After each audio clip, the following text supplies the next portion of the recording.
the United States. The Department of State subsequently activated the Afghanistan Coordination Task Force and requested the Department of Defense provide temporary support for up to 3,500 Afghan special immigrant applicants. On August 15th, the Department of State requested and the Secretary of Defense approved additional support for Afghan special immigrant visa applicants and other vulnerable Afghans. In response to this request, the U.S. Northern Command, we're providing temporary housing, medical screening, transportation, and other services for both Afghan special immigrant visa applicants and at-risk Afghans. U.S. Northern Command has been tasked to build capacities to support up to 50,000 Afghans. To do that, the Department of Defense under U.S. Northern Command has established task forces at Fort Lee in Virginia, Fort Bliss in Texas, Fort McCoy in Wisconsin, and Joint Base McGuire-Dix Lakehurst in New Jersey. And on August 25th, the Secretary of Defense authorized 3 additional military installations to provide support inside the United States for Afghan special immigrant visa applicants, their families, and other at-risk individuals. This includes Marine Corps Base Quantico and Fort Pickett in Virginia, and Holloman Air Force Base in New Mexico. As of today, Fort Pickett has a capacity of 1,000 Afghans, and we're working with the other 2 installations, Holloman and Quantico, to finalize their final respective capacities. Additionally, while not a task force, U.S. Northern Command is supporting Operation Allies Refuge with services and additional forces, including assisting with managing the flow of evacuees at Dulles Airport and the Philadelphia International Airport in Pennsylvania. That airport is opening up today. Additional sites are possible. Here's a snapshot real quickly of some of the numbers that you'll see at the task forces. So Task Force Eagle at Fort Lee, Virginia stood up in July and currently has a capacity for 1,750. To date, Task Force Eagle at Fort Lee has supported 1,647 Afghan special immigrant visa applicants and their families, nearly half of whom have completed the process and have moved on with the support of the Department of State, non-governmental, intergovernmental organizations, and volunteer organizations. Task Force Bliss at Fort Bliss, Texas currently has a capacity of 5,000 and received first flights with vulnerable Afghans on Saturday, August 21st. The base has supported to date 2,160 Afghans in soft structures. Final capacity is expected to be at least 10,000. Task Force McCoy, Fort McCoy, Wisconsin, currently has a capacity of 10,000 and received their first flights with at-risk Afghans on Sunday, August 22nd. To date, Task Force McCoy has supported 2,383 Afghans who are being housed in hard structures with shower and bathroom facilities located in each building. Task Force Liberty at Joint Base McGuire-Dix Lakehurst, New Jersey, currently has a capacity of 3,500 and received its first group of Afghans Wednesday, August 25th.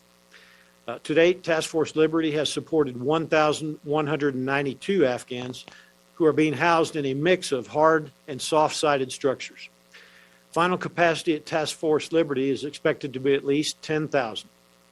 So today, our total capacity at these 4 installations is approximately 21,000 and growing. We're steadily working to increase capacity to the 50,000 number by September 15th. The number of military installations supporting this effort could increase in the future. The request for assistance from the State Department specifically requested that the Department of Defense provide culturally appropriate food, water, bedding, religious services, recreational activities, and other services such as transportation from the port of entry to the location of accommodations and some medical services as well. My team of military, civilian, and contract personnel are working closely with the numerous agencies, both government and non-government, to ensure further requirements and additional capabilities are available for vulnerable Afghans. In addition, the Department of Homeland Security is working to conduct the screening and security vetting for all special immigrant visa applicants and other vulnerable Afghans in the fastest way possible, consistent with the dual goals of protecting national security and providing protection for vulnerable Afghans who supported the United States. That process involves biometric and biographic screenings conducted by intelligence, law enforcement, and counterterrorism professionals from across the interagency community. We are working around the clock to vet all Afghans being evacuated before allowing them into the United States. During recent visits to Fort Lee, Fort McCoy, and Fort Bliss, I saw the operation firsthand. And I'm proudly watched our U.S. personnel operating with compassion as they helped Afghans and their families who have done so much for the United States and our allies through 2 decades of conflict. I also talked with some of the Afghans in each location. During a conversation I had with one Afghan family, I asked if they had what they needed, if they were doing okay, getting enough to eat, and getting enough to sleep. The father thanked me, saying they had what they needed, and that it was the first time in a long time that he has slept without being afraid for his family's safety. So thousands of soldiers, sailors, airmen, Marines are working across the United States to complete this incredibly important mission to provide our Afghan colleagues a safe harbor while they finalize their immigration process. I'm also grateful for the support of the communities surrounding each of our bases and for the volunteers and others who are aiding in all of these efforts. Together, we're honoring our commitment to our Afghan partners and their families. And I look forward to taking your questions. Thank you. Thank you, General. We'll start with Lita. Hi, General. Lita Baldor with the Associated Press. I have one quick numbers question for you, and then a second. Can you tell us how many evacuees have gone through Dulles? The governor said today the number is 14,000. We were told earlier there was about 7,000 SIV. Can you square those numbers for us? And then I have a follow-up. Unfortunately, I don't have a specific number for you. State Department would be best to answer that. I can tell you what has come to us, and that's 6,578 at 4 separate locations. I will tell you what we're seeing is of those that do arrive at Dulles, about 40% or so have been coming to us. Others have been AMSITs and in other status, such as having a green card already where they could move on from Dulles. Thank you. And my follow-up is, can you give us an assessment of both the security risks as well as the COVID risks? As you're doing, and everyone is doing these screenings, what security risks are you seeing? Are you seeing a number of people who are showing up on lists? And then what about COVID? How is that testing going? And what are the threats at the bases for COVID? Thanks, Lita. So for security, I would defer to DHS, who runs that operation. I'm very comfortable. We've worked to streamline that operation. As I said in my opening comments, we're doing biographical and biometric testing across the various agencies of the interagency to include our counterterrorism and intelligence communities. What we're seeing is folks coming across cleared by that process, which I'm comfortable with. With regards to COVID, the Afghans coming from the Middle East into our locations that we have stood up are all being tested actually multiple times. We test them 100% upon arrival at each location. They're getting tested at Dulles as well, and en route they get tested. I'll give you some numbers. We are seeing so far to date, when I was at Fort McCoy on Wednesday, only 3 out of more than 1,300 had tested positive. When I went to Fort Bliss the same day, 1 out of more than 1,200 had tested positive for COVID. I hope that helps. Thank you. 1 out of 1,200. Jen? Hi, General Van Herk. It's Jennifer Griffin with Fox News. I just want to go back a little bit to numbers. What percentage would you say of the people who are processing onto these bases are SIV holders or applicants? Or are you also housing people who apply for refugee status? Just trying to understand the breakdown of who is on these bases. And then secondly, there are reports from Dulles that some of those some of the commercial flights that have come in have had to keep people on the tarmac, on board planes for up to 10 hours while screeners come on board. Is anything being done to rectify that? Is that a DHS issue, or are you aware of that issue at Dulles? Thanks, Jennifer. On the SIV numbers, I'd defer to the State Department. I don't have that exact number in front of me. What I would tell you is the SIV numbers have not been in excess of 50%, but I don't have the detail right now. With regards to the problems you're describing at Dulles, I am aware of the longer waits that you describe. we worked very hard over the last couple days to make the process as efficient and effective. When I say we, DOD worked with the process owner, DHS, to streamline this, specifically Customs and Border Protection, along with the TSA, who owns that process, if you will. Some of the challenges were being use of the proper vetting authorities, if you will, to ensure that we looked at the same ones and that they were coming across. We knew exactly who was certifying that, and that's Customs that was certifying it across to the other side. What was happening is if the improper system was utilized, they were being flagged as red on the receiving end at Dulles. That should actually give you comfort, Jennifer, that that we're not leaning towards more conservative and pushing them out, but actually ensuring verification. That led to the delays that you're talking about. When I took the brief this morning, we had no airplanes on the ramp waiting at Dulles for processing through Customs. And I don't have an update for you right now, but I believe we're in a good position, Jennifer. Thank you. Tara? Thank you. General Tara Kopp with Defense One.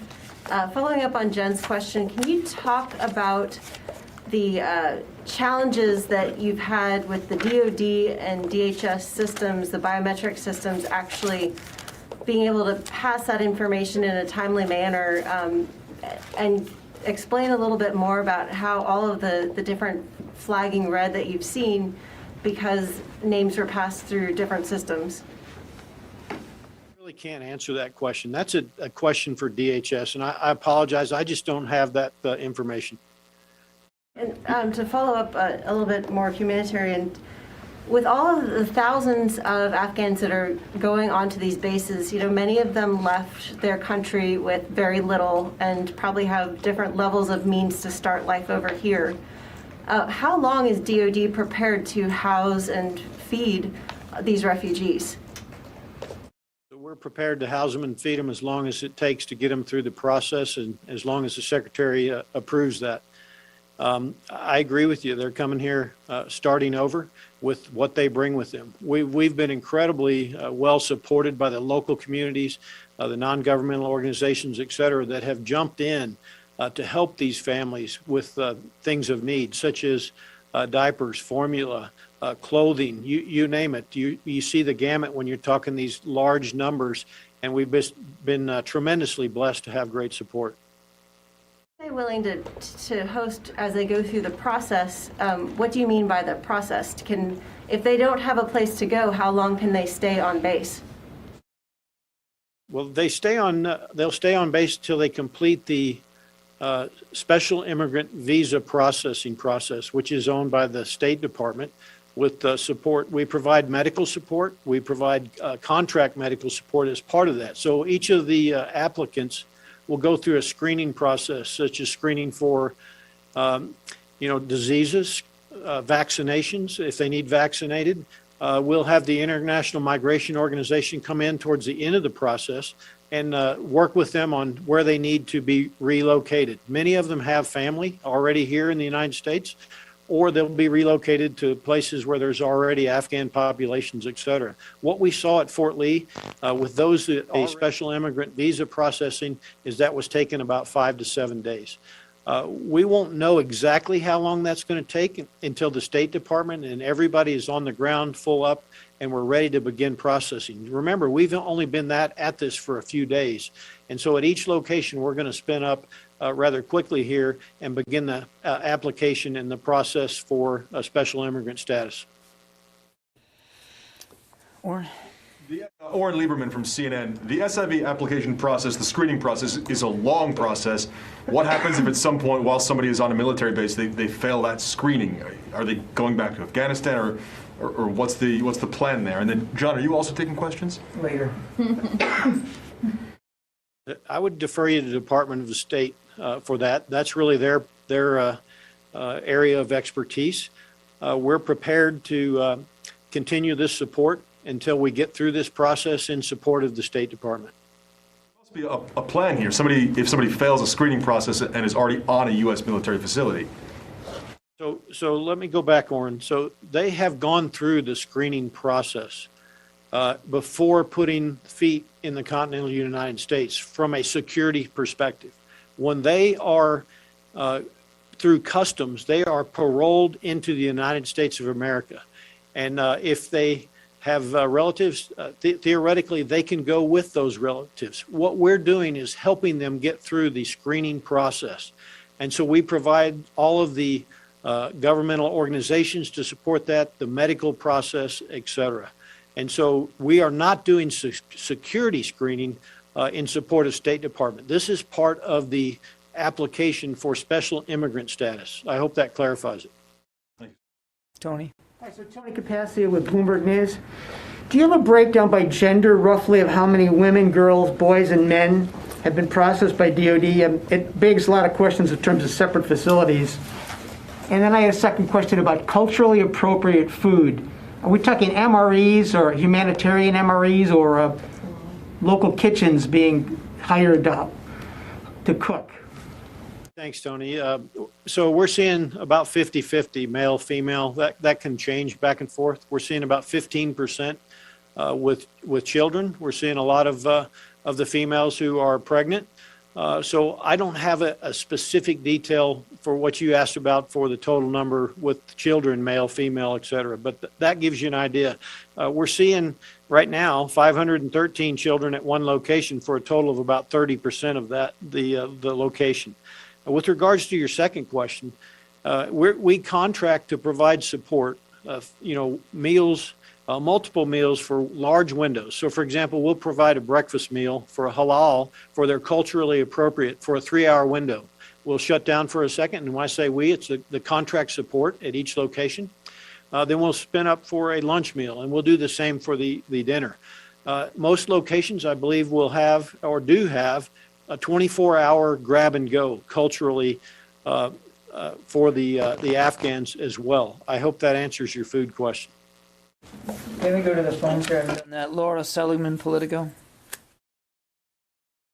Hi, John. Thanks for taking my question. I wanted to ask, first of all, Ned Price earlier said that he didn't know how many SIVs have been evacuated. Can you square that, General, with the numbers that you gave earlier?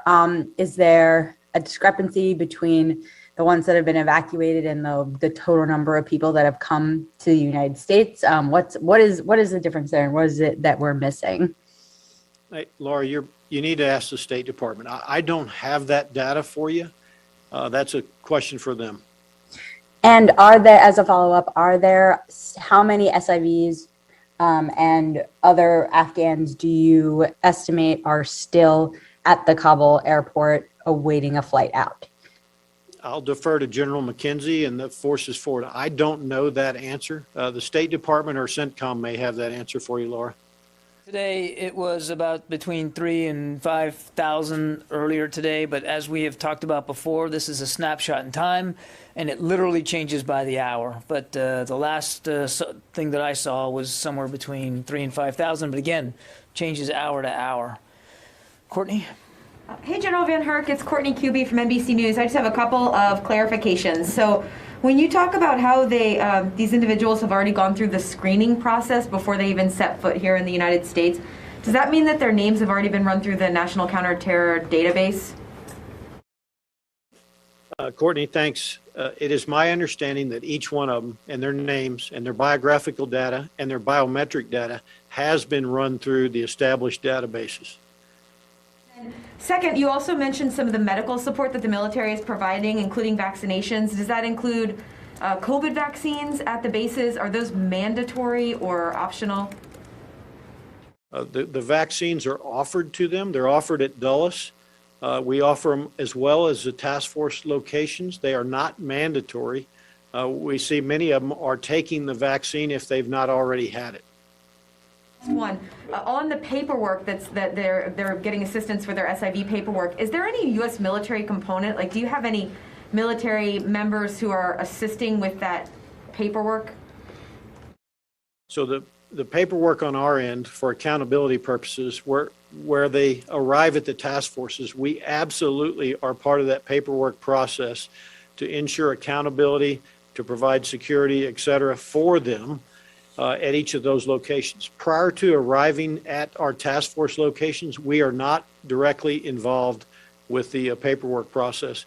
I don't know the role in CENTCOM of any of their forces. I'd defer you to General McKenzie on questions for any DoD members forward. Megan. General Van Herk, it's Megan Myers from Military Times. I wanted to ask why these particular bases were chosen for SIVs. Was it because of space reasons, hard and soft buildings, or was it because of proximity to Afghan communities in the area where some of them might end up being resettled? It was not necessarily for the specific location to an Afghan community. The department took a look at each location to ensure they had sufficient capacity, that there was capability in the region to support that. The limits of readiness and training for the local infrastructure and the bases was also a consideration. Those were all provided by the services. The services provided within the recommendations for the department, they took a look at each location and offered up those installations for approval by the department. Okay, we'll take one more and then we're going to let the general close it out. Therese? Yes. Hi, General Van Herk. My name's Therese Garnier. I'm with Newsy. For the children that are on base, are there any educational classes being provided for them? If not, are those children able to go to the CDCs on base to help kind of with babysitting and kind of educating them on American ways and whatnot? That's a great question. So to answer the last part first, currently I'm not aware of any of them using CDCs on base, but what I would tell you, there's an outpouring of support in the local areas, local communities, organizations, non-governmental, that have showed up at each location to provide coloring books, books to read, educational opportunities, sports. At Fort Bliss, when I was down there, the soldiers had built soccer goals and set up soccer areas for them to practice and play soccer to keep them occupied. So that's a great news story. Okay, General, sir, I'm going to turn it over to you for any closing thoughts you might have. Well, thanks, John, and for everybody in the room and on the phone. It's a privilege to talk to you today, and it's really a privilege to be executing this mission for those that have helped us for oftentimes a couple of decades. We continue to look forward to supporting them. We're prepared to do this as long as it takes to ensure that we get them settled here back in the United States of America. I'm really proud of the soldiers, sailors, airmen, and Marines, Coasties. I've got Coasties here working for us, Guardians, you name it. We're working very hard. Every time I look them in the eye and I talk to them, you cannot imagine how proud and privileged they are to support this mission. And they tell me that all the time when I've been out on circulation. I feel the exact same way, and we look forward to continuing to make this a successful operation. So thanks for letting me tell the story. General, appreciate your time this afternoon.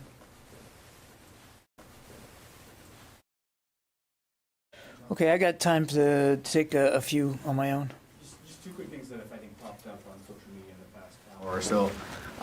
Firstly, have the Taliban entered or taken control of any parts of the military section of Al-Qaeda that you're aware of? The Taliban are not in control of any part of Hamid Karzai International Airport. I saw that report too. It's false.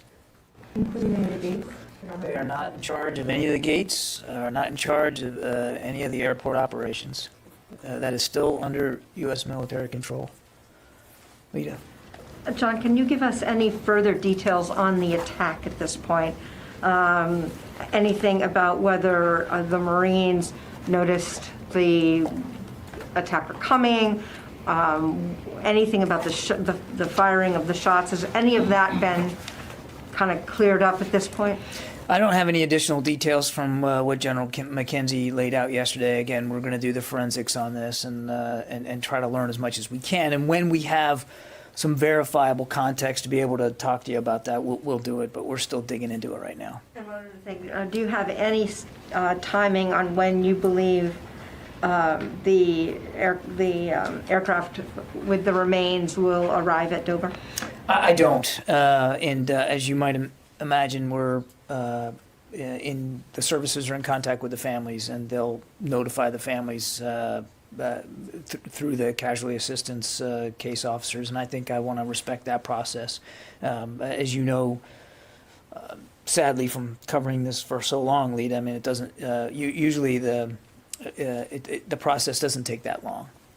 Will the President and Secretary go to Dover to meet the families of the fallen? I don't have any schedule announcements to make, but we're all mindful of the importance of any return of fallen members, and certainly these included, but I just don't have any things to announce from a schedule perspective. Tony? Do you have any status report on the 17 wounded at Landstuhl in terms of whether they're mostly stable or out of danger? Or I don't have an update on the wounded. The last count I had was that 20 of them had gone to Landstuhl. The remaining, there was some additional wounded, but that they were treated on site and returned to duty. I don't know what the status is, and as you know, Tony, we don't usually get into the details of wounded, even anonymously. We just don't typically talk about that. It'd be useful if you get a sense of whether most are stable or in emergency. Just I'm not going to promise that, Tony, and we just don't talk about the status of wounded, as I think you can understand. I mean, there's real privacy issues there that we want to be mindful of. Yeah. Okay, thanks. We'll see you. I'm planning to do this again tomorrow morning. So I'm shooting for around 11 o'clock in the morning tomorrow for a regular update with General Taylor, and then we'll see what the rest of the weekend looks like. All right, thank you. All right, so Pentagon wrapping things up there, saying they will continue these press briefings into the weekend. That was one of the questions we had as well, was as we get closer to that withdrawal date, is the Pentagon going to continue giving these updates throughout the weekend, especially as everyone's still working through that August 31st date? And you just heard John Kirby mention they are going to have a briefing tomorrow. Of course, we're going to have you fully covered on that briefing. We stream 24/7, so you can always join us here on Live Now from Fox, and we'll have that fresh update tomorrow, again, 11 a.m. Eastern time. So do want to say thank you again to all of our viewers here with us on Live Now from Fox. We've had quite a few different briefings that we've been bringing to you here. We are going to go back into that State Department briefing. What we'll do is go into a quick 2-minute commercial break, and then when we come back, we'll go back out to the State Department. We heard from spokesperson Ned Price as they continue to have conversations about the withdrawal and the evacuations taking place in Afghanistan. So we'll have that briefing again after some of our viewers do first go into a commercial break.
All right, welcome back here to Live Now from Fox. We do appreciate all of our viewers as we continue to keep you updated on stories happening not only across the U.S., but also around the world. Of course, a lot of hearts are still pouring out their sympathies as we mourn the loss of those 13 U.S. service members, and families certainly are having a hard time learning that their loved ones are of those individuals who lost their lives, paying that ultimate sacrifice. And the Pentagon briefing was something we just brought out to you, but we did want to also go back to the State Department because they had some updates that were important to have, and we had to break away from it a few times. So I'm going to go back to it from the beginning, and that way we can get that full update with spokesperson Ned Price as we hear more about the continuing efforts to reach that August 31st deadline. Again, that's just around the corner. It's on Tuesday, and U.S. troops are still there on the ground trying to get as many Americans,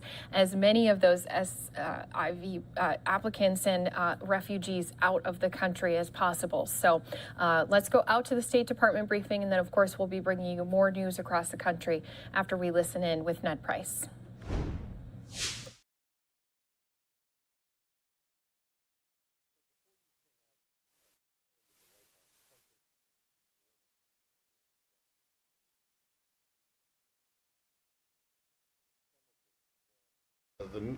Some of the numbers that you just went through, and I think she gave some of them as well, but there's three things that I want to ask, and you can please be extremely brief with the answers, because they don't need long answers.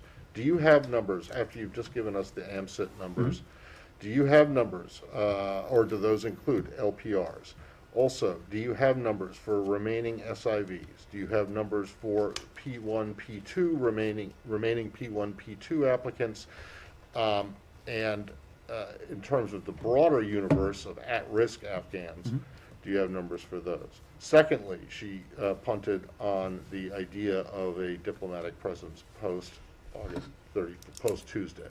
I presume that she did that because there isn't any decision. So can you bring us up to date if there is or is not, and what the negotiations are like? And then the last one on that, and I've got one more after this, but is the airport and the negotiations on who would run, if anyone would run the airport after Tuesday. Great. Let me take those in order. On numbers, look, I know there is intense interest in the numbers. As you have heard today, as you've heard from the Secretary over the past couple days, we have committed to providing all of you, and in turn the American people, with as precise figures we can when it comes to American citizens. We have a special responsibility to American citizens, and we are going to continue to update you on our progress in repatriating those American citizens. When it comes to numbers of SIVs, what I can say is that we have reached out over the course of the past couple weeks, since August 14th, to thousands upon thousands of SIVs. Those are principal applicants, SIV principal applicants, as well as their family members. This applies to all of the categories you've run through, but in the context of this massive, in many ways unprecedented evacuation effort, our first goal has been to bring as many people to safety as quickly as possible. So in many cases, we are going to be in a better position to provide you fidelity on numbers in the coming days and the coming weeks. As this process has been ongoing, our goal has been to put as many people on as many planes as we can. And the accounting we'll be able to do in more detail, I would expect, in the coming days. But SIVs, we have reached out to thousands upon thousands. When it comes to lawful permanent residents, we have messaged to LPRs in Afghanistan since August 14th. When we provided specific instructions to American citizens, and also provided an opportunity for LPRs to indicate their interest in relocating to the United States. So again, we don't have precise figures to provide on that right now. I would offer the same when it comes to the other categories, P1s, P2s, As I just said, we have safely moved the vast majority of our locally engaged, locally employed staff members to the Kabul airport. Okay. And on the negotiations over both a possible ongoing, continuing diplomatic presence after Tuesday and the airport, is there anything new there? So on either? I will say a couple things on the diplomatic presence. There are a number of issues implicated in a decision like this. First and foremost on our minds, and this is always the case, but it is acutely the case after yesterday, is the safety, is the security of the Americans who would be part of that mission. The Secretary of State, the President of the United States, and this full team wants to be confident that our people serving overseas, diplomats, service members, others, are in a position to operate as safely and securely as possible. And so that is a big piece of business. We are also discussing these broader issues with a range of our international partners. Again, this is not just a question that the United States will have to decide for itself. Every country around the world will need to make a sovereign decision about any diplomatic presence in Kabul, in Afghanistan, going forward. I'm asking about the United States. I'm not asking about any other country. Well, but I'm telling you, we are coordinating with our international partners, again, to share ideas, to ensure that we are sending the appropriate signals and messages to have more the Taliban. job offers, The higher Taliban, wages, who, they have by the way, brighter have been quite clear and quite open in the fact that they would like other countries to retain their diplomatic missions. They said, a spokesperson said the other day, we appreciate that the embassies that remain open and didn't close, we assure them of their safety and protection. This gets back to the point that the Taliban have self-interest here as well. The embassies that remained open are like the Chinese and the Russians. So they're not exactly yours. So anyway, basically there's no decision. We right? do not have a decision to And then on the offer airport, right now, but it is something we are actively discussing, both with our partners and thinking about here as well. In the airport, those discussions still continue as well? Well, I know there's been intense interest in the airport, so let me just spend a moment on that. Maybe if someone else wants to hear all that, I just want to know if there's a decision. Yes or no? No? Excuse me, a decision. Run it, on who, if anyone, is going to run it afterwards. So Matt, Someone else wants to hear the whole thing, they can ask. Okay, I assumed as a journalist you might be interested in hearing the context here, but the point is that I'm always interested in the context, but I'm not interested in hearing. Upon our departure, we will transfer the airport back to the Afghan people. So it is not for us to decide. We are undertaking. That's not what I'm asking. I'm just asking if there's been a decision made on whether that you're aware of it and who is going to run the airport, if anyone, after the 31st. Then the last thing, and I'll stop and won't ask another question at all. There was a briefing that was given to Hill staffers and members of Congress a little while ago, in which a senior Pentagon official, maybe he misspoke, maybe people misheard him, but said apparently that the U.S. does not believe that ISIS or Al Qaeda are a threat to the United States. Is that correct? Is that the administration's position? Matt, I have not heard that comment, so I couldn't. Well, regardless of whether you've heard it or not, is the administration's position now that ISIS and Al Qaeda do not present a threat to the United States?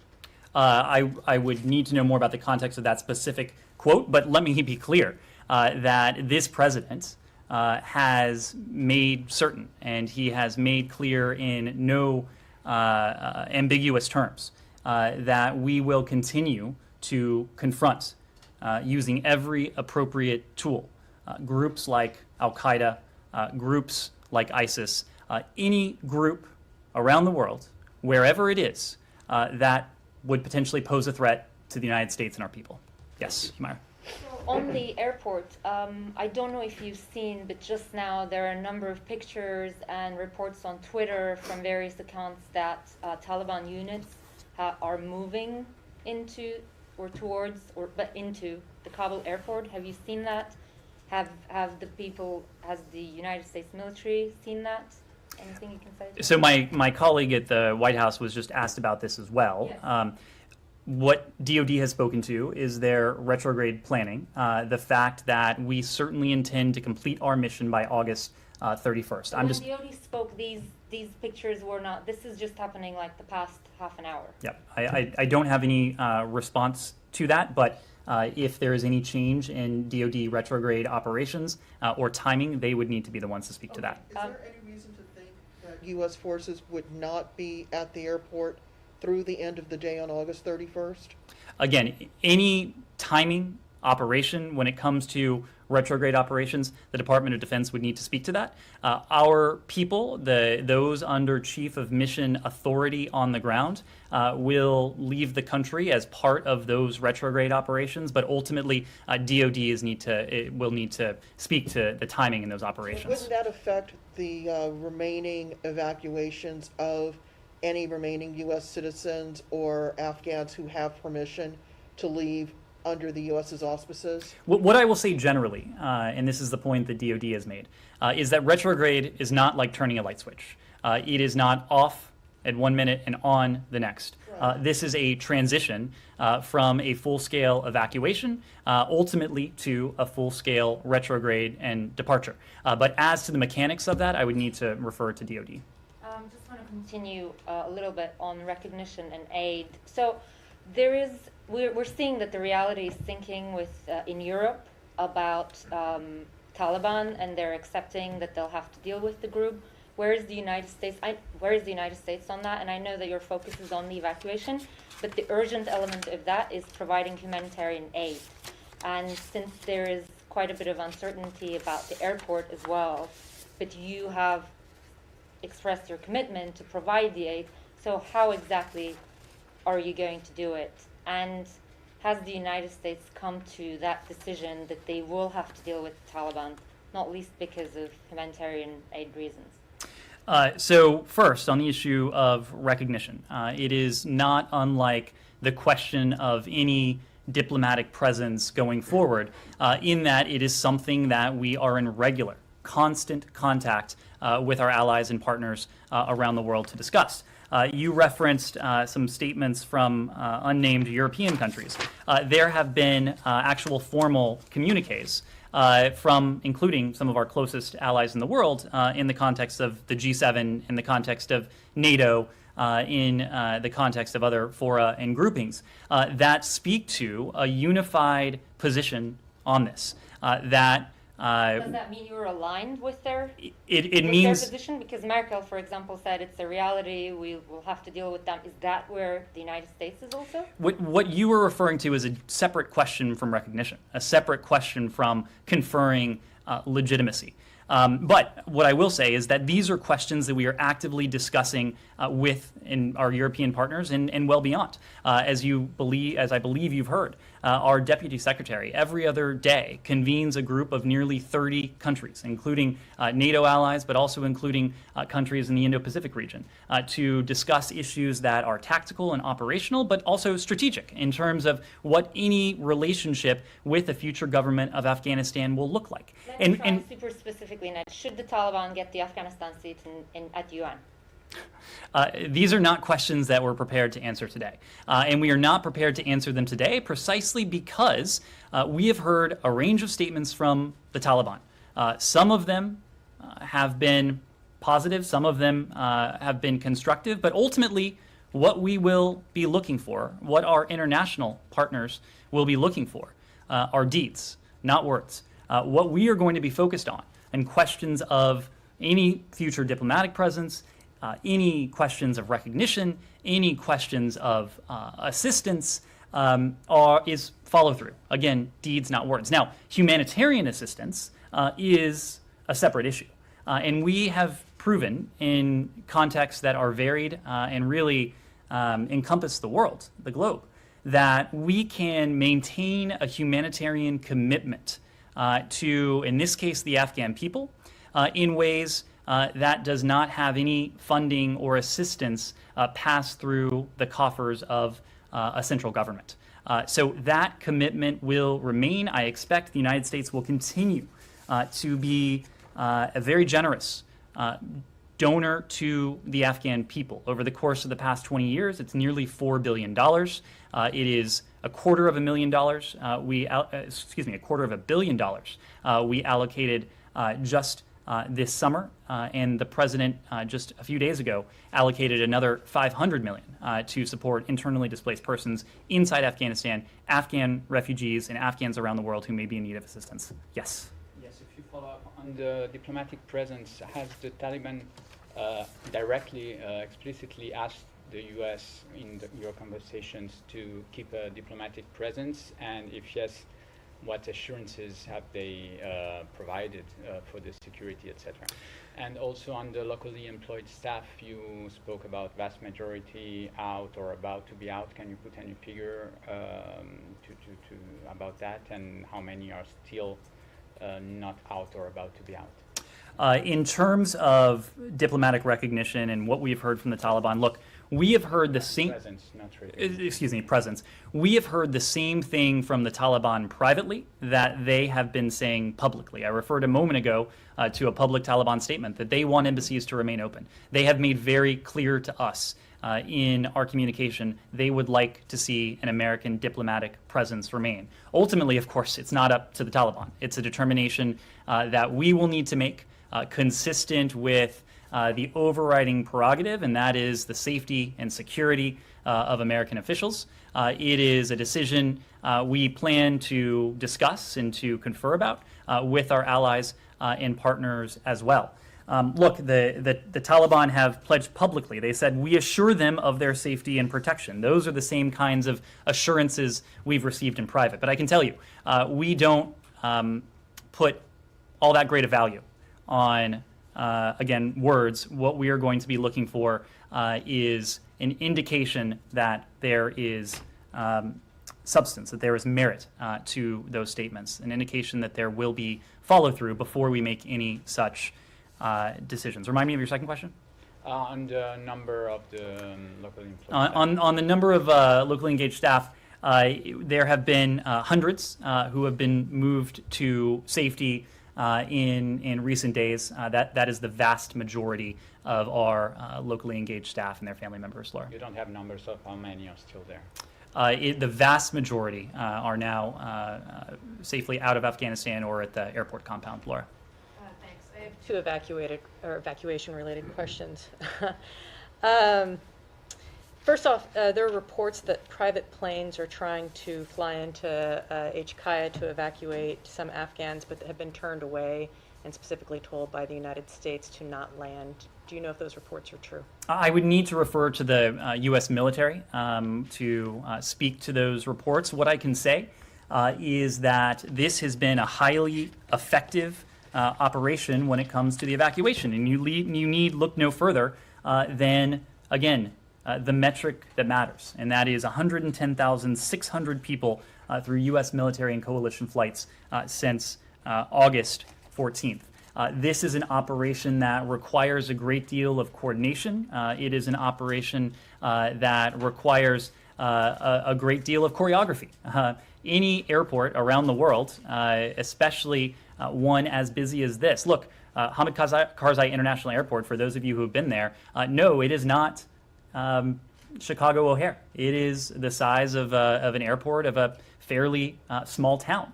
So the orchestration and coordination that is required to have U.S. military, charter, other aircraft be able to take off every 45 minutes, every half hour, that is indeed a pretty sophisticated bit of business, but I'd need to refer you to DoD on that front. And so the other part of that, some of these reports, is that the United States is telling other countries to not accept any planes of Afghans at this point. Is that true?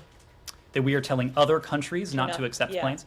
We are very warmly welcoming countries around the world who have opened their doors, who have opened their borders, who have put forward offers to accept Afghan refugees. The United States has demonstrated incredible generosity, as we often do in these times, but this will need to be a global effort. And we've been gratified that countries around the world have indicated a willingness to host Afghan refugees, and we continue to urge additional countries to do even more. Okay, and then one more kind of broader question. You've said, and the president spoke yesterday about some of the American citizens who have actively decided to not leave Afghanistan. I think we've talked here, maybe we have, about reasons why they may not want to leave. Specifically, that they might not want to leave family members who don't have visas or who aren't American citizens or don't have passports, blue passports to get out. So I'm wondering if this is something that the State Department is looking at addressing more broadly, at changing some of its visa requirements or citizenship requirements, or the ability to allow more people, family members, to come out so these American citizens don't have to make the choice between their safety and leaving their parents, loved ones, children behind. Well, let me make a couple broad points. Number one, the number of individuals with whom we've been in contact who say that they don't wish to leave because they don't wish to leave their extended family behind, it is relatively small. Especially when you look at the universe of American citizens that we've repatriated or in the process of repatriating, it is a relatively small number.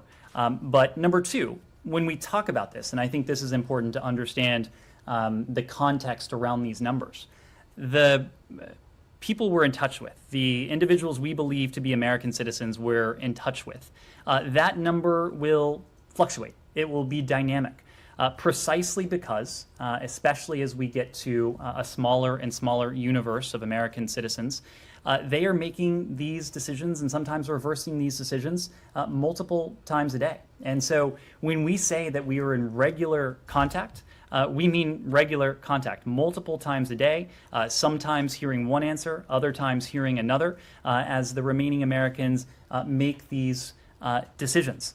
Look, I'm not aware of any plans to change eligibility for visa requirements. We have a special commitment to American citizens. That special commitment is spelled out very clearly in 22 U.S. Code, Section 4802, responsibility of the Secretary of State to American citizens.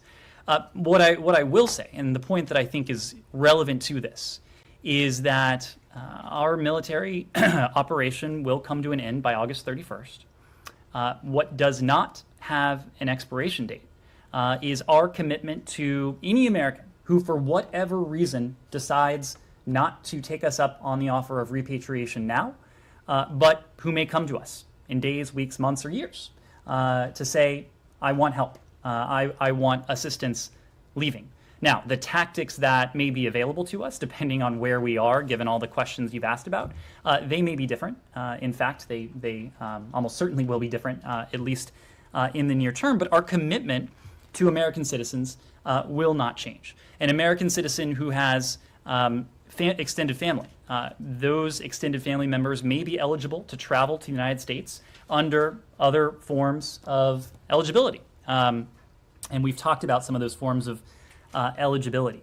So again, August 31st is the end of the U.S. military operation. It is not the end of our commitment. You couple that with what we have heard from the Taliban about their commitment to safe passage, not only on August 31st, but also going forward. They have not attached any expiration date to the very public commitments they have made to safe passage. Again, that is something we are going to continue to press with the international community, because this is not about trust. This is about the follow-through that we see with the international community. One point I will make on this, one thing I did see just as I was coming down, and again, put this in the category of for what it's worth.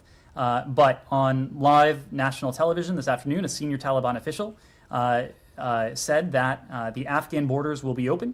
People will be able to travel at any time into and out of Afghanistan. That is another reiteration of the commitment we've seen. Again, what matters to us is that those commitments, that rhetoric, is transformed into reality. And that's something we'll be watching very closely. And that's something that we are working on concertedly behind the scenes with our allies and partners around the world.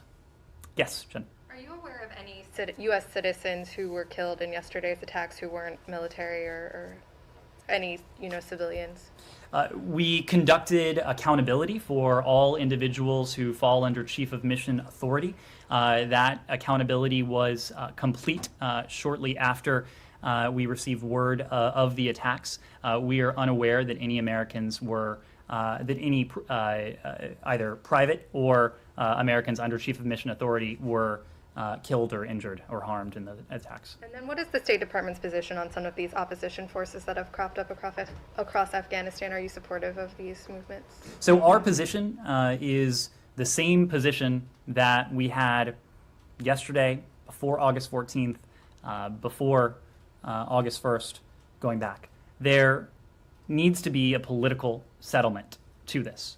This is what we have sought to facilitate and to support for quite a while now. This was the effort ongoing in Doha. It is still the effort that is ongoing in Doha. Now it is an effort that has elements of it that are active in Afghanistan. Our personnel on the ground in Kabul are actually working on this as well.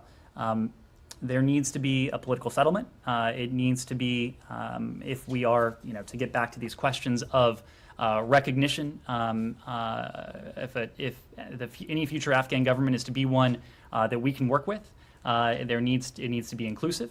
Ultimately, it needs to be a government that respects and upholds the rights of its citizens. Importantly, that includes the many marked gains that Afghanistan's women and girls and minorities have made with the help of the United States over the past 20 years. That's what we'll be looking for.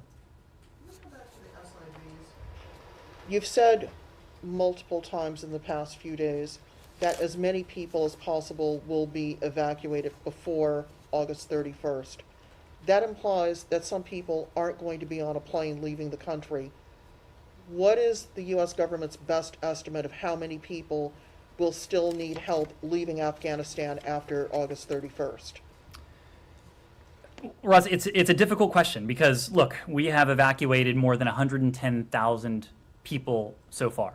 But we have always sought to be clear about this and sought not to sugarcoat what will be a time of great uncertainty, a time of great fear, a time of concern for many Afghans. And most of those Afghans will not fall within the categories that we've been talking about. American citizens, green card holders, SIVs, LES, P1s, P2s. The rise of the Taliban will be of great concern to many Afghans, well beyond those categories. But the point is, despite the really astounding numbers when it comes to the evacuation, our commitment to help those in need, and that includes, of course, American citizens who, for whatever reason, decide to stay behind, to SIVs who were not in a position to evacuate before August 31st, to others who fall within those categories, but others who may not yet be within those categories. That commitment will remain firm after August 31st. This is a commitment that the United States has. It is a similar commitment that we've heard from many of our allies and partners. And there are a number of pieces to this. One important piece, are these commitments on the part of the Taliban to safe passage. Another important piece, is this business of the airport and our interest, the interest of the international community, but also the professed self-interest on the part of the Taliban to have a civilian airport that is open, that is functioning, that can be provide opportunity for Afghans who may wish to leave the country. That is important to us. That is why we are so focused on this and these questions right now, knowing that our commitment will not end, and knowing the sheer vast quantity of the number of Afghans who may seek to depart the country. But for those people who have not, for any number of reasons, not been able to get onto the airport campus, and to know that at some point in the next 24 to 48 hours that they will be on a plane, what guarantee can the U.S. government give to them at this point? They're very concerned that they're targets, that their families are targets, and that no matter what the U.S. is able to work out with the Taliban, that they may be killed in the interim, waiting for someone to help them leave the country. Well, again, we have brought to safety, together with our partners, more than 100,000 individuals.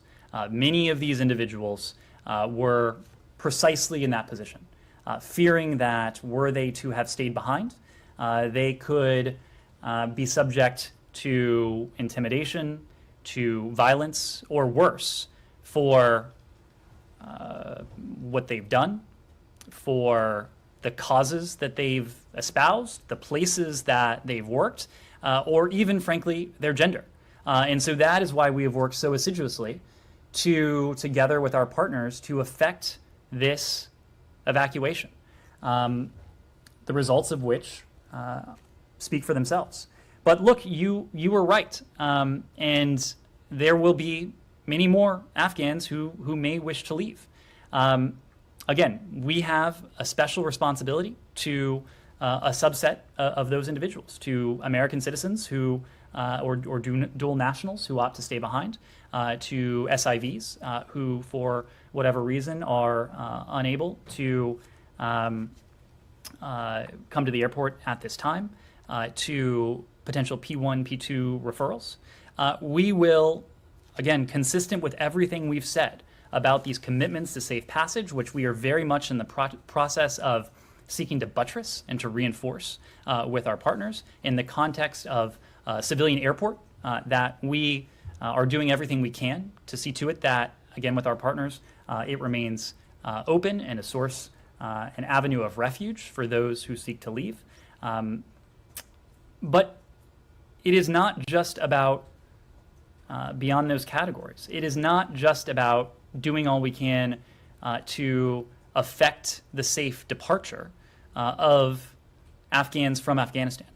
Our broader goal has to be to do all we can, whether it is through humanitarian support, whether it is through diplomacy, whether it is through the significant amounts of leverage that we will have with our international partners, with the UN, to see to it that Afghans who decide to remain or who need to remain have access to safety and security and some degree of opportunity.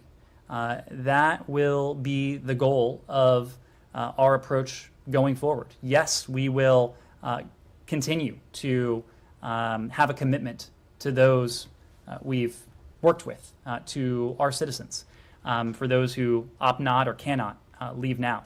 But we also will have an enduring commitment to the people of Afghanistan, and there are many ways that we can demonstrate that commitment. My final one.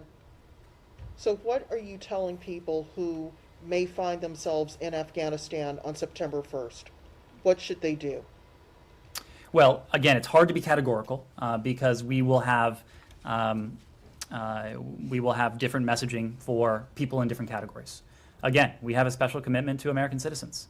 It is precisely why we have urged them for months and months now to leave the country. It is precisely why, in the context of the security environment, that we are undertaking an unprecedented evacuation to see to it that we can bring them to safety. We have a commitment to our locally employed staff, and again, the vast majority of whom are either safe or on their way to safety. We have a commitment to SIVs, and that processing for those who are not past a certain stage yet will continue. That will continue past August 31st. It will continue past September 1st.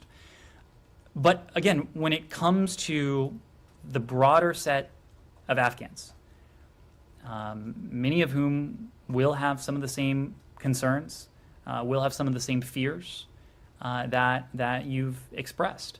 Our goal is to support them in every way we can. And just to be realistic about it, in many cases, that support will take the form of humanitarian assistance.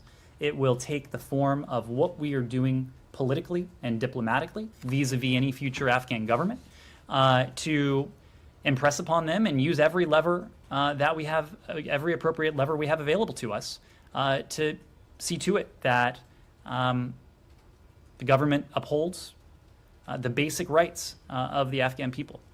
Yes, Abby. I just want to follow up on the idea with my colleagues just speaking earlier about a recognition of the Taliban and a U.S. diplomatic presence and the expectations that you would have of the Taliban in order to have a U.S. diplomatic presence there. Are you laying out specific parameters for them about needing women to be included in government, needing to ensure that girls continue to go to school? Are you laying out specific things that you want to see from them in order to have a U.S. diplomatic presence here on the ground?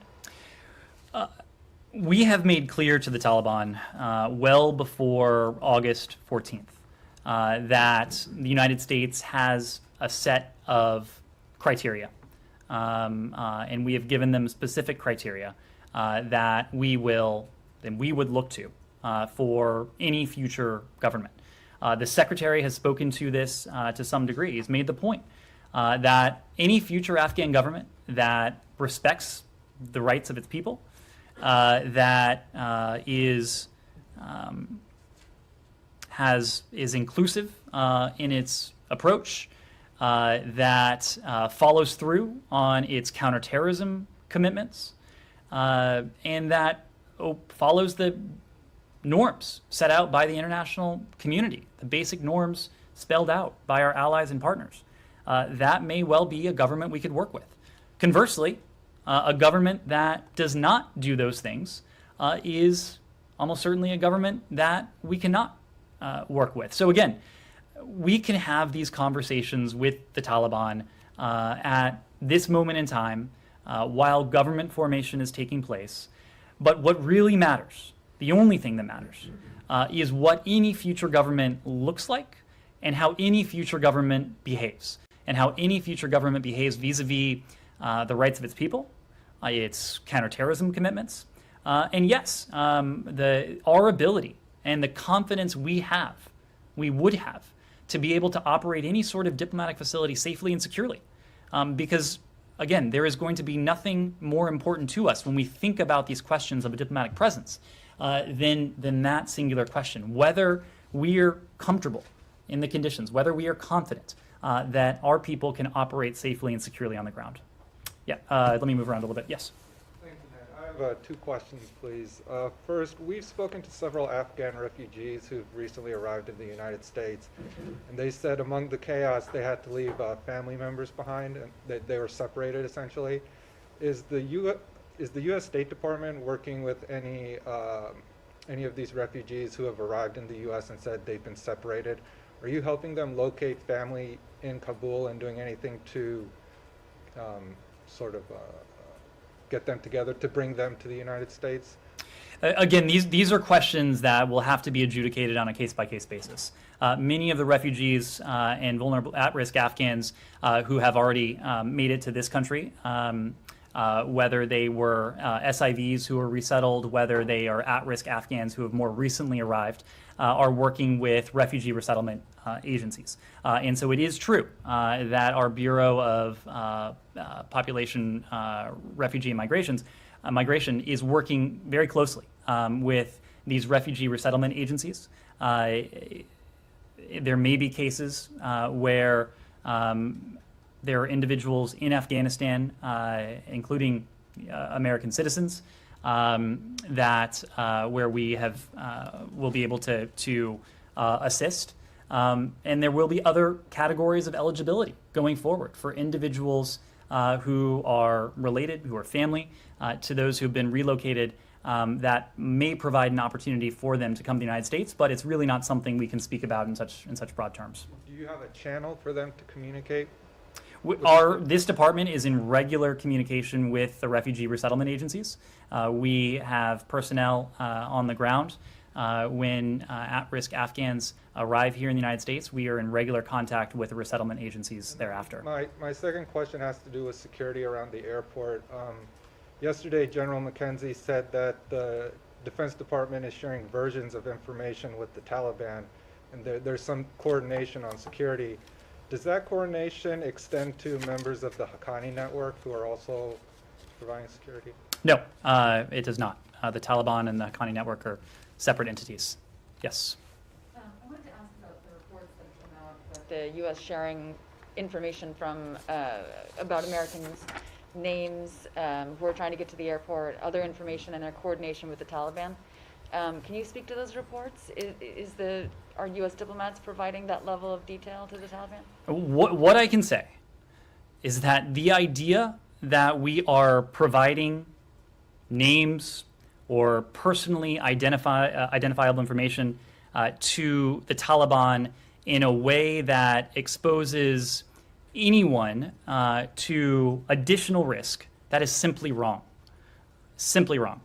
What we have developed, what we have been doing, we have implemented effective tactics. And again, you need only look at the evacuation metrics in recent days for a proof point of the effectiveness. But we have developed and implemented effective tactics to be in a position to facilitate the safe passage of individuals to the Kabul airport. That includes American citizens, it includes our LES, it includes SIVs P1, P2. Again, I said just at the top of this briefing that now the vast majority of our locally employed staff are safely on the airport compound. These are individuals who one might expect the Taliban would seek to exact some degree of retribution, might seek to. But again, we have developed these tactics. We have implemented them effectively. It is also true, because of the fact that the Taliban is de facto in control throughout much of Kabul, that there is some degree of coordination, as you've heard from the military, as you heard from the president yesterday, that is required on their part. But the notion that we are just providing them with names upon names of individuals who may stay behind in Afghanistan or in a way that would expose anyone to additional risk, that is simply false. Can I follow up just really quick on what you just said regarding the Haqqani network? There are members of the Haqqani family who are in prominent positions now within the Taliban. So you're not in any way coordinating with the Haqqani network? And the Haqqani network is a designated foreign terrorist organization. We are not coordinating with the Haqqani network. Yes.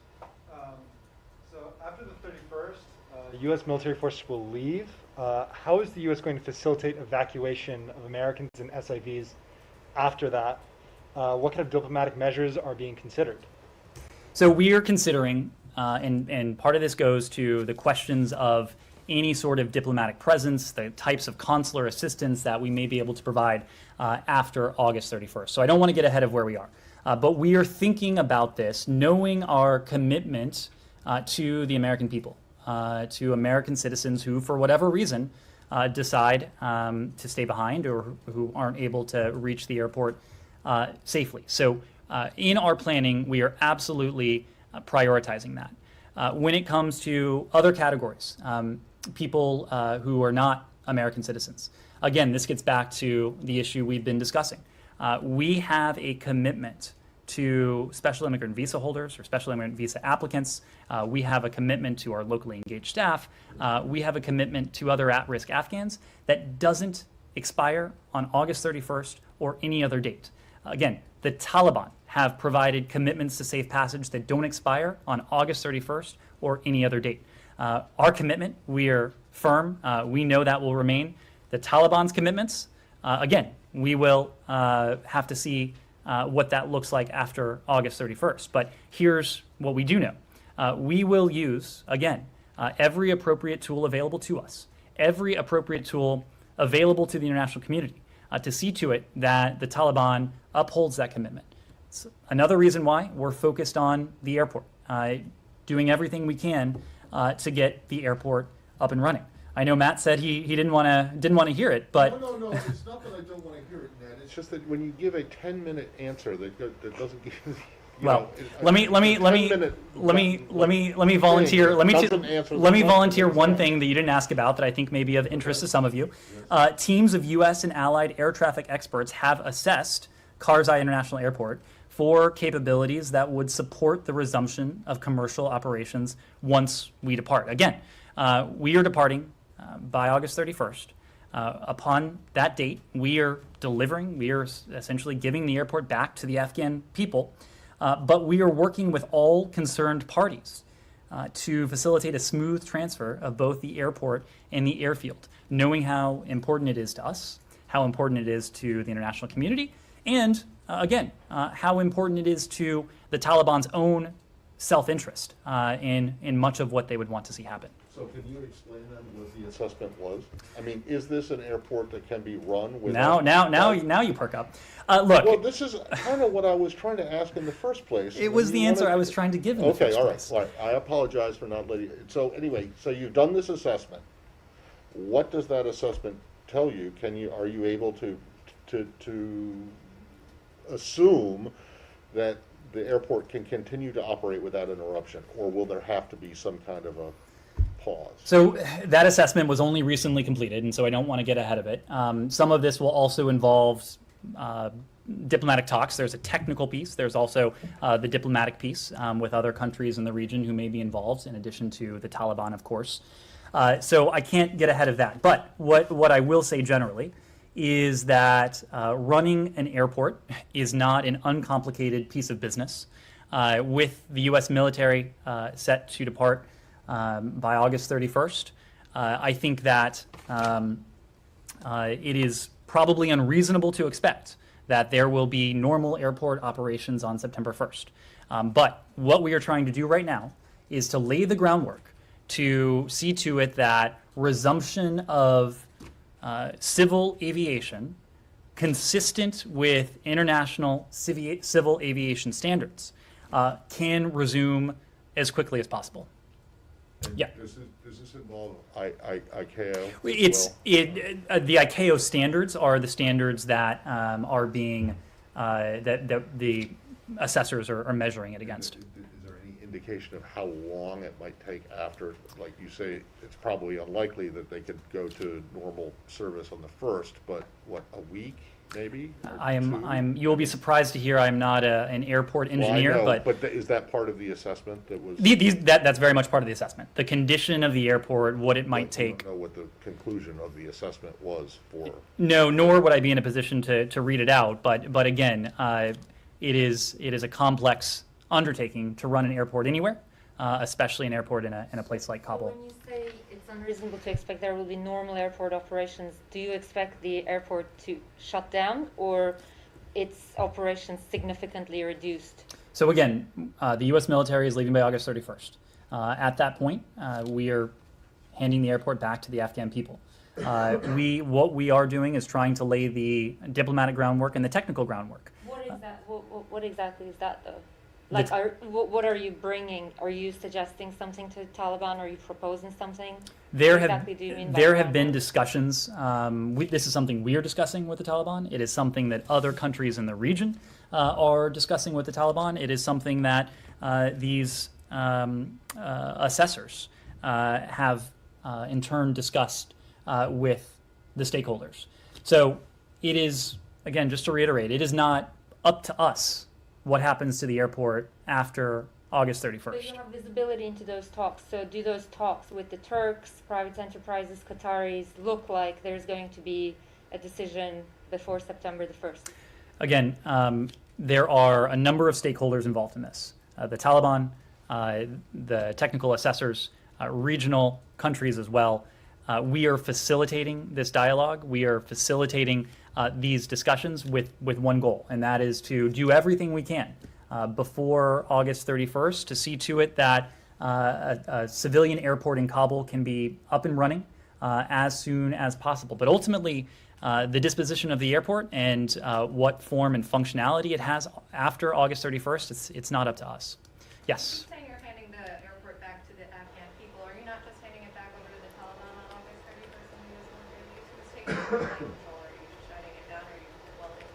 What actually operationally is happening to it. I would need to refer you to DoD. That's a question of retrograde and tactics that are involved there. If I could quickly, following up on my colleagues' questions, understanding that you say you're going to be able to get American citizens out of the country post August 31st, are you giving them a go, no-go date for these evacuation flights that are ceasing? We have been telling them for some time now, sending them specific instructions as to when and where they should go. Now, the issue, and this goes back to the dynamism of this number, is that, and you heard the Secretary say this when he addressed this room the other day, up until, even in recent days, we have had additional people reach out to us, purporting to be American citizens, purporting to be in Afghanistan, who want to leave.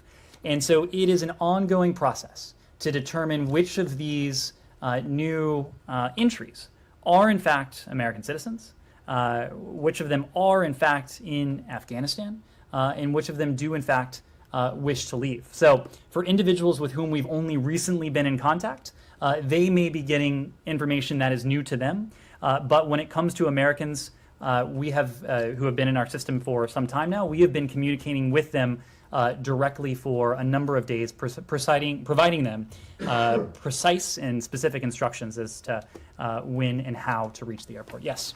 So there's reports of SIVs who say they received contact from you guys saying to go to the airport, and then contact saying to actually not. So what's your message to them?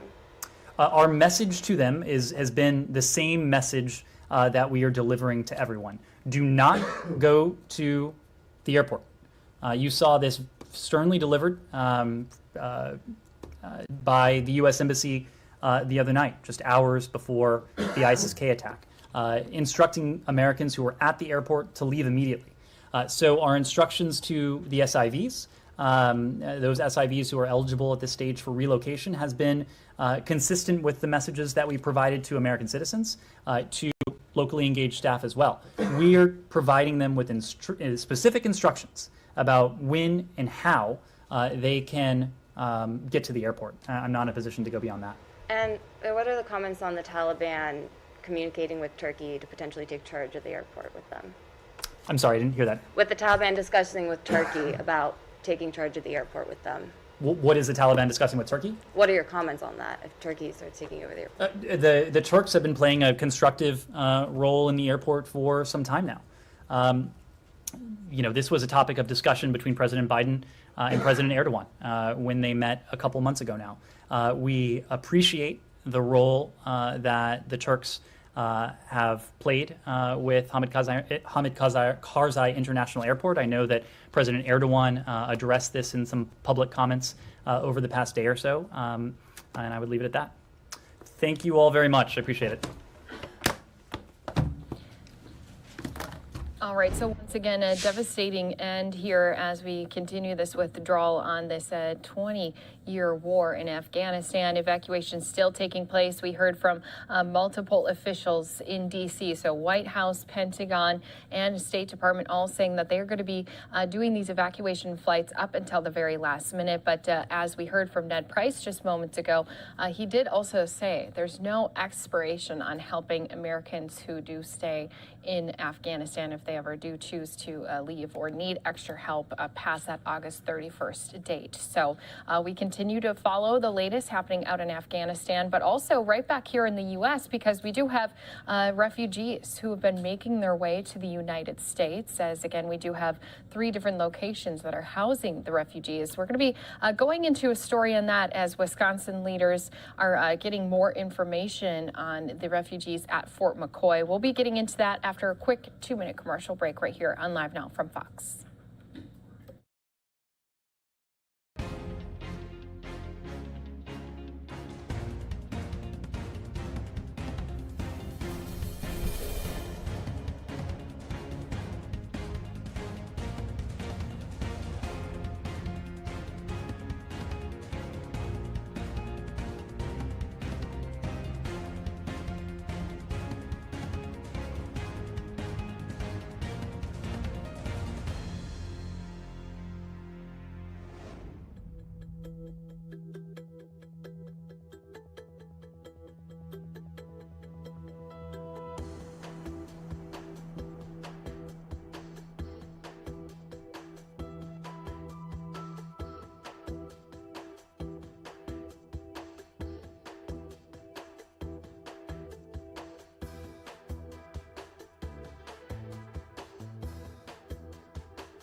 Welcome back here to Live Now from Fox. Christy Larson here at the desk with you as we continue bringing you news stories not only around the world but here across the country. A lot of people down south in our southeast getting prepared for Hurricane Ida. Yes, that's right. I said hurricane. It has been increased as it is now expected to be a Category 4 hurricane by the time it makes landfall here in the U.S. So what I want to do is quickly just show you just the tracking that we do have here for all of our viewers with us as we continue to see it's making its path. It's going to be hitting that New Orleans area, as you can see already, getting some rain, but they're just going to be preparing over the weekend for the big one to come on Sunday and into Monday as well. We've been hearing from some officials already here this morning, especially for some of those areas. They've already been canceling school. They've been telling everyone to be prepared with all of your errands done ahead of time. Make sure things like your cell phones are charged ahead of time in case you're one of those areas that loses power. But let's go out to the National Hurricane Center, get the latest update with Ken Graham. Welcome back to the National Hurricane Center. This is Ken Graham right here in our operations area looking at the latest information on Hurricane Ida. I said Hurricane Ida. We are now a hurricane. We have the hurricane hunters in there and they found the winds to support 75 mile per hour winds right now. We are still moving northwest at 15 miles an hour, but now a hurricane's been getting stronger as advertised all day, and we can see that here. We got the hurricanes hunters in here, and you can see some of the little areas there where you see in light blue. They're looking at the winds, they're trying to find the center point for us, and just an incredible amount of development during the day as we thought. And I really wanted to, you look at this and you think about your traditional hurricanes, so much warm water over the Gulf of Mexico, and we think this track's going to go over some of the warmest waters in the Gulf, and we think continue to get stronger and stronger with time. And this is something to look at here. You really start to look at the information we have from the hurricane hunters, just looking at the center, but I think this is important to look at. You see what it looks like now on satellite. This is what we think it's going to look like as it goes over the Gulf of Mexico. Look how strong it gets. That's your traditional hurricane with the eye, and start backing this up a little bit. It's just important to show it, to really realize this is a very serious situation. This is what it's going to look like very close to landfall. So it's not just that center point. You can see the center eye here. This is actually the simulation from the model data, simulation of the satellite, and you can see just the intense nature of it, not just around the center, but well out from that. Rain bands as far away as Florida and Alabama. So pretty significant situation. We got to take this serious. You have today and you have tomorrow to get ready for this before we'll start seeing some of those impacts. We do have the latest track for you, the latest update from our hurricane specialist here. So here we are close to getting to Cuba. We got a hurricane warning up for portions of Cuba. That's 2 p.m. this afternoon. Here we go over the Gulf and becoming a major hurricane. In other words, Cat 3 or higher. Forecasting a Category 3, can't rule out even stronger than that possibility as this approaches the coastline, where we have this hurricane watch up for portions of the Mississippi coast back through Louisiana. Getting real close to the coastline Sunday evening, but remember, it's so incredibly important to realize these impacts get there well before the center. So you think about Sunday evening having some sort of landfall, but look at the winds. This is the arrival of the tropical storm force winds. That's Sunday morning. So Plaquemines Parish, Lafourche, southern Terrebonne, southern Jefferson, lower Jefferson, start seeing some of those tropical storm force winds arriving as early as Sunday morning. So what does that mean? It's too dangerous to be outside when you start getting those type of winds. So you've got to be able to wrap things up. You got today, you got tomorrow, got to wrap up all that preparedness. Listen to those local officials. I'll tell you, it's just incredibly important. If they tell you that not to be in that area or have some evacuations, please listen to them. It's so important not to be in these areas. It's just too dangerous to be in some of these areas with things like the storm surge here. Look at this possibility, the potential storm surge in some of these areas along the coast, 7 to 11 feet of storm surge. Morgan City, back over to Ocean Springs, some of these areas. This really accounts, there's 1,000 different hurricanes built into this model, bigger, smaller, left, right. So this really is looking at a situation with the scenario. Some of these higher levels could be the worst. We might have to adjust it, get stronger, different things change. We may have to adjust this a little bit, but that's what we're looking at. It takes into account those different movements. If it's further this way, some of these values on the east side could be lower, but you can't account for that. You have to go from a safety perspective with some of these worst case scenarios, really looking at the potential of what this storm surge could be. Even Lake Pontchartrain here, 4 to 6 feet of storm surge. Ocean Springs back to the Alabama border, 4 to 7 feet. So take it serious. listen to those values. If you're in those low-lying areas, especially if you're told to evacuate, I just can't repeat it enough. Make sure that you listen to them and get out of these areas. So it's not just the storm surge, staggering amount of rainfall. So you have that storm surge, you have that rainfall on top of it, tough to drain, so it backs up. Significant flooding, so we have the wind, and we have the power outages associated with the wind, we have trees down with saturated soil, we have the storm surge, and the rainfall on top of it. In red right here, we're talking portions of southeast Louisiana, North Shore, South Shore, including Metro New Orleans, the potential of getting 10 to 15 inches of rainfall. And some of that could even be 20 inches where those rain bands set up right around the center and right to the right of the center. Mississippi Gulf Coast, some of these values 6 to 10 inches, some places higher. Even inland around Jackson up to Tupelo, getting into extreme northwest Alabama, you can see some areas of 6 to 10 inches of rain. So extremely dangerous situation. Simple as that. Extremely dangerous situation. And if you really look at this graphic here, you got to have stuff wrapped up.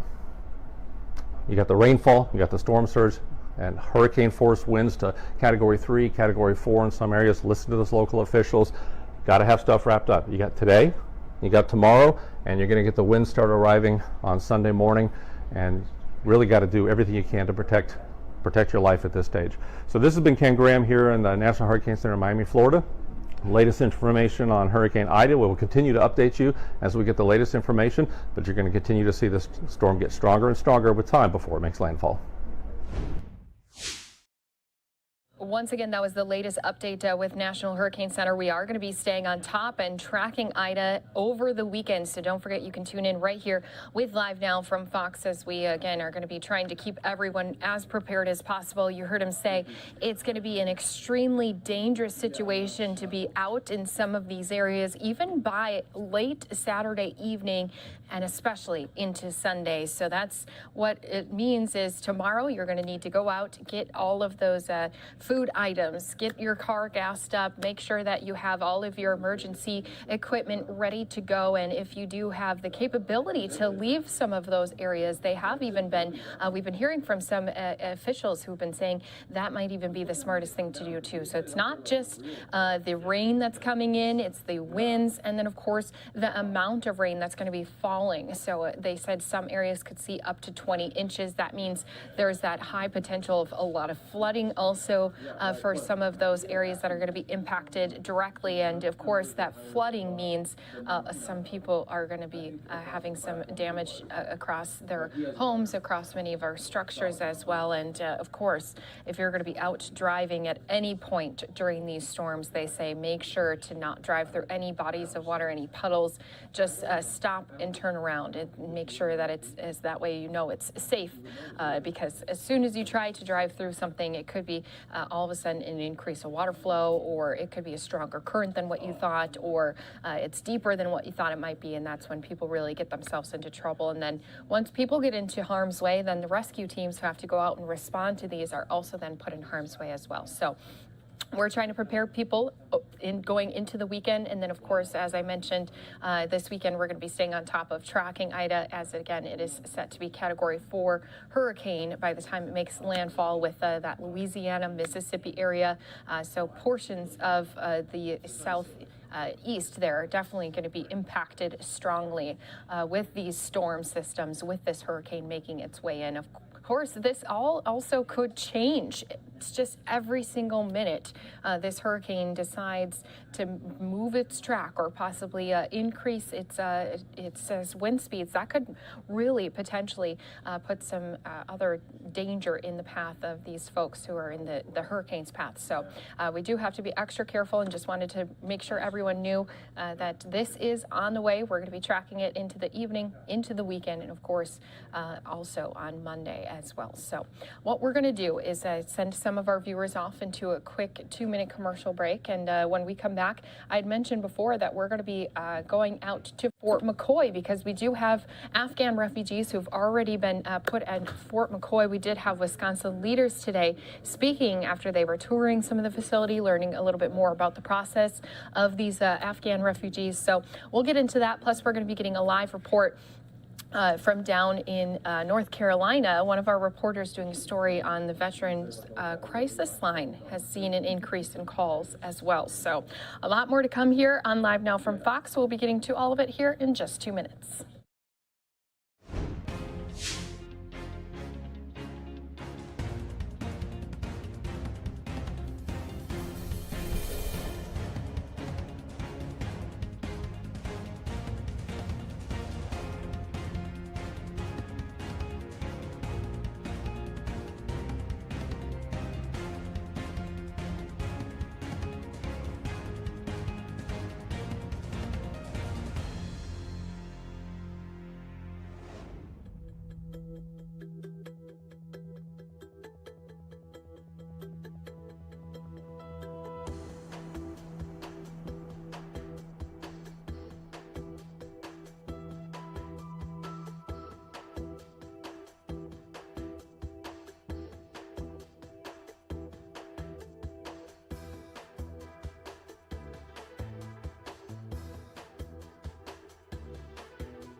Welcome back here to Live Now from Fox. We continue to have you covered on all of the breaking news, live events, top stories that happen not only across the country but around the world as well. We've been hearing a little bit more about these attacks that took place in Afghanistan, especially as we've been hearing increase of numbers with the death toll for the Afghans who were around the airport at the time of these attacks. So let's just go ahead, reiterate what we do know here at this time, as again, we do have the death toll in the suicide bombing that had rocked Kabul yesterday now has risen to 169 Afghans and 13 U.S. service members killed. Again, this was the deadliest day for American forces in Afghanistan since 2011. And on late Thursday night, State Department officials had said they were continuing to just keep an eye on the toll of those numbers. We heard today from White House Press Secretary Jen Psaki that the families are still being contacted of those 13 U.S. service members. So we did want to just continue to play some of the video that we've been seeing here being brought into our Live Now from Fox desk. Now, President Biden had said that their mission is going to continue to go on. He promised to bring home the remaining Americans and Afghan allies. But on Friday here, we do still have thousands that remain in the country trying to, of course, escape the shadow of the Taliban, which did take over earlier in the month as they saw the absence of American forces. And we've heard from the State Department earlier here today as well, as they said they're not going to be putting an expiration date for helping Americans. But of course, every single official we've heard from still is trying to reach their August 31st deadline. So as of Thursday, our latest number that I have in front of me is saying there was more than 100,000 people who had been safely evacuated from Kabul. As many as 1,000 Americans, tens of thousands more Afghans were struggling to leave. Again, this is one of history's largest airlifts. General Frank McKenzie, the U.S. Central Command Chief, who's overseeing the evacuation, had said on Thursday about 5,000 people were awaiting flights on the airfield. So again, this is a continuing, ongoing situation over in Afghanistan, as we have been reporting it, this withdrawal ever since we've had this August 31st date set by President Biden. And of course, now these next few days, as the White House has said, are going to be extremely dangerous for these troops who are still on the ground, for those allies who are still on the ground as well. And of course, they all are trying to work as fast and as efficiently and safely as possible to reach that August 31st date. But even the White House was saying that they are going to try, or that they do expect or could anticipate more attacks to come, as again, they do have a lot of threats still being given around the airport at Kabul. So what we're going to do is bring things back here to the U.S. soil. We're going to go out to Wisconsin, where we did have some Wisconsin leaders speaking to one of the locations where Afghan refugees are going. They're out at Fort McCoy. Let's listen into what they had to say just earlier here today. Our sincerest thanks to Major General Guthrie and all the soldiers here at Fort McCoy who are doing an incredible job with a very unexpected mission. I think all of us were very saddened by the news from Kabul yesterday. As a Marine, my heart breaks for the 12 Marines and the Navy corpsmen who were killed by terrorists in Afghanistan yesterday. I just got a call from my wife on the way down, and she was crying. Someone had sent her a picture of the Navy corpsman that was killed. It's just a very dark day in American history, and our hearts go out to the families of the fallen.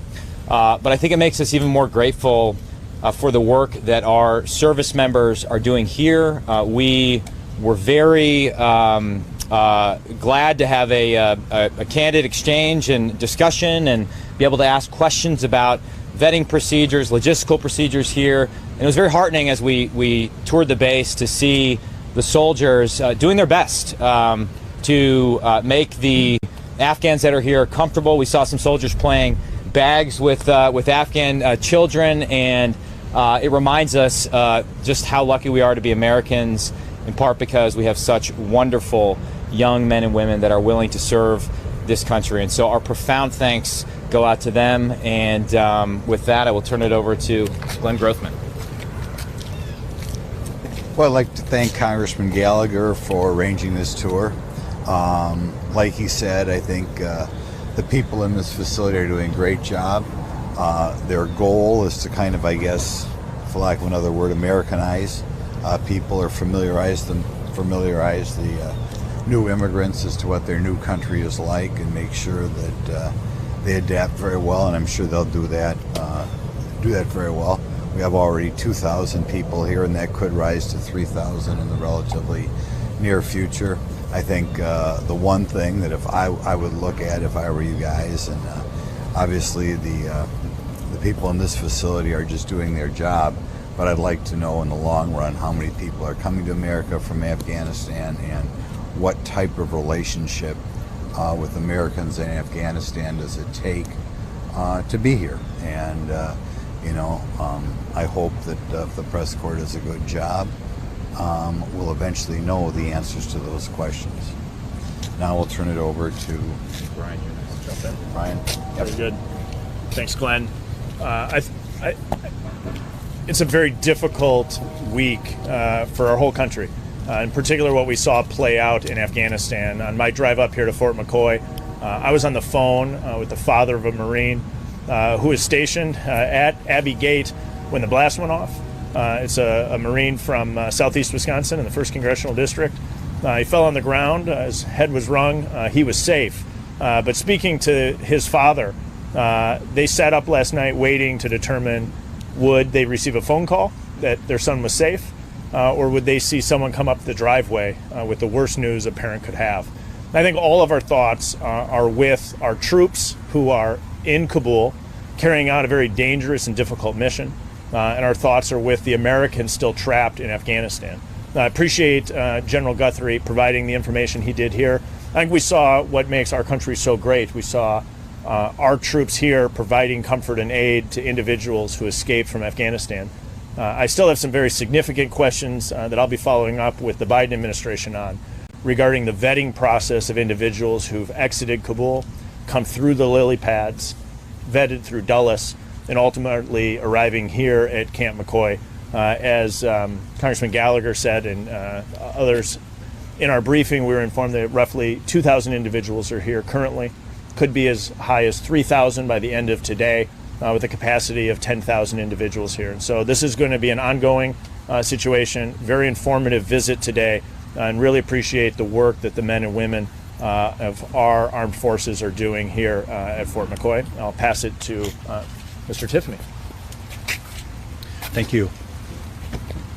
Yesterday was a really bad day for America. We now have 13 more Gold Star families, and it breaks all of our hearts that that happened yesterday. General Guthrie gave us a good view of what is happening here. They're doing their job here, and they're doing their job to the fullest extent.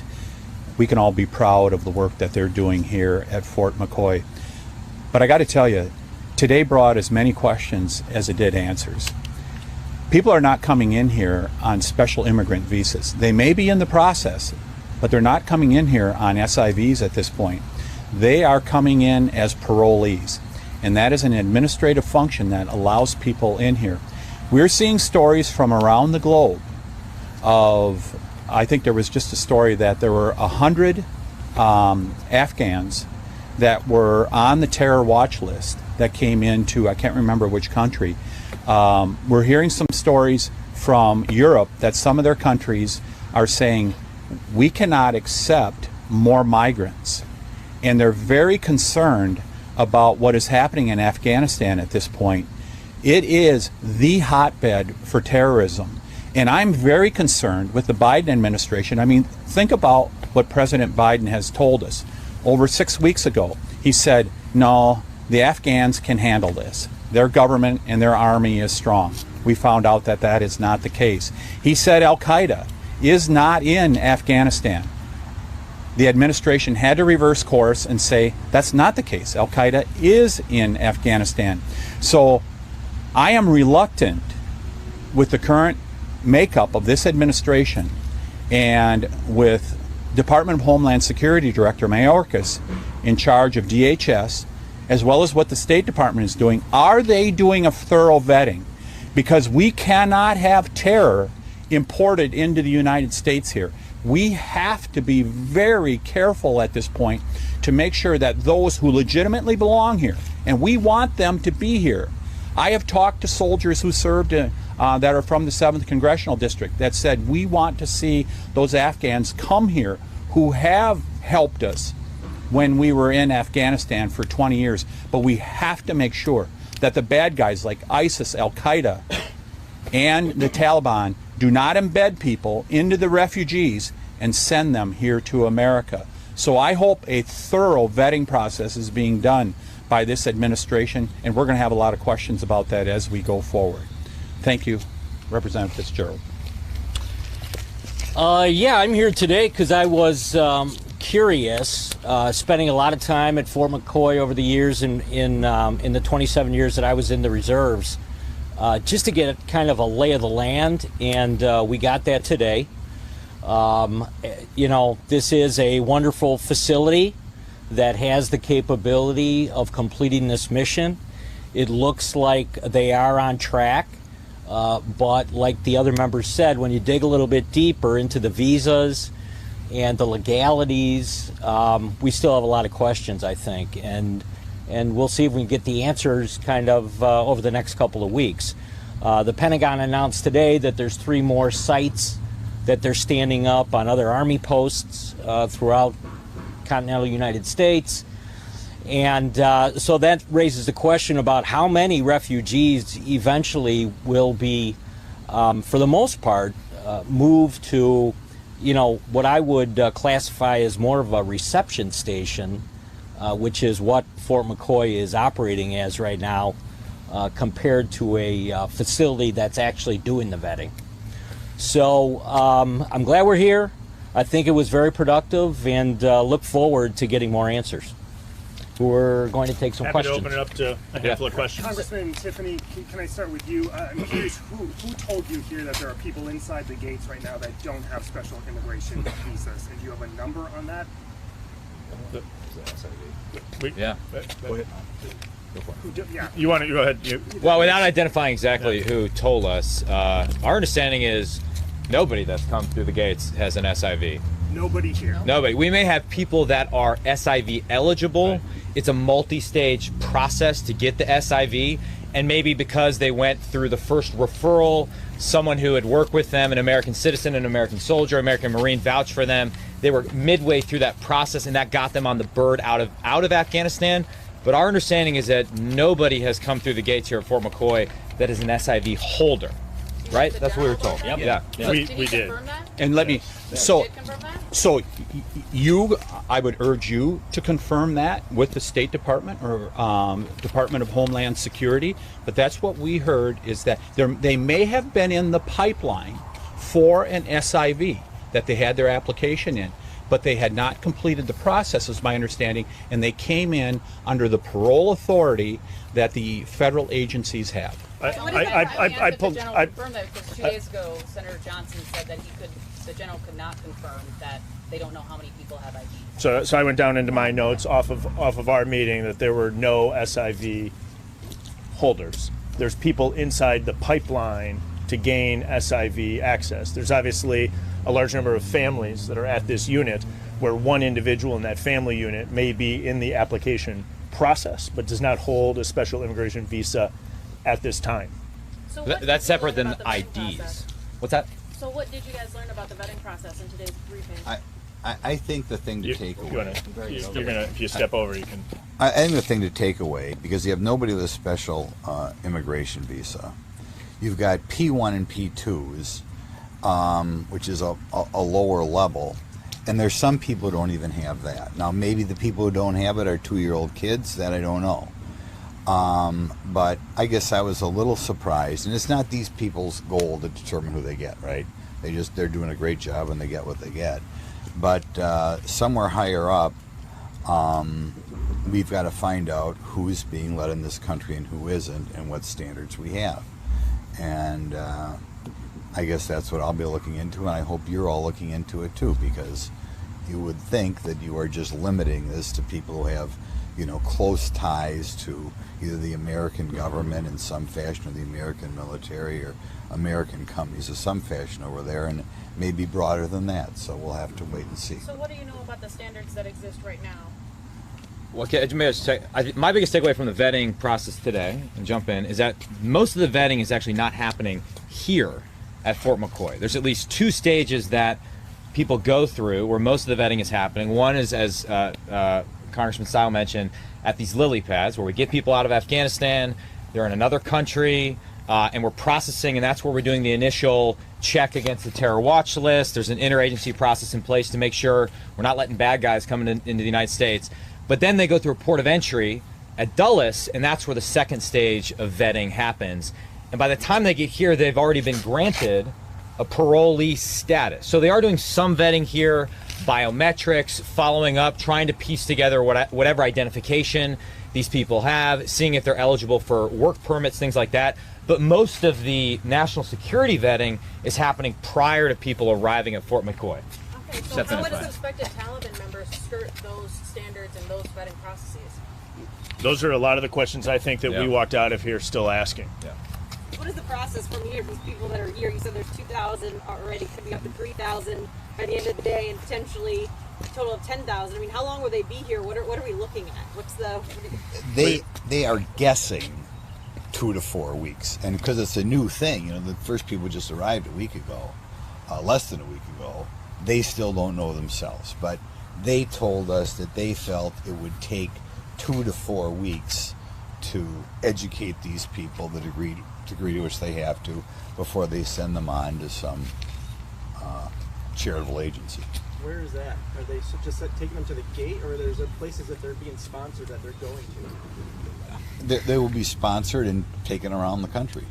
They're not just dropped out here. I think it's fair to say there's a very early stage sponsorship process underway. Another area where we have follow-up questions, And I'm not, unless I missed it, I don't think there's an actual instance of someone being sponsored and released to a sponsored family. We've had some instances of American citizens leaving, some non-American citizens leaving because their spouse was an American citizen, and there is nothing stopping a parolee who wants to leave from leaving at the end of the day. Congressman Style, can I follow up on the story you were telling the mission? Sure. I'm curious from all of you, do we have any collective knowledge on how many Wisconsinites or how many service members from Wisconsin are still in Afghanistan at this hour? Yeah, I don't have the collective data. I have the story of an individual who I know very well, who is a Marine stationed in Kabul, carrying out this mission. He's been serving a number of different roles, but it was particularly at Abbey Gate on a regular basis. His father and I spoke this morning. His son is alive, was knocked over by the force of the blast at the gate, but he was there, and this soldier, or this Marine's father and mother, stayed up last night waiting. Would they receive a phone call that their son was okay, or would they see someone come to their driveway with terrible news? And early this morning, I think about 5 a.m., he got a phone call from his son that his son, while knocked over, was overall okay. But there's still a number of Americans who did not receive that news last night, and our soldiers are in an incredibly dangerous and difficult mission in Kabul, and will be there for a number of days. And it's a reason I think all of us should take pause and pray for our soldiers who are conducting this mission, as well as for the Americans that still need to be evacuated from Afghanistan. Do you know of any other? Doing right now? What are the refugees inside Fort McCoy doing right now? We just did a driving tour. We saw some out going to the commissary, getting food. We saw some children playing with American soldiers. We saw some talking on cell phones. A variety of different activities right now. Can I just, a quick comment on that? I think part of the problem is, in order to meet that August 31st date, we're having to retrograde American troops and equipment right now. And it's part of the reason why we urge the president to abandon the arbitrary withdrawal date until we have assurances that all American citizens that want to get out are out of the country. Because we can't leave people behind. That creates an incredibly dangerous situation and an opportunity for the Taliban, for ISIS-K, for any other bad actor in that country to take American citizens hostage, which will be a disaster for U.S. national security going forward. And I had a bill on the floor earlier this week that would have required the Biden administration to report to us on the number of Americans that are still in Afghanistan, the number of Afghans seeking refuge. Our Democratic colleagues refused to pass that. It also would have required them not to withdraw by August 31st until we've gotten all our Americans out of the country safely. I think, that we can have disagreements about, this vetting procedure, that vetting procedure. All of us are united behind the idea of we should not leave any Americans behind enemy lines in Afghanistan. That is an unacceptable situation for the United States of America, and it's going to undermine our security for months, if not years to come. Do you guys know, were there any Wisconsinites in the group of 13, 14 casualties that were reported yesterday? I'm not aware not of to my any. knowledge, but yeah. Representative Gallagher, you've been speaking to vetting for years. Have you heard regarding the current process of evacuation, relocation of refugees, just in the United States, not other countries? Have you heard of any intelligence, anecdotes, stories, or otherwise that would suggest that bad actors have been filtering through the process? Yeah, I'll follow up that Tom had. Yeah.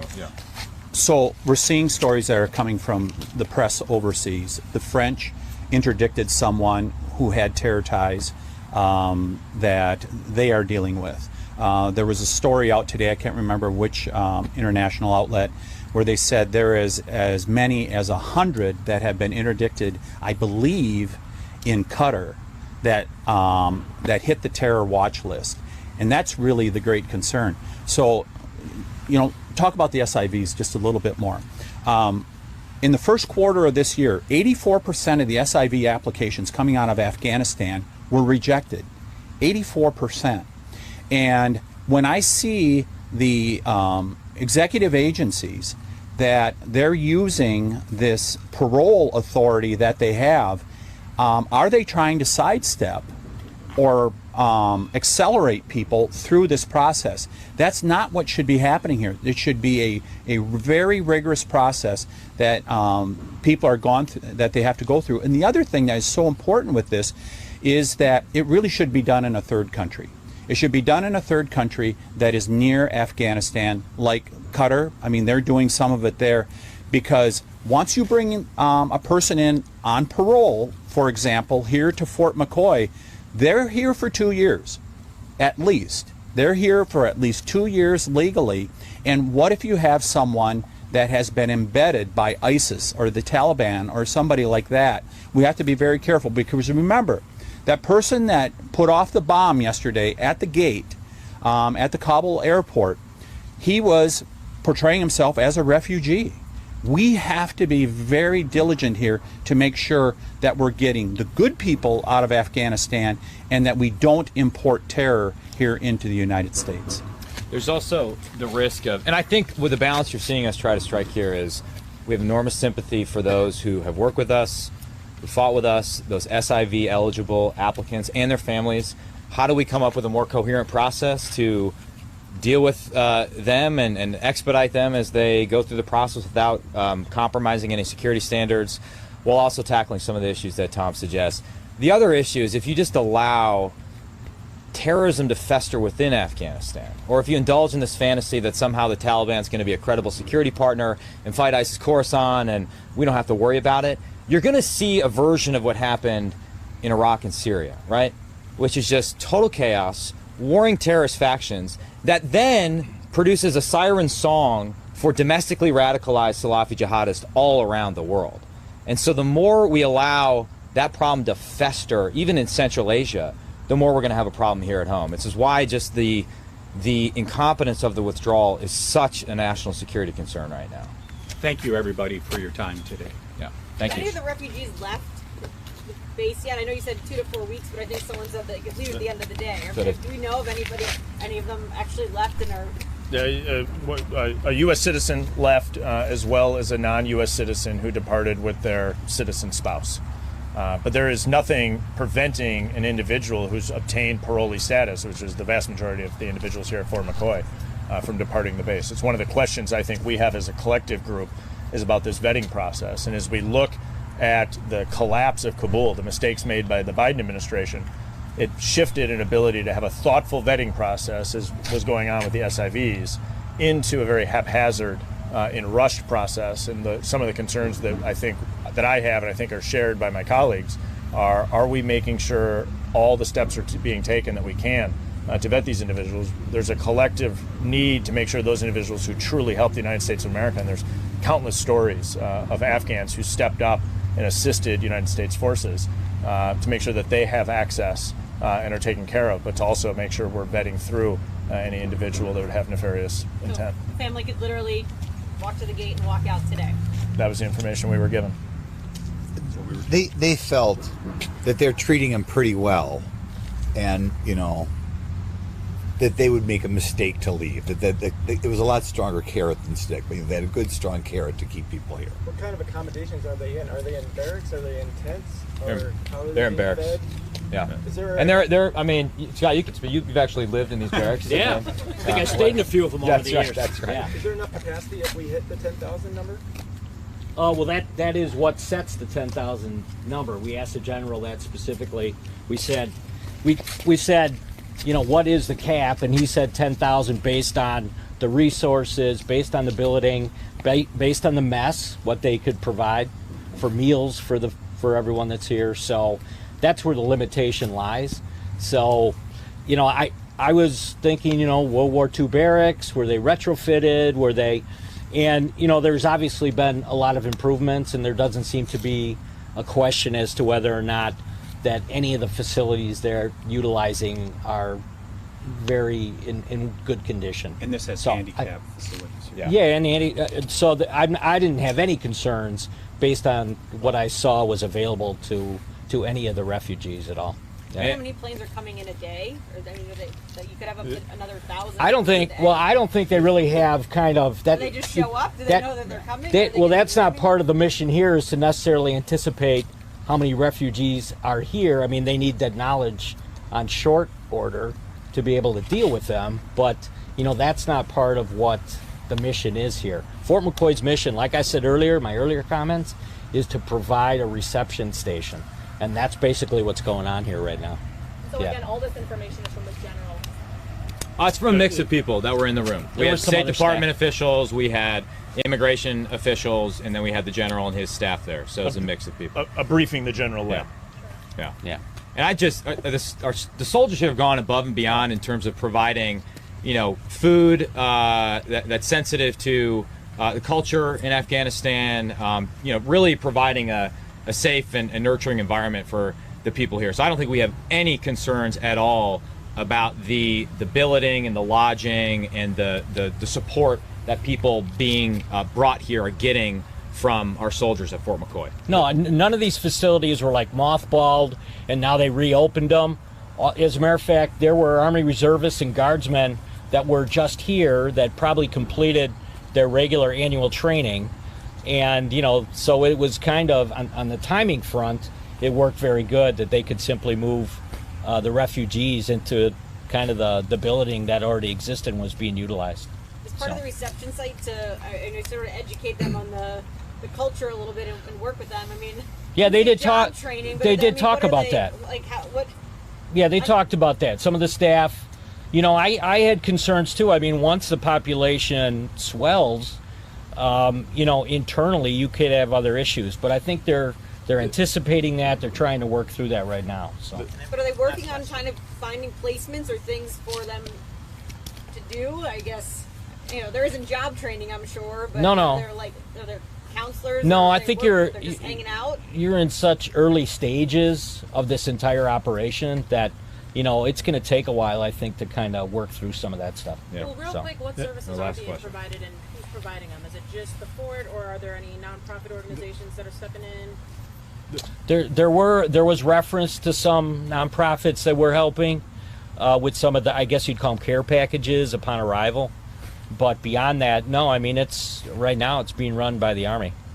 Yeah. But they're working in coordination with outside groups. We didn't get into the nuanced details, but I think the general view was our drive through the facility where you could see individuals staying, is that the care being provided by Fort McCoy is top notch. Yeah. Thank you all very much. Thank you. Thank you. All right, so once again, we had our leaders out in Wisconsin there talking to the refugees that have already made their way over to Fort McCoy, but it's, of course, not the only part of this big and growing story. We continue to keep you updated on all that is surrounding Afghanistan as we get closer to that August 31st date. What we're going to do is send some of you off into a quick break. When we come back, we're going to be getting a live update on veterans' mental health, what some of these recent news pieces have been doing to veterans who may have served overseas.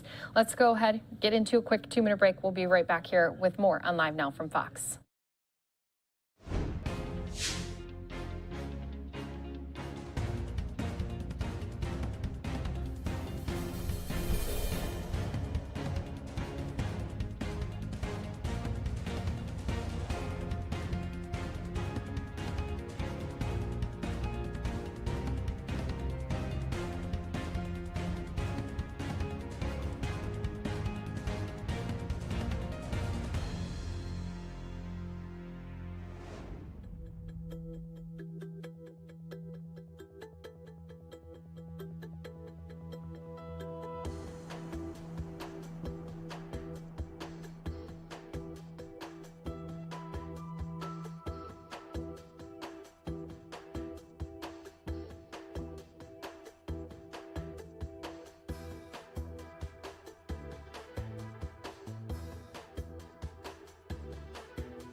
welcome back here to Live Now from Fox, where we continue to have you covered on all the breaking news and stories that are happening across the country. Once again, we're staying on a topic with some more Afghanistan news as new images and news spread of the Taliban's takeover in Afghanistan. We do have experts who are saying that calls to the Veterans Crisis Hotline have risen. So we do have Fox's Austin Westfall joining us live in Charlotte, North Carolina, where a local nonprofit is explaining new concerns over veterans' mental health and how veterans can get help. So once again, joining us live is Fox's Austin Westfall with more on this story. Austin?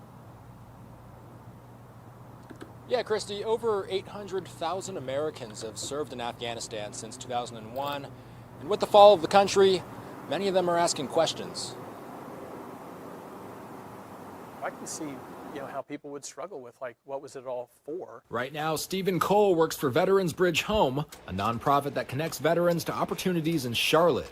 But 12 years ago, he was deployed to Kabul, Afghanistan as a U.S. Army public affairs officer. I did leave a wife and 2 kids alone, and, those were years that I can't get back. Aside from himself, Cole is thinking about the Afghan citizens he worked with daily and the thousands of Americans who paid the ultimate sacrifice. You think about their families, the people that were left behind, and their friends. So, a lot of emotions. People are remembering, making sense of their own lived experience. Army Reserve psychologist Nicole French says these emotions are normal. On August 15th, the day Kabul fell to the Taliban, the Veterans Crisis Hotline received 225 more calls compared to the same day last year, a 15% increase. I think grief is absolutely coming up.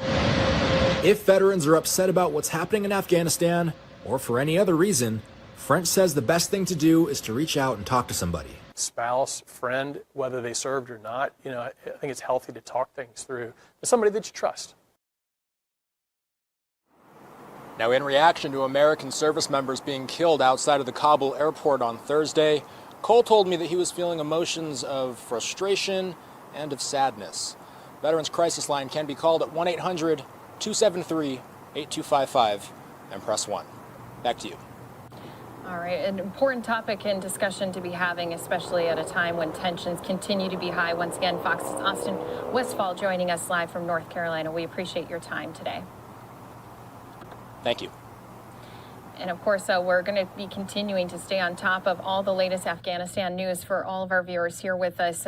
No matter if it's a Pentagon briefing or a State Department briefing, White House briefing, or even just local stories, as we just heard. Of course, we're staying on top of all of the news here for all of our viewers with us on Live Now from Fox. But we do want to also bring some breaking news that we do have as well coming into our newsroom, because we're always staying on top of the latest stories that happen not only around the world, but also right here across the United States as well. Don't forget, you can always tune in over the weekends as well. We're going to be keeping you up to date over the weekend, not only on the Hurricane Ida, but also the Afghanistan evacuations that continue to take place. But what I want to do is bring in here Andrew Kraft with more breaking news here today. And Andrew, we have an update for our viewers on Sirhan.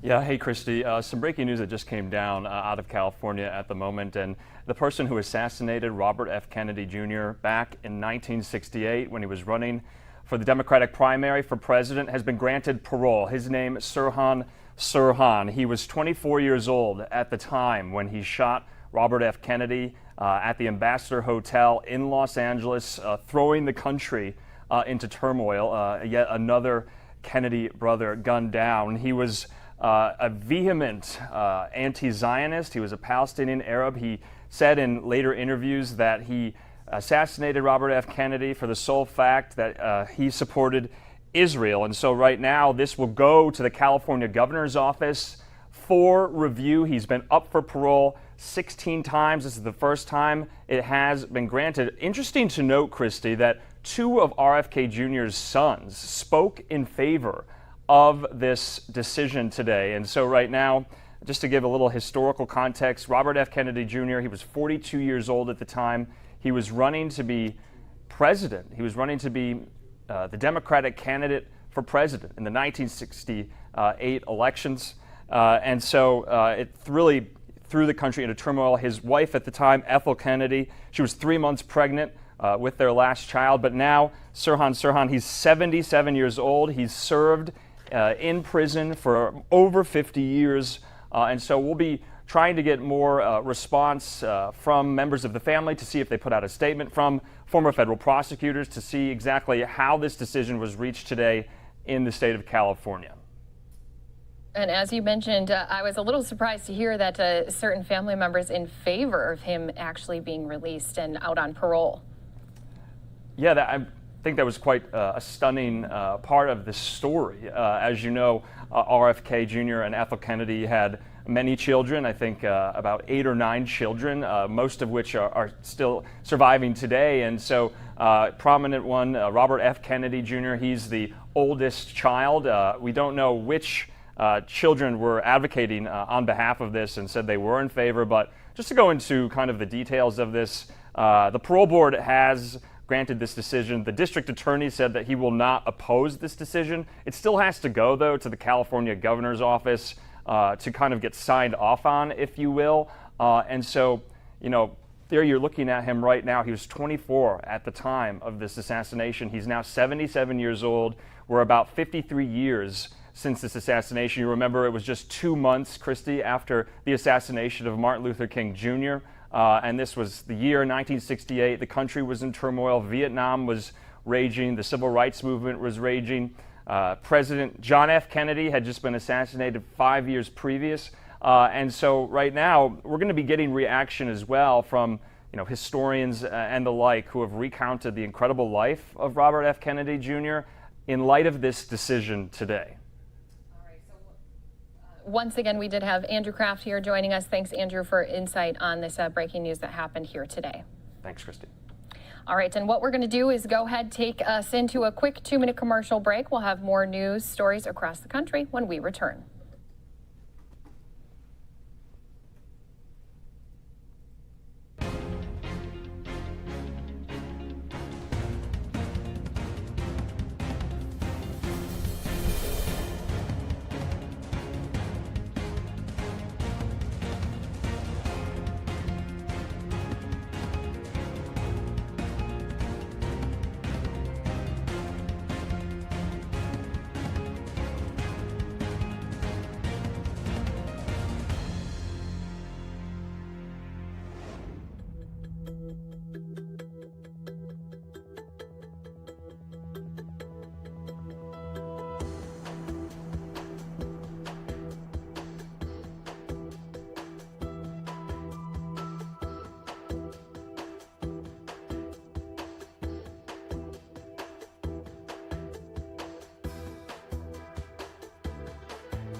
Welcome back here to Live Now from Fox. We continue to give you news stories happening all across the country. Let's go ahead and take a look at this hurricane making its way over to Louisiana, to Mississippi. We do have a big warning for some of those people into this weekend. So here's some key messages with the National Hurricane Center as, again, we are expecting Hurricane Ida to be a Category before landfall. So there is a life-threatening storm surge, and hurricane conditions are expected to continue through tonight in portions of western Cuba. This is including Isle of Youth, where a hurricane warning is in effect. We also have life-threatening heavy rains, flash flooding, and mudslides expected in other countries such as Jamaica and western parts of Cuba. Now, there is also danger of life-threatening storm surge on Sunday for the coasts of Louisiana and Mississippi with the storm surge warning area. And so there is extremely life-threatening 10 to 15 feet above ground level is possible with the area from Morgan City, Louisiana to the mouth of the Mississippi River. Now, interest throughout the warning area should follow any advice given by local officials. And Ida is likely to produce some heavy rainfall later on Sunday into Monday across the central Gulf Coast from southeast Louisiana to coastal Mississippi and Alabama, resulting in considerable flash, urban, small stream, and riverine flooding impacts. So as Ida moves inland, flooding impacts are possible across portions of lower Mississippi and Tennessee valleys.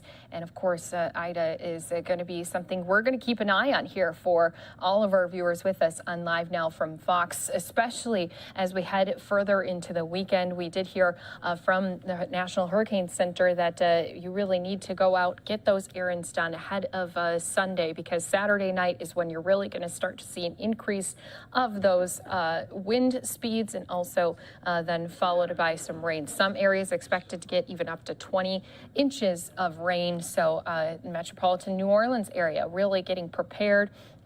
And there's potentially some catastrophic wind damage that is possible where the core of Ida moves onshore. So actions to protect life and property should be rushed to completion in that warning area. We do actually have a live update going on at this time out in Louisiana as they are getting prepared. I want to jump into that here for some of our viewers. Plus, we're going to be getting some more stories with some of our reporters across the country here shortly as well. So once again, going to head out to Louisiana where we're hearing from officials on the latest as they continue to track Ida. We're aware of voluntary and/or mandatory evacuations in 5 parishes. These orders differ depending upon where you live in the parish. So if you live in Jefferson, Lafourche, Orleans, Plaquemines, or Tangipahoa, please refer to your local officials for instructions on evacuations. And whoever you are, and wherever you live or wherever you happen to be, make sure you're paying close attention to your local officials, especially the offices of emergency preparedness and parish presidents and so forth, and follow their guidance. Currently, the Louisiana National Guard has over 1,600 guardsmen on duty preparing for this hurricane, but also doing all of their normal COVID operations as well. I've authorized General Waddell to activate the entirety of the Louisiana National Guard. There will be more than 5,000 soldiers available to respond. Search and rescue assets are currently staged in 13 parishes. We do have 64 high water vehicles, 60 boats, and 13 helicopters ready to support and assist the citizens of Louisiana. The Department of Transportation and Development, led by Secretary Sean Wilson and his team, they've mobilized their high water signs and barricades and other equipment that may be needed to address issues related to the storm. This equipment will be utilized when it is appropriate to do so. Through an existing contract, DOTD currently has more than 70 coach buses and 20 Parrot Transit smaller buses in Louisiana. They are staged at 2 vehicle staging areas, one in the New Orleans area, one in the Lafayette area. By tomorrow morning, we will have a total of 125 buses staged in Louisiana. The majority will be at the New Orleans vehicle staging area. This afternoon, just a little while ago, I did direct that the Saints preseason game with the Cardinals be canceled. Now that we've had update on the weather forecast and the severity of the storm is increasing, and knowing how valuable every minute is for people to be preparing for this storm, I did not believe it was appropriate for there to be an NFL preseason game taking place on Saturday afternoon, knowing that we're asking people by dark tomorrow night or bedtime tomorrow night, however you want to say it, that they be postured and located wherever they need to be and how they need to be to ride out the storm. It's never too early to start talking about post-storm safety as well. And I will remind you that in Hurricane Laura, we actually lost more people after the storm than we did during the storm to things like generator safety because of carbon monoxide poisoning, to people who were using chainsaws and on roofs and that sort of thing, and heat related issues as well. So everyone, please be mindful of this, and there is a very good likelihood that for some period of time, a considerable part of our state will be without power. Not that we're not doing everything we can to make sure that we can respond quickly. I can tell you there are already 5,000 linemen in the state ready to respond and almost 12,000 more postured to come in when they're called. But there's going to be a period of time, if the past is any indication at least, where many Louisianans will be without power. Many of those will rely on generators. Please make sure that you have those located well away from your home, at least 20 feet, not in a crawl space, not next to a window, and certainly not indoors or in a garage. And when you refuel the generator, let it cool off for at least 20 minutes before you do that.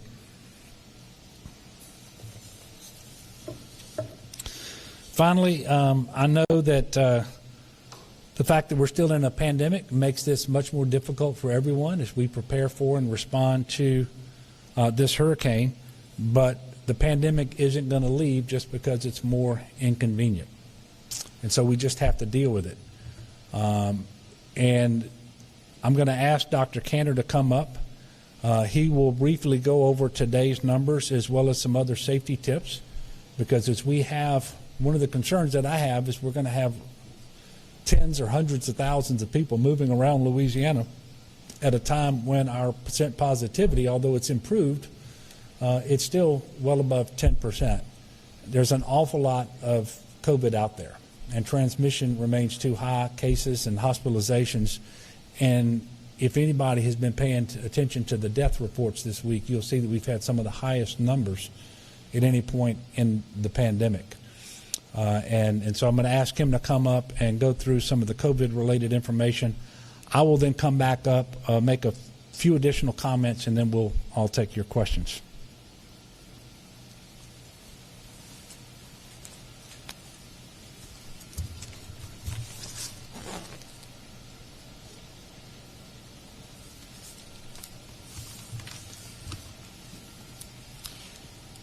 Good afternoon. Thank you, Governor.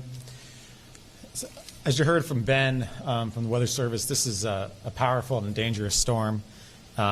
It's moving a little bit faster than we had thought it would be, which means that we have a little bit less time to prepare. So that's the first message to folks. Your normal timeline of preparedness for a hurricane has been cut down a little bit now. So take stock, make use of the time tonight, tomorrow morning to prepare, as the governor just said. We are thankful that our COVID numbers have softened just a little bit over the past week in this really unprecedented fourth surge. We have reported out an additional 3,428 new cases of COVID today. That's on 37,520 tests. And today there are now 2,684 COVID patients in hospital beds throughout the state. That number is down just over 300 count over the past week, which is encouraging because we were at a place a week ago where the hospitals just could not take anymore. So we are thankful for that. But as the governor said, the level of COVID out there, the amount of transmission out there, your risk, your chances of being exposed to and infected with COVID remain higher today than they have been at any point in the pandemic leading up to the beginning of this fourth surge. Percent positivity has gone down a couple points from our peak, but now it's at 14.1, which is still very, very high. There's a lot of COVID out there. There's a lot of risk out there. And as folks think through what their hurricane plans will look like and their contingencies, they need to take stock of how to keep themselves and their family safe from COVID. In most circumstances, that's going to mean limiting themselves to their family unit as much as possible, and when not possible, masking and distancing. This has been a difficult week. We reported earlier in the week our single highest fatality count from COVID to date at 139 deaths. We also unfortunately reported out 2 pediatric COVID deaths this week, one of which was in an infant less than 1 year old. There's still a lot of risk out there. This storm is not the only risk out there. COVID increases the risk. Please take stock of that. Please incorporate that into your hurricane plans. Again, if you need to be in an environment where you're mingling with people beyond your family unit, the things that will keep you safe from a COVID perspective are masking and distancing. Please keep that in mind. I'd also like to ask people, although our hospitalization census from COVID has gone down a little bit, it still is higher than it was in any of our 3 prior surges. The hospitals are still very busy. The hospitals are still in their own contingency plans. Many hospitals are still postponing elective procedures. Please avoid emergency departments unless you need it throughout this storm. If you're sick, by all means, go to an ER, but if your condition doesn't warrant an emergency department, please avoid the ERs throughout the storm, because we're trying our best to preserve their capacity for what they have on their hands now and anything else that they might have to deal with throughout the storm. If you have special medical needs, including electricity dependency or oxygen dependency, do what you need to do right now to prepare. Contact your vendor, make sure you have your supplies, stock up, be prepared. If you need assistance with any of those, particularly with oxygen, and you don't know where to go, start with 211. There are oxygen pickup points throughout the state. 211 will have the most up-to-date listing. If you need assistance with life-saving medical supplies that you and your family require, and you don't know where to go, 211 is the first place to go for that. The majority of the COVID testing and vaccine sites throughout the state are ramping down right now. Most south of I-10 have already closed. All right, guys, so once again, I just want to break away from Louisiana officials. We did please have keep up with those sites. Tropical storm Ida, but it has been upgraded to a hurricane. Here's again a look at that map as again Louisiana, Missouri getting their residents prepared as this storm makes its way over to those states over the weekend. We'll continue to track this with all of our viewers on Live Now from Fox here throughout the day. But what I want to do is turn to some more stories that have been happening here across our country. We do have some news out of Florida where today we had a Florida judge ruled Governor Ron DeSantis is not going to be happy with this. His executive order banning masks and mandates in schools was unconstitutional, while also rejecting many of the anti-mask claims DeSantis made when issuing the ban back in July. So what we're going to do is bring in Fox 13's Aaron Mesmer here with us today as he gives us a few more details here on exactly what happened in Florida. Aaron?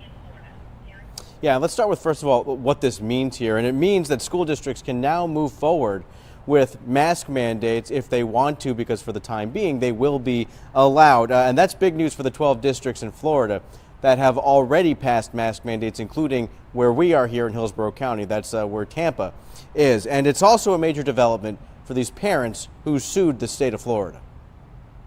I just really felt heard for the first time in a while. The parents who sued Governor Ron DeSantis applauded a judge's ruling that declared the governor's ban on school mask mandates unconstitutional. It was madness that we even had to sue the governor to get to this place. But I mean, we did, and we prevailed, and thankfully the facts mattered.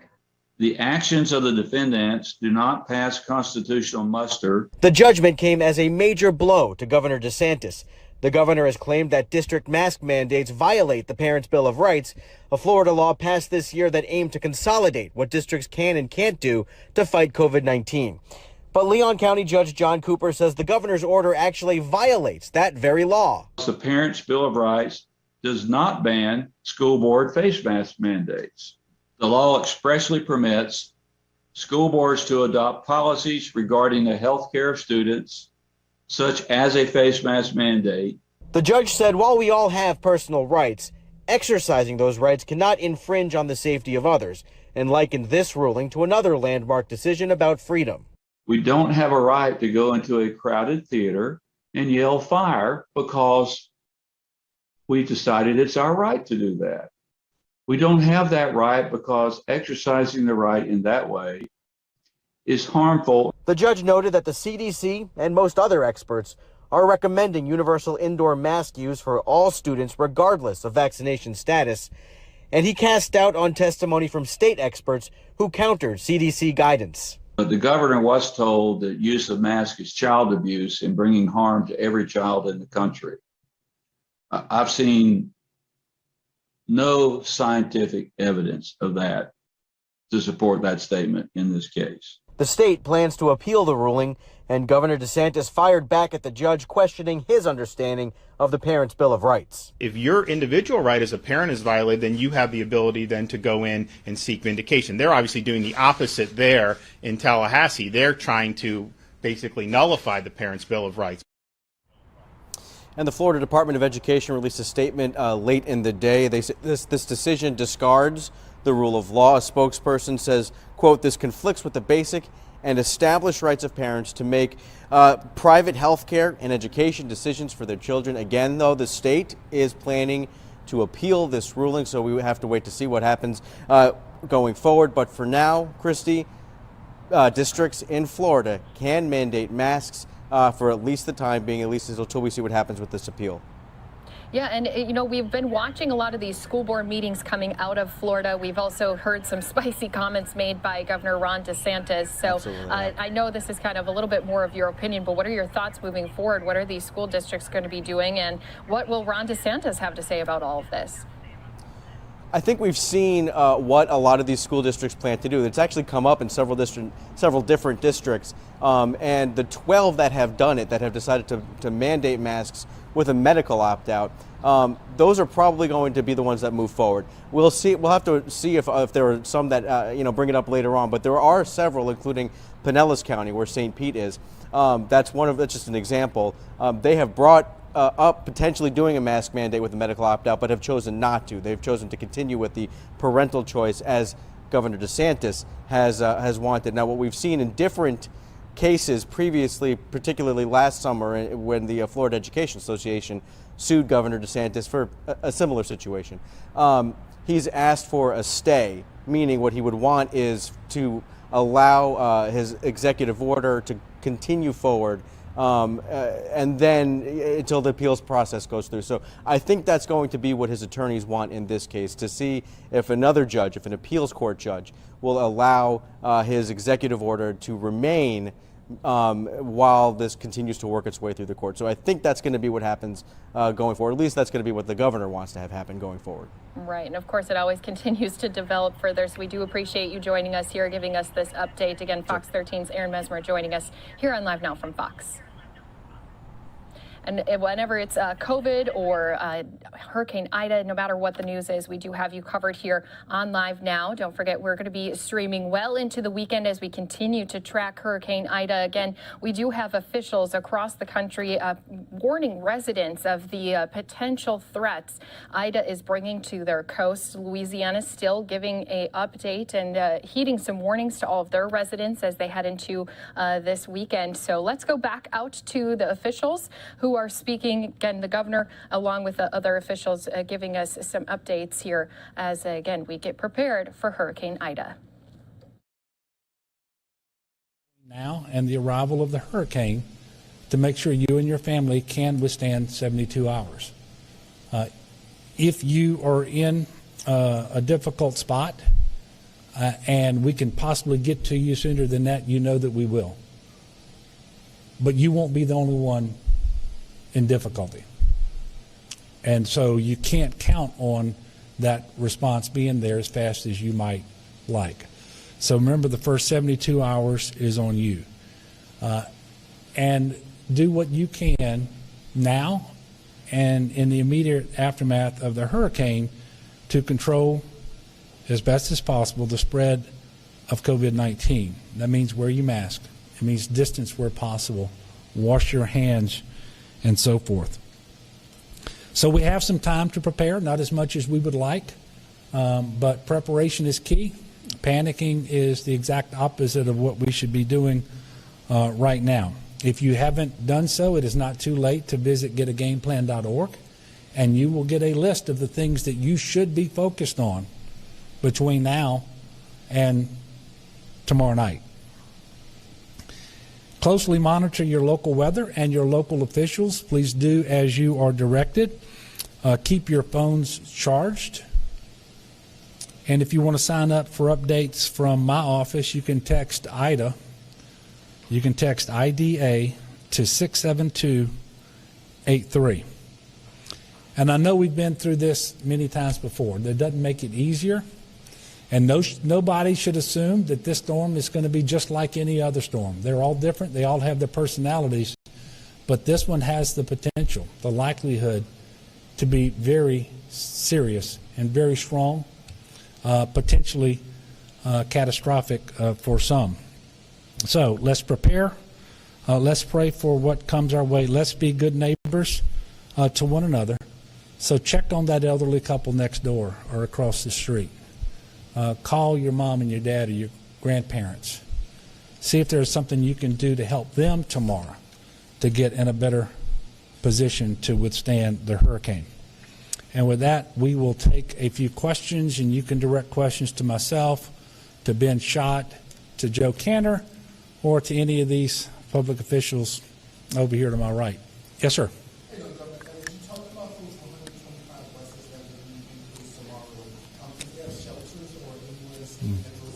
Yep. So where evacuations have been ordered, most are voluntary, there are some mandatory, those individuals should be looking for sheltering guidance from their local officials. We obviously have state shelters that we are setting up that will be operational as needed. If individuals want information about state shelters, they should call 211. I can tell you we will focus on North and Northwest Louisiana based on the track of the hurricane that you just saw for our sheltering, and we always have medical special needs shelters that are open as well.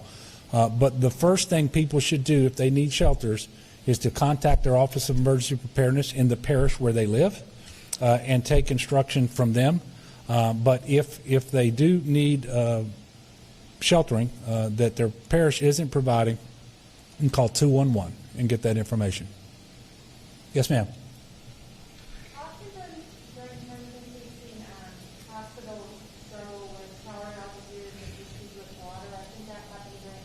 Mm-hmm. So obviously we have, I'm going to assume, more people in the hospital than we normally do going into a hurricane. Have you talked to the hospitals, and is there any things you can do to mitigate concerns about that? Well, we have. And the other thing is we actually have contingency plans that in certain scenarios, and perhaps not this one, where we would actually evacuate hospitals in certain coastal areas. That isn't possible. We don't have any place to bring those patients, not in-state, not out-of-state.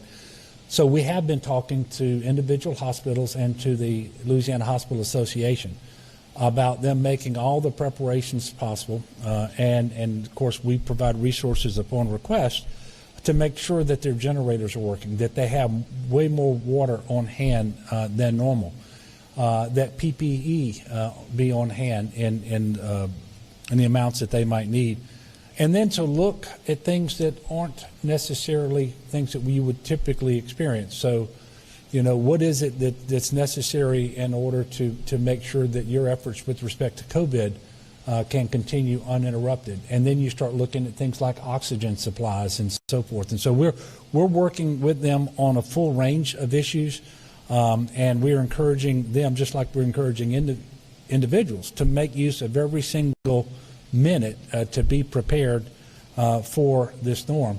But evacuations are just not possible.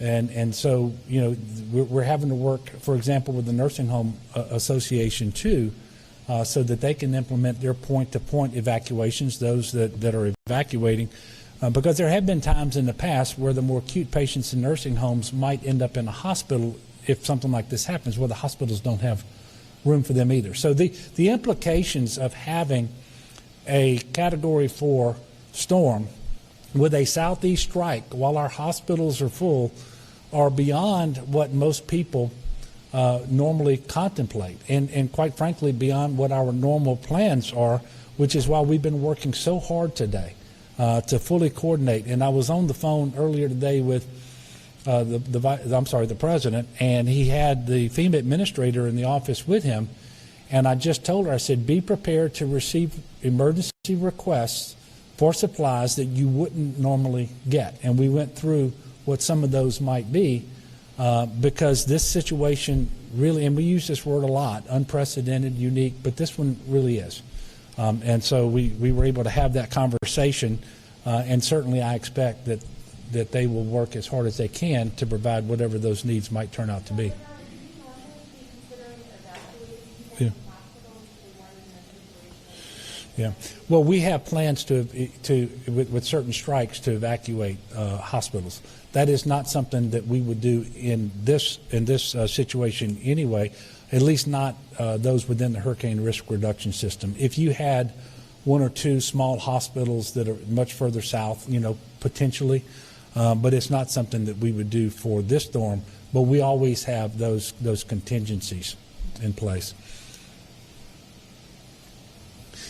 Any other questions? Yes, ma'am.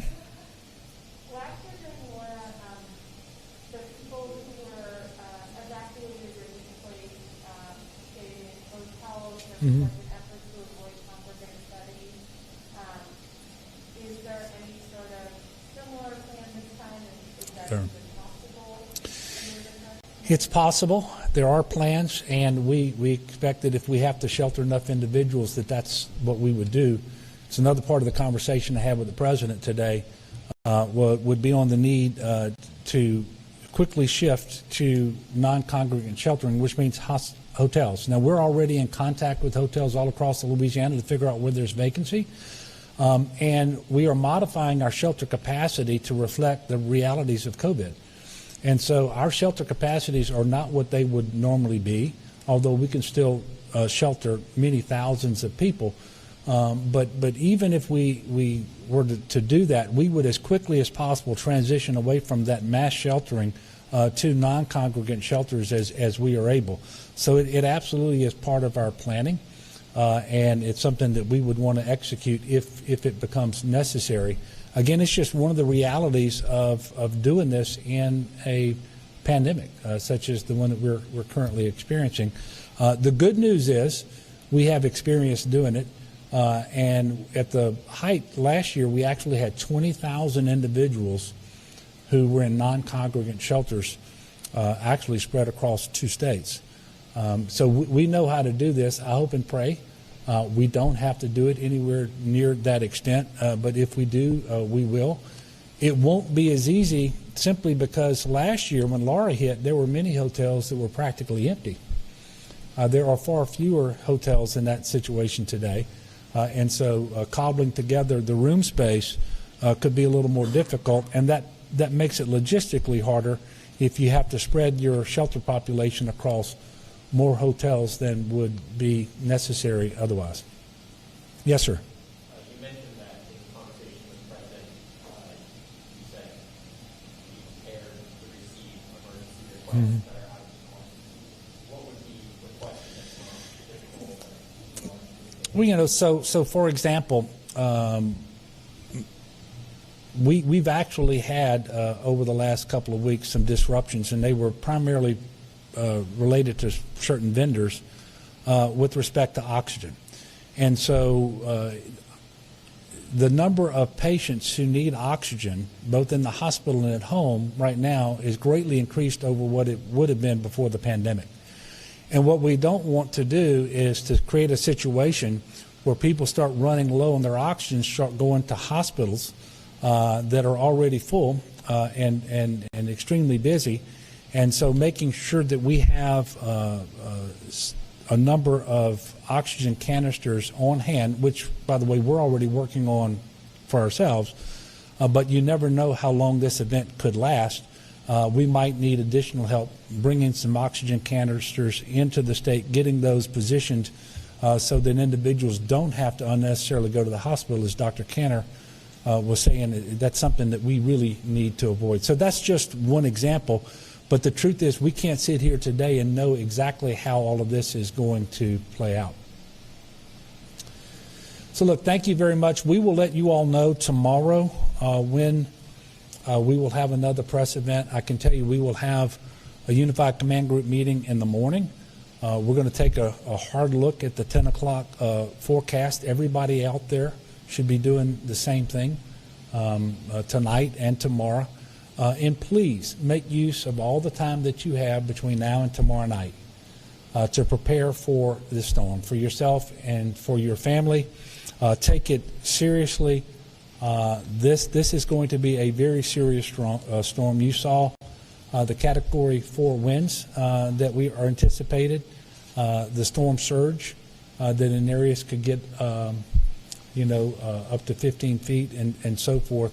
And also, when you start talking about rain that in localized areas could approach 20 inches, I mean, this can pose a lot of difficulties, a lot of threats and dangers, I should say. So let's all do what we can to be prepared, and then let's respond as intelligently as we can and as safely as we can and as quickly as we can to our fellow Louisianans who will be in need. So we will let you know when our next press conference is. Again, let's prepare and let's pray. And thank you. Can we find skeletons of other whales? Whales are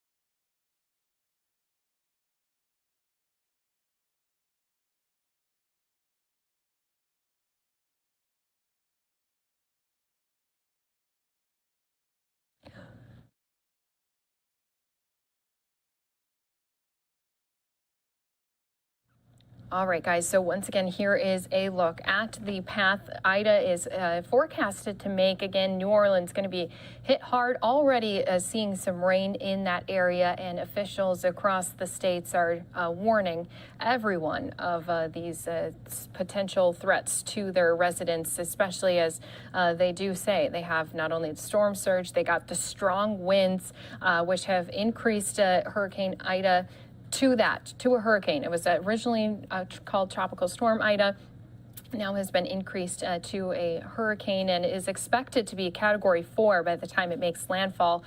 And we did have also an update that was just released from New Orleans.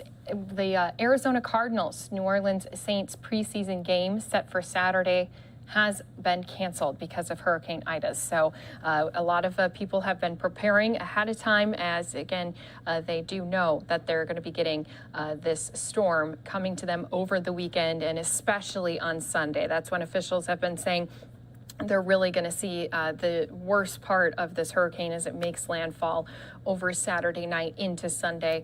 And again, we've been hearing from National Hurricane Center. We've also been hearing from officials down in Louisiana and Missouri. So we do continue to bring you these updates. And don't forget, we're going to have you covered right here on Live Now from Fox through the weekend as well. Not only on Hurricane Ida, but also keeping an eye on the evacuations that are still taking place in Afghanistan. So let's go ahead, take a quick 2-minute commercial break. We'll be right back here with more news right after, again, a commercial break.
All right, welcome back to our viewers here with us on Live Now from Fox. Here is a live look as we again are talking about preparations for the hurricanes to Hurricane Ida to be making its way to the coast of Louisiana, Missouri. They're going to be hit with Ida over the weekend. And again, we were just reporting that already many events have been canceled. We heard from officials earlier here today that school has also been canceled for some students who are right there in the path of the hurricane for Monday. So again, this live picture coming to us out of Jennings, Louisiana, as they are getting their residents prepared.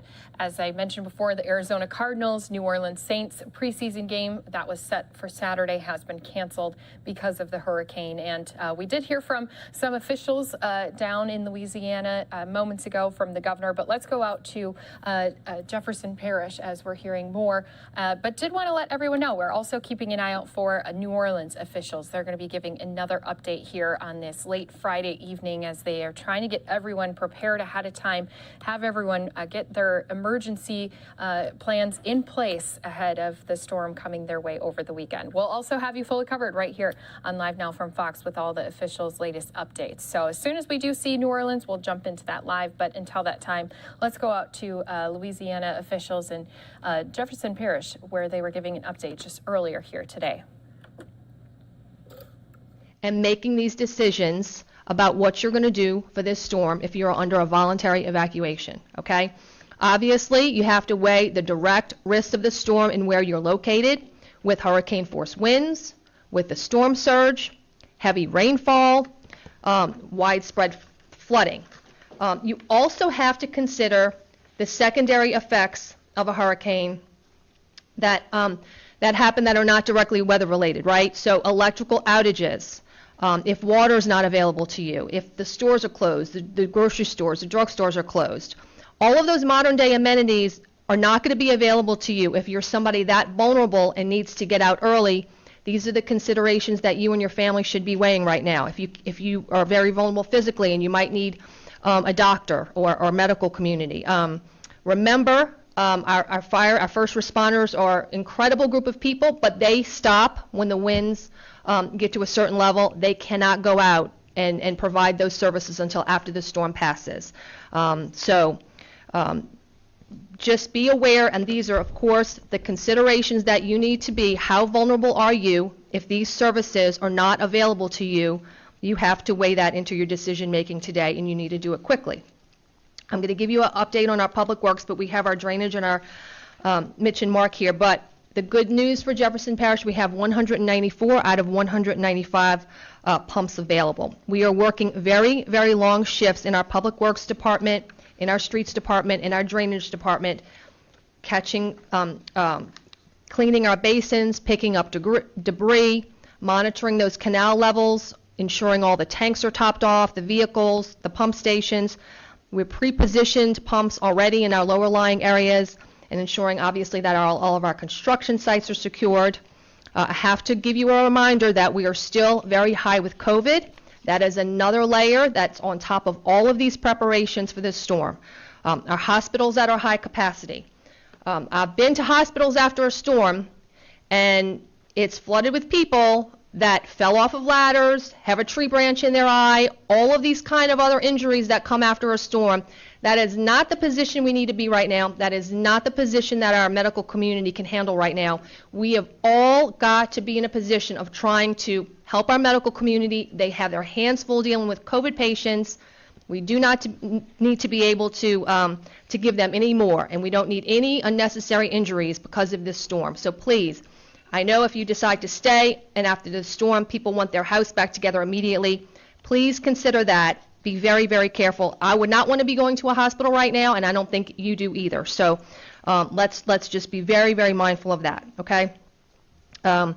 So we know this drill, what we should be doing, clearing our catch basins in front of our house. We have good neighbors on every street that go up and down and clear those catch basins to give our drainage system, which is a very expensive system, very sophisticated system, the best possible way of moving water. So that's getting the debris out of the those catch basins. You should be taking in your garbage cans and securing all your outdoor furniture and your grills and anything that could be high projectiles in the wind, tying down all those items. Preparing for electrical outages. My friend just texted me, are we going to have garbage pickup tomorrow? Do I start throwing food away? Yes, we will have garbage pickup tomorrow, so I'm sure she's emptying her freezer. Obviously, we live with a lot of open canals that are very, very hazardous during flood events. So remind everyone, sometimes when it gets flooded, you don't know where the road ends and the open canal begins. It is a very, very dangerous situation. And remember, the road repair can be hidden by water as well. You can damage your car, okay? So we want to remind everyone to avoid driving. It's to not cause a wake and cause property damage if you stay. And be very mindful of electricity and the dangers of that after a storm. All right, so secure your water if you're going to stay, your food, your medication, your flashlights, the first aid kits, the masks, all of those things, and start now talking to your family, communicating with your family, checking on vulnerable neighbors, checking on vulnerable relatives, monitor frequently the weather reports, and know what your evacuation route is, and have a second route as part of your plan. All right, some housekeeping events, as I've said. Garbage collection is going to occur tomorrow as scheduled, but all 4 Jefferson Parish drop-off sites and the residential drop-off site at the landfill are going to be closed on Sunday. Curbside and curbside garbage and recycling collection is also canceled on Monday, and there's going to be no makeup day. Again, I will repeat, our offices will be closed on Monday as well. We want to remind people, please do not put your bulky waste out on the curb. This is all dangerous during a storm. You just got to keep it and secure it until this storm is over. They will pose a risk and a hazard. We also don't need all of that garbage floating around in the streets, right? And then transit, at this time, we don't have any changes to our transit service. Our transit and our MITS buses, our medical buses are going to run as long as they can and as long as they're safe, and we'll let you know if they start to close. But right now, all of that is going to operate as planned until and as long as weather permits.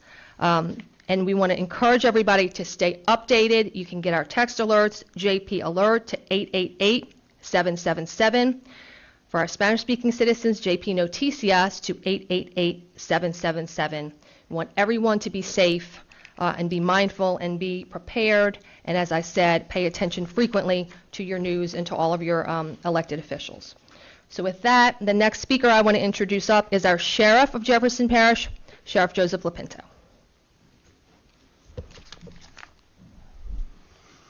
Thank you, Madam President. I'm going to be brief. Spoke to both the Chief of Lafitte and Chief of Grand Isle, offering any assistance that we need for those areas. Jefferson Parish Sheriff's Office is always prepared, ready to continue to answer the call for service as long as we can. Give everybody that has the means and has the ability of whether they should evacuate. You know, if you have the ability to do so, get out of here. The reality of it is the less people that we have on the street, the less people calls for service that we have to deal with over the next few days. It makes it easier on the men and women that are going to stay here, put their lives in danger to be able to handle things. So if you can get out of here, you have the means to be able to do so, do so. Remind everybody the emergency and non-emergency number here in Jefferson Parish is 911. Any calls for service should go through a 911. My dispatchers will be here to be able to answer any of those calls. And all right, we're going to step away from Jefferson Parish. This was from earlier in the day. Anyway, we want to move into more Hurricane Ida preparation storm coverage right now. Mayor Cantrell in New Orleans, Louisiana, is briefing the public on preparations underway there in the Big Easy. Let's listen in. Protection system. The National Weather Service, as well as the governor of the state of Louisiana, have indicated that our time for even implementing contraflow, we don't have the time to do so. Therefore, the city cannot issue a mandatory evacuation because we don't have the time. We have pivoted to, 1, voluntary evacuation. Absolutely, this is the time. In addition to that, it really does speak to our ability, like we've had to do in the past, because of the lack of time, the need to shelter in place, hunker down. It is vitally important. We want our people to be in their safe spaces by and no later than midnight tomorrow. That is extremely important. The citywide evacuation plan cannot be implemented again because we're not calling for a mandatory evacuation because the time simply is not on our side. We do not want to have people on the road and therefore in greater danger because of the lack of time.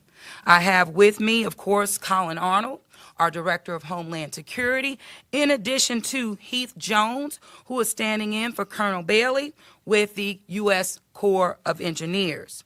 Now, I am told by the National Weather Service, in addition to the governor, that the city of New Orleans, and particularly inside of the levee protection system, most absolutely are safe, meaning to hunker down in place, shelter in place.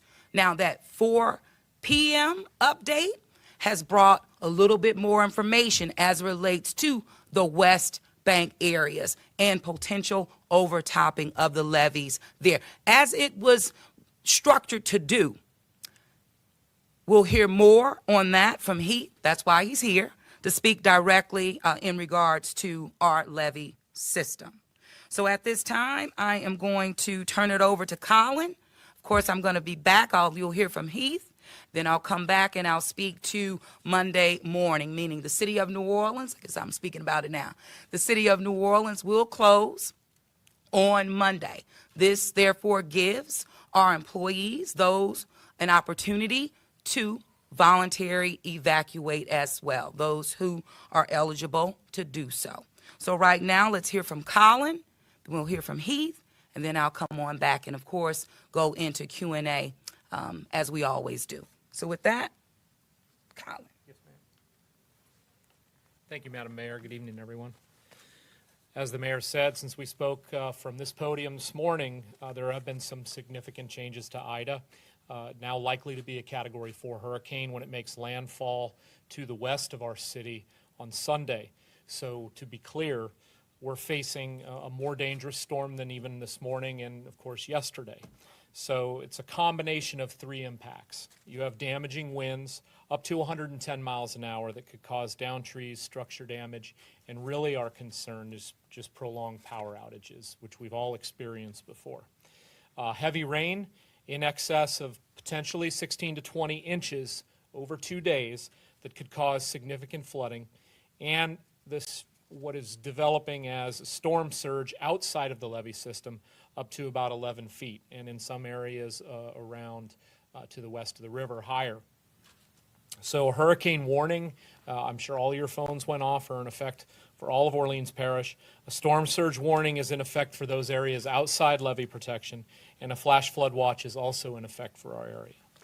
So what we said still stands, but we're asking you to take this seriously and be sure that you're prepared for today, tomorrow, and on into Sunday. Again, we called for a mandatory evacuation of the areas outside the levee system, Lake Catherine, Irish Bayou, and Venetian Isles. Residents in those areas must evacuate by Saturday morning before the Highway 90 and Highway 11 floodgates are closed. We are also calling for a voluntary evacuation of all residents of Orleans Parish inside the levee system. Dangerous winds pose a significant threat inside the levees for extended power outages, and they're likely with this storm. Please consider evacuating if you are able, especially if you are elderly or dependent on power. That's our main concern here, is the electrical outages after the post-storm. And if you are going to evacuate, that's a responsibility that you take on. Do so as soon as possible. You do not want to be stuck on the road when the storm's impact arrives. If you choose to stay, you need to be ready to shelter in place in a sturdy structure with your emergency supplies. We've done this many times. We did it probably 6 or 7 times last season. Remember that emergency personnel at some point, when those winds get up around 40 miles an hour, they're not going to be able to respond to you. They will as soon as those winds drop back down. And you'll be looking at about a 10-hour period where we will be under the threat of high winds. If you do voluntarily evacuate from the city of New Orleans and you're heading north, call 211 or text LA Shelter to 898-211 if you require shelter. The state of Louisiana is actively, I just got off the phone before we got down here, setting up shelters throughout the state of Louisiana for those that need it. And I'll say it again, text LA Shelter, one word, to 898-211 or call 211 if you need a shelter. If you don't need a shelter, disregard that. Now is the time to finish your preparations. Gather your emergency supplies, evacuate if that's what you decide to do, check on loved ones, and please heed our warnings. Text NOLA READY to 77295 for continual updates. You've seen many today. Follow us on social media at NOLA READY and visit our website at ready.nola.gov. Thank you. Thank you so much. All right, and I don't know if I called. All right, we're still going to be monitoring all the latest on the path and the strength of Hurricane Ida. We were just listening to Mayor LaToya Cantrell and her emergency management officials there in New Orleans update residents about what they need to know and how they need to prepare for this storm that's going to be making landfall after the weekend. We'll have live coverage on Sunday, going into Monday with all the latest on Hurricane Ida. You're not going to want to miss it here on Live Now from Fox. We'll be getting back into that update out of New Orleans in just a moment. We're going to take a quick 2-minute commercial break with more stories where that came from. We'll see you in a moment.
Welcome back here to Live Now from Fox. We're going to get into some of the other stories on this Friday afternoon. Hope you're having a good Friday and a great start to your weekend already. Well, the COVID-19 vaccine is now a requirement for many college students across the country as they head back to campus this fall as the FDA grants full approval for Pfizer's vaccine. Fox's Stephen Goen is live for us in Columbus, Ohio, on the campus of one of the nation's largest universities, Ohio State. We won't hold that against you, Stephen. Stephen, so good of you to join us. What are some of the students saying there? What is their reaction to some of these mandates? Hi, Andrew. Good evening.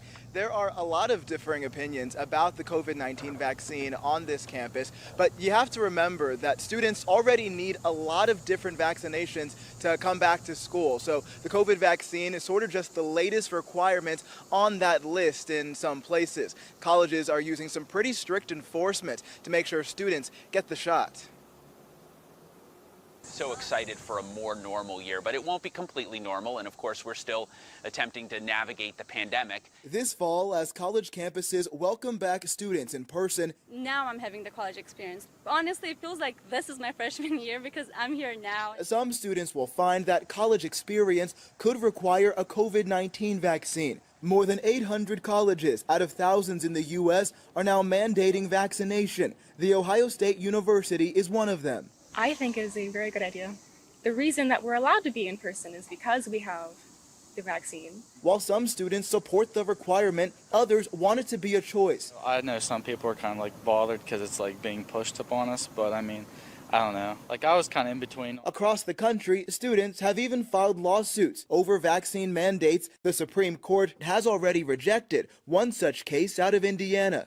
Most schools will offer limited exemptions, but enforcement measures are in effect, and they vary. At OSU, So they won't be able to take classes in person or live in the residence hall or participate in on-campus activities. and in Connecticut, Quinnipiac University will take away Wi-Fi and charge students a fine, while the University of Virginia has already kicked out nearly 250 students who didn't get vaccinated.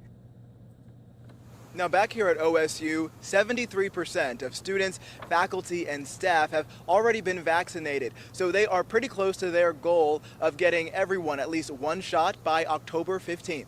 Andrew? You know, Stephen, you highlighted that Indiana University case all the way up at the Supreme Court, saying that, you know, universities like that can make these mandates possible with vaccines. Can we kind of go into a little bit the resistance from not only students, but administrators and parents alike? What does that look like at this point in time as they head back in the fall? Right, Andrew. It's not just students, it's faculty and staff. Many of them are being asked to get the vaccine as well, in addition to students. And then some parents have also been speaking out about these new vaccine mandates. The resistance comes from a lot of different places. Like I mentioned before, students do need to get a lot of different vaccinations to go back to school. Think measles, mumps, think other vaccinations like that. So the COVID-19 vaccine is now kind of part of that lineup. But in Indiana at that protest that was back in June, people were saying that they didn't think that the COVID vaccine had been out there long enough as opposed to other vaccines that had been out for years, and people have kind of seen how those vaccines have played out over decades. The reaction is not just in Indiana, it's kind of all over the country. There's a pretty important story out of New Jersey where a football commit there, Peyton Powell, he played for the Rutgers football team, but he didn't want to get the vaccine, so he has actually left that school because of vaccine mandates. So it kind of stems not just from students, but to student athletes, and like you said, parents and faculty and staff as well. Yeah, and Stephen, it's really interesting how you highlighted very creative ways universities are, stipulating restrictions, taking away Wi-Fi, going as so far as to disenroll you if you don't get vaccinated. Stephen Goen, thank you so much there in Buckeye Country on the campus of Ohio State. We'll talk to you again. Thanks, Andrew. All right, and we are going to be moving on and continuing coverage of Hurricane Ida, as many Gulf states, Mississippi and Louisiana in particular, are urging residents, updating residents on what they need to do to prepare. We're going to go back out to Mayor Cantrell with her officials in New Orleans as they update the public on this storm.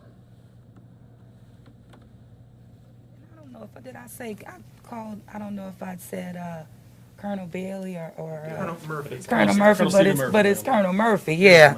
And our Louisiana National Guard, Colonel Bailey, is here.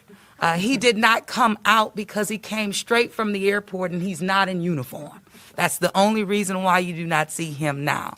But they are fully prepared and in terms of their deployment here in the city of New Orleans. I'll be right back up after he. Come on, he. So as the mayor mentioned, at the 4 o'clock forecast, with the forward speed slowing down a little bit and the intensity picking up a little bit, the Weather Service changed their surge forecast from 7 to 11 feet to 10 to 15 feet on the West Bank. That change is showing the potential for overtopping of some levees on the West Bank, the Hisder system over there. They are built to the 1% design, a 1 in 100-year event. But they're also built with resiliency. They are designed to overtop in places. So there are things on those levees like armoring. The pump stations have backup generators. They've been hardened. Safe houses, transition areas, splash pads. We've built all that post-Katrina with the idea that it would be resilient to a 500-year event, which is above this event we're having now. So that's the West Bank. On the East Bank, as the mayor mentioned, there are no indications of overtopping anywhere on the East Bank levee system. So with that, ma'am. Thank you very much. And I also just wanted to mention a couple of things.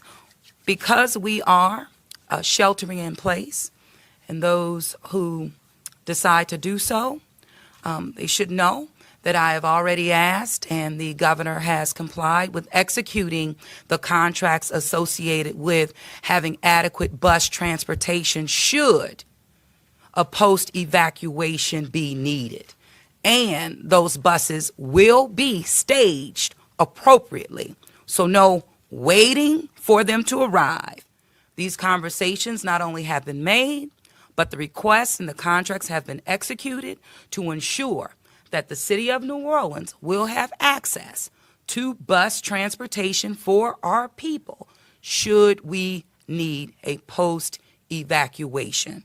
I think that is what I needed to say. And of course, we on the health department side are actively engaging our special need registry. We have identified our population that we know will need a adequate power source should power be lost. And so that's about 75 to 100 of our residents. And so we are preparing to ensure that they're safe pre-storm. More information will come as it relates to other opportunities in the city of New Orleans needed to respond to the threat that is before us right now. I've said it before, but it is worth repeating, and it's also worth you all sharing. We need to take this storm very seriously. Now is not the time for jokes, for playing around. We need to take it seriously. We need to reach out to our neighbors, our family members, and our friends. We need to ensure that we're bringing what's ever on our properties in terms of plants and materials that could fly with the wind, the winds that are expected, that we bring those things in. And of course, we have to protect our pets as well. At this time, Allie, I'll take questions.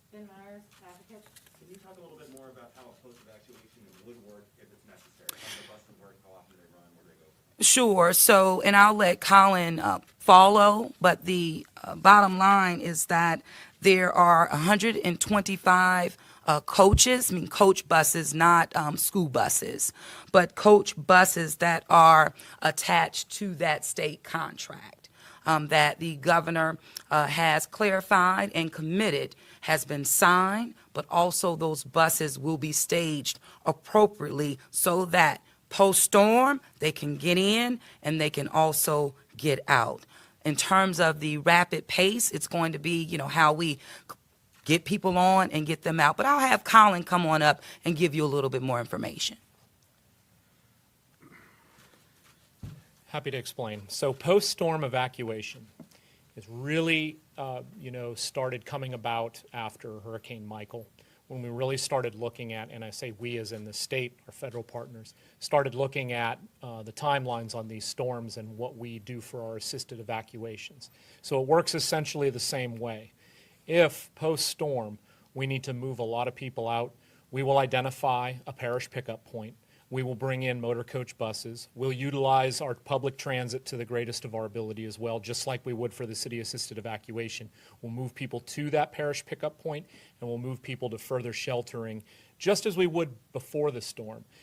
This is just occurring after due to timeline. So what we're hoping, obviously, is that we're going to ride this storm out, we're going to shelter in place, and we're all going to be able to either just stay in our homes or go back home, depending on where we are. If that doesn't occur, It will become a very robust and very quick post-storm evacuation, working with the state to get those buses here. They're already flooding into the state right now. They're being staged in other areas that are safe, and then they can move in if we need to post-storm and move people quickly. Very quickly, what would trigger a forced evacuation? I would say the infrastructure in the city, depending on how much flooding we have. If we do have flooding, power outages are a potential. If, you know, we can go through probably about 7 to 10 days. We've done that with Isaac. But really a combination of, you know, residential damage to infrastructure and power outages would trigger something like that, where we would say, look, it's just not safe to be here right now. So that is what we would do. And we saw some of that 16 years ago. And at that particular time, it took 6 days and nights to collect our people. And, we don't want that. Yeah, and if I could say that's the biggest lesson learned was Katrina. 5 to 6 days is what it took. That is on everybody's mind from the federal level, state level, and the local level, is that in order for this to be successful, that can occur. So it is a priority. Denise Price with Black News Network. So the only reason there is not a mandatory evacuation is because of the time frame that this storm is approaching. Yes, ma'am. Okay, but the threat of danger is still there. So what are we telling the folks in the city on how to stay safe? Because we know that potential threat is here, the danger is here, but we're not evacuating. Right, we're telling them what we've always told them, quite frankly, here recently over the past year, when we were in this era about 8 different times. So it's not anything new. Okay, sheltering in place is just that, making sure that you have your adequate supplies and materials to be safe and to ride it out, to hunker down. We are also, again, dealing with our special needs registry that's put in place so the city can know in real time who are our most vulnerable residents in our community and at this time. Ryan Nelson? Yeah, I was just wondering, do you have locations picked out for these buses, or and how are you going to tell people that buses are available? Sure. So the formal communication will come by way of, one, not only the press conferences that we have, our people signing up for NOLA Ready alerts is also, that's why we say text NOLA Ready 77295. It's very important. But you will continue to get advertisements coming from the city of New Orleans in terms of where they need to go when we do identify those evacuation points, post-evacuation points. And no, go ahead. Well, you have other methods in terms of communicating with the public. Cell towers are something that we're always concerned about, and making sure that we do have adequate capacity there. But the power outages will always be a concern for us, and utilizing our assets that also come through the media as well. Colin, you want to add? Sure. Miss anything? We'll handle the communication, We'll handle the communication side of this. There's ways. You have radio, you know, everybody should have a hand crank radio in their homes, as we all know. If we have to go door to door and neighborhood to neighborhood using public address systems, we'll do that. Everybody will know how to avail themselves of this service if it becomes necessary. I need to make clear, this is not nothing automatic. This is something that if we get through this hurricane, when we get through this hurricane, and we find that there's significant damage to the city and that affects our residents' ability to live here, that will be when we have to make the decision on this. But it will be in place, set up, ready to go in case that is what occurs. And the good news is that we were able to convene, quite frankly, a meeting this week with our volunteer corps.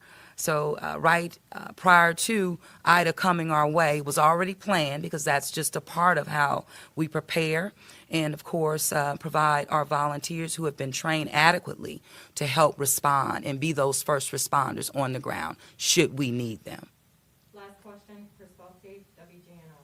Mayor Gantrell, for those that want to evacuate but they don't have the means to do so, and they absolutely do not want to shelter in place, is there an option for them to get out now ahead of this storm?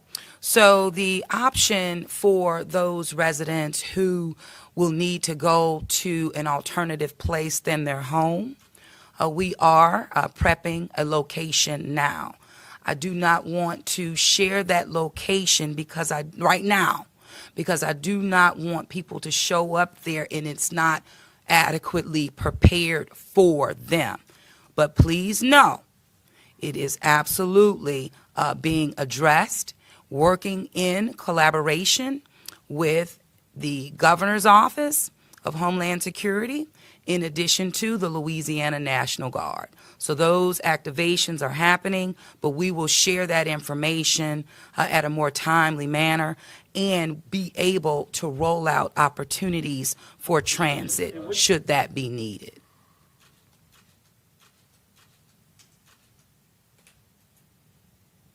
It's okay. Mm-hmm. That's it. All right, well, thank you all so much.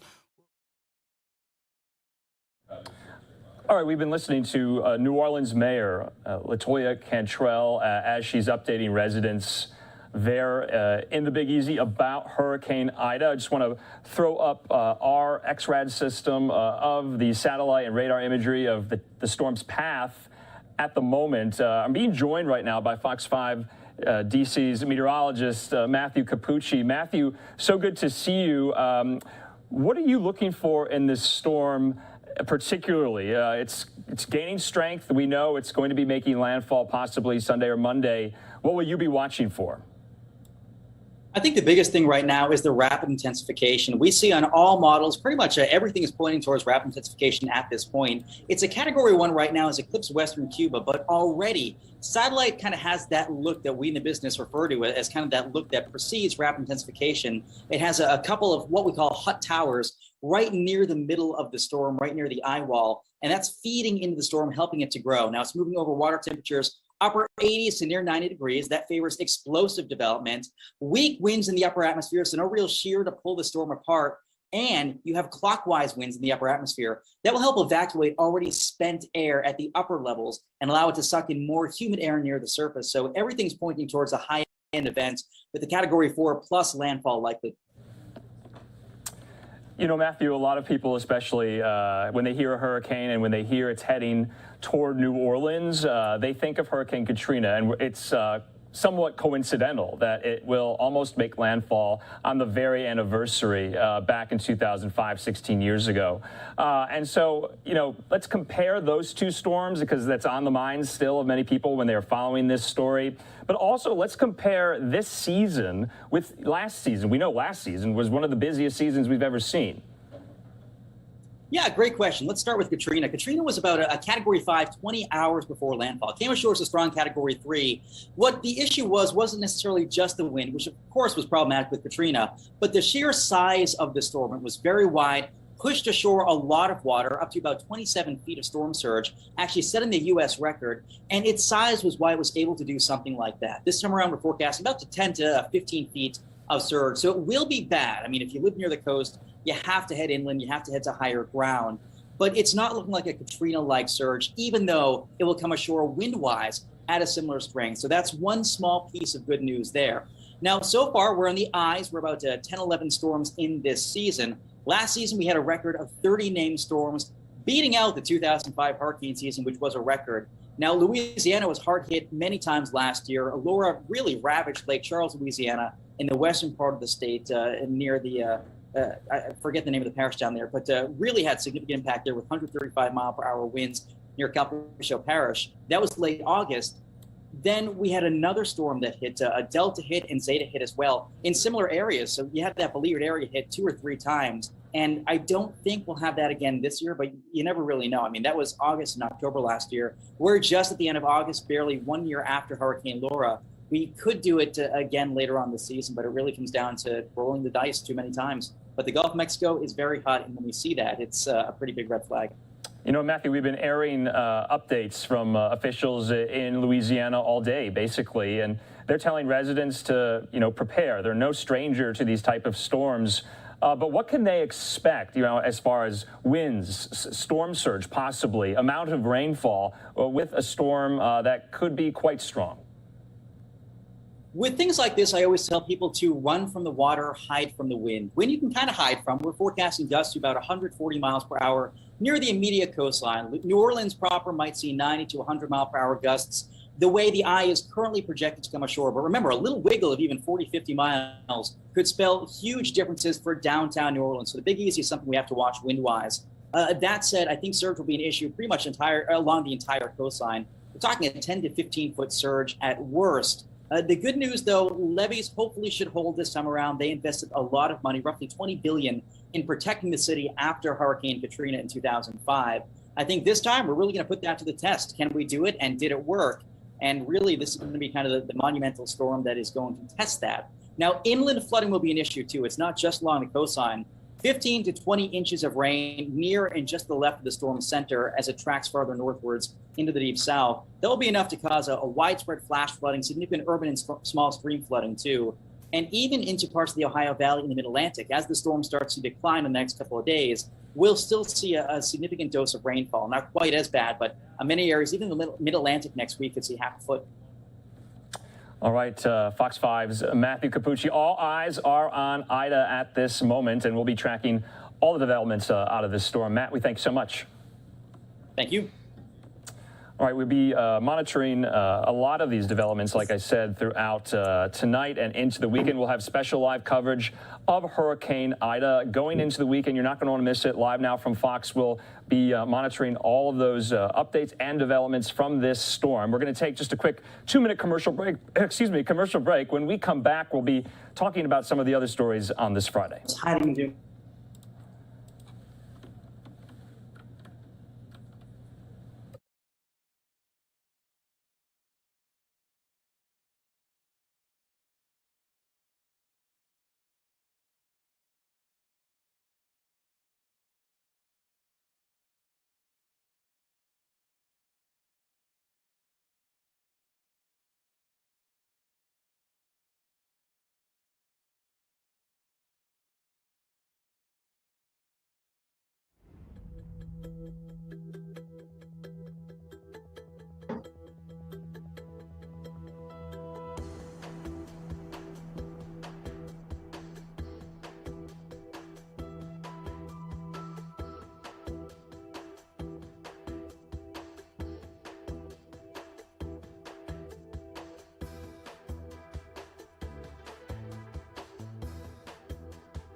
Welcome back here to Live Now from Fox. As we continue to monitor all of the developments out of Hurricane Ida, we want to just show you the path that it's projected to take right now, going straight for the Gulf Coast, Mississippi shoreline, Louisiana shoreline, right directly to New Orleans. And so we want to show you just a little bit more of the Jefferson Parish update from earlier today as they were preparing residents about what they need to know and what they need to do for this storm. Let's go back out to that right now.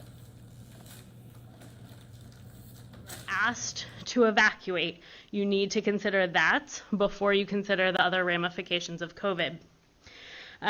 We do have evacuation and orders in a number of places, as the parish president mentioned. If you're inside the levee protection, I would also advise that you evacuate if you have serious medical conditions. You may not be able to get adequate care. We may have issues getting you back to dialysis after a storm, and you should expect to lose power for a number of days with this storm. So if you are at home on oxygen, on ventilators, internal feeding, other medical equipment, it is important that you go ahead and evacuate now. We've been in touch with all of our local healthcare facilities. We do have 2 nursing homes and 3 assisted living facilities that are currently in evacuation mode. They are having people evacuate today. For everyone else, we will continue to maintain contact with them as they shelter in place. If you have a loved one in a nursing home, you may want to consider whether or not you want to evacuate them on your own, and make sure you are up to date on those nursing home plans. All of our dialysis facilities are currently operational and trying to add in extra clients throughout today and tomorrow. If you are on dialysis and you missed an appointment this week, it is really critical that you get in to be dialyzed before this storm hits, because there may be a period of time without power or water that we have a delay in those services. We've also been in touch with our hospitals and EMS. As you know, our hospitals have been full for weeks now. EMS is extremely busy. We are asking everyone to stay out of our hospitals unless...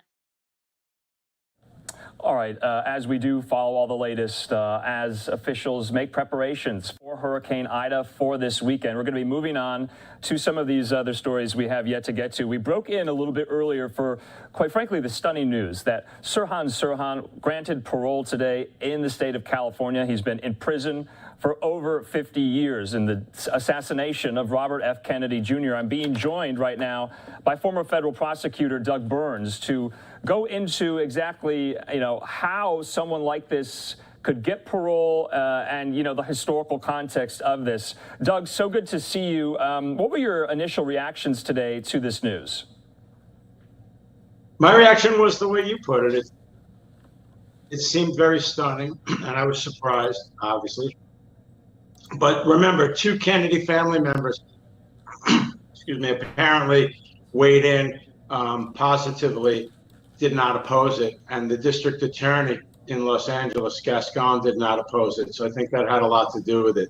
The factors that go into it is the passage of time, more than 50 years, as you said, the age of the offender, which was 24, and apparently California put in some new parole rules, emphasizing that, making it easier, I should say, for somebody very, very young, 24 years old, to be released. Also, the expression of remorse, but that's always extremely hard to handicap.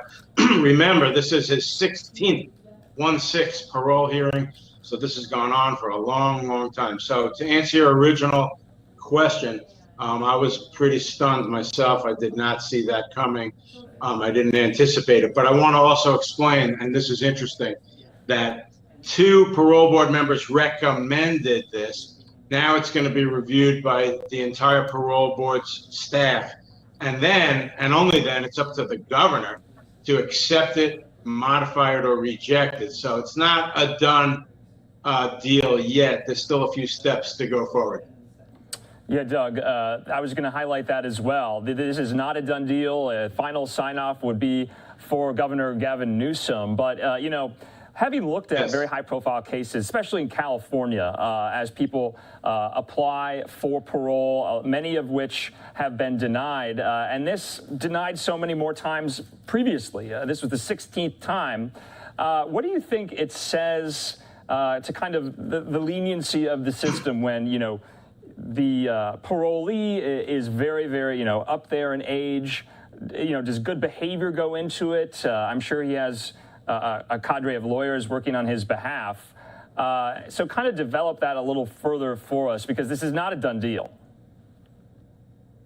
No, you made a very good point, which I omitted, so thank you. And that is, of course, Andrew, the conduct in prison over all these years is a major, major factor, in addition to the others I mentioned, which is remorse, age at the time of the offense, and so on, how long you've been in. But again, I think there's a couple of factors to answer your, you know, probe into what's really, you know, the situation here. I mean, first of all, you know, we do live in somewhat changing times. I don't want to overgeneralize, but I think, you know, 20, 30 years ago, I think this probably would have been out of the question, to overgeneralize a little bit.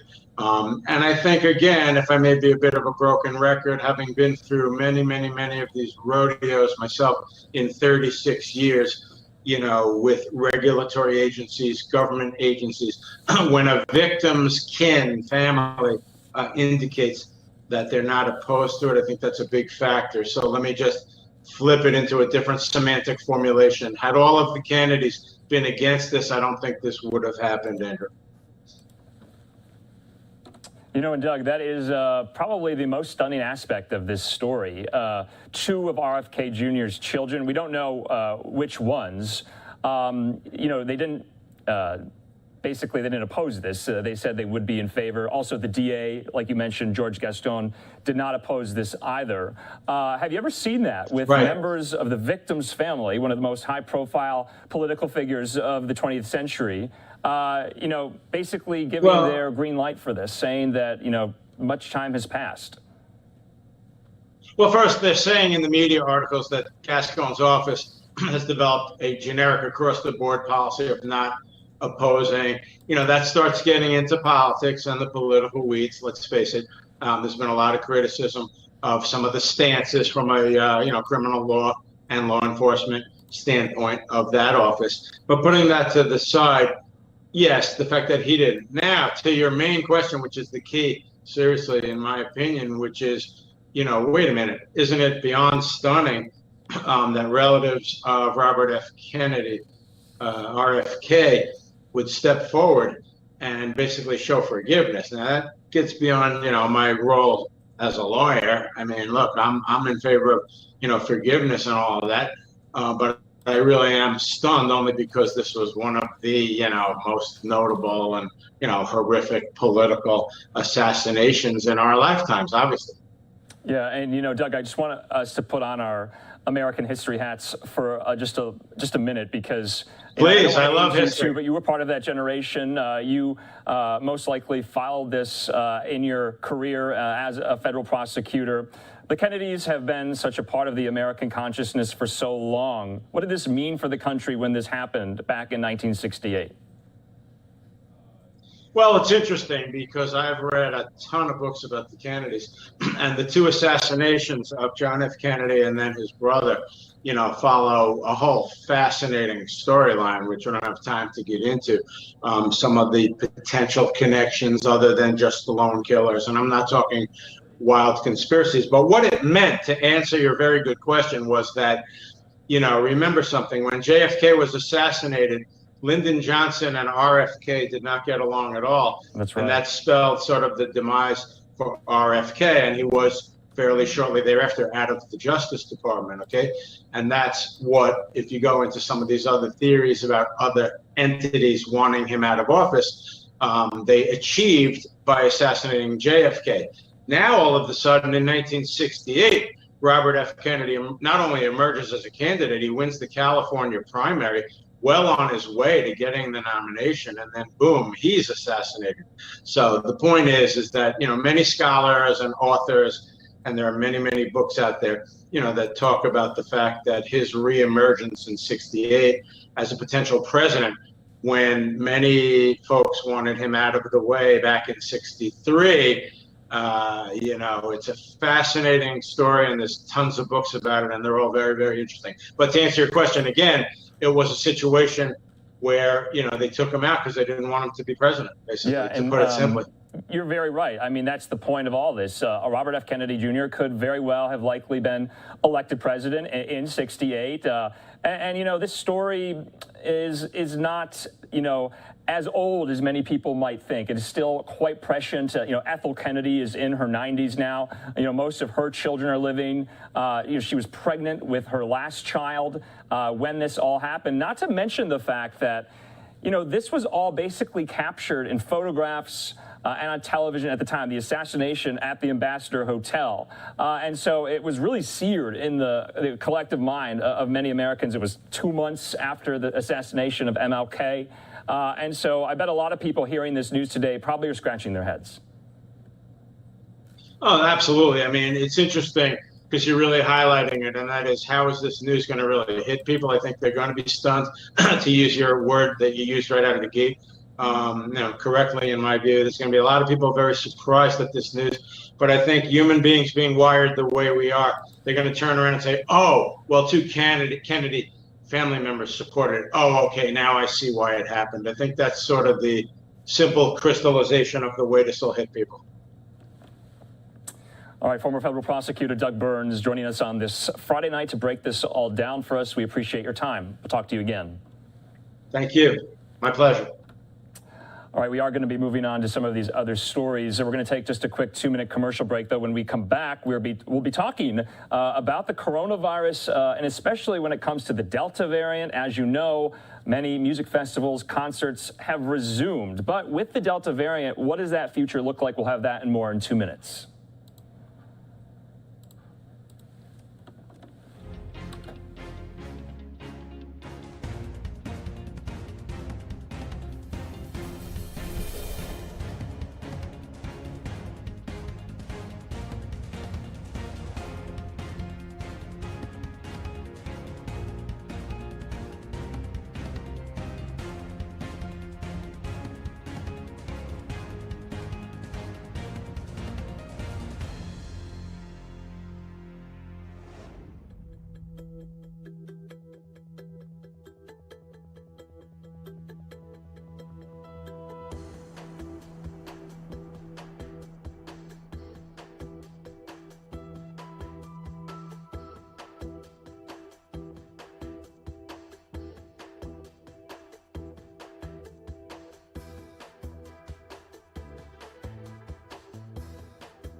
And welcome back here to Live Now from Fox. I'm Andrew Kraft. We do want to get into some of this news on the coronavirus, especially the Delta variant. Right now, Fox 13 in Tampa is looking at some of these incentives many people across the country, especially our elected leaders, are using to get people to get the shot. Here's that story. Announced that it will charge unvaccinated employees an additional $200 a month for health insurance coverage. More employers and insurance companies are expected to follow suit. The CEO of Delta says this is to encourage more employees to get vaccinated and help cover hospital bills for those who catch COVID. Some health insurers are also expected to start charging higher premiums for unvaccinated people. much like charging for people who smoke. Exceptions are if employees have a medical or religious reason not to be vaccinated or a union contract prohibits it. Starting September 30th, Delta Airlines also says unvaccinated workers will not get paid sick leave for COVID. And so if your actions are causing the company to have to spend more for this benefit, then they can raise the cost to you because you did that in most circumstances. Many big companies are even saying get vaccinated or lose your job. Disney, for example, is requiring their union employees to be fully vaccinated by October.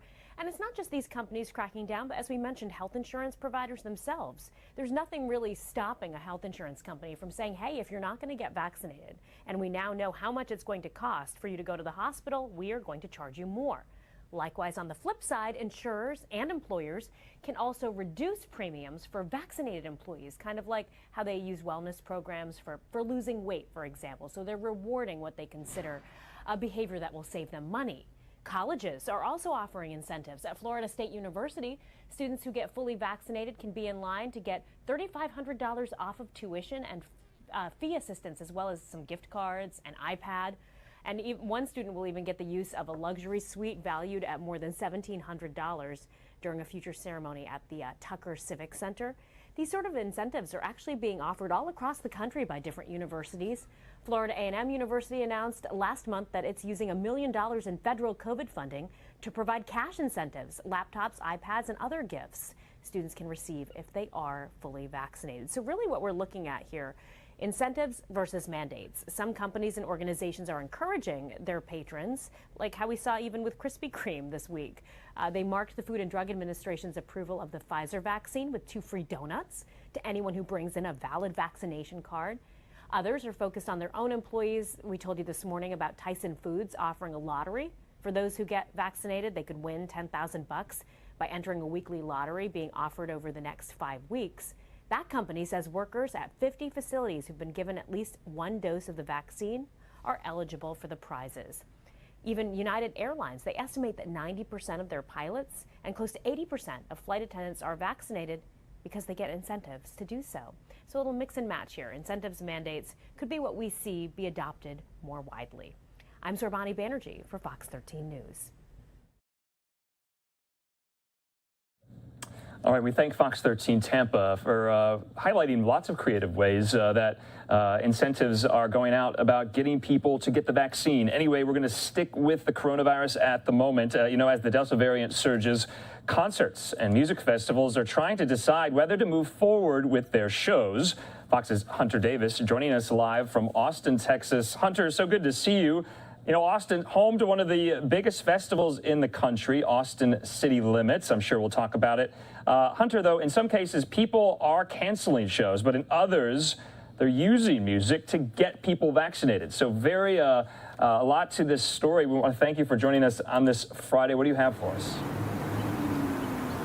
Hey, Andrew, thanks for having me. It's always great to be here. And, you just heard that story out of Tampa, these vaccine incentives really becoming the new normal. And it looks like the music industry is taking a page out of that book, turning to freebies to get more shots in more arms. And really, that's exactly what happened here today at this stadium behind me, the Q2 Stadium in Austin. 1,000 people showed up today to get vaccinated. In exchange, they got a general admission wristband to the Austin City Limits Music Festival. Those wristbands typically about $135. ACL made the announcement about the clinic this week, and time slots for vaccinations filled up by the end of the day. The festival postponed last year, but in 2021, they're one of a number of festivals who say the show must go on. Meanwhile, Jazz Fest in New Orleans is one of 40 music events that have chosen to cancel their upcoming shows. That's according to Live for Live Music. This as others in the industry push for those vaccinations. Like I mentioned, ACL, one of those groups, they partnered with Vax Together Austin to host the vaccine clinic here today. This is new for us, and this is the largest incentive we've offered. We've offered smaller incentives before. This is our big one. It does seem to work. Data research shows that when vaccination rates are declining and there is an incentive program, we do see an increase in people signing up for the vaccine. And this push for those vaccination comes as Texas and Florida make up for almost half of new COVID daily cases. And it's because of that some people in the music industry in Florida are also taking to this vaccine incentive model that's kind of coming about. There's an event promoter there charging $18 a ticket if you've been vaccinated. If you have not gotten the shot, though, you're looking at a $1,000 tab for that same event. Andrew? Wow, that's a hefty price tag there. Fox's Hunter Davis live for us in Austin, Texas. Have a good weekend, Hunter. We'll talk to you again. Thanks, Andrew. You too. All right, we're going to stay with just one more story on the coronavirus at this point in time. We do want to show you from our station down in Atlanta, Fox 5 in Atlanta. They do a coronavirus Q&A each and every day, updating you with the latest on what you need to know as the pandemic progresses. Here's that story. Start of Labor Day weekend is just a week from today, and many of you have some travel plans, but with the surge in COVID-19 cases, vacations have gotten a little more complicated. So what kind of travel is the safest bet right now? Is it okay to fly? And what about taking a cruise? The Fox Medical team's Beth Galvin joins us live now to talk about all of this. Good morning to you, Beth. And good morning, Portia. Lots of folks are eager to get on the road one last time for the summer, but it's really kind of tricky right now. So what are your safest travel options at this point? So the safest bet, especially if you have someone in your family who's still not vaccinated, is to go with a road trip and to go to somewhere where you can prioritize being outdoors. So maybe that's the beach, maybe that's the mountains, maybe that's a national park, because you just want to remember, Portia, when you're traveling, the highest risk areas are going to be indoors, crowds, anywhere where there's poor ventilation. So you want to focus as much as you can outdoors in the fresh air where the risk is a lot lower. And what about flying right now? As you think of that long metal tube and it isn't trapped and that air is just circulating, you think about that Delta variant. Is it really safe to fly right now?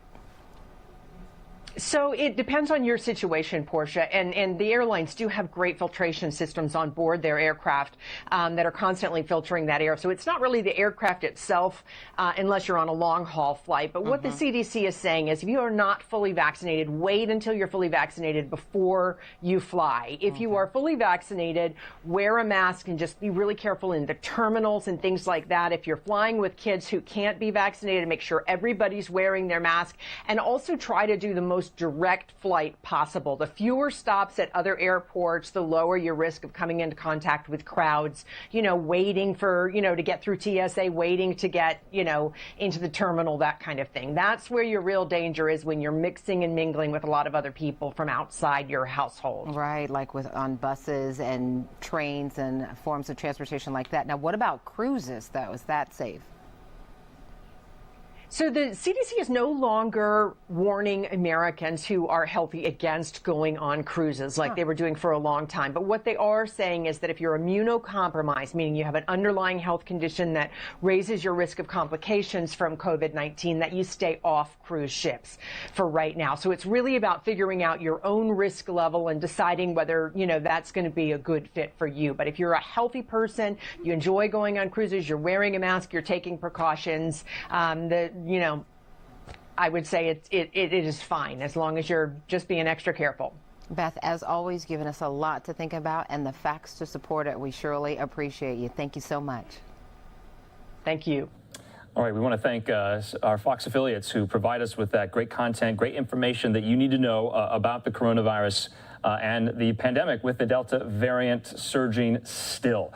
I'm Andrew Kraft. Hope you're having a great Friday, a great start to your weekend already. We have a lot more stories where that came from. We're going to be going to a quick 2-minute commercial break, though. When we come back, we'll be monitoring all the latest out of Afghanistan. We're going to be focusing on the angle of Afghan refugees. Once they get to the United States, what happens next? We'll be speaking with an organization that is processing them and providing them with basic needs. We'll see you in 2 minutes.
Welcome back here to Live Now from Fox. I'm Andrew Kraft. We are continuing to follow all the latest out of Afghanistan as many more evacuees flying to not only the United States, but third partner countries around the world. In the meantime, Fox 13 in Tampa is looking a little more closely at the airlifts. Let's go to them right now. Officials now say terrorists killed at least 170 people and wounded more than 200 others in the Kabul airport attack, and most of them were refugees trying to escape the Taliban. The Pentagon also raised the death toll to 13 U.S. service members. Our political editor, Craig Patrick, is tracking the continuing effort to evacuate American citizens and our Afghan allies. Craig, there is a new sense of emergency and urgency there right now. Certainly in terms of the threat and of the pace, and with that, the airlifts led by the United States are continuing, but the scale of the overall evacuation operation is going down in line with the deadline of completing and ending all operations by the end of Tuesday. And with that, President Biden has gone from just a few days ago promising we would get all Americans out to now saying we'll get out as many people as we can. We have seen firsthand how dangerous that mission is, but ISIS will not deter us from accomplishing this mission. On Thursday, the Pentagon confirmed 2 bomb attacks, one at the airport's main gate and the other at a nearby hotel. But now the Pentagon does not believe there was a second attack at the hotel, saying reports of a second blast may have been the result of garbled communications. The suicide bomber carried out the attack outside the airport's main gate by wiggling into the mass of refugees and then detonating an explosive vest when the bomber reached an area where U.S. service members were patting people down for entry. While the U.S. is continuing the airlifts, our partner nations, including Canada, the UK, France, Spain, Italy, New Zealand, Japan, and Australia, have ended their evacuations or are in the process of shutting them down. It was clear to us that it was unsafe for our personnel to remain there. The UK Defence Minister said they couldn't get up to 1,100 of their allies they had planned to airlift and up to 150 British nationals. He said it's with deep regret that not everyone was able to be evacuated. The United States, meanwhile, is still trying to connect with around 900 American citizens still in Afghanistan. And here's the New York Times and American University projection showing best case. The United States is on pace to leave more than 100,000 of our Afghan friends behind. And it could be much more. This model did not account for disruptions from the terrorist attack. The paths to the airport are now far more restricted than they were before. And with the president warning of more attacks likely to come, a crowd of thousands outside the airport has now dwindled to a crowd of hundreds, if that. Naveed Hamidi, who's now in the United States, said his sister and family are stuck. They are in the house right now. They're just in hiding somewhere close to the airport to try their luck again, hopefully. The challenge there is not only the danger of getting to the entry gates of the airport and waiting to be allowed inside. If you get inside, it's the checkpoints that have been reinforced now by the Taliban, and they say they're not letting any Afghans through at this point. And with that, the United States has responded by saying, well, there is a list of individuals who have the proper paperwork. Please help us in getting them through. But the challenge in passing a list of known people who have assisted the Americans, or at least we want to get out of the country, may not bode well for the people on that list if the Taliban happens to use it to refuse those people entry into the area to reach the airport, and instead using those names to know who they may seek retribution against once the U.S. pulls out. Right. Now, Craig, do we know at all how many people they've evacuated in the, let's say, the past 24 hours, and how many more Americans they're trying to get out of Kabul? The total the past 24 hours was around 12,500, down significantly from the previous 24 hours, but what you would expect, of course, after the disruptions from the terrorist strike. In terms of the number of Americans the past 24 hours, the report was around 300. 500 the previous 24 hours. With that, that takes you to a total of 5,100 approximately Americans evacuated to date. That would seem to leave around 800 to 900. Those are the best estimates. A good number of those would be staff, embassy personnel who are waiting for the final airlifts, which presumably will take place on Tuesday. Right. All right. Craig Patrick. Thank you so much, Craig. And we thank Fox 13 in Tampa for highlighting all of the efforts that are going on right now in Afghanistan as more and more evacuation flights are taking place. Well, in the meantime, here at home, numerous organizations around the country are trying to secure the safety of Afghans as well, the special immigrant visa, those eligible for that. Right now, we're bringing in Rabbi Will Berkowitz. He's with the Jewish Family Service of Seattle. They, right now, are efforting as well, 140 Afghans, trying to get them to the United States. We thank you so much for joining us here on Live Now from Fox, Rabbi. What is the latest on their status at this time? Is that they have welded the gates closed, and they have put concrete barriers up to block people from entering into the airport. We still have roughly 150 people, family of staff members who are on the outside of the gate, but they are eligible for travel to the United States. And at this point in time, from what I understand, your organization has representatives on the ground in Afghanistan. Is that correct? We do not. We work locally to resettle people once they have been given permission and have come into the United States. We have staff members who have family in Afghanistan, and we also have people that were scheduled to fly to the United States, and we were planning to resettle, but that all fell apart when Kabul fell. And right now, can you kind of highlight for us and for our viewers, what is the danger that those trying to get out of Kabul at this point in time face? Well, I was actually listening to a message from somebody just a few moments ago who's there, and he was describing being beaten. He was describing people shooting at them, describing significant violence, and that's just trying to get through the airport, to the gates of the airport before they were closed. There is a lot of terror. I mean, imagine what it would be like if you have all the information you need and you've been permitted to come to the United States, but you can't get there. And I would say the grip is tightening, and there's, frankly, the fact that they closed, that they've cemented and welded the gates closed, it's a terrifying reality for people. I mean, they now are saying, what's our way out? We as a country, I feel, have an obligation, a moral obligation, to create a safe passage for these folks who fought with coalition forces and who were promised by our government safe passage. I also think it is worthy of thanking the Marines who are on the ground and are doing their job to the best of their ability in a very horrible situation and risking their lives.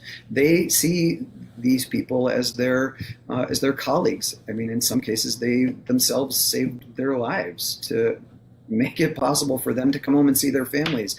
We not create a possibility that we uphold our promises to make it possible for them to see their families? Yeah, and we did get numbers today, specifics rather. We know that about 100,100 evacuees have made it out of Afghanistan since August 14th, of which about 7,000 from the latest numbers are these special immigrant visa holders or applicants. That is quite a dramatically low number from the estimates about who has worked with the U.S. government alongside for the last 20 years. That number was about 18 and 19,000. Does that concern you? My personal concern is the 150 family members, many of these are small children who are family members of Jewish Family Service staff. I am concerned about getting them out. I feel incredibly obligated to that. That is part of a larger story, which is I think it's actually a couple 100,000 people who have eligibility to travel or to apply for visas. And those people are not being, they're being currently told, essentially, we're leaving you behind. And that is not what the United States does. We don't leave people behind in the field. Can you provide any updates, Rabbi, on the situation or the status of the Afghans that your organization is working to get to safety? Are you getting constant updates, or is it piecemeal? Are you constantly keeping track of where they are? Are they essentially, at the gates of the airport and they just can't get through? Is that the situation? Some people are in hiding. Some people are trying to go overland. Some people we are just not hearing from. Some people have been separated from their families in the crush of humanity at the airport. Some people have been turned back from the airport. We had one person, the last we heard, and then things went silent, was that he was being let into the airport. But this is a terrifying situation because these people worked with United States coalition forces. Because of that work, they now have targets on their backs, and their families have targets, and they have lists that the Taliban is going door to door to try to track and hunt these people down. Imagine if that was your mother, if that was your sister, if, for that matter, imagine if that was your child. I mean, that is what's happening there. We have got to understand the enormity of the crisis that we have created. Rabbi, just a couple more questions for you. I wanted to ask, we're all hoping for the best here, and we hope that they do make it to the United States or one of these partner allied countries. But when they're here, if they do get here, what does your organization do? How do they assist them to acclimate to the United States, basic needs? Yeah, it's a great question. So my hope is that not just our organization, but our entire country will welcome these people with full hospitality, because they are essentially here because we put them at risk. So at JFS, our job is to resettle them, to help them find a home, to help them find a job, to help them get connections in the community, and to help them become citizens of our country, very much like many of our ancestors did in the past, and start climbing the ladder to the American dream. And there is a whole network of organizations like yours doing the exact same. Are they voicing these same concerns right now in the last week and a half, that they're working around the clock, doing everything they can, probably not sleeping very much, to make some progress and bring these people to the United States? To the best of my knowledge, we are all doing this. This is not, and part of what I think is so sad about this is that these are individual organizations and individual people doing this, as opposed to an organized effort on behalf of our country. I would also say that at Jewish Family Service, we personally, and I personally, have a very deep sense of profound moral responsibility here. This resonates with me as a refugee people, as a refugee family. I mean, my ancestors came here as refugees. This is part of our story. We have an obligation. When I say that, I mean, we speak in the terms of commandedness. Right now, we're in a moment where we're in the time before the Jewish high holidays. And that time is meant for us to really ask ourselves, how did we do this past year? We should all be asking ourselves, how are we doing right now? We're going to be judged harshly based on how we respond in this moment to what is happening to these people now. And that's on that blood is on our hands. And we need to open our doors. We need to make phone calls. We need to do everything we can to ensure these people have safe passage and their children have safe passage to become citizens of this country. Rabbi Will Berkowitz with the Jewish Family Service of Seattle. We'll leave it at that. We hope you have a great weekend. And we want to update our viewers as well. We'll be in touch just to see if your efforts are successful, and we really hope they are. Have a great weekend. Thank you very much. Let me know if I can support you in any way. All right, and we'll be continuing to follow all the latest out of Afghanistan, as well as the reaction here at home with our lawmakers. We're going to go out now to House Minority Leader Kevin McCarthy. He held a press conference today, most of which was about the situation in Afghanistan. Here are those remarks.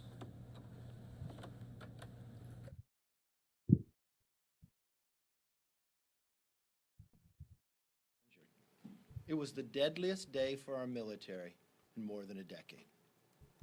Dozens of Afghans were also killed or wounded, including innocent children. To the new 13 Gold Star families, my message to you is this. Your loved ones died as heroes. We will always honor their memories, and we pray that you will know peace. Those who died actually knew there was a threat of an attack, and they carried out their mission anyway. Heroic. The only way to describe their actions and their work each and every day. To the brave troops and stranded Americans in Afghanistan, we pray for you to return home safely. Our enemies have taken advantage of this chaotic nature of a withdrawal. And yesterday, they crossed the red line. Like many of you, I listened closely to what President Biden had to say last night. And I heard the President dodge tough questions about his execution of the withdrawal. I heard him present a false choice between exiting, evacuating, and escalating. I heard him say the mission will continue, but the Taliban-dictated deadline will remain in place. I heard him say leaving Bagram was not much value added, and getting every single person out cannot be guaranteed. I heard him say he can't remember with certitude if his administration gave American names to Taliban terrorists. Never in the history of this nation would we have ever thought that our own government would give the names of Americans to the Taliban. And I heard him say, what America says matters. As he gets ready to break our word to our allies and Afghan partners who fought alongside us for more than 20 years, what I didn't hear from the President was his decisive leadership for our troops, our citizens, and our allies of what they deserve. Frankly, this isn't the tested leadership the President promised. It's a picture of weakness and incompetence.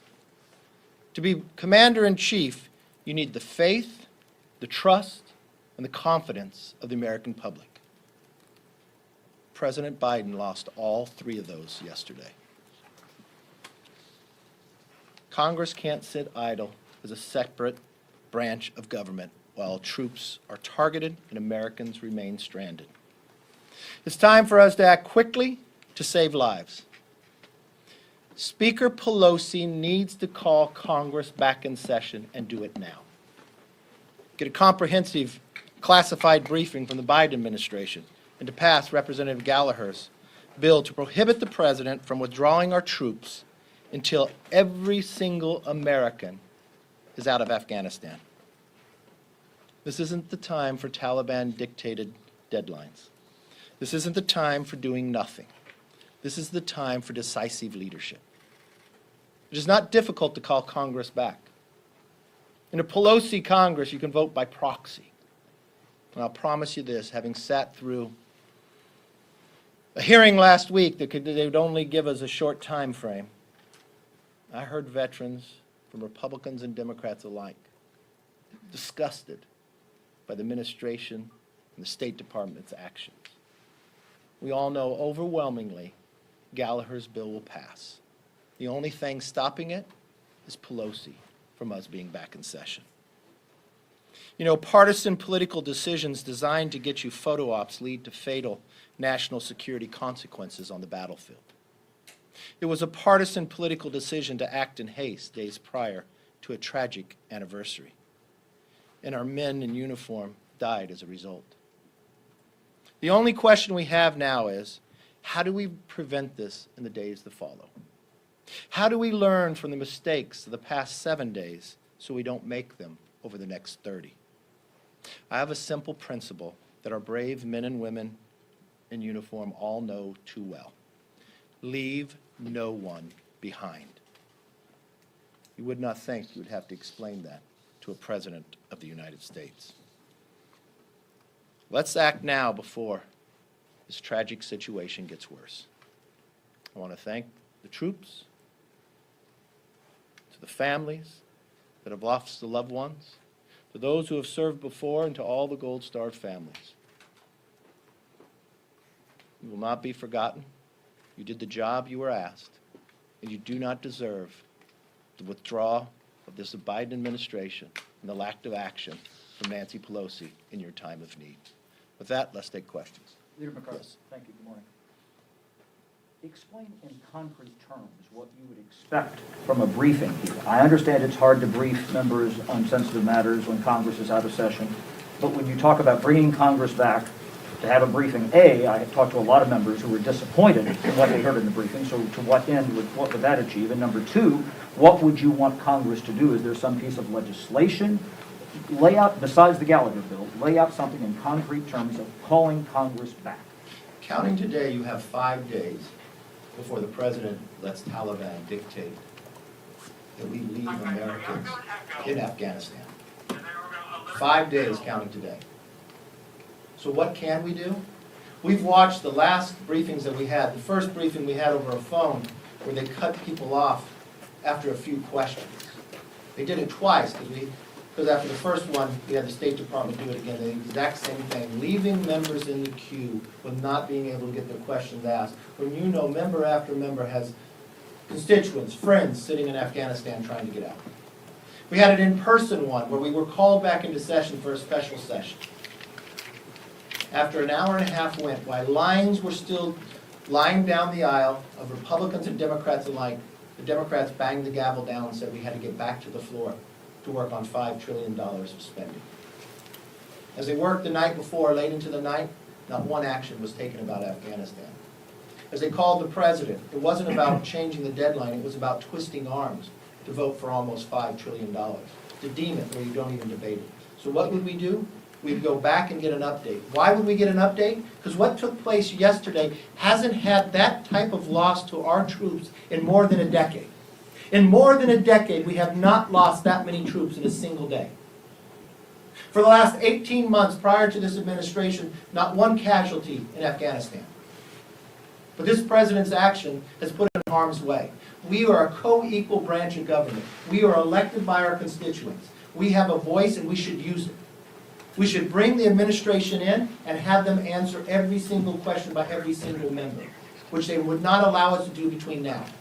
And then we should go to the floor and we should allow a vote. Instead of the Democrats voting to deny Gallagher's bill from coming up, it would simply say this. Still to this day, with 5 days to go, no one in the State Department will give us the number of the amount of Americans still in Afghanistan. Why will they not give you that number? Because they've made a decision to leave Americans there, and they don't want you to know what that is. We have a right to know. The American people have a right to know. And then we should pass as a body. And Gallagher's bill prohibits us from leaving on the 31st. The question should not be dictated by Taliban on the date. The answer should be based upon when Americans are fully and completely out of Afghanistan. That's what we would take up.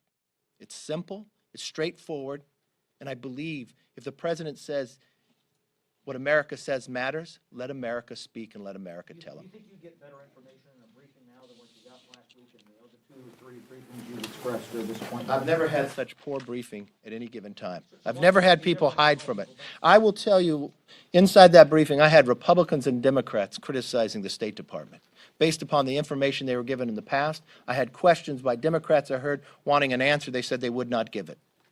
Why would you quit? Why would you quit with 5 days to go? Why would you quit when Americans are still sitting over there? Why would you quit when you have allies, the UK, France, Germany, who have fought with us in Afghanistan, not because they were attacked, but because America was attacked, who have asked this president to extend the deadline so they can get their citizens out? Why would we turn our backs on them too? Why would the President Biden pick the Taliban over our allies and over Americans? It's very simple. It's not difficult. The only question lies with Speaker Pelosi. She wouldn't even take questions about Afghanistan. In a day, there was a greater death than the last decade. That's appalling. Yes. So some of your colleagues have said that the president's actions in recent days mean that he should be impeached or that he should resign. Do you agree with those calls for impeachment or resignation? Look, I'm extremely frustrated with this president. As I said, if you want to be president of the free world, you have to have the faith, the trust and the confidence of the American public. President Biden lost that yesterday. There will be a day of reckoning, and we have a constitutional rights. Right now, in the next 5 days, everyone's responsibility should only be focused on getting the Americans out.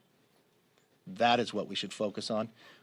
When that day passes, we can take up anything that to hold accountable for the actions that have been taken, the lies that have been given,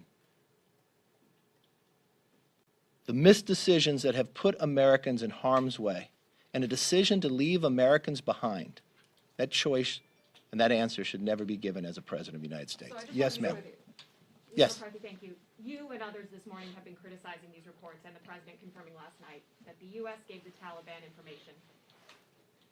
If the U.S. was trying to get Americans through Taliban checkpoints, how else were they supposed to do that without giving the Taliban information about people who needed to get through those checkpoints? What other option did the U.S. military have? You know what's interesting? Here's an administration that said they do not trust the Taliban, but they turn around and say they depend on them. Why would we ever depend on the Taliban? Why wouldn't we kept Bagram to start out with? Why wouldn't we, if we ended up in that air base, why wouldn't we have pushed it back out, created enough military troops to create safe passage? Why would you negotiate with the Taliban? There are reports now, I read yesterday, that don't know if it's true or not, that we were sharing intel information since April with them.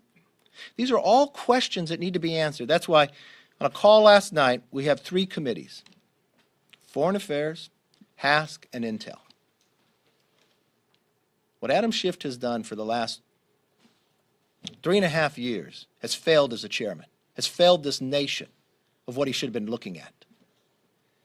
Devin Nunes is looking into this, and these are questions we should have answered. This is a report that came out. Let's find exactly. The president couldn't answer the question with certitude. But at no given time should we provide to our enemy, to a terrorist organization, these are American names, we want to come into the airport. Why, when we're having other nations, our allies, going out and picking up their citizens, why wouldn't we have created a situation of safe passage? Why would the President of the United States go on television and tell all the Americans there it's safe to go to the airport if he knew that he gave the names, and then we found out 30 minutes later it was not safe, that people were being beaten? Who did they know to beat? How did they know to beat? These are questions and accountability that needs to get answered. So as we work for the next 5 days to get everybody out, and I hope that we could extend that deadline, so once we get everybody out, then we should start the very next day on the questions and the answers to hold those rightfully accountable for their misactions. Yes, sir. So the bill that you'd like to see passed specifically has a line in there about keeping American troops there only if the situation there becomes too dangerous, which would essentially still give the White House the discretion as to whether or not the troops should be there or not.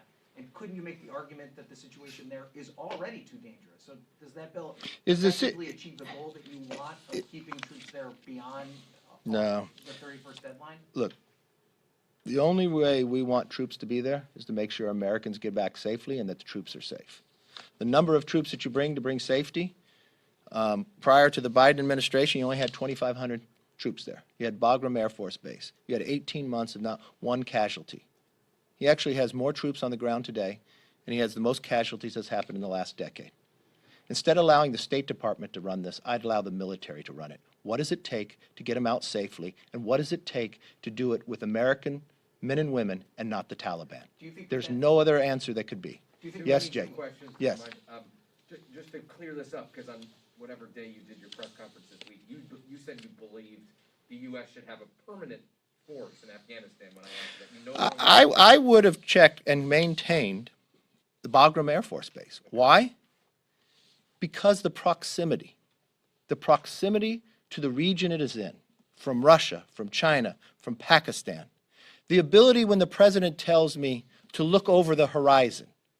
How can you look over the horizon if you don't have the opportunity? I believe we could have maintained it safely. We've just gone 18 months with no casualties, that we could have maintained 2 runways. It's only 30 nautical miles from Kabul. And I think it gave us an opportunity for in the future to maintain peace in others. And Yes. one more question. You said he shouldn't be negotiating with the Taliban. Trump did that too, to be clear. So I mean, was it wrong? And Trump also had conditions, and he upheld the conditions. Trump never gave the names of Americans to the Taliban. Trump's never left Black Hawk helicopters more than Australia has. Should we have no relations with the Taliban from here on out? Well, let me be very clear. I would not allow the Taliban to dictate the date that Americans leave. That America leaves and leaves Americans behind and allies behind because the Taliban tells you to leave. At no given time should a president of the United States ever allow that. But this president did. And I don't believe any other president would, Republican or Democrat, outside of Joe Biden. Yes, sir. Given that military experts, some have said that the perimeter around the airport needs to be extended, then would you be in favor of, if the military said we need more people on the ground there, to having more military on the ground there? If the military says it makes them safer, yes, I would. You want to be able to go in with enough troops and enough supplies that they are safe. You have C-17s coming in, you can bring the MRAP and others to make sure you can go out, bring Americans back in without relying upon the Taliban, and get out in a faster process than what they're doing and with less casualties. That's what they should have done from the beginning. Look, I don't think people are arguing about whether we should have left or not in Afghanistan. It's how. And I don't believe anybody in this country believes that this president has done it right. He has failed time and again. Thank you and God bless. All right, a very upset Kevin McCarthy. Of course, he's been very vocal during this entire evacuations in Afghanistan. Again, that was a press conference that we wanted to bring to all of our viewers here with us on Live Now from Fox that happened just a little earlier here today. What we're going to do is send you off into a quick 2-minute break, and then when we come back, we're going to be switching gears, taking you to some stories coming in from stations across the country, including some around the sports world, some around the world of entertainment. It's all coming up here after a quick commercial break.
Welcome back here to Live Now from Fox. We continue to bring you stories coming in from across the country. I want to take us out to some special stories that have been sent here to our Live Now from Fox desk from some stations, again, that we have been in contact with. Going to head out to Milwaukee, where we've been hearing a little bit about the Brewers players who are playing for the planet.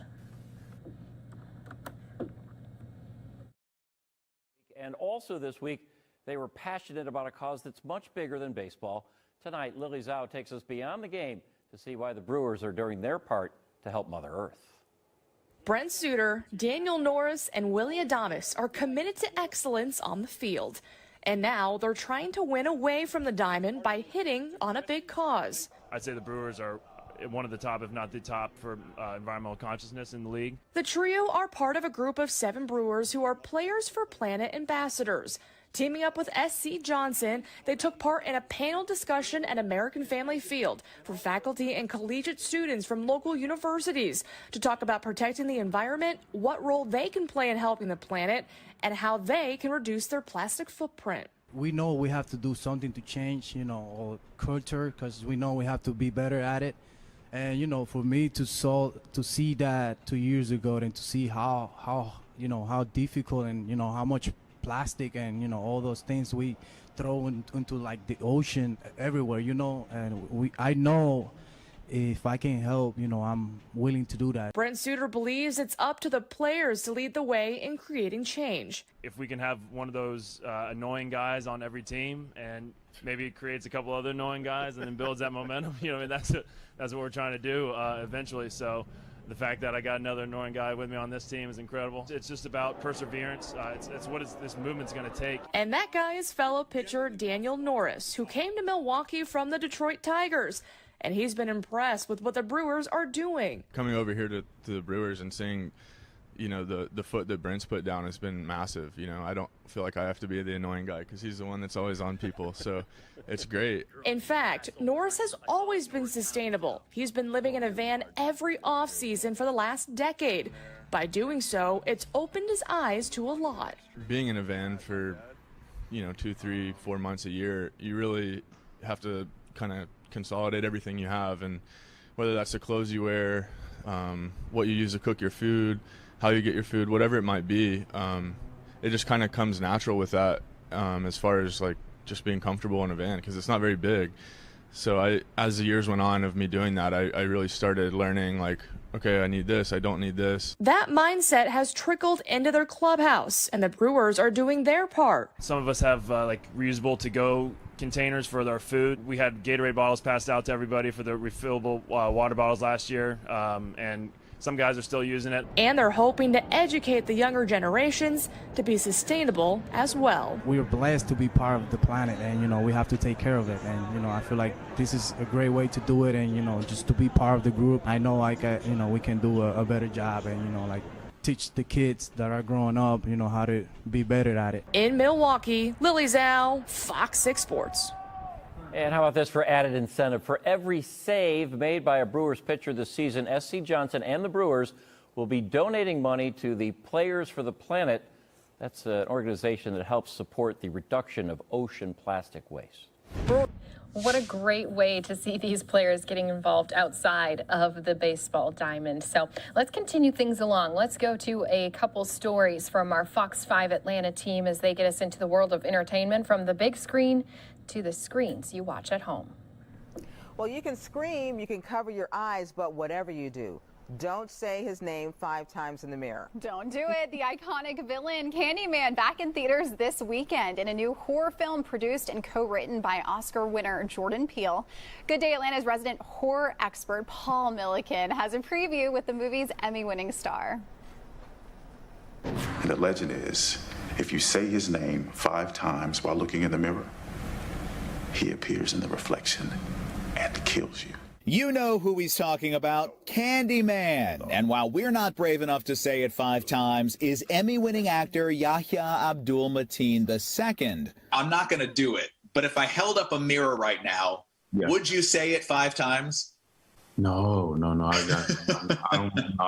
I leave that to the guy in the movie. The guy in the movie is artist Anthony McCoy, who becomes, shall we say, a little too inspired by the terrifying legend of Candyman. I saw it. Candyman isn't real, Anthony. The new film is a follow-up to the 1992 cult classic of the same name. The way that we continue the story gives us the opportunity to continue to reference that history, to reference Cabrini Green, to update it, to say, well, what does Cabrini Green look like now? We can talk about the ghosts that are created by gentrification and displacement.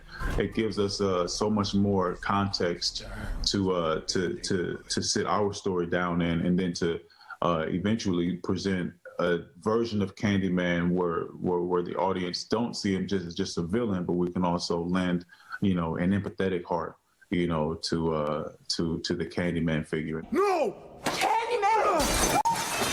Candyman's always been unique in that it really is inherently built on issues of race and class and gentrification, as you said. So to be part of that legacy now and to be able to tell that story in this moment, what does that mean to you?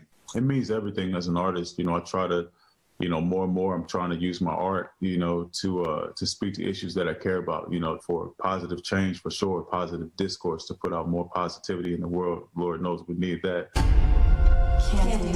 And sometimes we also just need a good scare. Well, we're still alive. I watched the movie right before I went to bed last night, so we got to talk. Didn't sleep very well, and I'm holding you responsible. It's not me, it's Candyman. Just don't say it 4 more times, please. Candyman. Stop! Paul Milliken, Good Day Atlanta. Why would Paul watch that before going to bed? I don't even get it. Thanks to Universal Pictures for production assistance with that interview. Candyman is directed by Nia DaCosta, and if you're brave enough to see it, it opens in theaters today. Welcome back. 10:15 is now the time. The Showtime series The Chi is a coming-of-age drama where dreams can be shattered on the south side of Chicago. It centers around a group of residents who coincidentally are tied together but bonded by the need for connection and redemption. Maisha plays the tough, smart, no-nonsense girl who's coming into her own.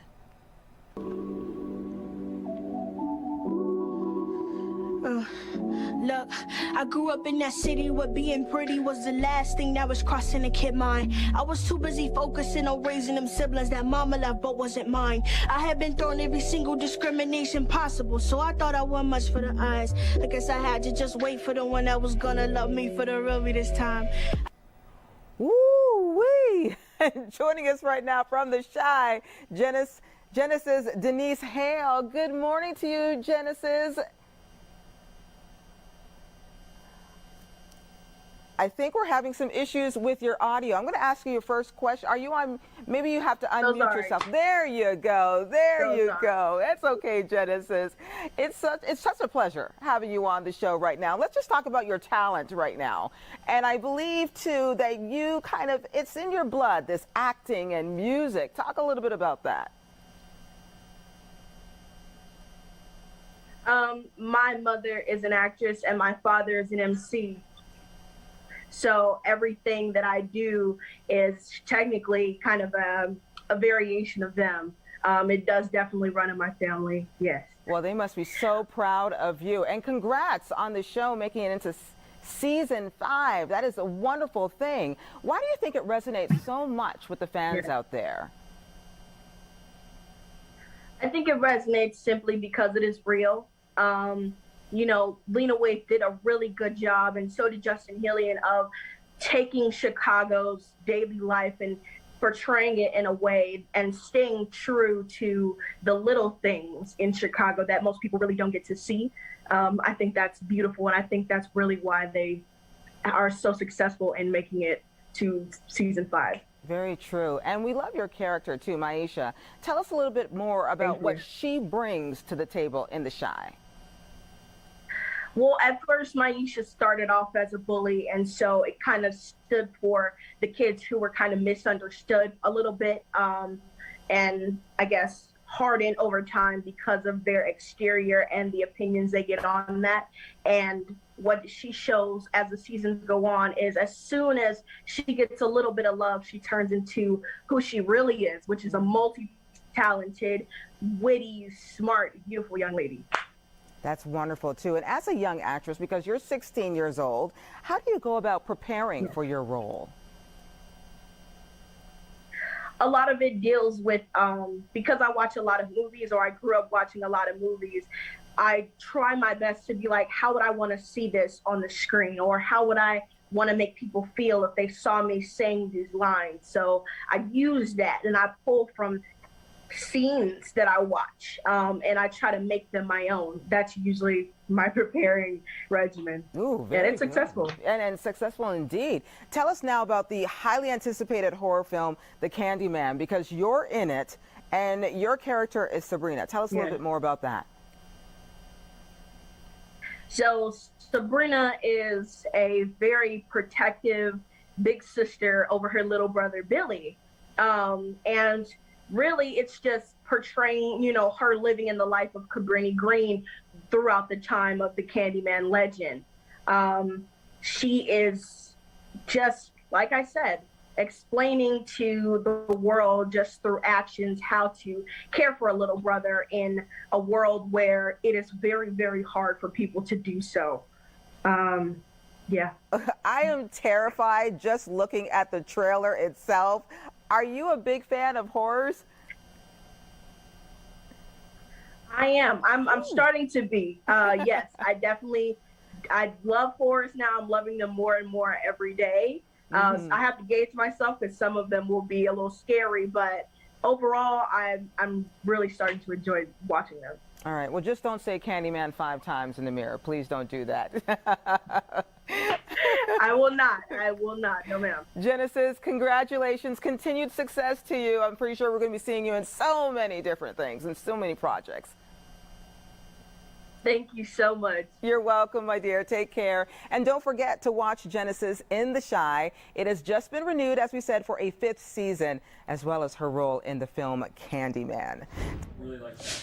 And we were just talking about scary movies here. I'm just going to put it out there for all the viewers to know I'm not probably going to be seeing Candyman. Just too scary for me. My imagination after watching the movie just goes crazy at nighttime. And I'm sure that's exactly the point of some of these movies, is just to get that imagination working and moving. But I know a lot of people excited to watch it. Actually, my husband, a huge horror movie and scary movie fan, so he'll probably be begging for me to help watch it. But I'm probably not going to be on the list of people who are going to be seeing it. I'm much more focused on some of the happy movies, happy stories, like this next one. Fox 6 Milwaukee shares a story of a couple who's been married for more than 50 years. How are they celebrating?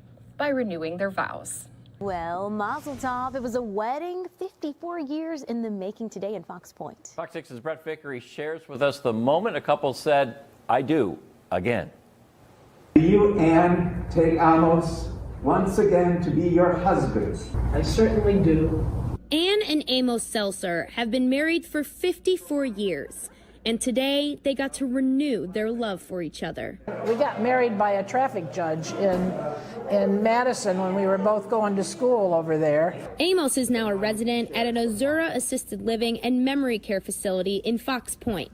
And one day he woke up from a nap wanting a real Jewish wedding. He woke up and he said, "We have a lot of planning to do." And I said, "Planning for what?" And he said, "The wedding." And I said, "Well, what wedding? I don't know of any net wedding." And he says, "Our wedding." Azura partners with Second Wind Dreams, a nonprofit that grants wishes for seniors. When they heard Amos's dream was to marry his wife in a synagogue, they made it happen. We hereby declare you to be once again husband and wife. Family and friends from all over were able to join the festivities via Zoom. I love you. With a warm welcome and a reception to follow. And he began to keep talking about it. And so I delved in it and learned that this is something he had wanted from the very beginning. A memory was created that they know will last forever. We're all about creating moments of joy. And through our Mosaic Dreams program, we get to create those moments of joy for our residents. Because when memories fade, it's the moments that matter. And this moment mattered for Amos and Anne. To be married in that way, it's important to him, and I was doing it for him, but it really means a lot to me. Reporting in Fox Point, Brett Vickery, Fox 6 News. so fun to see that celebrations can continue even for couples who've been together for that long. Can you imagine? I was just talking about that. My wedding anniversary coming up, celebrating 5 years, but just looking forward and thinking about celebrating that 50-year anniversary and even beyond, as that couple was just doing, is just amazing. So congrats to them, and hope they have many more happy years to come. So very special. What we want to do, though, is continue to give you some of these stories from stations across the country. Going to go back to Fox 5 Atlanta as we hear about some recalls. Now, there's going to be a couple stories in a row about some recalls. The first one, you might want to listen in if you have some furry friends.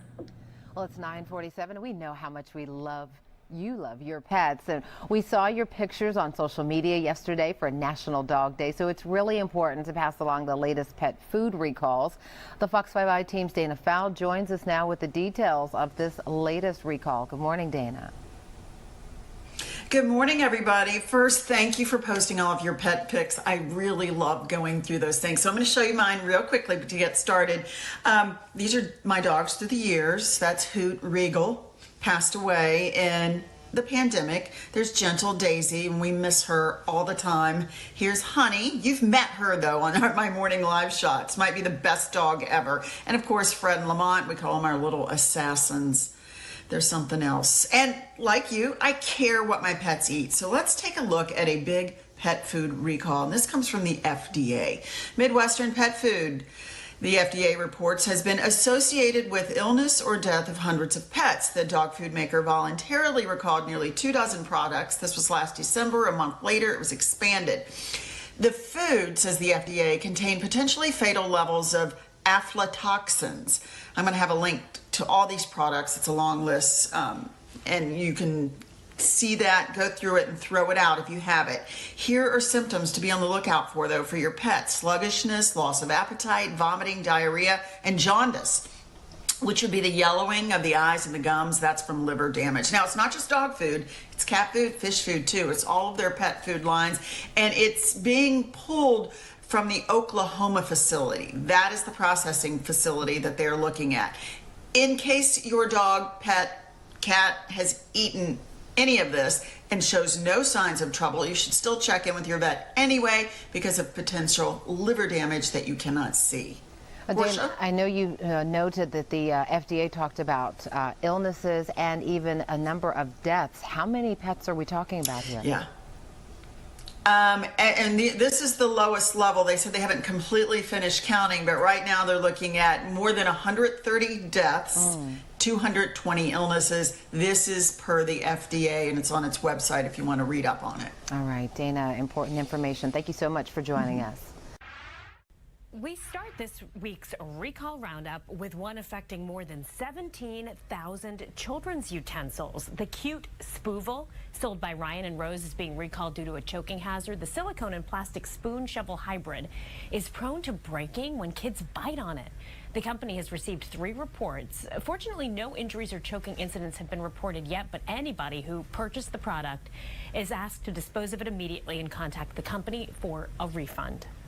Also this week, a recall on the Fry's infant bath seat, sold exclusively on Amazon. The seat can tip over and potentially cause the child to drown.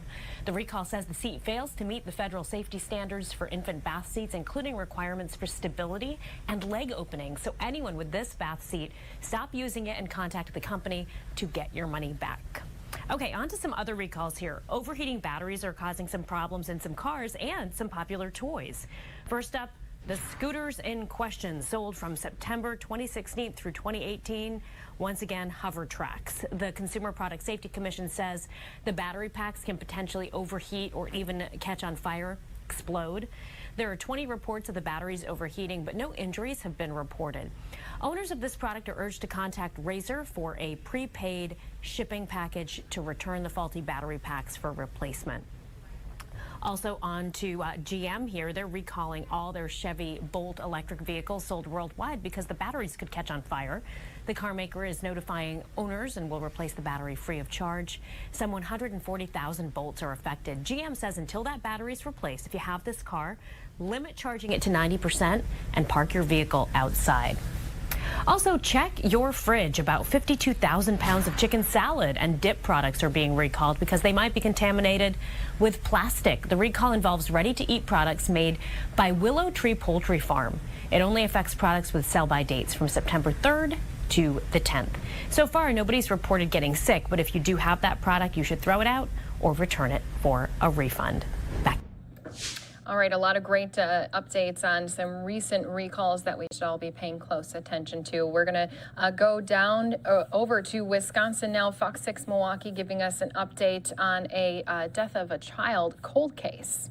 We're going to begin the Fox 6 News at 6 with that exclusive. Ronald Schrader has a long criminal record, and now there are 2 new charges in 2 cold cases. His newborn daughter died in 1991, and for 3 decades, investigators had considered Schrader a suspect. Bill Miston joins us now. 52-year-old Ronald Schrader had long been on a short list of suspects in the 1991 death of his daughter, Catherine. Well, 30 years to the day of Catherine's death, prosecutors charging Schrader with killing her.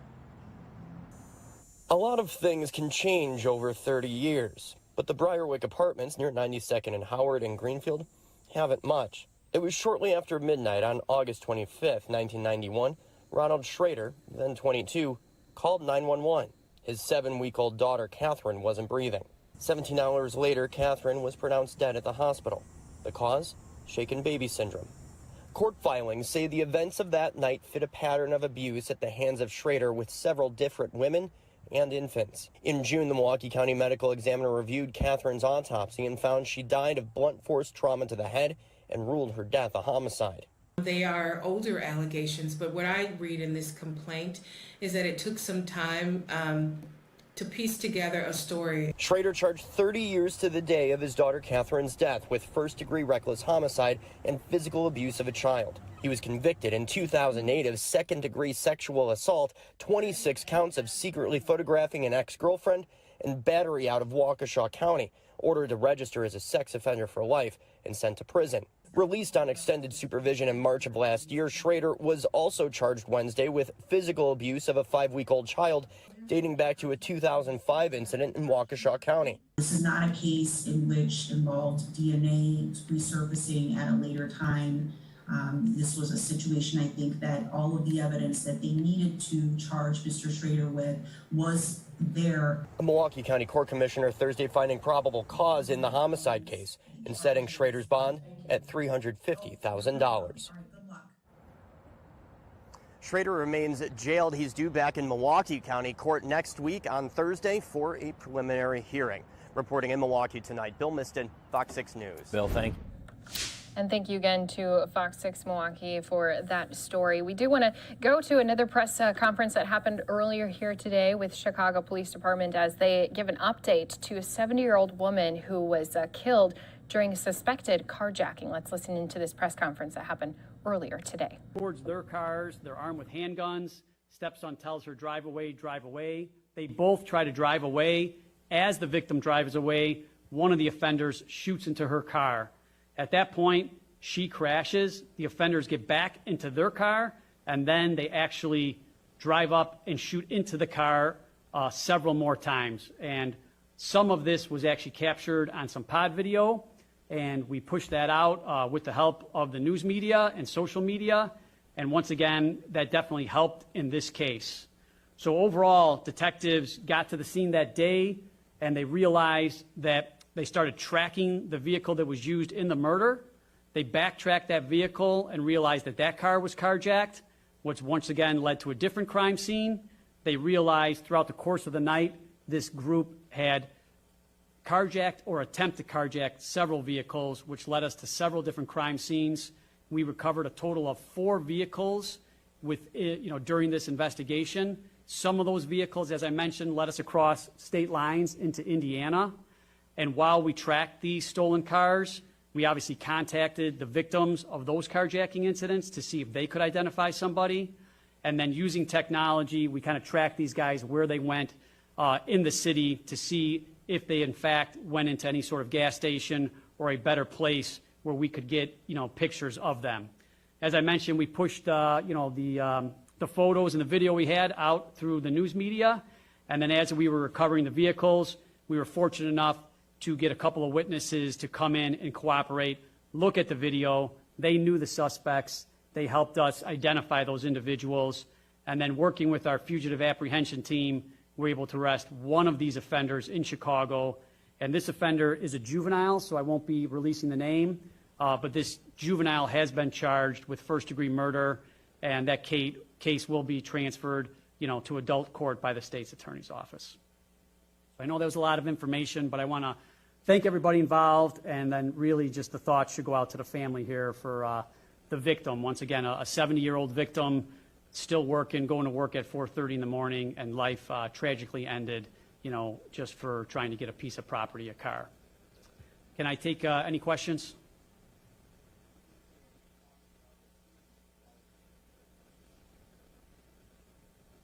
So you saw you saw the video in the white and the gray or the black. I don't want to go into which one that actually was, because they're juveniles, and I don't even want to go that far. I understand your question. But it's one of those two who's in custody. We're still looking for the second offender in that case, and we believe that second offender is in juvenile as well. One is still at large might help, though, to be able to see that image and say this person, we're still looking for this. Understood. Yeah, we know who we're looking for, and and the community that does know who did this, if they can help us out at all, they also know who we're looking for, and just based upon the descriptions, they know who's still out there. So that's what we're looking for. We're confident that hopefully we'll be able to arrest them in the near future. Do you have an age on the juvenile? This juvenile that was charged was 17 years of age, and then the other one, due to the fact they're not in custody, I won't go into too much more detail due to the fact they are juveniles. So the 17-year-old will be charged as an adult? Correct. That's working with the state's attorney's office, and I know at bond court they will announce at bond court the proffer. But the state's attorney's office will talk more about, the court system and how they try them in adult court.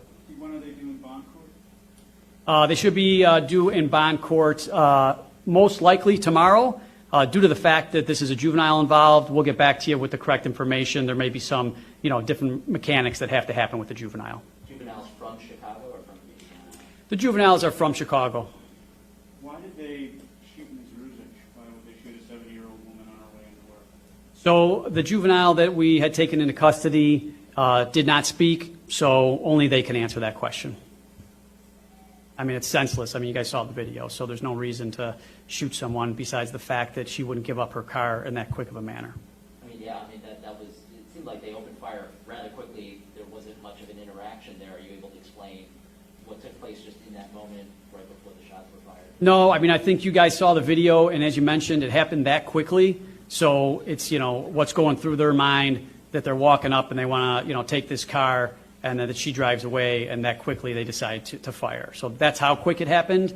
I think the video kind of speaks for itself. Like you said, there wasn't a lot of interaction there, but that just shows, I don't know, how emboldened they were and how quick they were to discharge a firearm.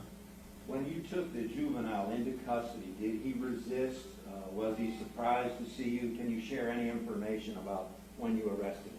I can't share the details, but there was there obviously was not another use of force incident. So I'm sure he was surprised to be apprehended. But I think the important thing is that, he's off the street at this time. Last question. Now that this is known to be a carjacking, just given the carjacking crisis at this point in Chicago, what do you say to people who are concerned? I mean, we talked about she didn't even have a chance to get out and give him her property, which is what CPD has advised.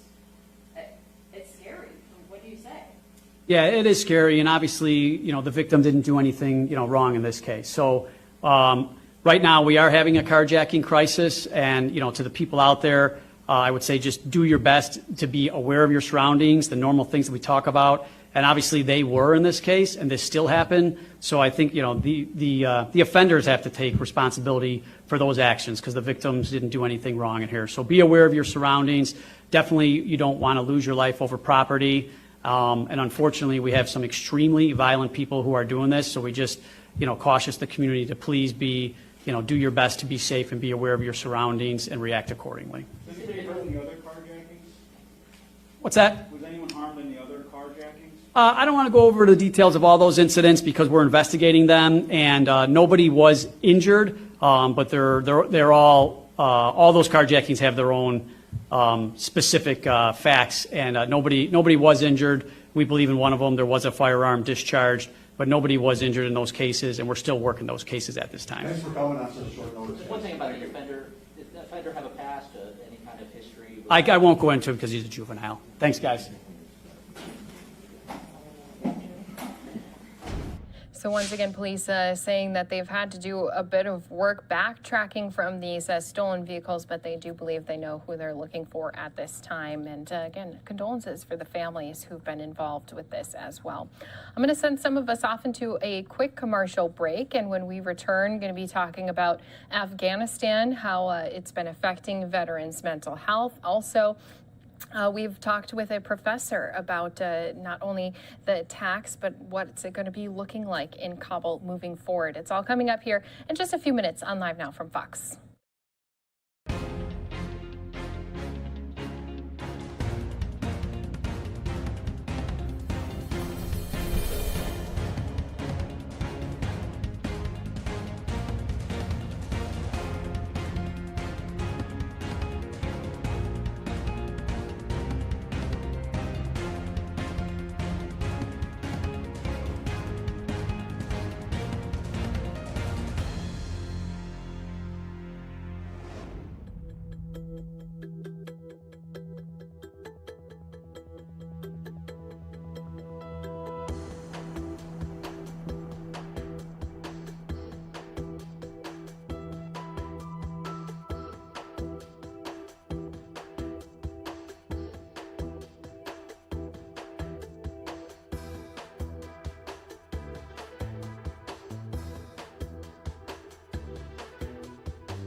And welcome back here to Live Now from Fox. A lot of people still pouring out their condolences, sharing their heartfelt messages to the families who are learning that their loved ones were of those 13 U.S. service members who were killed in Afghanistan after that attack happened at the airport. Again, it took place. We've been following the latest ever since it did happen. But let's go listen into the latest also with our station down at Fox 13 as they continue to talk about evacuations that are taking place in Kabul, especially as people are trying to flee Taliban control. Afghan officials now say terrorists killed at least 170 people and wounded more than 200 others in the Kabul airport attack, and most of them were refugees trying to escape the Taliban. The Pentagon also raised the death toll to 13 U.S. service members. Our political editor, Craig Patrick, is tracking the continuing effort to evacuate American citizens and our Afghan allies. Craig, there is a new sense of emergency and urgency there right now. Certainly in terms of the threat and of the pace, and with that, the airlifts led by the United States are continuing, but the scale of the overall evacuation operation is going down in line with the deadline of completing and ending all operations by the end of Tuesday. And with that, President Biden has gone from just a few days ago promising we would get all Americans out to now saying we'll get out as many people as we can. We have seen firsthand how dangerous that mission is, but ISIS will not deter us from accomplishing this mission. On Thursday, the Pentagon confirmed 2 bomb attacks, one at the airport's main gate and the other at a nearby hotel. But now the Pentagon does not believe there was a second attack at the hotel, saying reports of a second blast may have been the result of garbled communications. The suicide bomber carried out the attack outside the airport's main gate by wiggling into the mass of refugees and then detonating an explosive vest when the bomber reached an area where U.S. service members were patting people down for entry. While the U.S. is continuing the airlifts, our partner nations, including Canada, the UK, France, Spain, Italy, New Zealand, Japan, and Australia, have ended their evacuations or are in the process of shutting them down. It was clear to us that it was unsafe for our personnel to remain there. The UK Defence Minister said they couldn't get up to 1,100 of their allies they had planned to airlift and up to 150 British nationals. He said it's with deep regret that not everyone was able to be evacuated. The United States, meanwhile, is still trying to connect with around 900 American citizens still in Afghanistan. And here's the New York Times and American University projection showing best case. The United States is on pace to leave more than 100,000 of our Afghan friends behind. And it could be much more. This model did not account for disruptions from the terrorist attack. The paths to the airport are now far more restricted than they were before. And with the president warning of more attacks likely to come, a crowd of thousands outside the airport has now dwindled to a crowd of hundreds, if that. Naveed Hamidi, who's now in the United States, said his sister and family are stuck. They're in the house right now. They're just in hiding somewhere close to the airport to try their luck again, hopefully. The challenge there is not only the danger of getting to the entry gates of the airport and waiting to be allowed inside. If you get inside, it's the checkpoints that have been reinforced now by the Taliban, and they say they're not letting any Afghans through at this point. And with that, the United States has responded by saying, well, there is a list of individuals who have the proper paperwork. Please help us in getting them through. But the challenge in passing a list of known people who have assisted the Americans, or at least we want to get out of the country, may not bode well for the people on that list if the Taliban happens to use it to refuse those people entry into the area to reach the airport, and instead using those names to know who they may seek retribution against once the U.S. pulls out. Right. Now, Craig, do we know at all how many people they've evacuated in the, let's say, the past 24 hours, and how many more Americans they're trying to get out of Kabul? The total the past 24 hours was around 12,500, down significantly from the previous 24 hours, but what you would expect, of course, after the disruptions from the terrorist strike. In terms of the number of Americans the past 24 hours, the report was around 300. 500 the previous 24 hours. With that, that takes you to a total of 5,100 approximately Americans evacuated to date. That would seem to leave around 800 to 900. Those are the best estimates. A good number of those would be staff, embassy personnel who are waiting for the final airlifts, which presumably will take place on Tuesday. Right. All right. Craig Patrick, thank you so much, Craig. All right, and continuing things along on the topic of Afghanistan, let's go out to Fox 6 Milwaukee as they talk not only about some veterans that are there locally speaking about Afghanistan, but also what are we to do with some of these veterans who are going through some mental health crisis times with all of these recent feelings being brought up with these attacks that have happened. Let's go out again to Fox 6 Milwaukee. National security and mental health, two very big concerns tonight for those watching all that chaos unfold in Afghanistan. Brett Lemoyne with one important thing veterans can do while experiencing this renewed trauma. It's very, very tragic to see what is unfolding. The images are difficult to watch, but after dozens were killed and more than 100 wounded in suicide attacks outside Kabul airport, Brian Doro worries about vulnerabilities to Homeland Security. We make sure that we're guarded, we're protected, because you just never know where this might inspire others to carry out some attacks. Doro served as a deputy assistant secretary in the U.S. Department of Homeland Security during the Trump administration and currently works as a chief Homeland Security advisor in the private sector. The terrorist will seize any opportunity, and if there's a way to smuggle somebody in the country that is not here for the right reasons, that would be a win for them. As the chaos unfolds, there are also concerns for veterans. Several Marines were killed and a number of American military were wounded. When we talk about things unfolding in Afghanistan, it's important to remember they've been unfolding for a long time. With the 20th anniversary of the September 11th attacks soon approaching and these images stirring painful memories, Dr. Josh Nadeau with Rogers Behavioral Health says it's important for vets to talk about their feelings. As a Navy veteran of 12 years who now focuses on adult trauma, he knows all too well it's equally important to listen. when you notice someone who maybe doesn't get very emotional who now is, or someone who normally is quite emotional and now is very stoic. Ask what's going on, ask how they're doing.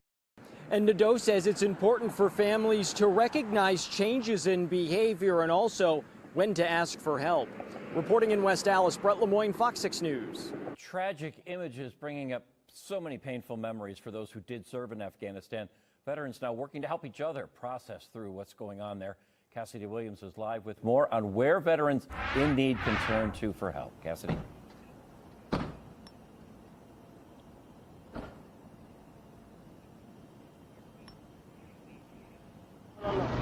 As news broke that dozens were killed in a terrorist attack in Kabul, at least a dozen of them U.S. service members, veterans back home are taken back to their time in Afghanistan. You can smell it, you can taste it, you know what they're going through. For many of us who served over in Afghanistan, we're seeing the stuff that is unfolding right now, and it is really rocking us to the core. As an Army captain, Jason Church saw the violence in Afghanistan firsthand. This is war, and it's carnage, and it's terrible, and I have been involved in too many IED explosions myself. I lost my legs as a result of one, and this is a very, it's hell. Matt McConnell also served and was injured in Afghanistan. I know what today is like for a lot of families, and it's the beginning of a long road for a lot of people, and it sucks. Both McConnell and Church say they are turning to their families, and they want to make sure other veterans have a support system. It's a brotherhood, a sisterhood. We're here for everyone, and there's just such a gamut of resources. If you are a person out in the community that knows a veteran, all right, if you know somebody who has served in uniform, just reach out and say, hey, love you, I'm here if you need me. Our Cassidy Williams reporting. Monday's upcoming discussion will be at the War Memorial Center. That's an in-person meeting, but there is also an option to join virtually over Zoom if you like. And we have information on how to do that on fox6now.com. Tragic images. All right, so once again, thank you to our Fox 6 Milwaukee team on that. We have been talking with a number of veterans here on Live Now from Fox. Just yesterday, we had on someone who was just saying, it definitely is good, as they just mentioned in this story, to reach out to some of the fellow people who who are veterans, even if they didn't serve in Afghanistan or Iraq, no matter who they are. Just reach out to them, ask them how they're dealing with things, and if they need anyone to listen to them at this time too. So we do have another interview I want to play for you. This is Fox Now's Regina Gonzalez, who interviewed this morning a professor talking about the attacks that happened at Kabul, as well as what to look forward to and what things we need to keep an eye on here moving forward. Hello, everybody. You're watching Live Now from Fox. My name is Regina Gonzalez, and as we continue to cover the crisis in Afghanistan following the deadly attacks near the Kabul International Airport, I want to bring on Dr. Daniel Esser. He is a professor of development studies at American University, here to provide some insight about the area in Kabul, as well as the Taliban and the entities involved. Dr. Esser, thank you so much for joining us. How are you doing? I'm doing well. Thanks so much for having me, Regina. I guess my obvious first question to you is, what has been your initial reaction to everything that's unfolded overseas? Well, when I first heard of the attack, I thought this was bound to happen. And as we all know, the US government had warned of such an attack. I think what's important to keep in mind is that as horrific the attack has been, it has not really been anything new in Kabul. Kabul has suffered these kinds of grand scale suicide attacks for at least a decade. So it hasn't even been the deadliest attack in Kabul in recent years. So I think as much as this is an escalation of the situation in Kabul during the drawdown and the evacuation of foreign nationals and those who assisted foreign forces, it is in a sense sadly characteristic of what is life like for the people who live in Kabul. Dr. Esser, ISIS-K is the one who claimed responsibility for these attacks. Can you briefly describe the relationship with those organizations and the Taliban? So I think what's important to keep in mind here is that unlike ISIS-K, the Taliban is not a homogenous organization. The Taliban is a group of people that comprises just as much as any political party here in the United States or elsewhere, a range of factions. And what we know about ISIS-K is that they have been trying to establish their own territory of control in the borderlands between Afghanistan and Pakistan, and they are certainly severely antagonistic, completely at odds with the Taliban. But this is not necessarily an ideological question. It is much more a question of sheer power and control over territory. Dr. Esser, when you were studying in Kabul, what was life like there compared to what you're seeing now unfold as we're inching towards that August 31st deadline? The first time I went to Kabul was in 2004 and 2005, and that is now in hindsight considered, in a sense, the heyday of political and economic development. I was able to walk around freely. When I returned a little over 10 years later, the situation had already completely changed. So I'm now talking about 2016, when I was only moving in armored vehicles.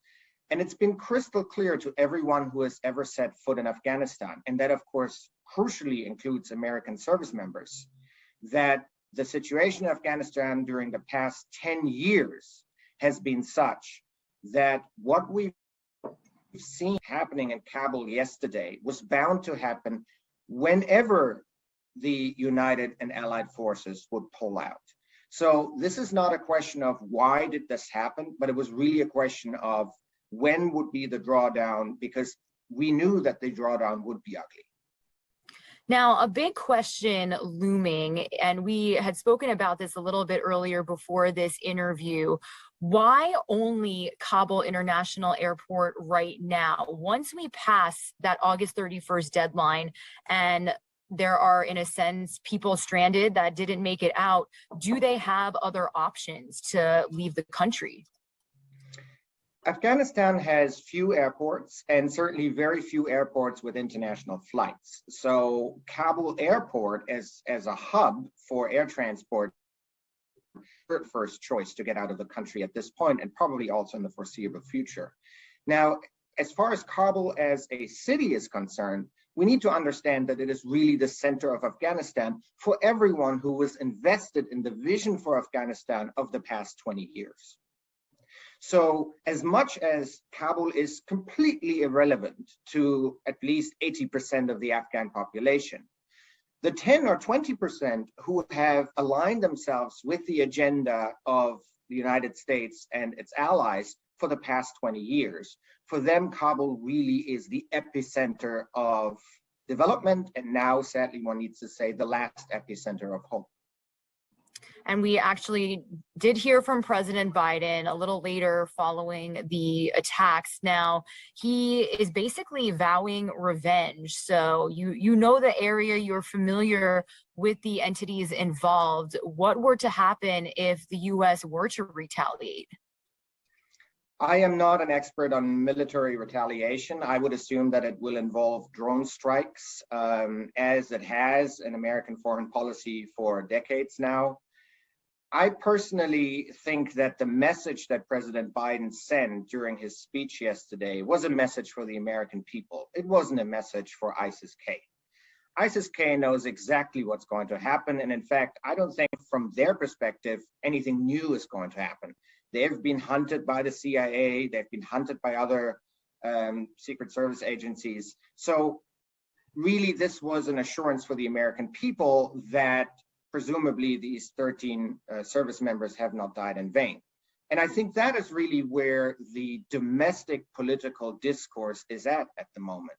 What about the 2,500 members of the military who lost their lives in Afghanistan? Did that really serve any purpose? Did that really serve the United States' interest? And I think that's the debate in which President Biden finds himself now, yet again. Yeah, and we've also spoken with veterans now who not only serve, but also lost former comrades over in Afghanistan, questioning their own service. What do you make of that? I think invading another country is always a bad idea. I think the history of American invasion, and in fact, almost any other country's invasion in other countries, shows us that it's easy to go in and it's very difficult to come out, and to come out alive. So for members of the American military, I unfortunately don't have very encouraging news. I do not think that the sacrifice that they have made has really made the United States any safer, because what we are bound to see in Afghanistan over the next months and years is that the Taliban, who spent 20 years trying to overthrow American occupation, are now going to struggle to keep the country free of terrorism. And I want to make very clear that this is not the Taliban supporting terrorism to again gain a stronghold in Afghanistan. This is the Taliban trying to prevent terrorist groups such as ISIS-K and others from establishing themselves in Afghanistan. So we need to understand that the Taliban in this case, in some perverse manner, need in fact to be American allies. And that's not unprecedented. The United States for decades has been a staunch ally of a repressive regime called Saudi Arabia. Most of the 9/11 attackers were from Saudi Arabia. Saudi Arabia has a long history of oppressing women. It has a long history of meting out punishments against people whom they deem punishable that are heinous and brutal. But the United States has for many decades pursued a foreign policy where the enemy of my enemy is my friend. And I think what we really need in American foreign policy is now a shift towards the Taliban, as bizarre and difficult as this probably sounds. And I'm not interested in being apologetic about the Taliban here. I don't think the Taliban are trusted allies. I don't think the Taliban are pursuing an agenda that is in any way good for Afghanistan. But we need to deal with the situation on the ground. And the situation on the ground is that the Taliban are now in charge. The problem is that they are in charge, but they're not in control. And we need to help them be in control. And with them in charge, Doctor, what do you foresee happening after that August 31st deadline? I think we're still waiting for the Taliban to form a government. So I think everyone is waiting to see which personalities will form the government, who is going to lead the government, in what capacity, because as I said earlier, it's really important to understand that the Taliban is not one cohesive group. It is multiple strands of political interests. And so I think what we're going to see is the Taliban trying to set up a system of government that ensures that they can actually project that the power that they presumably have onto the ground. All right. Well, we thank you so much for your expertise and your insight. You have a great rest of your day. Hello, everybody. All right, and thank you again to Live Now's Regina Gonzalez for that interview. Again, part of our Live Now team here as we continue to have you covered not only on Afghanistan as that crisis continues, our withdrawal continues. Again, we are still anticipating for troops to be off the grounds there by August 31st. That's the deadline that still continues to be put in place, not only by the Taliban, but also by President Biden. We've also been covering Hurricane Ida, plus, of course, a lot of other stories here across the U.S. What we're going to do is go into a quick 2-minute break. When we come back, we'll have more with Senator Ted Cruz in Texas. Again, that will be coming up here in just 2 minutes.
Welcome back here to Live Now from Fox. I want to get to a couple pieces of content that we haven't brought here to our viewers with us yet today. We did have Senator Ted Cruz down in Texas. He was in El Paso holding a round table. He was speaking to not only the border, but talking about immigration, national security, and of course, he also talks about Afghanistan, as that's been a big deal for many of our leaders across the country. So we want to play out the round table. He does then also go into a portion where he does a separate media event where he does answer a few more questions. So we have both those pieces. I want to play for all of our viewers here with us on Live Now from Fox. So I don't know if you want me to read your bio. I think everybody has it in the essence of time. Ladies and gentlemen, give me a round of applause again for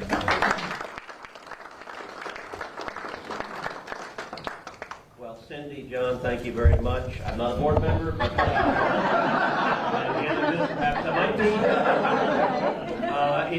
It is great to be with you guys, and it is great to see so many friends. A lot of us, a lot of folks here. I see you when you guys are in D.C. or when I'm in El Paso. It's just great to have the chance to sit down once again. We find ourselves at a really challenging and difficult time for our country. I think everyone across the country is horrified by what has unfolded in Afghanistan over the last couple of weeks. Yesterday was a dark and tragic day as 13 service members were killed and another 18 wounded. And what is unfolding in Afghanistan is catastrophic. I don't believe we are through the most difficult part of it. I am concerned that there are more casualties on the horizon. The reason I was a couple of minutes late, I just got off of a briefing with the Department of State and the Department of Defense on Afghanistan. And it continues to be a deeply troubling situation. I think the administration entered this drawdown without a real plan to evacuate the Americans. And also without a plan to bring out the Afghans who would assist us. And at this point, it is not clear whether the intelligence and military planning failed to anticipate what would happen when the drawdown occurred and the advances the Taliban would make, or whether the political leadership of the administration disregarded the intelligence of the military planning. I think those are questions that are going to be asked in the coming weeks and months. I think it's also clear there were a number of decisions that I believe were indefensible. The most problematic of the decisions was the decision to abandon Bagram Airfield. Bagram, secure military base. We'd invested over $1 billion in U.S. taxpayer resources in building and securing it. It has 2 world-class runways on it. I've been to Bagram. And about a month ago, the Biden administration abandoned it.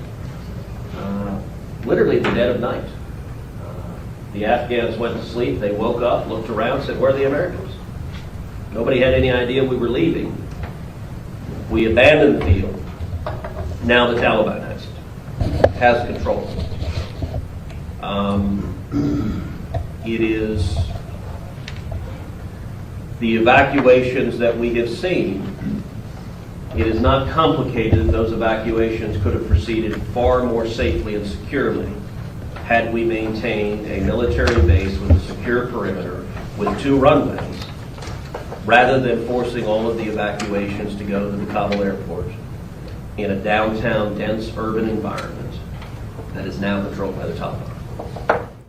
All right, so we've been listening in as Senator Ted Cruz again has been out speaking. This was a roundtable with local business owners. This was hosted by the El Paso Hispanic Chamber of Commerce. They're discussing trade, immigration, national security, coronavirus recovery, and of course the situation going on in Afghanistan. Starting his remarks there with Afghanistan, obviously, he has been one of those lead voices, and there's been a lot of voices who've been upset with the way the Biden administration had been handling the evacuations, and now with the recent incidents at the Kabul airport with the explosion and the deaths of not only those 13 U.S. service members, but also 169 Afghans were also killed in that attack.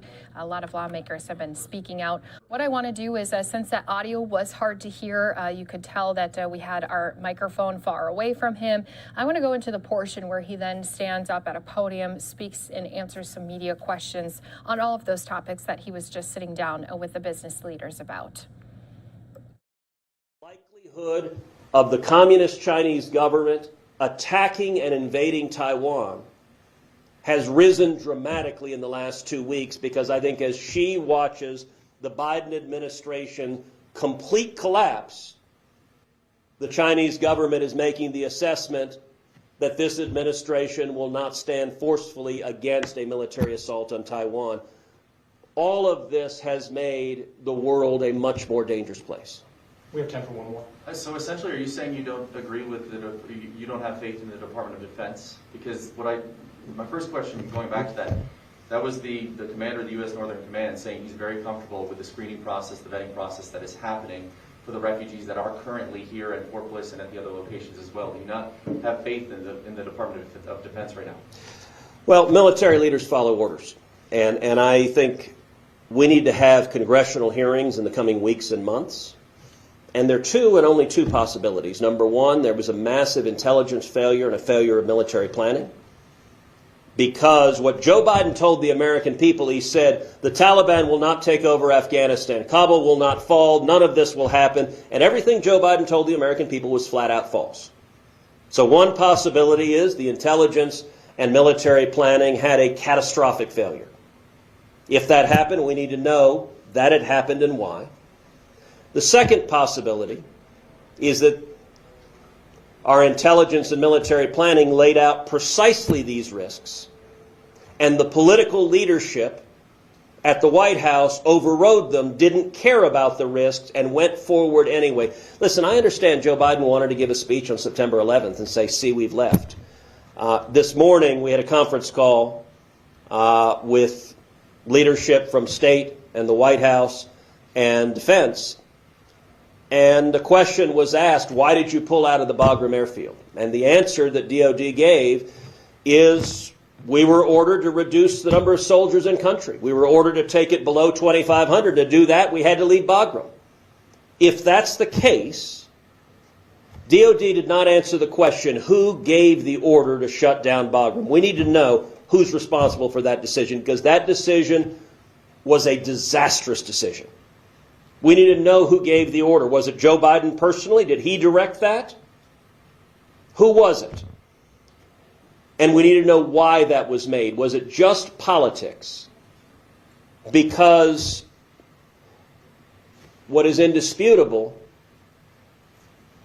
is that it didn't work, and that we just saw more U.S. servicemen and women die yesterday than any day in the last decade in Afghanistan. We are grieving the Marines and the sailor who lost their lives.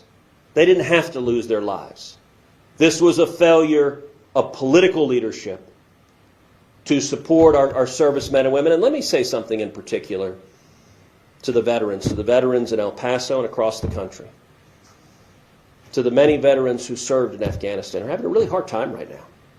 Having a hard time, those with Purple Hearts who took shrapnel, who may have had a knee blown out or lost a limb. There are a lot of veterans saying, what were we fighting for? There are a lot of veterans who are angry, who are demoralized right now. And let me speak in particular to the Marines. There are a lot of Marines right now who are furious at the Marines, that we saw Marines murdered yesterday and it didn't have to happen. We could have been operating from a secure air base, the Bagram Air Base, which would have been far more likely to keep those Marines alive. And it's political mistakes that put those Marines in harm's way. And I think the American people are quite right to question the political leadership that has produced this disaster that is unfolding. And can I ask just really quick, just about COVID-19 and what you spoke with Yeah. the chamber about? Would you mind Sure. talking just a little bit about, the businesses you spoke with, what was some of the feedback you heard? And you were talking about, the effects that COVID had on the community. So I just finished doing a roundtable with the Hispanic Chamber of Commerce here in El Paso, and I have visited many times with the Hispanic Chamber, both in El Paso and in D.C. when they've come to Capitol Hill. And I was here, number one, to say thank you to the small business leaders who create jobs, who create opportunities here in El Paso. I was here to listen to their concerns, and the purpose of the roundtable was really to hear from them what they're worried about. And the concerns I heard from the small business leaders is they're very concerned about the direction of Washington. They're concerned about the trillions in new taxes that are coming from Democrats in Congress. They're concerned about the new regulations that are making it harder and harder for their small businesses to survive. They're concerned about the border crisis, over 1 million illegal immigrants who've crossed in the last 7 months under Joe Biden, and the chaos at the southern border that has been caused by this administration. They're concerned by a national debt that is growing dramatically. Joe Biden and Kamala Harris and the Democrats have proposed spending $9.5 trillion in just 1 year. They're concerned about inflation, where we're seeing across El Paso and Texas and the country, we're seeing the prices of just about everything going up. We're seeing the price of gas when you go fill your tank go way, way up. We're seeing the price of food go way, way up. One of the small businesses that prepares food was talking about the cost of berries that had gone way, way up, and she was facing that challenge. We're seeing the cost of lumber going way, way up, the cost of homes going way, way up, the cost of rent going way, way up. Inflation is a cruel tax on everybody, but particularly those with fixed incomes, particularly seniors. If your income stays steady at the same level and the cost of all of your daily needs goes up and up and up, it hurts the people of El Paso and the people of Texas. And so what I heard from the small businesses here was deep concern about the directions Washington is going, about the extreme agenda that is being pushed in Washington by Joe Biden and Chuck Schumer and Nancy Pelosi. And my number one priority in the Senate is jobs. It's fighting for more jobs and higher wages and more opportunity. My priority is fighting for small businesses. Why? Because small businesses create the jobs. When small businesses are growing and expanding and hiring and thriving, there are more jobs in El Paso. There's more opportunity. Kids coming out of school have more job offers at higher wages. They have a brighter future. If you want to see jobs, you want small businesses to prosper. If you want jobs to go away, then you tax and regulate small businesses and strangle them. And that's really a choice we're facing right now. And I'm proud every day to stand up and fight on behalf of 29 million Texans, on behalf of jobs in the state of Texas, on behalf of our safety and security of our families, and on behalf of our constitutional rights, our rights to free speech and religious liberty and the Second Amendment, to defend the jobs and defend the freedom of every Texan. That's my job, and it's great to be back in El Paso. Should the bridges be reopened to allow commerce? I'm sorry, hold on, I want to answer this. Should the bridges be reopened to allow... Should the bridges be reopened to allow commerce from Juarez and other parts of the southern border to flow into places like El Paso? Absolutely yes. I've got to say that the Biden administration's policies on immigration, they don't make any sense. They've shut down legal commerce between Mexico and Texas, between Juarez and El Paso. I have leaned in repeatedly, pressing the Biden administration to open up the bridges, open up legal immigration. And I don't understand an administration that thinks massive illegal immigration, over 1 million people being brought in by human traffickers who are physically and sexually abusing them, hurting children, hurting women, that is somehow good But legal immigration and legal commerce is bad. This is a policy that doesn't make any sense, and it is hurting Texas from El Paso all the way to Brownsville. We need to open up legal commerce so that our friends in Mexico can come across the bridge, can go shopping at stores here in El Paso, can go eat dinner at restaurants in El Paso, can go do business with businesses in El Paso. And the Biden administration, it is arbitrary to shut down the legal commerce and simultaneously allow what is effectively an open border in the Rio Grande Valley and unlimited illegal immigration. That's backwards. I think what most people in El Paso want is a secure border to stop illegal immigration and legal commerce and immigration welcomed and celebrated. That's certainly what I believe, and I think it's what the people of El Paso believe as well. Thanks, guys. Thank you.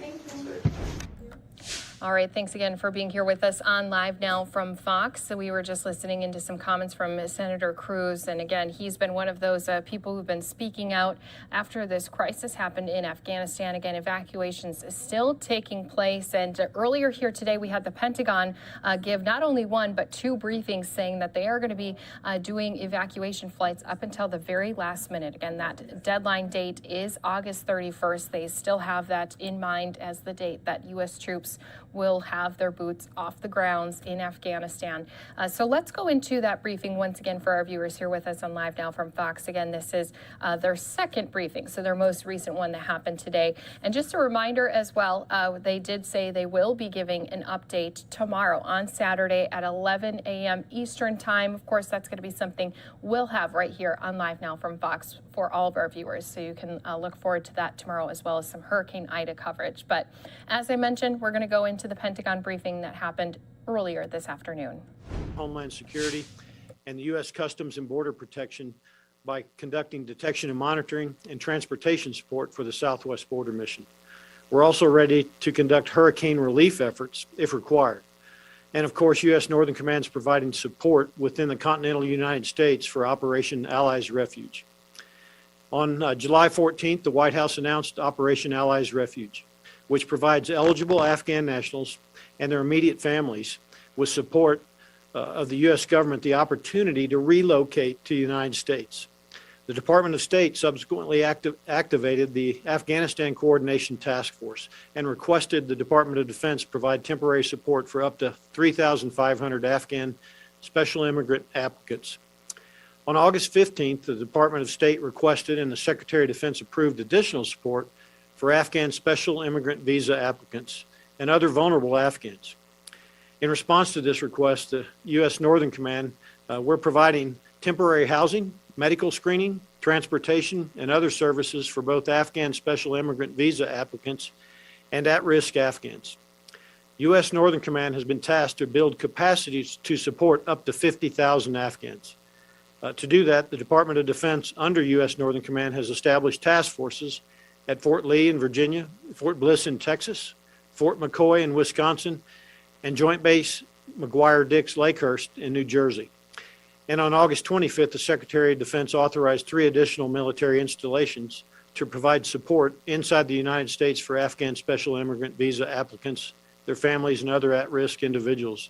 This includes Marine Corps Base Quantico and Fort Pickett in Virginia, and Holloman Air Force Base in New Mexico. As of today, Fort Pickett has a capacity of 1,000 Afghans, and we're working with the other 2 installations, Holloman and Quantico, to finalize their final respective capacities. Additionally, while not a task force, U.S. Northern Command is supporting Operation Allies Refuge with services and additional forces, including assisting with managing the flow of evacuees at Dulles Airport and the Philadelphia International Airport in Pennsylvania. That airport is opening up today. Additional sites are possible. Here's a snapshot real quickly of some of the numbers that you'll see at the task forces. So Task Force Eagle at Fort Lee, Virginia stood up in July and currently has a capacity for 1,750.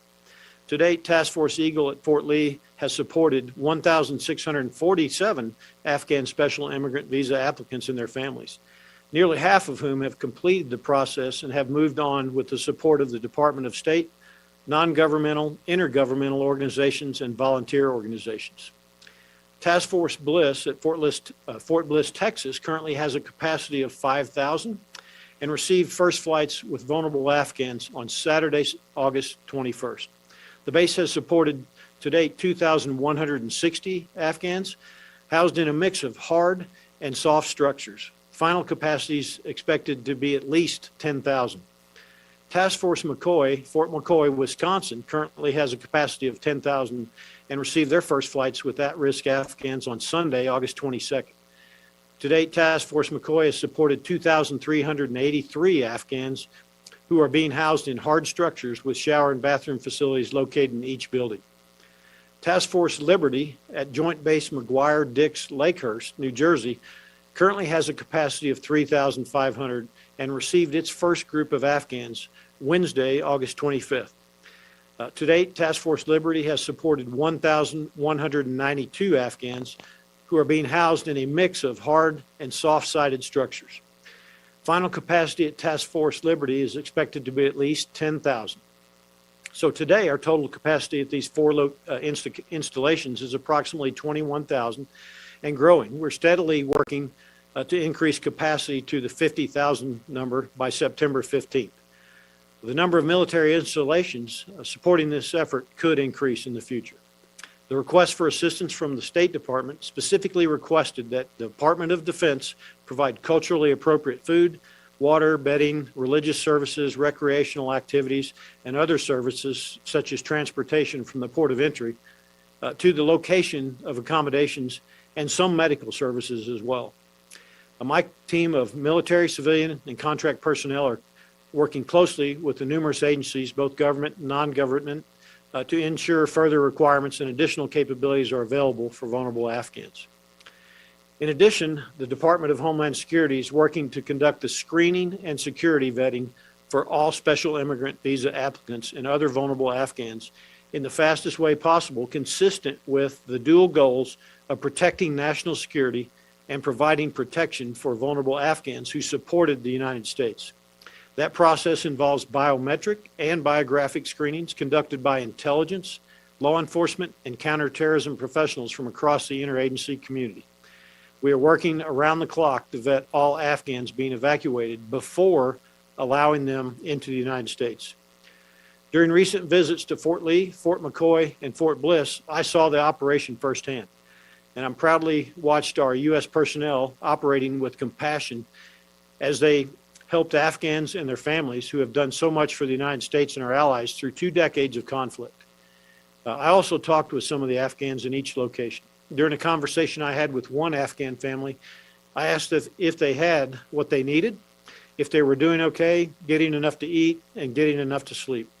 The father thanked me, saying they had what they needed, and that it was the first time in a long time that he has slept without being afraid for his family's safety. So thousands of soldiers, sailors, airmen, Marines are working. All right, we have been listening to the Pentagon press briefing from earlier. We're going to get back into that. It was important because they're talking about all of the situation in Afghanistan. Thanks for being with us here on your Friday night. I'm Andrew Kraft. We do want to continue with this story. We're going to bring in one of our guests that we've had right now, I believe for the first time, for our continuing coverage, national security expert, member of the Council on Foreign Relations, David Morey. Thank you so much for being with us, David. Good to be with you tonight. You know, the first question I have is one on many Americans' minds. You know, what will happen post-August the 31st? What are the contingency plans, if any at all? It's coming up very quickly. It's a good question. It's a difficult time. You know, I think the first thing that will happen is, God willing, we're going to get through this. I wish there was wood to knock on around me without further casualties. As you know, we're getting imminent, direct, and specific threats right now around Kabul airport. So that's worrisome. That, you know, these armed forces, we've put them in a very much impossible situation. By August 31st, September 1st, we ought to be out. It looks like we're going to get in the low 100s of evacuees out. We will have created some kind of relationship with the Taliban, which admittedly is a bizarre, talk about a relationship of strange bedfellows, to continue getting people out through the north, through Uzbekistan, Pakistan, other places. And finally, we're going to have to think really hard about over-the-horizon intelligence operations if President Biden's going to make good on going after the ISIS-K people that took out those Afghans and those 13 now counted fatalities, U.S. soldiers. We're going to have tremendous, just like in Syria, just like in other countries, we're going to have great, not on-the-ground intelligence capabilities, which is a big challenge and a big shift for the CIA, by the way, Andrew. David, just before we brought you on, some news broke. Fox is confirming, I want to break it here as well, that a U.S. drone strike has killed the ISIS-K planner of that deadly attack yesterday morning. I want to read the statement we're getting in from Fox News correspondent at the Pentagon, Lucas Tomlinson. This statement is attributable to Captain Bill Urban, spokesman for U.S. CENTCOM. He says, U.S. military forces conducted an over-the-horizon counterterrorism operation today against an ISIS-K planner. The unmanned airstrike occurred in the Nangarhar province of Afghanistan. Initial indications are that we killed the target. We know of no civilian casualties. So as we move this story forward, that is quite significant. Your reaction to this news breaking right now? Well, you guys are right on top of it, faster, I think, than the other networks. And it's just what we talked about, Andrew, this over-the-horizon capability. Who knew the Biden administration had that ability to move that quickly in terms of what Biden talked about yesterday? The thought was that this would happen after August 31st.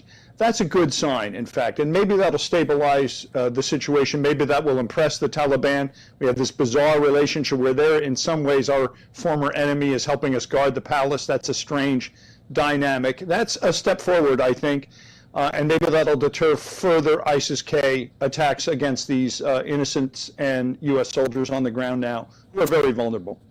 Yeah, David, you've been hearkening back to what has been very, very strange, especially to watchers of it here at home, of the comments made by the administration about negotiations, discussions with the Taliban. There seems to be indications that maybe the administration thinks, eventually later on, the Taliban could be some type of, cooperative, I don't want to say ally, partner just in the region, whether, it's securing the airport, helping us assist with more evacuations down the road, because we will have to deal with them. That's a reality, but it's so strange to hear members of the administration talk like that. It is strange. And remember, under President Trump, we had direct negotiations. There was an agreement to get out May 1. It wasn't a great agreement. The Taliban did not abide by it. You and I suspect, have our suspicions about the Taliban, that there's no new, quote-unquote, Taliban. But let us see. The one thing we have, from September 1st on is the Taliban, they appear to want international recognition. Remember, this country is devastated economically. They need money. They need money unlocked. So there is some leverage out there. And there's no question, there may be 1, 2, 3 million Afghanis that want to get out. You're not going to get them out before September 1. Maybe there'll be a trickle out through some of these other exit ramps, if you will, if we have some kind of working relationship with the Taliban. And David, let's talk about numbers of Americans and Afghan allies still in the country. We got the most recent number today from the White House. As of August 14th, 109,200 evacuations have been made. From what I have been reading, though, more than half of the Afghan refugees coming to the United States right now don't have that special immigrant visa designation and application. So there'll be a lot more vetting that will have to take place. But also, that is not a very large number from what the numbers they have told us were there about those Afghans who've helped us for the last 20 years. I think that number was 22,000. Yeah.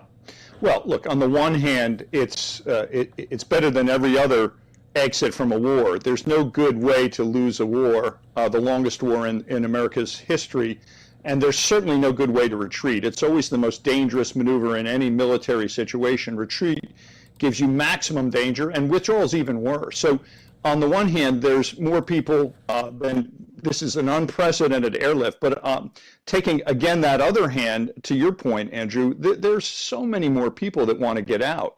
This is why I wish they'd ramped up these operations much earlier under the radar so the Taliban wasn't spooked. For example, beyond 2 weeks ago, they could have kept the Taliban out of Kabul. That would have been very helpful because they weren't in Kabul 2 weeks ago. So, but that's hindsight. There'll be plenty of times in September, October for congressional hearings to look into this, to ask hard questions. I'll give the press credit now for asking very hard questions of the administration. And I think we're going to have to see, ongoing post-September 1 operations to try and deal with what we're hoping will be people that want to get out of Afghanistan and have an avenue to do so. And David, just a few more questions for you. Thanks for being with us. One of my questions was, what happens to the U.S. Embassy in Kabul post August 31st? Are there any, advancements or updates on if we will have anyone there, or will we secure it? Will we just give it over? Well, I think it's yet to be determined. There are reports, you may have heard them as well, that the Taliban has left that embassy intact, that they haven't trashed it, they haven't done anything bad, they say, to it. We will see. Again, back to the point of money, these guys are broke. If you really look at how much money the Taliban has, I was looking into their financials, they don't have much money, not enough to run a country. Certainly a country with the kind of economic problems, the kind of poverty, the kind of health problems that Afghanistan is facing, let alone the military costs that will be upon the Taliban. Pretty soon they're going to own Afghanistan, and that, as you know, historically is not an easy thing to do. Yeah, and David, we've even seen just kind of so many mentions about what their role will be like in the international community. I believe either John Kirby or Jen Psaki today was asked, if they should have a seat at the United Nations. I also know that, the United States has effectively blocked the IMF from granting them any type of loans. And so they will be, they are at the moment, a pariah in the international community. I just don't see that, easing up anytime soon. I think you're right. I think it's going to be a very difficult thing for them to hold power. Very difficult thing. But, we're going to see how this unfolds. I mean, there have been statements out of the Taliban that are extremely worrisome. There are reports which we're not talking about much now because we want to get through the September 1, October 31st deadline. But, there's all kinds of reports of them beating Afghan citizens up, back hearkening to the old Taliban, if you will. We're going to watch this stuff very carefully, and, I just hope the United States can fulfill the mission of getting the people out that want and need and deserve to get out of that country. Last question for you. This was one of the deadliest days in Kabul in years, especially for U.S. service members. 13 Americans dead. It was the largest single-day casualty toll in 10 years. Over 150 Afghans also died in this attack. David, do you think there should be, you've worked in government for some parts of your career. Do you think there should be resignations either at the State Department, the Defense Department, within the administration? Well, I wouldn't resign in the middle of a crisis, but I would look very hard post-September 1 at this situation. You've got to do it two ways. You zoom in to get to the details, who knew what when, but zoom back. 4 administrations have gotten this thing wrong, really wrong. We've spent $4 trillion or more in 2 countries, Iraq and Afghanistan.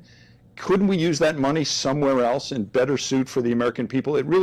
It's been a failure of strategy, a failure of resolve in terms of understanding what the mission is and communicating that clearly to the American people. I think we got a lot to learn before we get into the next war. That's what this is about. And you're so right, because this was meant to withdraw all U.S. troops from Afghanistan. More than double the number that was already there are now back on the ground. In the next couple of days, David, you watch this very closely. What will you be looking for? What will you be monitoring?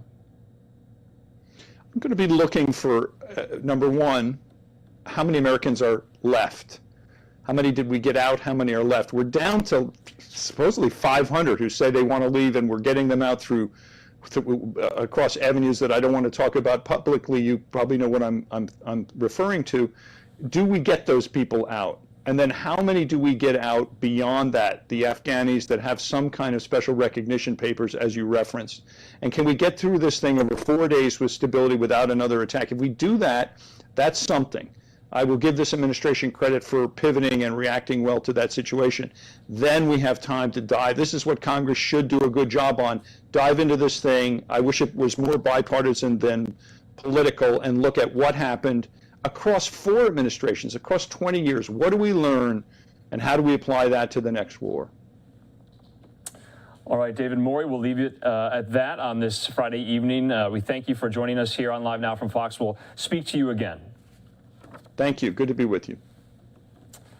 All right, and we are working on getting more information for this breaking news happening on this Friday night. At the moment, we are learning, and we've just reported that a U.S. drone strike has killed one of these planners of the Kabul attack, these ISIS-K members. I want to read to you from the statement coming in. Fox has confirmed this is via Lucas Tomlinson. He's our correspondent at the Pentagon.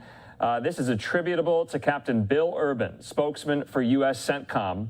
He says U.S. military forces conducted an over-the-horizon counterterrorism operation today against an ISIS-K planner. The unmanned airstrike occurred in the Nangarhar province of Afghanistan. Initial indications are that we killed the target, and they say we know of no civilian casualties. Some more additional reporting coming in as we speak. Apparently, the U.S. drone hit a vehicle carrying the ISIS-K leader, who was believed to be, quote, carrying out future attacks. This is all according to a U.S. official who was briefed on the drone strike. It's not clear, though, if the planner was involved in the suicide attack at Kabul airport on Thursday, which killed 13 U.S. service members. We're going to go back to the Pentagon briefing from earlier. As you know, we're going to be working over and under to try to get more information on this breaking news story on this Friday night. Here's John Kirby, though, back at the Pentagon. We're working across the United States to complete this incredibly important mission to provide our Afghan colleagues a safe harbor while they finalize their immigration process.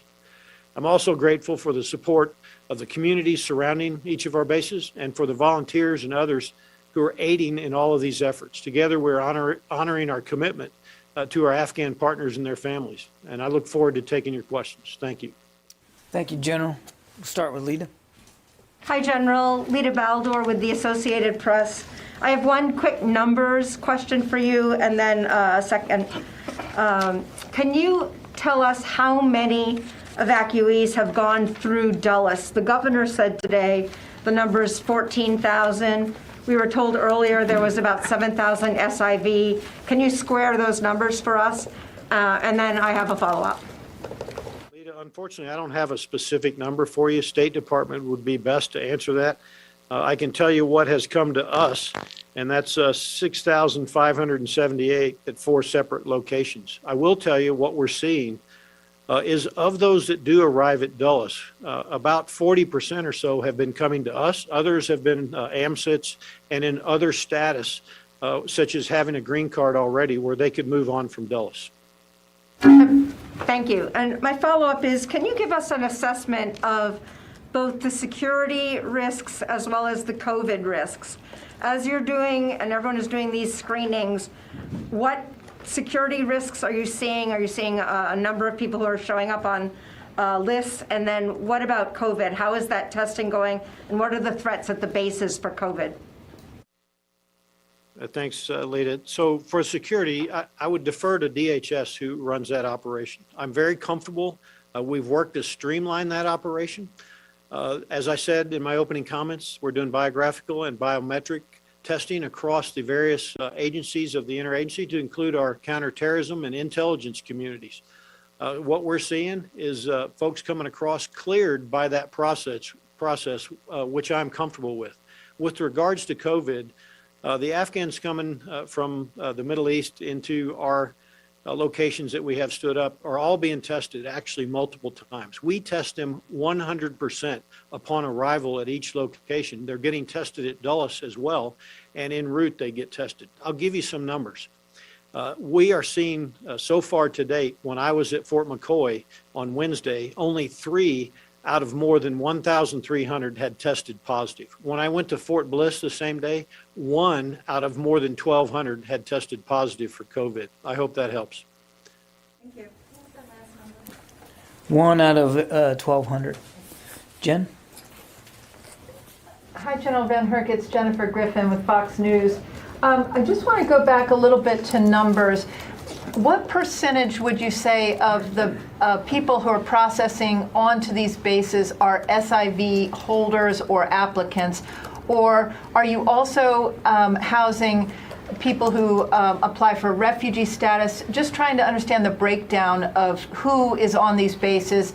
And then secondly, there are reports from Dulles that some of those some of the commercial flights that have come in have had to keep people on the tarmac, on board planes for up to 10 hours while screeners come on board. Is anything being done to rectify that? Is that a DHS issue, or are you aware of that issue at Dulles? Thanks, Jennifer. On the SIV numbers, I'd defer to the State Department. I don't have that exact number in front of me. What I would tell you is the SIV numbers have not been in excess of 50%, but I don't have the detail right now.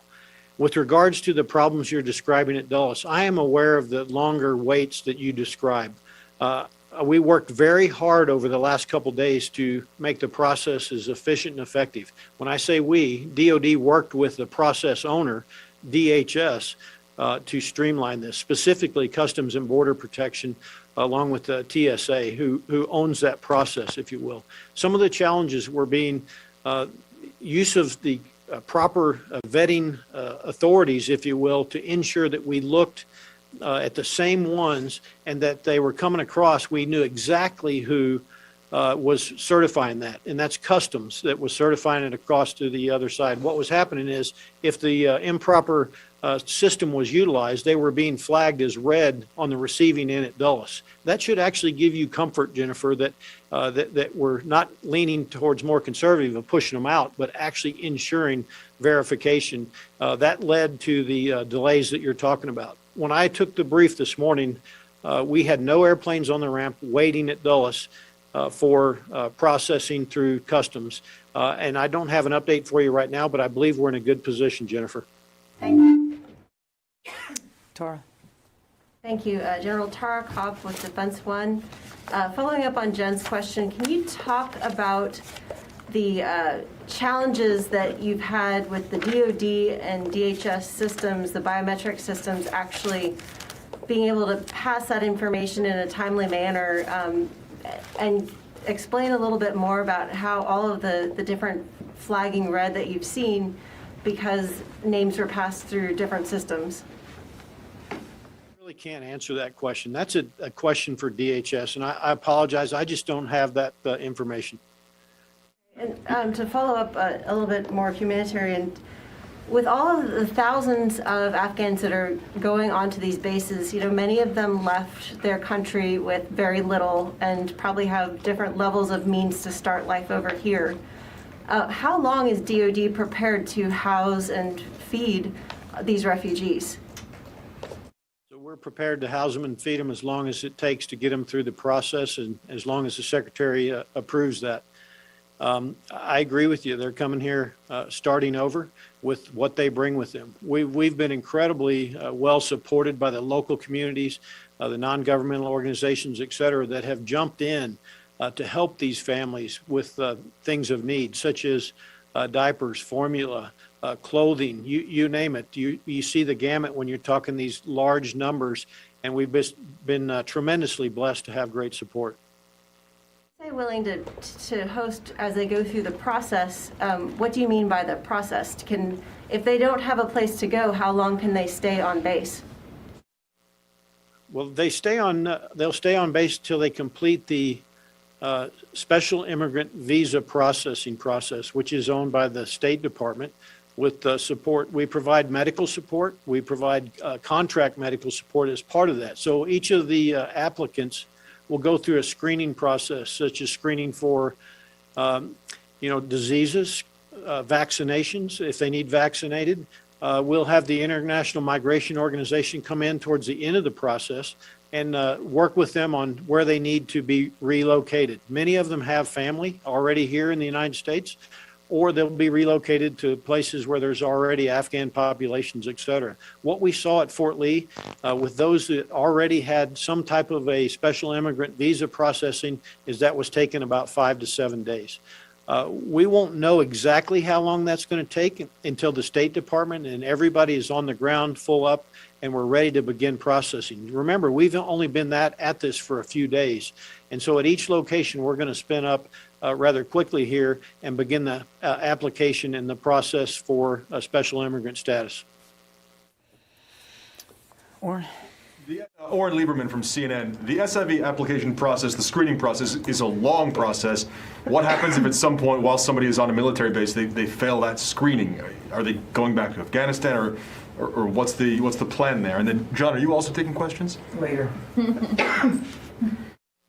I would defer you to the Department of the State for that. That's really their area of expertise. We're prepared to continue this support until we get through this process in support of the State Department. There must be a plan here. If somebody fails a screening process and is already on a U.S. military facility. So let me go back, Oren. So they have gone through the screening process before putting feet in the continental United States from a security perspective. When they are through customs, they are paroled into the United States of America. And if they have relatives, theoretically, they can go with those relatives. What we're doing is helping them get through the screening process. And so we provide all of the governmental organizations to support that, the medical process, et cetera. And so we are not doing security screening in support of State Department. This is part of the application for special immigrant status. I hope that clarifies it. Tony. Hi, so Tony Capaccio with Bloomberg News. Do you have a breakdown by gender, roughly, of how many women, girls, boys, and men have been processed by DOD? It begs a lot of questions in terms of separate facilities. And then I had a second question about culturally appropriate food. Are we talking MREs or humanitarian MREs or local kitchens being hired to cook? Thanks, Tony. So we're seeing about 50-50 male, female. That can change back and forth. We're seeing about 15% with children. We're seeing a lot of the females who are pregnant. So I don't have a specific detail for what you asked about for the total number with children, male, female, et cetera. But that gives you an idea.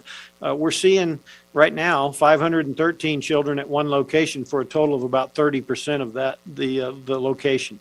With regards to your second question, we contract to provide support of, meals, multiple meals for large windows. So, for example, we'll provide a breakfast meal for a halal for their culturally appropriate for a 3-hour window. We'll shut down for a second, and when I say we, it's the contract support at each location.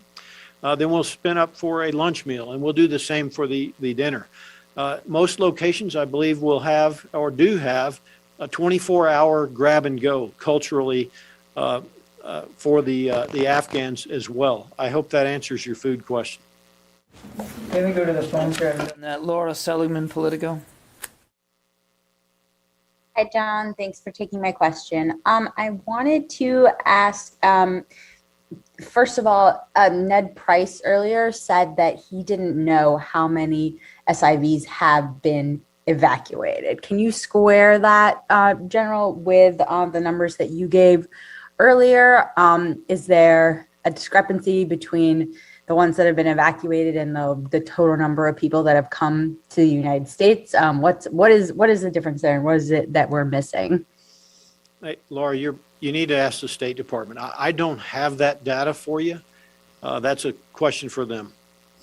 And as a follow-up, how many SIVs and other Afghans do you estimate are still at the Kabul airport awaiting a flight out? I'll defer to General McKenzie and the forces forward. I don't know that answer. The State Department or CENTCOM may have that answer for you, Laura. Today it was about between 3,000 and 5,000 earlier today, but as we have talked about before, this is a snapshot in time, and it literally changes by the hour. But the last thing that I saw was somewhere between 3,000 and 5,000, but again, changes hour to hour. Courtney? Hey, General Van Herk, it's Courtney Kuby from NBC News. I just have a couple of clarifications. So when you talk about how these individuals have already gone through the screening process before they even set foot here in the United States, Does that mean that their names have already been run through the National Counterterror Database? Courtney, thanks. It is my understanding that each one of them and their names and their biographical data and their biometric data has been run through the established databases. Second, you also mentioned some of the medical support that the military is providing, including vaccinations. Does that include COVID vaccines at the bases? Are those mandatory or optional? And we're going to break in for just a moment there. That was the Pentagon press briefing from earlier today, but we have some breaking news to report. We've been reporting it in the past couple of minutes here, but we are learning right now, according to defense officials, that a U.S. drone strike has killed an ISIS-K planner in Afghanistan. I want to bring up a tweet from Fox News correspondent Lucas Tomlinson. He covers the Pentagon and the Defense Department. He says, quote, U.S. forces conducted a drone strike against an ISIS-K planner in Nangarhar province in eastern Afghanistan. Initial indications are that we killed the target, the Pentagon says. I'm going to read further from this statement. It's attributable to Captain Bill Urban. He's spokesman for U.S. CENTCOM. U.S. military forces conducted an over-the-horizon counterterrorism operation today against an ISIS-K planner. The unmanned airstrike occurred in the Nangarhar province of Afghanistan. Initial indications are that we killed the target. It ends by saying we know of no civilian casualties. Lucas Tomlinson has been doing some really great reporting on this. He has some additional reporting to say that the U.S. drone hit a vehicle carrying this ISIS-K leader who was believed to be carrying out future attacks. Now, you'll remember we've heard from officials ever since that deadly attack yesterday morning that this is what they were concerned about, that they have acknowledged the threat of potential future attacks. That was according to a U.S. official briefed on the strike. Although, though, it is not clear if the planner was involved in the suicide attack at the airport yesterday.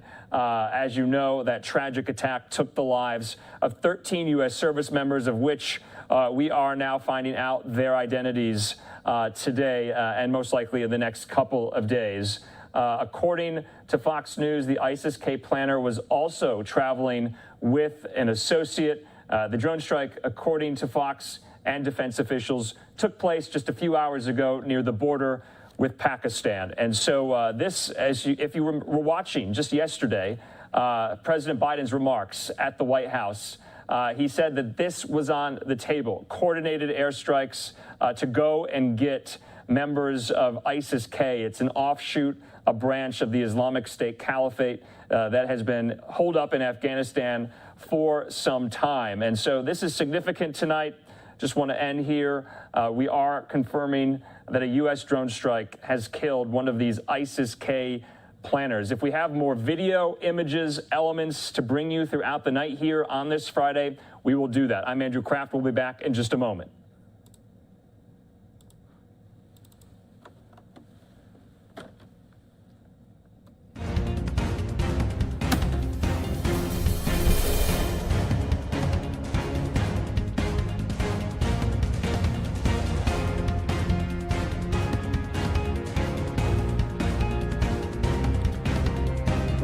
Dialed in yet, I don't know why.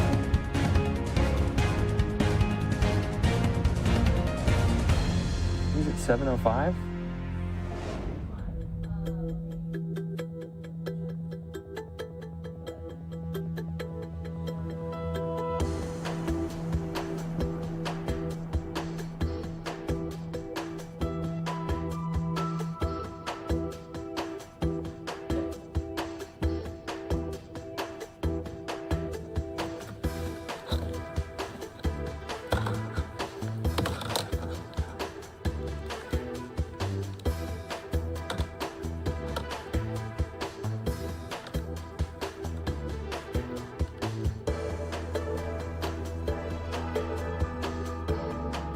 Jonathan, hey, Andrew Kraft up here at Live Now. We had a quick question. So Melissa, our new producer, is wondering, and I'm wondering, to download something from Bit Central, like a package, how do you do that?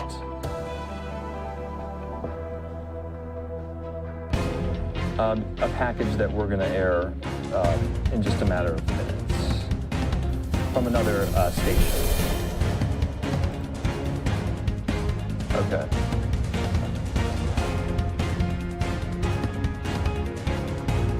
I don't. Let me. I can call our one of our editors too. Okay. Okay. Thank you.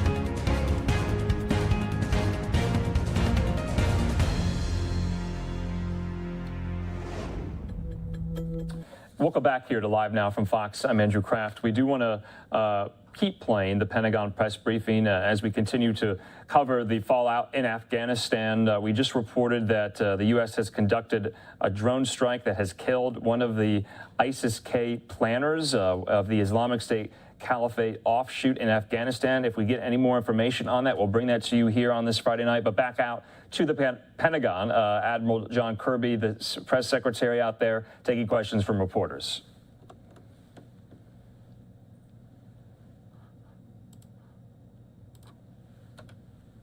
Rather quickly here and begin the application and the process for a special immigrant status. Or Oren Lieberman from CNN. The SIV application process, the screening process, is a long process. What happens if at some point while somebody is on a military base they fail that screening? Are they going back to Afghanistan or what's the plan there? And then, John, are you also taking questions? Later. I would defer you to the Department of the State for that. That's really their area of expertise. We're prepared to continue this support until we get through this process in support of the State Department. There must be a plan here. If somebody fails a screening process and is already on a U.S. military facility. So let me go back, Oren. So they have gone through the screening process before putting feet in the continental United States from a security perspective. When they are through customs, they are paroled into the United States of America. And if they have relatives, theoretically, they can go with those relatives. What we're doing is helping them get through the screening process. And so we provide all of the governmental organizations to support that, the medical process, et cetera. And so we are not doing security screening in support of State Department. This is part of the application for special immigrant status. I hope that clarifies it. Tony. Hi, so Tony Capaccio with Bloomberg News. Do you have a breakdown by gender, roughly, of how many women, girls, boys, and men have been processed by DOD? It begs a lot of questions in terms of separate facilities. And then I had a second question about culturally appropriate food. Are we talking MREs or humanitarian MREs or local kitchens being hired to cook? Thanks, Tony. So we're seeing about 50-50 male, female. That can change back and forth. We're seeing about 15% with children. We're seeing a lot of the females who are pregnant. So I don't have a specific detail for what you asked about for the total number with children, male, female, et cetera. But that gives you an idea. We're seeing right now 513 children at one location for a total of about 30% of that, the location. With regards to your second question, we contract to provide support of, meals, multiple meals for large windows. So, for example, we'll provide a breakfast meal for a halal for their culturally appropriate for a 3-hour window. We'll shut down for a second, and when I say we, it's the contract support at each location. Then we'll spin up for a lunch meal, and we'll do the same for the dinner.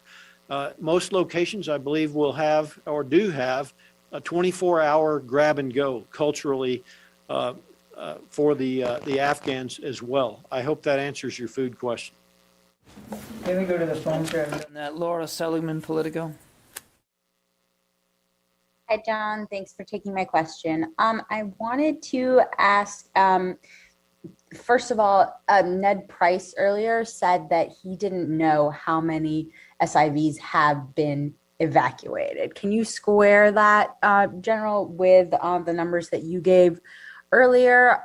Is there a discrepancy between the ones that have been evacuated and the total number of people that have come to the United States? What is the difference there, and what is it that we're missing? Hey, Laura, you need to ask the State Department. I don't have that data for you. That's a question for them.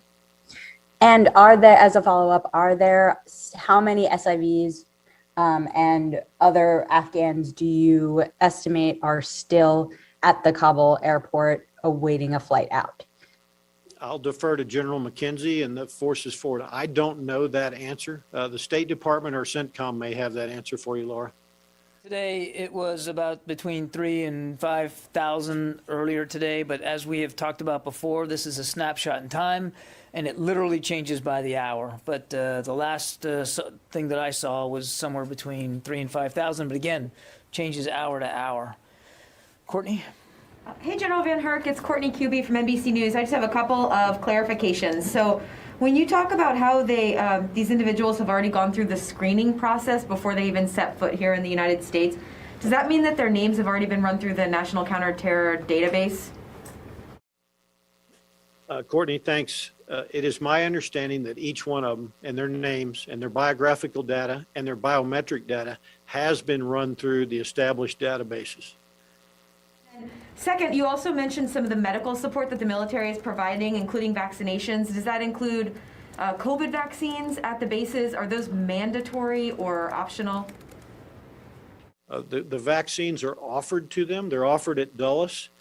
We offer them as well as the task force locations. They are not mandatory. We see many of them are taking the vaccine if they've not already had it. One, on the paperwork that they're getting assistance for their SIV paperwork, is there any U.S. military component? Like, do you have any military members who are assisting with that paperwork?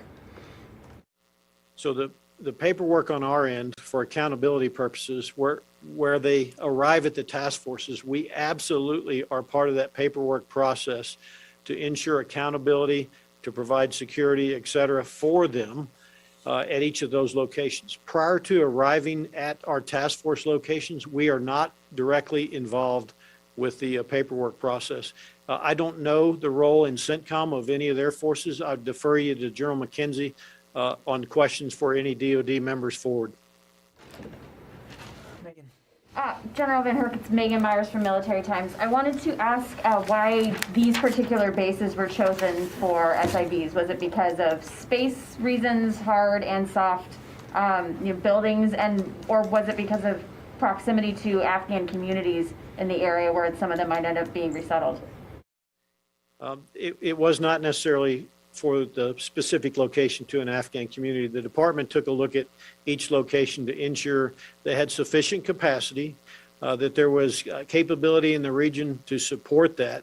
The limits of readiness and training for the local infrastructure and the bases was also a consideration. Those were all provided by the services. The services provided within the recommendations for the department, they took a look at each location and offered up those installations for approval by the department. Okay, we'll take one more and then we're going to let the general close it out. Therese? Yes. Hi, General Van Herk. My name's Therese Garnier. I'm with Newsy. For the children that are on base, are there any educational classes being provided for them?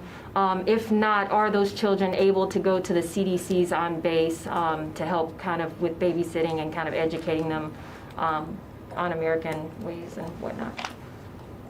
That's a great question. So to answer the last part first, currently I'm not aware of any of them using CDCs on base, but what I would tell you, there's an outpouring of support in the local areas, local communities, organizations, non-governmental, that have showed up at each location to provide coloring books, books to read, educational opportunities, sports.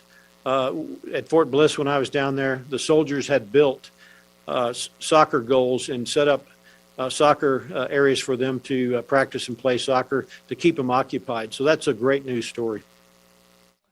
Okay, General, sir, I'm going to turn it over to you for any closing thoughts you might have. Well, thanks, John, and for everybody in the room and on the phone. It's a privilege to talk to you today, and it's really a privilege to be executing this mission for those that have helped us for oftentimes a couple of decades. We continue to look forward to supporting them. We're prepared to do this as long as it takes to ensure that we get them settled here back in the United States of America. I'm really proud of the soldiers, sailors, airmen, and Marines, Coasties. I've got Coasties here working for us, Guardians, you name it. We're working very hard. Every time I look them in the eye and I talk to them, you cannot imagine how proud and privileged they are to support this mission. And they tell me that all the time when I've been out on circulation. I feel the exact same way, and we look forward to continuing to make this a successful operation. So thanks for letting me tell the story. General, appreciate your time this afternoon. Okay, I got time to take a few on my own. Just two quick things that I think popped up on social media in the past hour or so.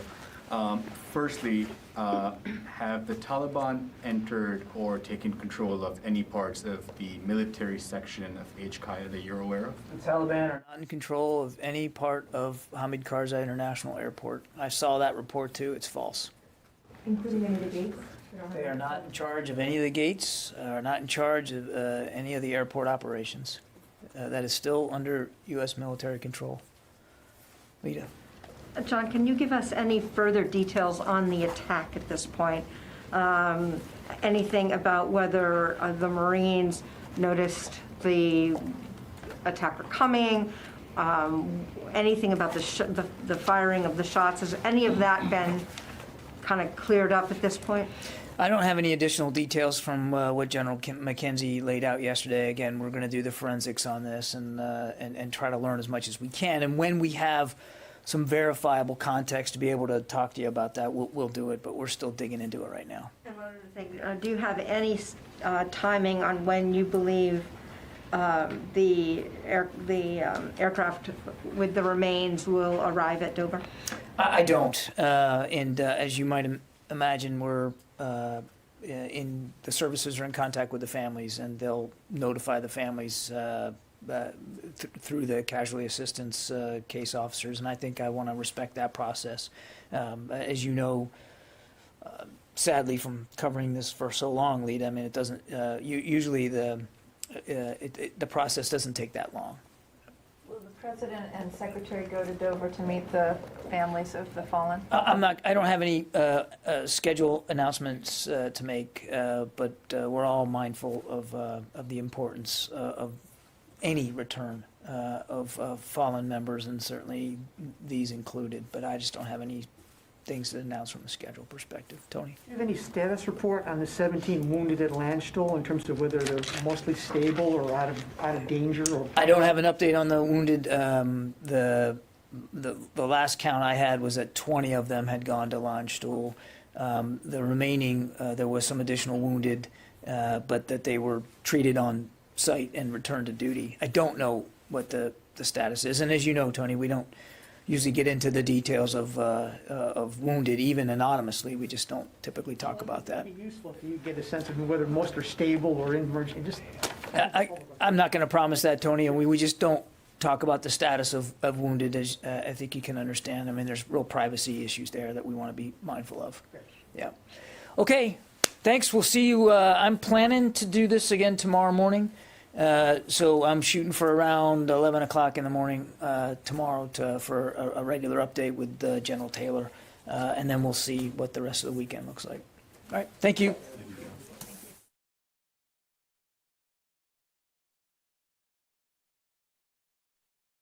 All right, we have been following all the latest on the situation in Afghanistan. There was John Kirby, the Pentagon press secretary, briefing reporters on the situation there on the ground in Kabul. We're going to take just a quick 2-minute commercial break. We're going to bring it back here. We have some more stories left to tell on this Friday night. We thank you for being with us on Live Now from Fox. We'll be back in a moment.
Welcome back here to Live Now from Fox. We're going to go out to Houston, Texas, where we have been continuing to follow this very tragic story. An off-duty police officer from New Orleans was shot and killed about a week ago. Arrests have been made. I'm bringing in Fox 26's Matthew Seedorf. Matthew, good to see you. What is the latest on this story tonight?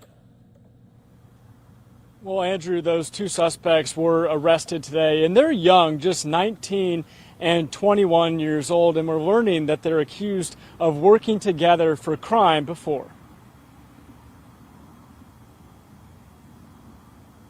New developments in Saturday's deadly shooting at Grotto Restaurant. We have no evidence to indicate it was anything other than a robbery gone bad. 19-year-old Frederick Jackson and 21-year-old Anthony Jenkins now charged with capital murder and attempted capital murder. Authorities believe they shot and severely injured Dyron Ricolfi while killing off-duty New Orleans police detective Everett Briscoe. Everybody has to do their part, and that's my ask. Everyone, every arm, every finger of this criminal justice system, do your part, and we'll have a safer city. Fox 26 uncovering these two have extensive criminal records. Mr. Jenkins, you're charged with aggravated robbery. Jenkins in court earlier this week accused of robbing someone else at gunpoint the same day as the restaurant shooting, just a few blocks away near the Galleria. Brandished firearms and demanded the complainant's watch and backpack. Bail is the thread that is unraveling community safety right now, and it is our desire, every person up here, starting with the mayor, to restore order. The two alleged murderers were out on bond before the deadly restaurant shooting, and they're accused of working together for crime before. He's accused of, in that case, of committing an aggravated robbery along with a co-defendant of a complainant who is believed to have been followed home from the Galleria area. New Orleans police tweeting, "We are very thankful for the quick arrest made by Houston police.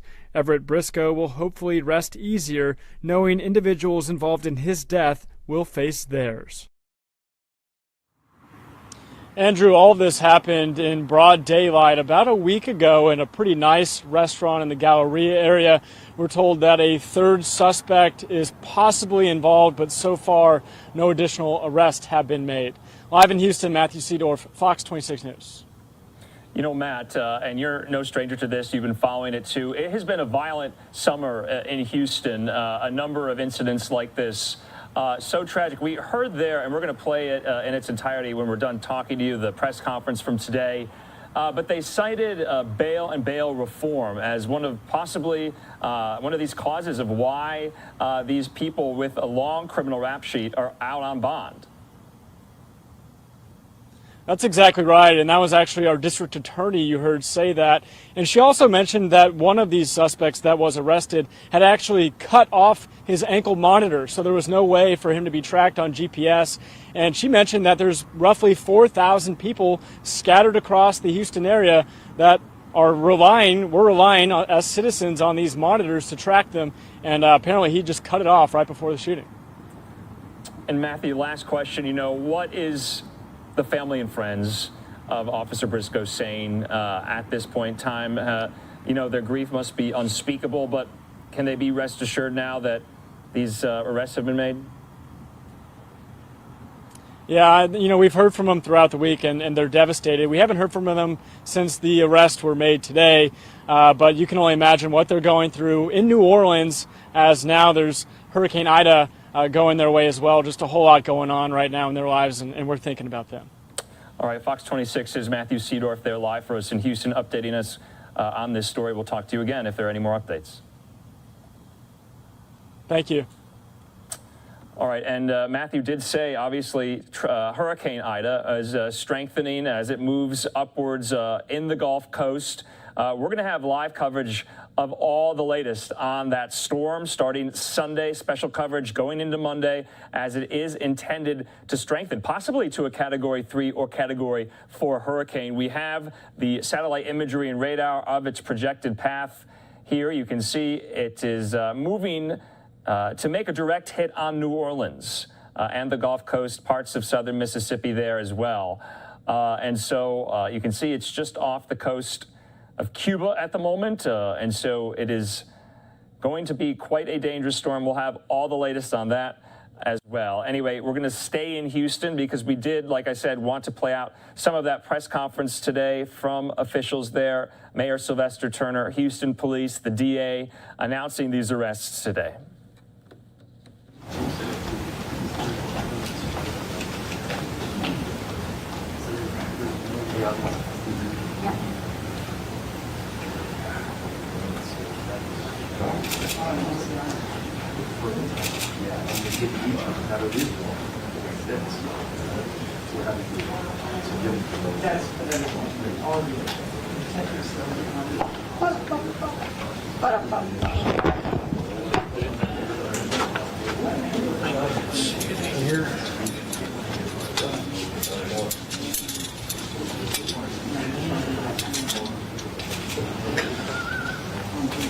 Is it not sufficient?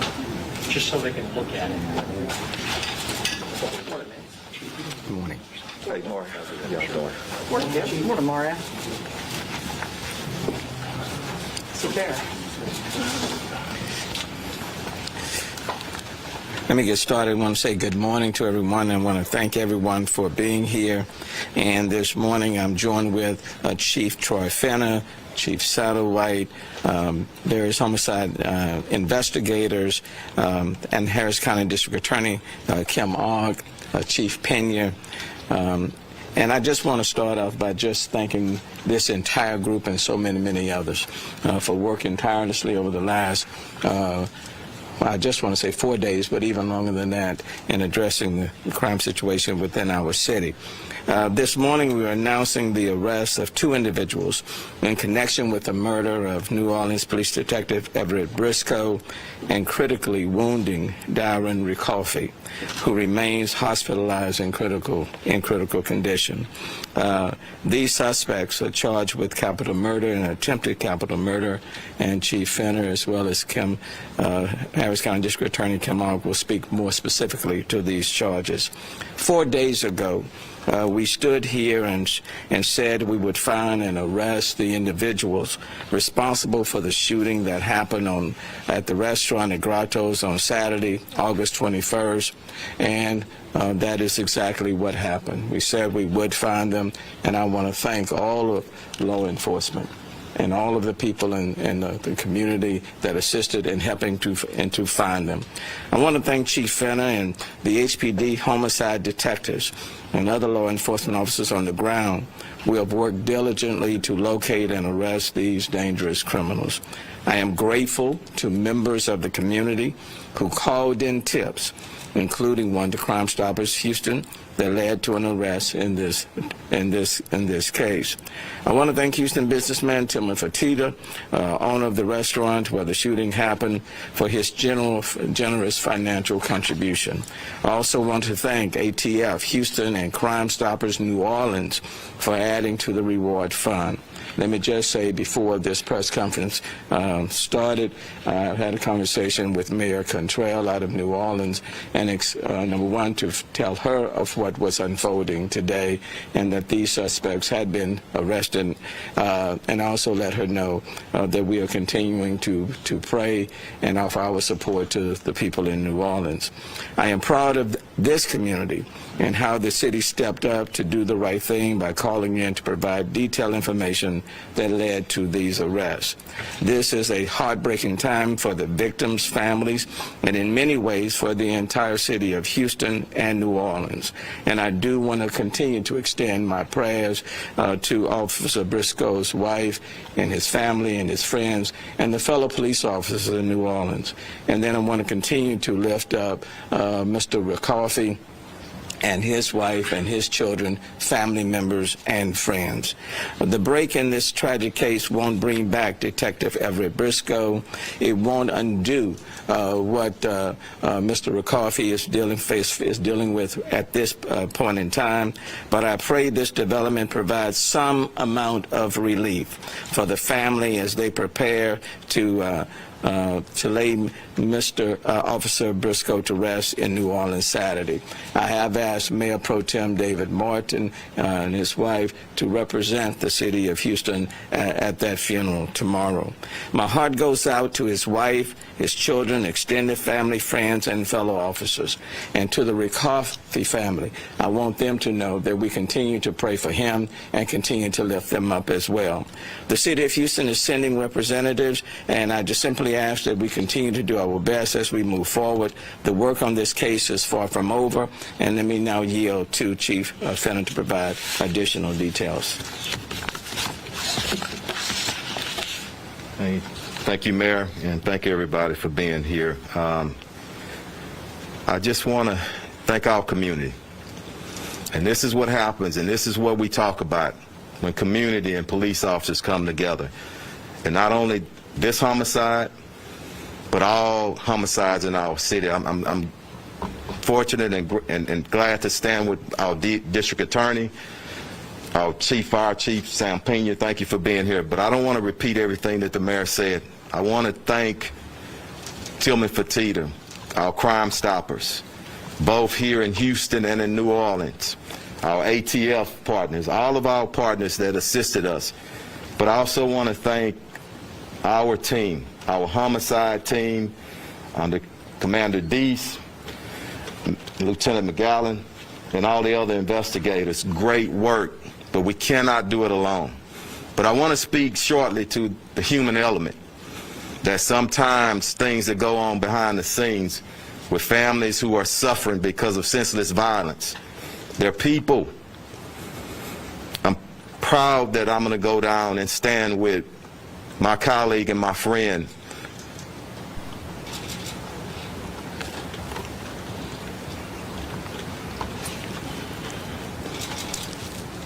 because I know he's hurting. Superintendent Ferguson and that entire city, and both of these families, we're going to be standing. They got a storm approaching, and then he has to deal with all this.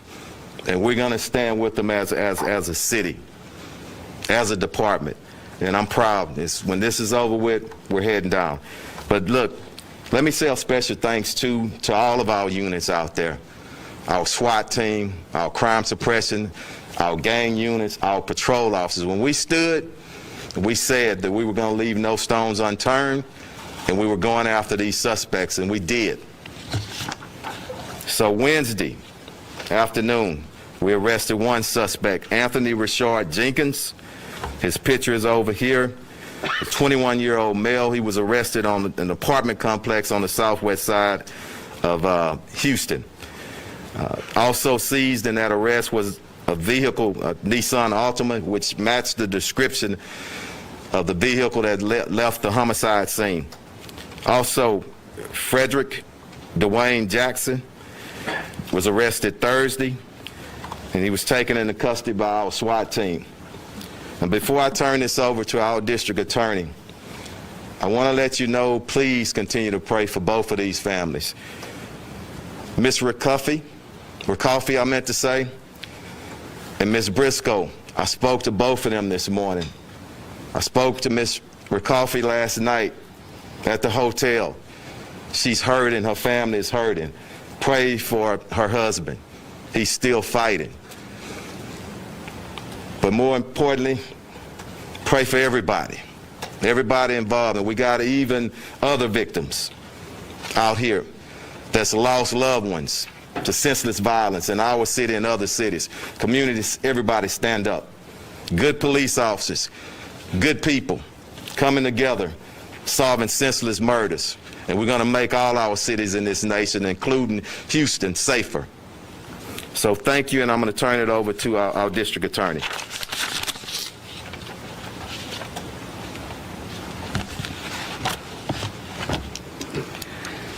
So, just like on the old TV show Law and Order, the police can make the investigative effort, as they have in this case, to solve a city's terrible crime.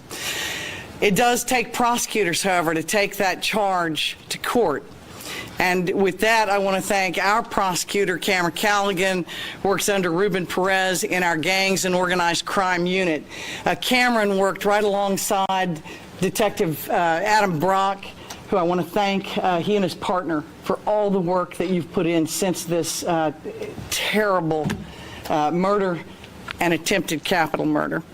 And I just don't have enough good things to say about the leadership of HPD, Mayor, under my friend Troy Finner.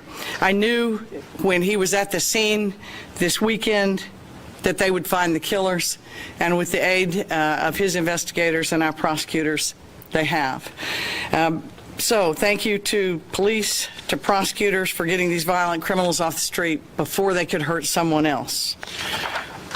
We're sickened by this bold attack, which left one beloved detective dead and another good friend of his still fighting for his life. And our city's shaken at how this could happen on a weekend afternoon at a restaurant in the heart of our tourist area and the Galleria community. The facts are brutal and they are heartbreaking. And we're going to seek justice for both victims and their loved ones as our prosecutors work tirelessly first to obtain no bond on each of the offenders. It should surprise no one at this point in Harris County, Texas, that both individuals were already out on bond, one on multiple bonds, one for aggravated robbery following a different victim home from the Galleria, and another for aggravated assault. Both are charged with capital murder and attempted capital murder. And capital murder is the highest crime there is in Texas and under our law, and a conviction can only end in two ways: death or life without parole. And I want our city to know that death is on the table. A senior committee of prosecutors will be reviewing the evidence gathered by the police in this case and will announce what the results of that are after all the evidence is in and due consideration has been given.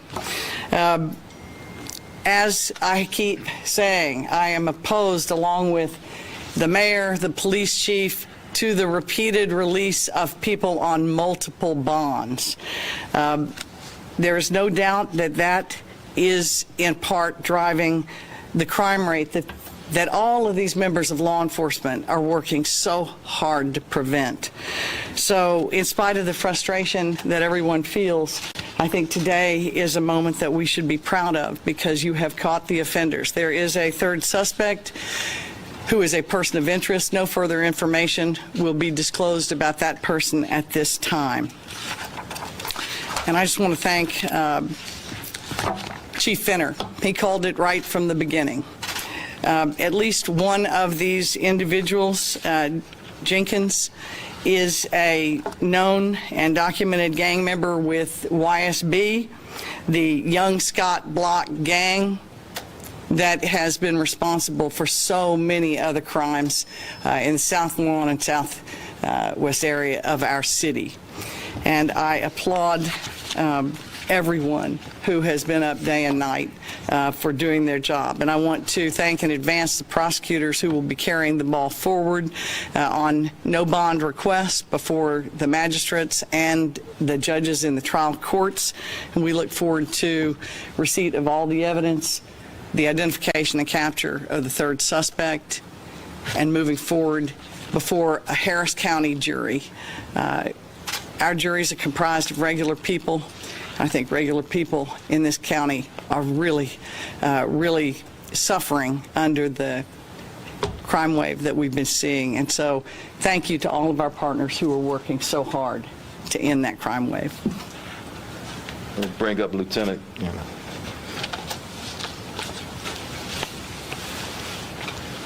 My name is Lieutenant John McGallen. I'm lieutenant over the squad that was assigned this case. I'd first like to say that, as with any case that my squad is assigned or anybody in the homicide division is assigned, our first priority is to clear the case and to get justice for the victims. In this case, we had some other priorities. One of our priorities was to do a job that my squad could be proud of that my division could be proud of, and that my department and the citizens of Houston could be proud of. Secondarily was to do a job that Detective Briscoe, Mr. Ricolfi, his loved ones and family, his department, and his city and his citizens could be proud of. And I think that we've accomplished that goal. I'll answer any questions if you have any. Was one of the suspects arrested on Laurel last night? On what? Laurel Street? Was he arrested on Wall Street? No. So you had the Wednesday was at the Fondren apartment, and yesterday was at Southwest, right? Yes, ma'am. At the hospital? Yes, ma'am. Okay. And can you tell us about the fact that, I think, how did you guys develop leads for them? Because they were, one was like, had a warrant out for a couple, for his, he had jumped bail, and the other young man had another couple of ag assaults and stuff. How did you develop leads on them? We conducted research on what we believe to be the MO. We conducted research on the vehicle. We received a Crime Stoppers tip and numerous tips from the community that helped us piece this together and led to these two individuals. We heard Chief Fenner, Chief, tell everybody thank you so much. Thank Crime Stoppers, thank Silver Petita, the community as well for tipping up. Has a $100,000 been paid out on this? Was the tip connected to $100,000? I can't speak to that. That would be a question for Crime Stoppers at this point in time. I'm not going to commit to anything because I don't know. Which of these individuals is believed to have fired the shots, both or just one? That's still under investigation. I'm not going to get into that at this point in time. Is there a third suspect?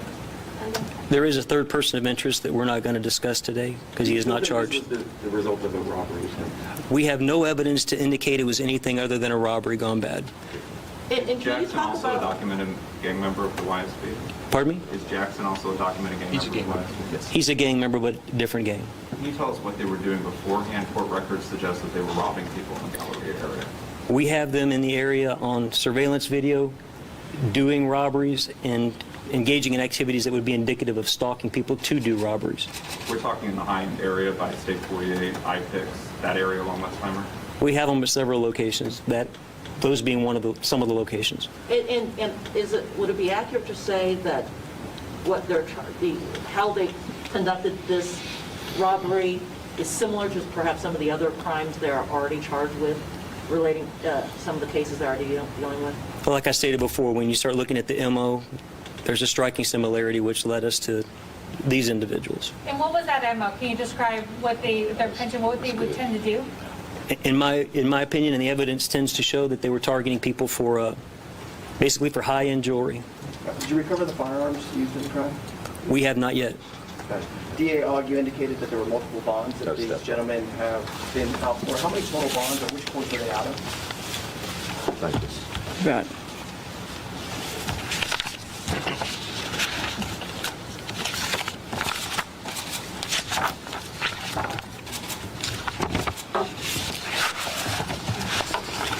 Okay. Jenkins was on bond for aggravated assault with a deadly weapon. The bond was $40,000 when the new offenses were committed. He has a prior, which normally juvenile convictions are not disclosable, but this one is in the public record. He had a 4-year determinate sentence in 2017. So he was out on one. Jackson was out on, and I'll have to tell you the court in a minute. Jackson was on bond for aggravated robbery for an incident that occurred in 2020. He's accused of, in that case, of committing an aggravated robbery along with a co-defendant of a complainant who is believed to have been followed home from the Galleria area.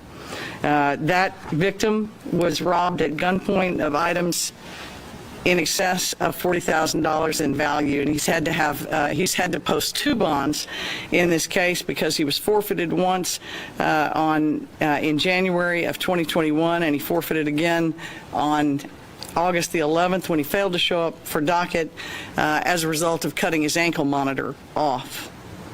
The time he cut the monitor, he was out on a $150,000 bond for the aggravated robbery. There is some indication that the desire to obtain bond money could be involved in the case for another individual. You know, I want to say that the the way that bail is being handled right now by bonding companies can and may have compounded the problem by just taking a small percentage and letting those accused who are out pay the balance. It can be considered a motivation for further crime to raise their bond money.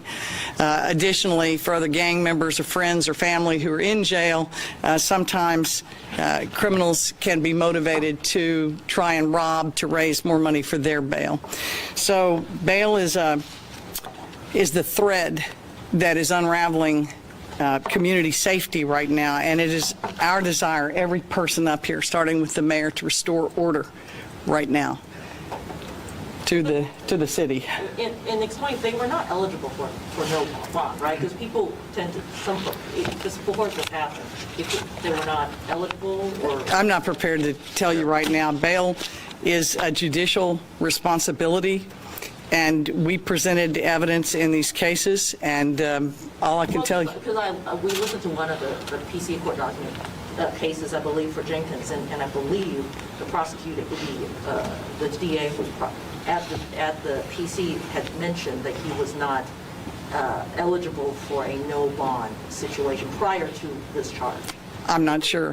What I can tell you is that these ankle monitors, there's at least 4,000 people, as I understand from the judiciary, there's about 4,000 people out right now on bail with ankle monitors. I think these can and do give the public a false sense of security because they are dismantleable. Do we know when you cut it off, specifically the date? After, I think, I don't want to guess, Mario. I can find out. Mayor, as we heard from the lieutenant, as well as Chief Finner, if you don't mind weighing in after the mayor, as we heard from the lieutenant, this is an act of robbery. And from what we have gathered and what we reported, this was a random act. There was no charge in this incident. This said, what message do you have to the citizens in Houston who are visiting locations now and see this, and this is a robbery? This was not targeted. Is there a message that you have for citizens about being aware of the surroundings? Let me just say, I don't want to get too much into the weeds on this case because I didn't investigate it, so I really can't speak. I'm going to leave that to the detectives and the prosecutors to try this case. I do want to take the opportunity to encourage people and people in our community to provide the necessary tips and information because that was helpful in this case. And the community plays a very important role. And I do want to thank the persons in our community who knew something and said something, and they didn't wait. Okay, so I do want to thank people for doing that, and let me encourage people in the city to continue to do that on other crimes. That will help these detectives and prosecutors, all of us, to get these people off the streets, and then can get them in jail and hopefully keep them there. And as we've all said, we don't agree on multiple bonds, especially felony bonds. So we want to be very clear on that. In terms of, regardless of what the motives may be, whether it's to rob or whether it's just to commit a senseless crime that can lead to murder, there is no justification and no excuse. Okay, in my mind, there's absolutely none. So there's no justification you can give for wanting to rob somebody. I don't care what anyone may say, or something that may end up in murdering someone. No justification, no excuse. And what I will say to the people in this city is that the city of Houston and this administration will provide HPD. With whatever resources they need in order to do our job. We're going to do our job, okay? And that's why I certainly want to thank these detectives, these police officers who have been working around the clock. Chief Finner and the district attorney alluded to it. Chief Finner called this one from day one because over the weekend he told me who he thought committed these crimes and perhaps possibly where they could be found. And I would tell you he was spot on. So I do want to acknowledge him and then acknowledge people who stepped up. The Crime Stoppers out of New Orleans. Let me thank them, and I thank Mayor Cantrell, Crime Stoppers here, AFT, Tillman Fertitta. I want to thank all of these individuals. But we will have a safer city as long as we are all working together. And this is where the community stepped up in real time to make that happen. So There are others who have committed crimes in our city, other families who are hurting, but I will say to those other families, we will find the perpetrators of those crimes and we will bring them to justice. We will find them. It may take us a little time. We will find them, and then we will help to make our city safer than where it is today. Much, much safer. And maybe the chief can talk a little bit about this. I just had a question, General. Like we've covered over the last year, this being the most high profile of so many robberies and crimes related to Galleria area, people followed home.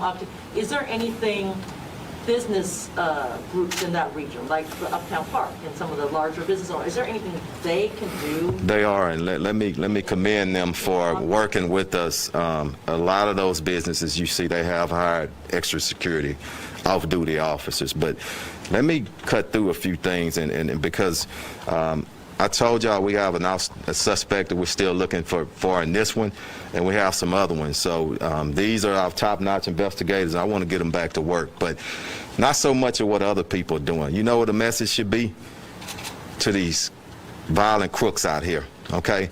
And that evening, I said it and I meant it. The message is to them. You think you're going to just keep victimizing people in our city? It's not going to happen.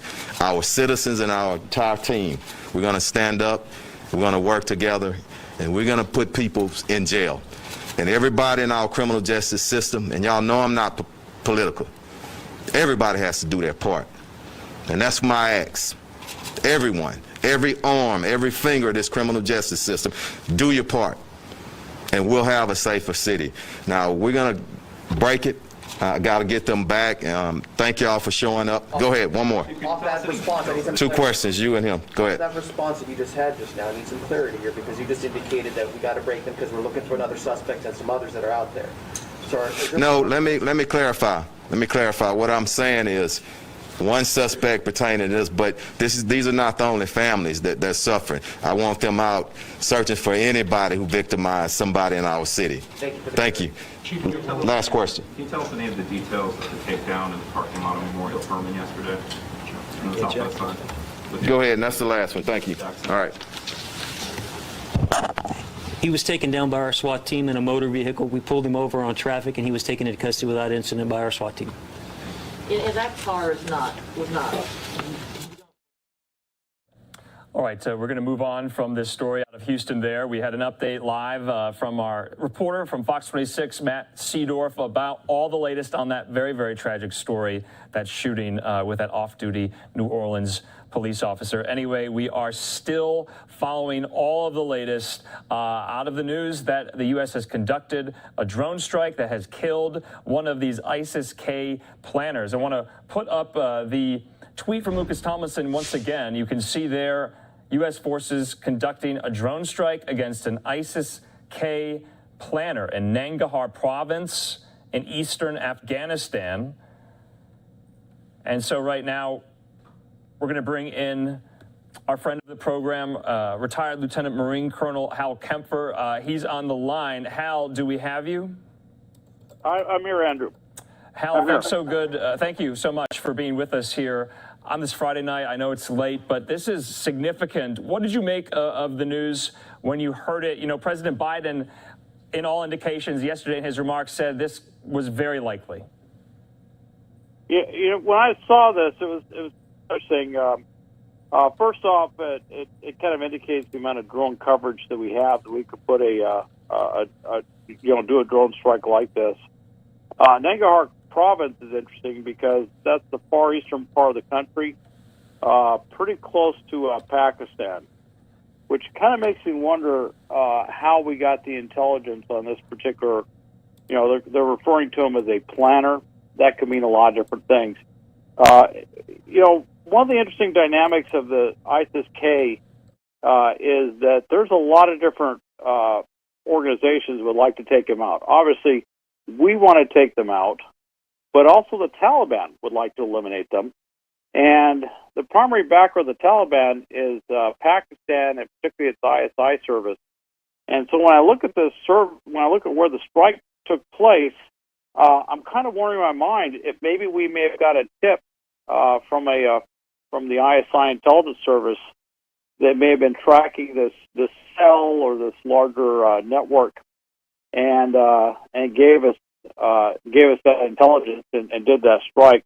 The other thing is, from all indications, when they say they didn't have any civilian casualties or collateral damage, that tells me when they went through the targeting process of hitting that strike, there were some things that immediately jumped out. One was that they were going to avoid collateral damage and civilian casualties by doing it, which I have to tell you, from a targeting perspective, that makes the decision a lot easier.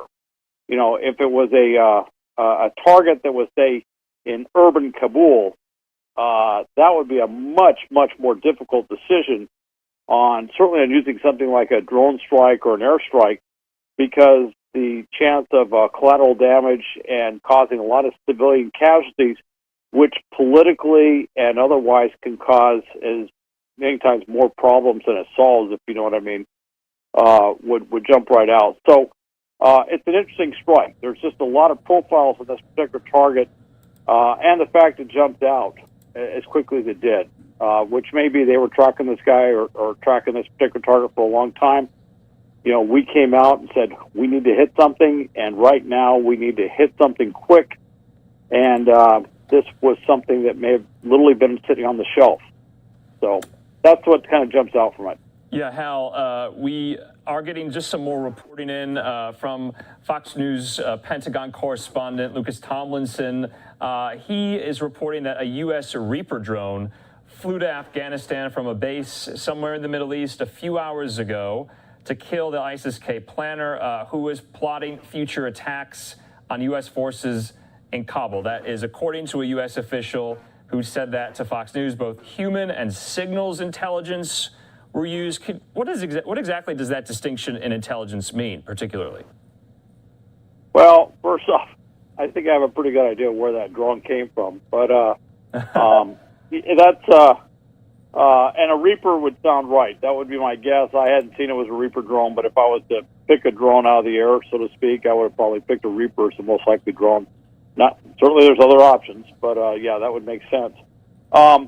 Human intelligence would be intelligence that we get from human beings. I mean, this includes things like classic spycraft. Humans on the ground. Although it could mean that we got it from some other means involving human intelligence. For example, maybe we have connections with another intelligence service like the Pakistanis, and they gave it to us. That would certainly qualify as human intelligence. Signals intelligence involves electronic intelligence, and when I saw the strike, it did kind of lend itself to that sort of thinking that maybe it would be a combination of those two, which is signals intelligence. For example, if he talked on a cell phone and we intercepted, the call, particularly where it came from, that would be signals intelligence. And I wouldn't rule that out at all, because I have to tell you, cell phones are ubiquitous around the world, and terrorists use them just like anybody else. And we pick up a tremendous amount of intelligence that way. So, yeah, that would make sense. That would make perfect sense that you might see a combination like that. Hal, that was one of the main concerns, though, about withdrawing from Afghanistan, is that we would lose our capabilities for intelligence on the ground, because we just would not be there anymore. Counterterrorism efforts would be greatly inhibited. And so this is a huge success tonight. Granted, it's just one member of ISIS-K. We were getting some reporting that he was traveling with some type of accomplice or passenger with him.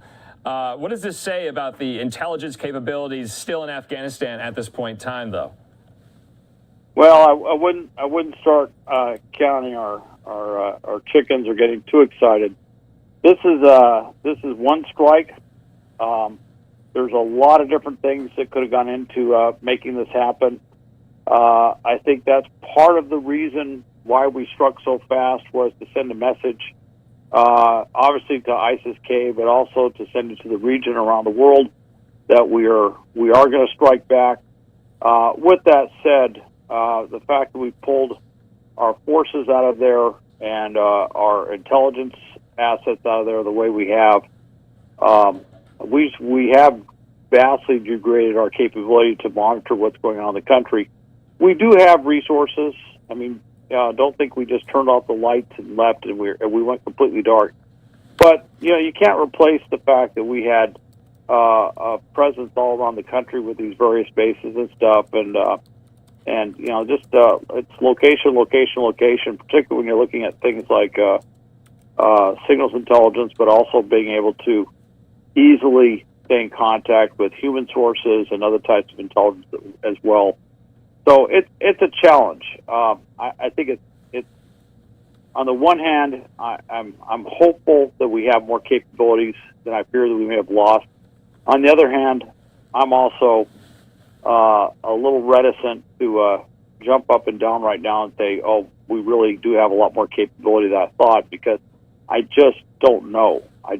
This may have just been something that an opportunistic strike that landed on our plate, and we were able to execute it. I'm glad we did. But yeah, it's so. I hate to say it, but I'm kind of in between on this one as far as what that really indicates. Yeah, Hal, when we were talking just before you came on the program, you were questioning really the value of it. You're right. This is just one kill, basically, from this drone strike. Thankfully, according to the U.S. military readout of this, no civilian casualties accrued during this, thankfully. But you said, like you mentioned, you're just a bit skeptical to the value of the relatively, in your words, low risk attack. You mentioned this is in a very rural part near the border with Pakistan. And so it does remain to be seen on if more will be carried out this weekend. Are you anticipating that? I would not be surprised. In the intelligence business, first off, the movies and television don't do a great job depicting the intelligence business a lot of time. One thing with a movie or a television show is you like closure. You like the good guys to win at the end and stuff. In the intelligence business, you'll get these little victories, but every time you get a victory or you have a success, it's an ongoing story. There's always more and more and more that you have to find out. But every time you do something, you also discover more and more and more, and it helps create a better picture. So we may have more strikes throughout the weekend. I would not be surprised to see us hit something else. In fact, I wouldn't be surprised to see something even bigger than what we just saw. One of the things we can't discount is that the Taliban would really like to see ISIS-K put in its place. That's a really good and point. We have they have, and the Taliban has a very extensive, shall we say, human intelligence network all over the country, and we have a direct line of communication with them. And I'm sure if they have any indications on where these guys are, they know that we can hit them with things like a Reaper drone, that's something they definitely did not pick up when they took over the country. There's certain technology, certain weapon systems they don't have.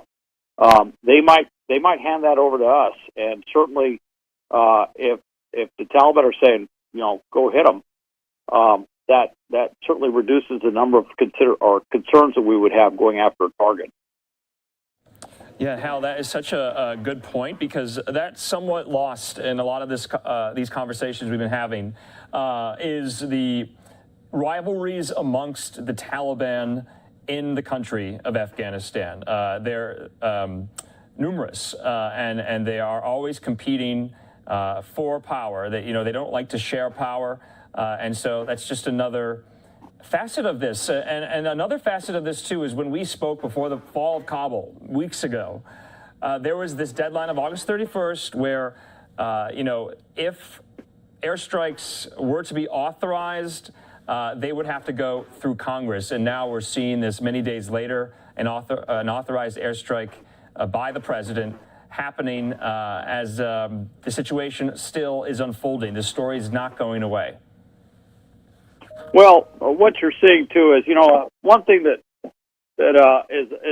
is a little bit missed when you're doing the targeting piece. First off, in those cells, you would have a lot of different people in there, but you would have guys like me, which at various times I was what's called a target intelligence officer. And I would build a package on the target of why we're hit, what it is, what we're going to gain from it, where it is, all the characteristics, considerations that we may have with it, which would include possibilities for collateral damage and other things like that. But the other thing is that when we do these strikes, there's an attorney, a lawyer that sits in the room. And the lawyer, particularly on a strike like this, that lawyer will basically say, can we hit it? Is it legal? Is it ethical? And if the Taliban is giving us the information, for example, or the Taliban is giving us a green light to hit the target, well, that reduces the number of legal considerations that might prevent us particularly under international law or the international law of war, that would maybe make us hesitant to hit that target. So that's something that a lot of times is missed. And I've sat there many times talking to the lawyer about whether or not we can hit that target, and that's a very interesting discussion. Let's just put it that way. And the lawyer doesn't work for me. The lawyer works for the who's ever in charge, the commander.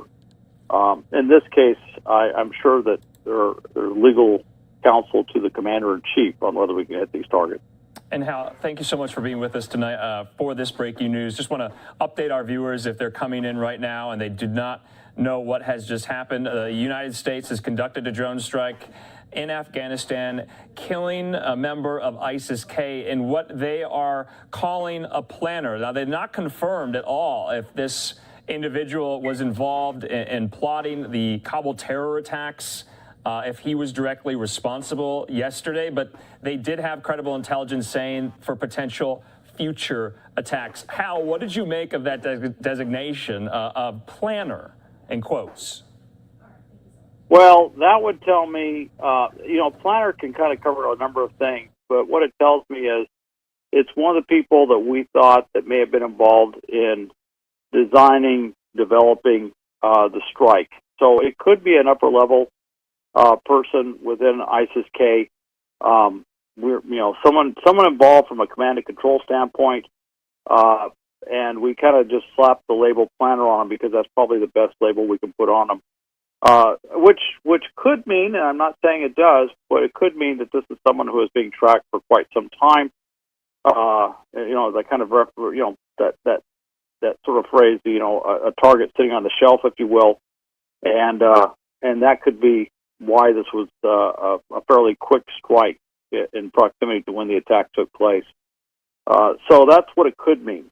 Again, I'm not 100% sure because I'm not looking at the intelligence that was behind that strike, but that's what it could mean.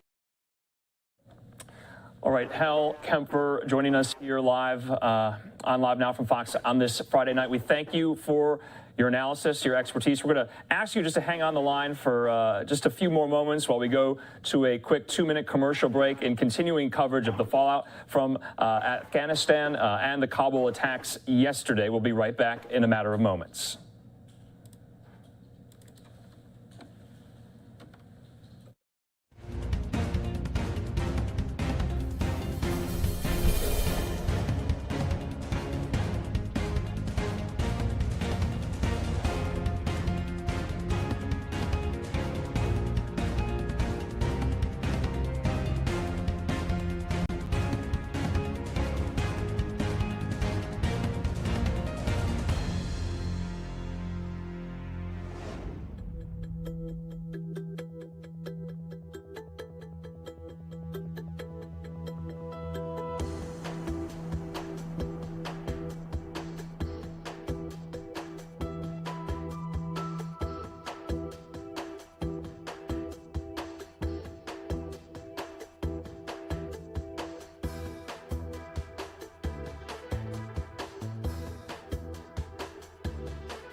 And welcome back here to Live Now from Fox on this Friday night. We're continuing to follow all the latest out of Afghanistan and the news of the night. U.S. conducting a drone strike that killed one of these ISIS-K planners. That's what U.S. officials are telling Fox News. To break that all down, we're being joined by Fox News correspondent Lucas Tomlinson. He is at the Pentagon right at this hour. Lucas, this is happening very, very fast. What have you learned?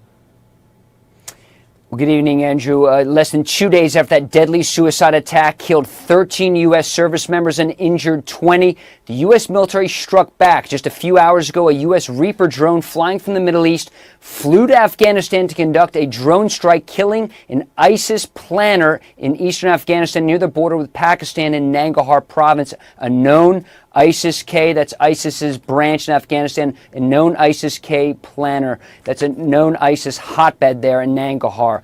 I'm told a vehicle was destroyed, and along with the planner, an associate was in the vehicle. The U.S. military in a statement saying, quote, "Initial indications are that we killed the target. We know of no civilian casualties." So, Andrew, that means that associate was definitely not a civilian.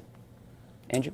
You know, and Lucas, ever since this tragedy happened yesterday outside the Kabul airport, a lot of Americans, I don't think, had ever really heard of ISIS-K, this offshoot of the Islamic State, holed up in Afghanistan for some time. And so, this group might be new to Americans if they're just following this story. Has the intelligence community had their eyes on members of this group for some time?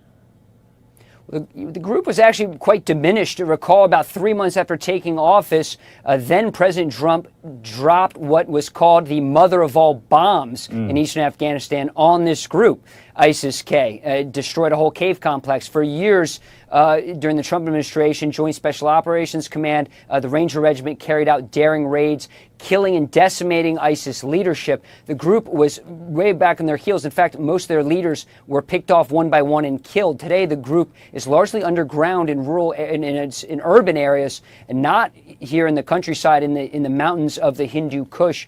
But what I'm told, Andrew, what's very important from the intelligence community is that this ISIS planner was plotting attacks, more attacks, on U.S. forces in Kabul at the airport. Remember, there's still 5,000 U.S. troops on the ground at the airport. They leave by Tuesday, August 31st. Just a few minutes before we went on air tonight, the U.S. Embassy in Kabul released another warning telling Americans, any American citizens by those gates, including the Abbey Gate, where that deadly suicide attack killed 13 of our troops and wounded 20 and killed over 160 Afghans as well.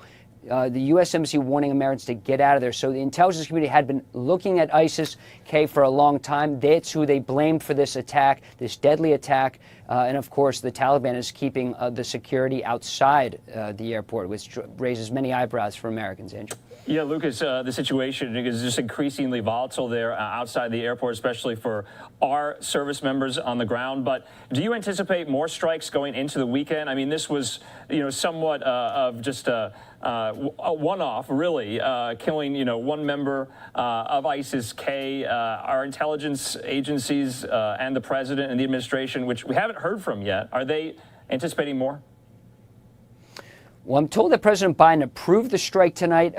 When I asked that same question, Andrew, it's a great one. Are we anticipating more strikes? I'm told when the targets present themselves. But here's the problem. A lot of the Afghan allies that we've had on the ground are now in hiding. The Afghan army, the military, their intelligence organization is now underground. Some of them have escaped to the Panjshir Valley. When it comes to, American air assets, we just don't have many right now. There's Apache gunships at the Kabul airport, but when it comes to the drone, that drone had to be launched from an air base in the United Arab Emirates, Andrew, just to show you how long. It's like an 8-hour flight, very little time overhead. We just don't have the same kind of wolfhound aircraft that are used to listen to mobile phones, and just the intelligence gathering apparatus is just not what it used to be since President Biden ordered not just all American troops out, but the contractors and also the CIA. Yeah, and Lucas, and you've been doing so much reporting on this. That was one of the main criticisms. If we didn't have any footprint at all in Afghanistan, how would we conduct intelligence, counterterrorism measures, and the like? There were so many discussions before all of this took place about partners and allies and trying to shore up maybe bases we could station from and be there to conduct things like this. You mentioned back, in the UAE, that is farther away. And so one of the main problems that was presented, is it not? It's true. I mean, obviously you can't, fly over Iran. You have to fly all the way around over the Arabian Sea up through Pakistan. There's an air corridor there into Afghanistan. Of course, it's a landlocked country. In fact, just speaking of bases, remember Nangarhar and Jalalabad, that's where the SEAL raid to kill Osama bin Laden was launched from, just 169 miles away from Islamabad. So, Bagram Air Base, the largest U.S. air base that the U.S. had in Afghanistan, has been closed. There's been a lot of criticism about that in the wake of this deadly suicide attack that maybe planning an evacuation in the middle of a city of 4.5 million people. That's Kabul. Maybe Bagram would have been a better destination. That's an hour and a half north of Kabul, and you could have perhaps managed the crowds a little better outside the airport and might not have had to rely so much on the Taliban and even the Haqqani network, Andrew. And Lucas, just while we have you, last question. You've been following this from the beginning, and we're so close to the August 31st deadline. Just from your perspective, what will you be looking for in the next couple of days? We're expected, I think, there's going to be another press conference at the Pentagon tomorrow, I believe. And so, what will you be asking? What are you still kind of monitoring as we are still in this crisis? Well, in case, the Pentagon press secretary is watching this program, so I don't know if I'm going to tip my hand. And I'm just kidding, Andrew. But there is a press conference right here tomorrow at 11 a.m. I think, in the wake of this deadly attack, how could the security have been different? Recall President Biden on Sunday was talking about an expansion of the perimeter, an expansion of what he called a safe zone. It didn't seem to happen that way, did it? I mean, here we are just days later, this deadly attack, and the fact that, American troops are out there almost side by side with the Taliban at some of these checkpoints. And while General McKenzie, the head of U.S. forces in Afghanistan and the Middle East, blamed ISIS for the deadly suicide attack, I mean, that ISIS fighter had to go through a Taliban checkpoint. So I think it's okay to be suspicious. In fact, people should be suspicious. Was the Taliban complicit in that attack? There's a lot of questions that still remain, but clearly the Taliban have fought, for years have actually fought ISIS, and there were times that the U.S. carried out attacks almost at the behest of the Taliban while the negotiations were taking place in the previous administration. It's a messy, complex world, of course. Afghanistan's no exception, Andrew, but I think one of the biggest criticisms is why close Bagram Air Base, that big air base I described earlier north of Kabul? Would that have been a better place to evacuate? And also just the question, why should the U.S. military have left Afghanistan and then an evacuation started? You'd think if you're trying to get civilians, Afghans, diplomats out, you'd want the military there, whereas President Biden ordered the military out. They had to rush back in, and now you've seen these flights. But it was just a very chaotic scene outside the gates. In fact, the day of the bombing, there's about 5,000 people outside that Abbey Gate at the Kabul airport. Afghans just desperate to escape their country after the Taliban took over. No, it's terrible, Lucas. And it's frankly peculiar and I think bizarre to a lot of Americans about the language that U.S. officials are using in talking about the Taliban, only 15 days out from the 20th anniversary of the 9/11 terror attacks. I believe many Americans are probably scratching their heads. The reality on the ground is, you have to somewhat cooperate with them, but they also are, warring and in really opposition to some of these other groups on the ground in Afghanistan as well. They're not about power sharing. Well, just recall how we got here. 20 years ago, the U.S. military, U.S. Special Forces on horseback helped defeat the Taliban 20 years ago. Today, the Taliban rules the country. So while it's uncomfortable for a lot of Americans to hear about, the U.S., dealing with the Taliban, that's who's in control. Those are the facts. And when you're at an airport surrounded by 4.5 million people in a very dangerous part of the world, obviously Thursday we were unfortunately tragically reminded how dangerous when 13 American troops were killed and 20 wounded. The fact that the U.S. military does have to negotiate security with the Taliban, because that's who's surrounding the airport. There's only 5,000 U.S. troops on the ground, and the Taliban, you remember those early days when all those Afghans were flooding the airport, some of them were trying to jump on those U.S. Air Force transport planes, some even falling from the sky. The Taliban did help push that crowd back. Now, relying on the Taliban for security, very uncomfortable for many people. And after, of course, this deadly attack on Thursday, it certainly raises questions. Was the Taliban complicit in this attack? It's easy to blame ISIS for the attack, but, it stands to reason were the Taliban in some way responsible. And we'll leave it at that. Fox News correspondent Lucas Tomlinson joining us live for the Pentagon on this Friday night. And we will be watching if any more drone strikes are conducted throughout the weekend. Lucas, thanks for giving us your time. Great to join you, Andrew. All right, and we are going to be moving on to some other stories left on this Friday night. We want to thank you for watching here live now from Fox. We're going to take just a quick 2-minute commercial break. There's more where that came from in just a moment.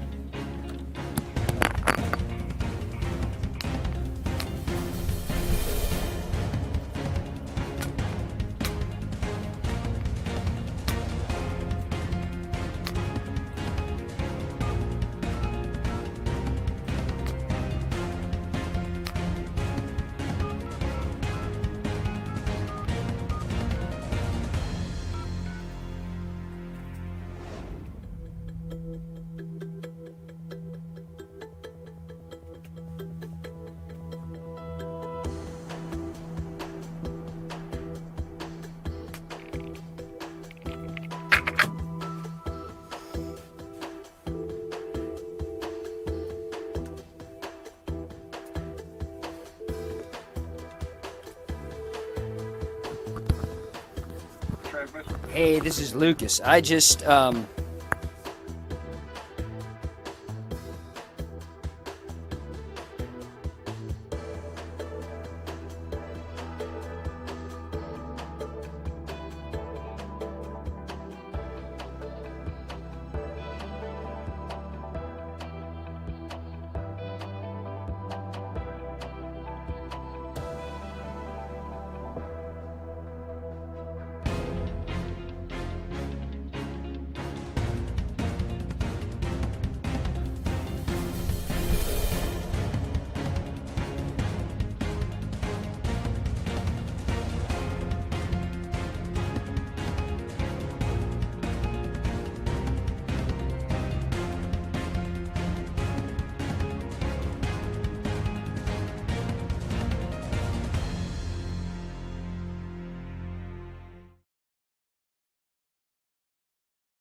Welcome back here to Live Now from Fox. I'm Andrew Kraft. We are going to be continuing to cover all of the latest out of Afghanistan and getting more developments in by the minute about this U.S. drone strike that was conducted now about a couple of hours ago that killed this member of ISIS-K. U.S. officials are calling that individual a planner, and that the intelligence said they were possibly planning future attacks on U.S. soldiers. There is no really credible evidence to suggest that they were instrumental in planning the terrible terror attack yesterday outside of the airport that claimed the lives of 13 armed services members, 12 Marines, 1 Navy medic as well. And so right now, we're going to be moving on to some of these other stories we have yet to get to. In the meantime, we do want to play out for you President Biden earlier today in the Oval Office, meeting with the new Israeli Prime Minister Naftali Bennett, talking about their shared commitments and priorities as allies.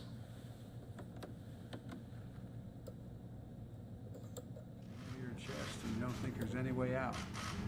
Wonder what's happening. So my heart goes out, our hearts go out to all those who we've lost. But look, the mission there being performed is dangerous, and it's now it's come with a significant loss of American personnel. And but it's a worthy mission because they continue to evacuate folks out of that region, out of the airport, evacuated more than 12,000 additional people out of the airport in the last 24 hours. I met with my commanders this morning, first thing in the morning, got a detailed briefing about yesterday's attacks and the measures they're taking to protect our forces and complete the mission. And we will complete the mission. Now, I'm not going to take any questions because of the Prime Minister being here on Afghanistan now, but I'll be available at another time. But it's great to have the Prime Minister here. We've become close friends. He's ridden the Amtrak train a lot from New York down to Wilmington, Delaware. I told you we have a few corporations in Delaware back in the days when he was in private practice. And but he heads and leads the most diverse government in Israeli history. And we've got a big agenda today, starting with COVID, which we've been talking about, and 19 in both our successful vaccination programs. And we've talked a little bit, we're going to continue to talk about the issue of booster shots. And you started your program a little early. It's met with great results. We're going to start mid-September, but we're considering the advice you've given that we should start earlier. And this is promising also this booster program. It's going to start here on September the 20th, pending approval of the FDA and the CDC committee of outside experts. And the question raised is, should it be shorter than 8 months? Should it be as little as 5 months? And that's being discussed. I spoke with Dr. Fauci this morning about that. We're also going to discuss Israel's unwavering commitment that we have in the United States to Israel's security. And I fully support replenishing Israel's Iron Dome system. And we're also going to discuss the threat from Iran and our commitment to ensure Iran never develops a nuclear weapon. But we're putting diplomacy first and seeing where that takes us. But if diplomacy fails, we're ready to turn to other options. We'll support Israel's developing deeper ties as well with the Arab and Muslim neighbors and globally. That's a trend that I think should be encouraged, not discouraged, and we're going to do all we can to be value-added. We also are going to discuss ways to advance peace and security and prosperity for Israelis and Palestinians. And we're also going to direct our teams to work toward Israel fulfilling the requirements of the visa waiver program so we can get that done. So, Mr. Prime Minister, I want to thank you again for coming. The U.S. will always be there for Israel. It's an unshakable partnership between our two nations. And I have known every Israeli Prime Minister since Golda Meir, gotten to know them fairly well, and I look forward to us establishing a strong personal relationship. So welcome.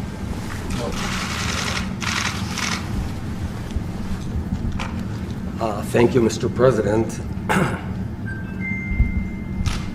First of all, on behalf of the Israeli people, I want to extend our condolences and deep sadness for the loss of American lives in Kabul.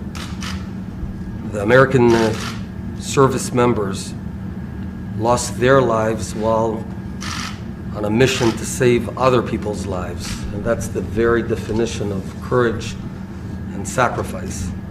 May they rest in peace. Especially on this day, I want to be crystal clear. Israel always stands together with the United States of America, unequivocally. I also want to thank you for your warm words now and in our private meeting, which attest to your support of the State of Israel. But that's not new. It's been decades, and you've always stood up for us, especially during tough times. Like a few months ago when thousands of rockets were being shot on Israeli towns and cities. And that's when friendship is really tested. We trust in your support, Mr. President, and Israel knows that we have no better or more reliable ally in the world than the United States of America. I come here from Jerusalem, our eternal capital, and I bring with me a new spirit, a spirit of goodwill, a spirit of hope, a spirit of decency and honesty, a spirit of unity and bipartisanship of folks who, as you suggested, harbor very different political opinions, even opposing, yet we all share the deep passion to work together to build a better future for Israel. And that's what Israel's about. We're out to be good, to do good. But in our region, doing good is not enough. Israel has to be strong in order to do good. Be strong so we can do good. And we cannot lose sight for even one moment that we're in the toughest neighborhood in the world. We've got ISIS on our southern border, Hezbollah on our northern border, Islamic Jihad, Hamas, Iranian militias that surround us, and all of them want to kill us, kill Israelis. They all want to annihilate the Jewish state. And that's why Israel always has to be overwhelmingly stronger than any of our enemies, and indeed of all our enemies combined. And that's why I want to thank you, Mr. President, for helping yet again to fortify Israel's strategic advantage. Obviously, the main issue we're going to be talking about today here is Iran's race to a nuclear weapon. We talked about it inside the room, and I was happy to hear your clear words that Iran will never be able to acquire a nuclear weapon, and that you emphasize that you'll try the diplomatic route, but there's other options if that doesn't work out. So, you know, these very days illustrate what the world would look like if a radical Islamic regime acquired a nuclear weapon. That marriage would be a nuclear nightmare for the entire world. Iran is the world's #1 exporter of terror, instability, and human rights violations. And as we sit here right now, the Iranians are spinning their centrifuges in Natanz and Fordow. And we got to stop it. And we both agree. So we've developed a comprehensive strategy that we're going to be talking about with two goals. The first goal is to stop Iran on its regional aggression and start rolling him back into the box. And the second is to permanently keep Iran away from ever being able to break out to a nuclear weapon. As I told you, Mr. President, Israel never had and never will ask America to send troops to defend ourselves. That's our job. We will never outsource our security. It's our responsibility to take care of our fate. But we do thank you for the tools and the back you've been giving us and you're giving us. As you said, we're also going to be talking about COVID and the Delta variant, which is wreaking havoc across the world. You were the first to call the pandemic of the unvaccinated, and that could not be more true. Just about a month ago, I took a very tough decision, a policy decision, that Israel would pioneer the booster shot, the third shot. I can report to you, Mr. President, and to everyone that we've reached almost 3 million Israelis that have received the booster shot. And the bottom line is it's safe and it works. The good news, finally, is that the tide is turning in Israel. And one last word, Mr. President. I'll take this off for this part if I may. You're a man of faith, as am I. In synagogues across the world, we read a biblical portion beyond the Parsha. It's called the Haftarah. And tomorrow we're going to be reading words of the prophet Isaiah, Yeshayahu. In Hebrew, the words are, Se'i saviv enaich ure'i, kulam nikbetzu uva'u lach, banaich merachok yavou, uvnotaich al tzad te'amanna. What this means, I can say anything now, right? What this means is the sons and daughters of the Jewish people are going to come back to our land, are going to nurse our ancient land and rebuild it. And this ancient Jewish prophecy is today's Israel reality.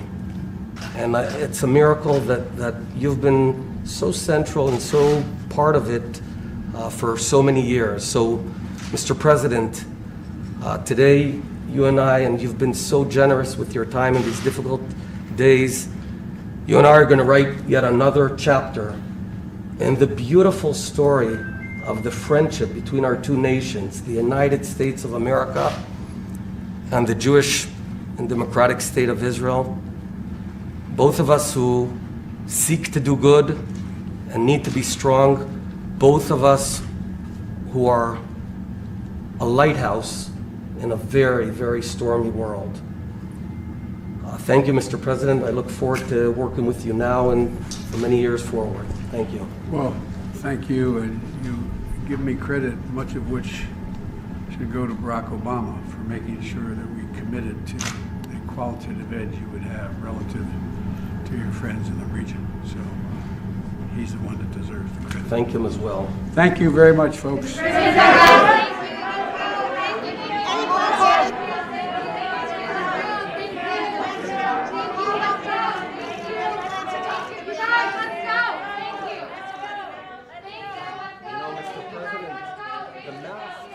All right, the president there earlier in the Oval Office, not taking any questions from the press pool gathered there as he met with new Israeli Prime Minister Naftali Bennett, speaking about the very precious relationship between the United States and Israel, one of our strongest allies, especially in the Middle East, talking about threats to Israel, also the situation in Afghanistan. And so we just wanted to show you that, it was supposed to take place yesterday, but it had to be canceled because of the tragedy that struck the Kabul airport, killing 13 U.S. service members. And so it remains to be seen if we'll hear from the president over the weekend. We're going to be reporting what he's doing if they release a schedule, if the White House does release a schedule of his course of events on Saturday and Sunday. Anyway, I'm Andrew Kraft. We want to thank you for watching this week, on Live Now from Fox. It has been a very busy week. We have done our best to bring you the stories as they happen, live, raw, and unfiltered, with just the facts, no bias or opinion, but context, commentary, analysis, because these stories are complex, and we have the time to tell them to you. Anyway, we're also following here at home all the latest hurricane season. Hurricane Ida is strengthening as we speak. I want to put up the satellite imagery and the radar here. We will be having live coverage, special coverage, Sunday with my colleagues Stephanie Weaver, Rain Augustine, Christy Larson, as they are going to be speaking to multiple reporters who will be on the ground, not only in New Orleans, but in Mississippi as well, as this storm braces up the Gulf Coast. The direct impact looks to be the city of New Orleans. And it is quite strange to say that it is might make landfall on the very exact anniversary 16 years ago. Excuse me, back in 2005, 16 years ago, yes, when Hurricane Katrina hit that very same spot. And so we'll be monitoring all the latest out of the Gulf. We'll be showing you after the break an update from Mayor LaToya Cantrell of New Orleans there in the Big Easy, telling the public and reporters gathered in the room how they should prepare and what they need to know about this storm. We'll be back in 2 minutes.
Welcome back here to Live Now from Fox. I'm Andrew Kraft. Hope you're getting a great start to your weekend. I know I'm looking forward to it, but we have some more stories left to get to here, and we want to talk about Hurricane Ida. It is strengthening right now. Forecasters say it could be a possible Category 3 or Category 4 storm over the weekend, and so don't forget we will have special live coverage of Hurricane Ida as it makes its way up the Gulf. Possible direct impact on the city of New Orleans. It's no stranger to these types of storms, unfortunately, but also parts of southern Mississippi as well. Anyway, earlier today, Mayor LaToya Cantrell of New Orleans gave an update about what residents there need to know and how they can prepare. Here that is right now. Director of the Sewerage and Water Board, and also joining us is Kelly Chandler, our Regional Director for our Flood Protection Authority East. So this morning, what we're going to do, and as you all know, I know that you've been watching, but the bottom line is, and the greatest takeaway is that we do have a major storm heading our way. We are activating every single resource at our disposal so that we are prepared to respond. You know, we plan for this all year long. We plan for this, and we communicate effectively with the residents of the city of New Orleans. And so at this time, we were briefed by the National Weather Service. This remains a very fluid situation, as most of these do, but very fluid. But we must and we will start seeing winds, as I'm told, as early as tomorrow night. Landfall is expected sometime on Sunday with heavy rains as well as an impact overnight into Monday morning. Again, a very fluid situation, but we'll continue to monitor. The earliest reasonable time is late Saturday night.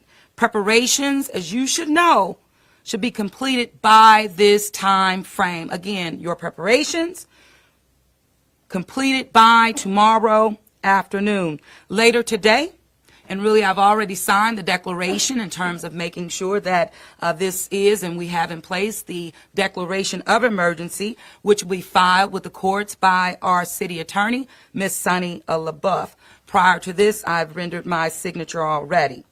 At this time, I will be, and I am calling for mandatory evacuation of all areas outside of our levee protection system. All areas outside of our levee protection system. Definitely mandatory evacuation. If you have any medical needs or wish to voluntarily evacuate on your own, now is the time to start that. Voluntary evacuation. Now is the time to start. We know that threat levels may increase as confidence in the forecast continues to intensify. So we'll continue to monitor. We understand it's still fluid, but this is the time to take action. Lower lining areas outside of the protection system, mandatory evacuation, voluntary evacuation for all others. The storm surge watch remains in effect for all of our coastal areas of southeast Louisiana as well as the coast of Mississippi. The good news, too, for us is that the Mississippi River is at a low of 4 feet.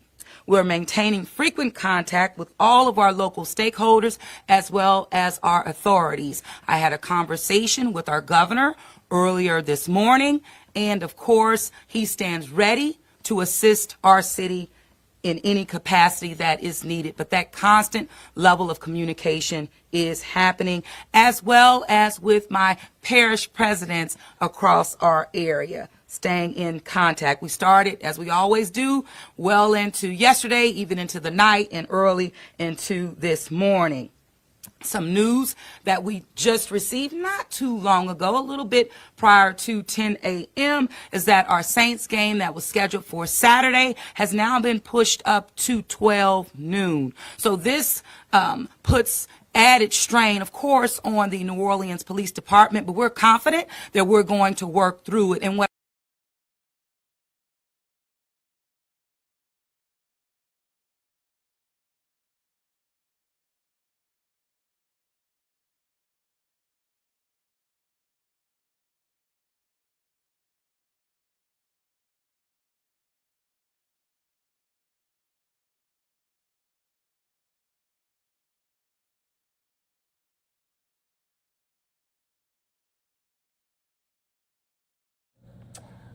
And we apologize, they were having some audio issues, but that is a live look right now out of New Orleans. You can see the skyline there, the Superdome. But officials on the ground are preparing for Hurricane Ida, and we will have live coverage of that starting this weekend. We're going to be getting back into Mayor Cantrell there, the New Orleans mayor, talking about the preparations that they are taking. So we'll be back in just a moment.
And welcome back here to Live Now from Fox. I'm Andrew Kraft. We want to get back into this press conference that was held earlier this afternoon out of New Orleans with Mayor Cantrell there and her emergency management officials as they update the public on what they need to know about Hurricane Ida. We'll be tracking all the developments and the path that Ida will be taking. We'll be speaking with meteorologists and forecasters as well, and reporters on the ground throughout the weekend as they track the storm's path and as it strengthens. Many people are saying that it could be strengthening into a Category 3 or Category 4 hurricane. So at the moment, we're going to go back out to that press conference here on Live Now from Fox.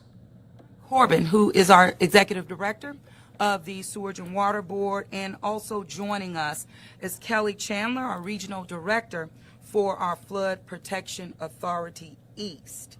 So this morning, what we're going to do, and as you all know, I know that you've been watching, but the bottom line is, and the greatest takeaway is that we do have a major storm heading our way. We are activating every single resource at our disposal so that we are prepared to respond. You know, we plan for this all year long. We plan for this, and we communicate effectively with the residents of the city of New Orleans. And so at this time, we were briefed by the National Weather Service. This remains a very fluid situation, as most of these do, but very fluid. But we must and we will start seeing winds, as I'm told, as early as tomorrow night. Landfall is expected sometime on Sunday with heavy rains as well as an impact overnight into Monday morning. Again, a very fluid situation, but we'll continue to monitor. The earliest reasonable time is late Saturday night.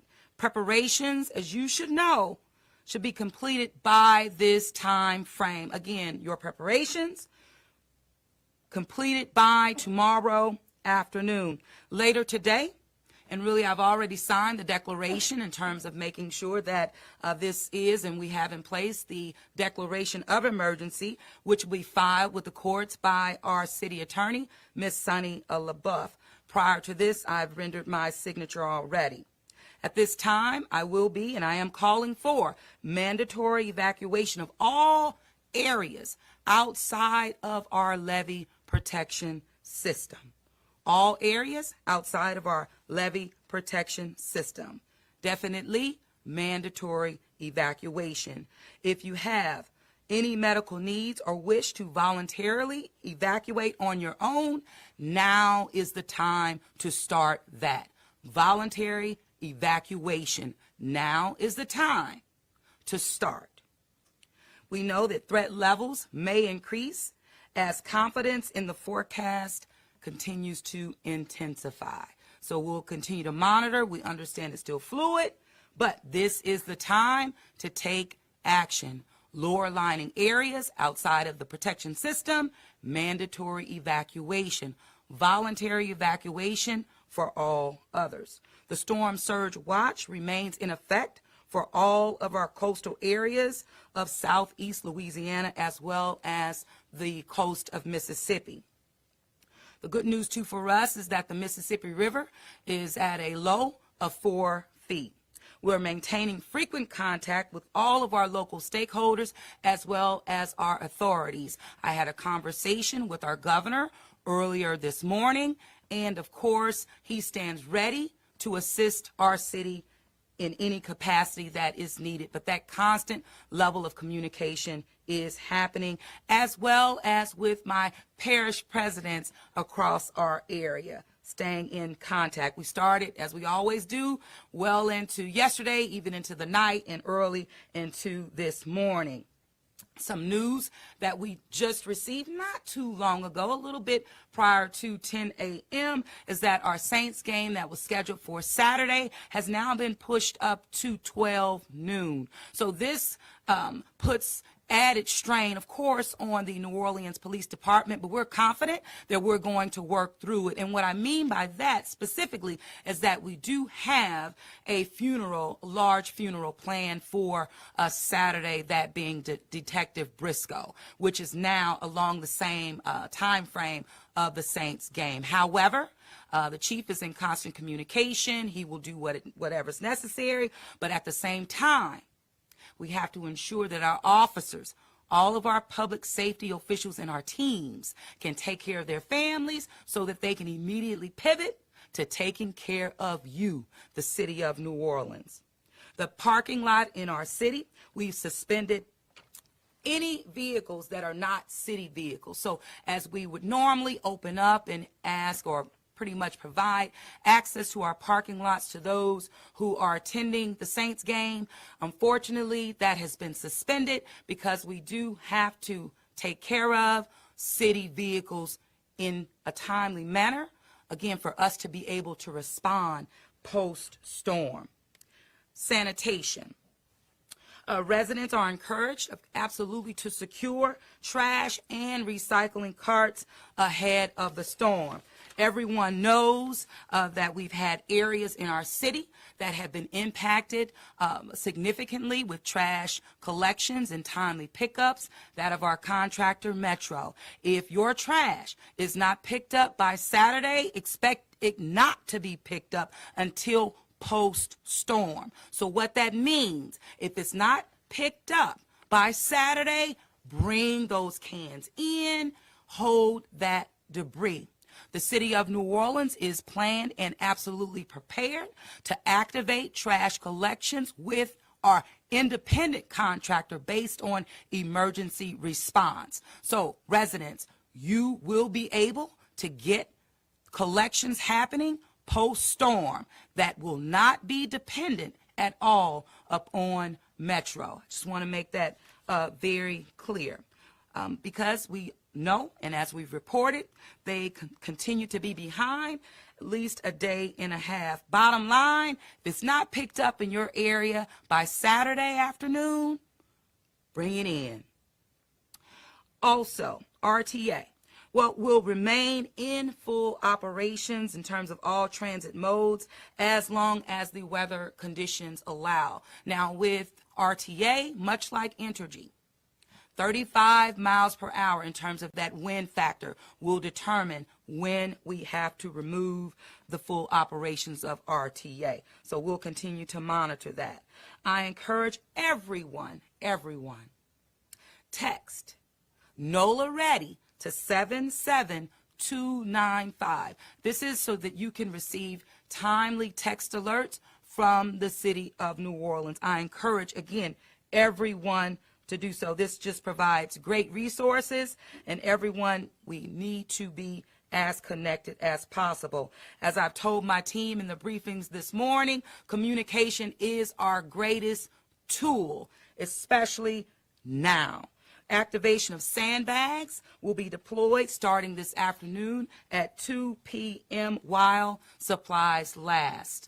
We have been in contact, of course, with the New Orleans City Council, and in my administration, I include them in my mayoral briefings as well. But as in the spirit of partnership and as we've indicated in the past, the sandbag collection and those stops are in tight coordination, not only with the fire department, but with the council members. So again, you'll get more information about those locations, which are consistent, the same locations that we've had previously.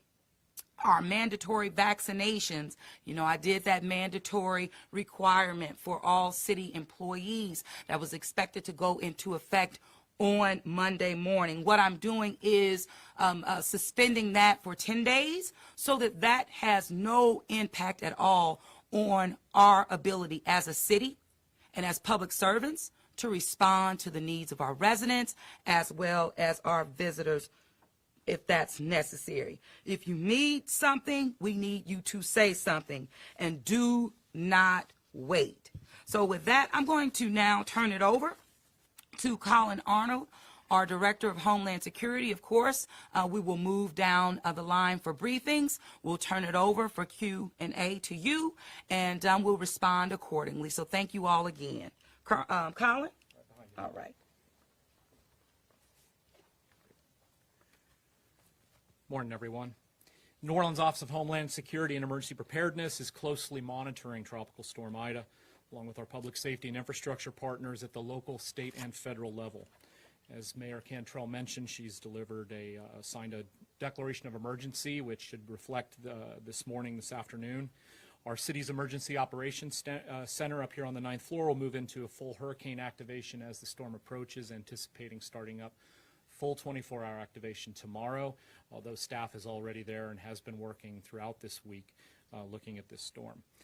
Being east of this storm's track is not ideal. We're anticipating significant impacts, including tropical storm force or stronger winds that could cause downed trees and prolonged power outages. Heavy rain in excess of 10 inches that could, and now that's over a day or two, could cause significant street flooding.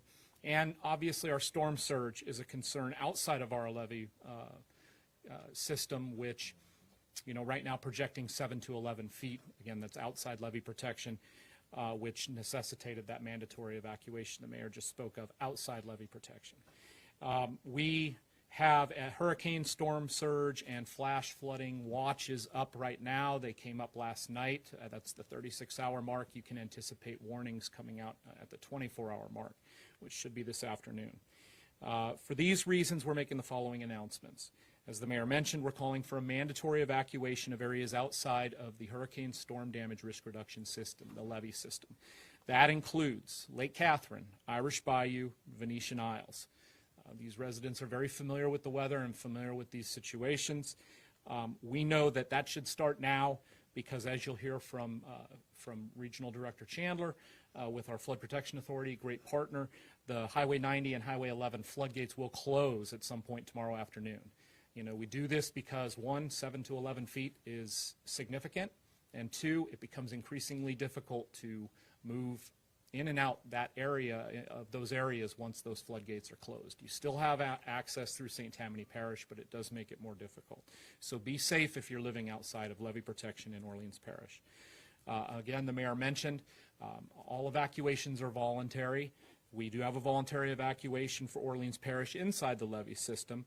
Dangerous winds and rain pose a significant threat inside the levee system as far as street flooding, but mainly power outages. We believe, as we saw from Zeta last year, we will have significant power outages. If you are elderly, if you are dependent on power, if you have medical conditions that dictate it, if evacuating is your best choice, you need to take that responsibility seriously and start now. Should this strengthen further, we'll address that. Parking on neutral grounds and sidewalks will be allowed tomorrow starting at noon. I would pay attention today because we were under a flood advisory earlier today just for normal rain. And what I would say about that is when we are on the east side of a storm, don't focus on the storm itself. We will get those bands before, leading up to the storm coming ashore, and we will have bands coming in after. So Monday is still in play as well as far as gusty winds, not hurricane force winds, but gusty winds and potentially heavy amounts of rain. So we're certainly on the wetter side of this storm, and we need to pay attention to that.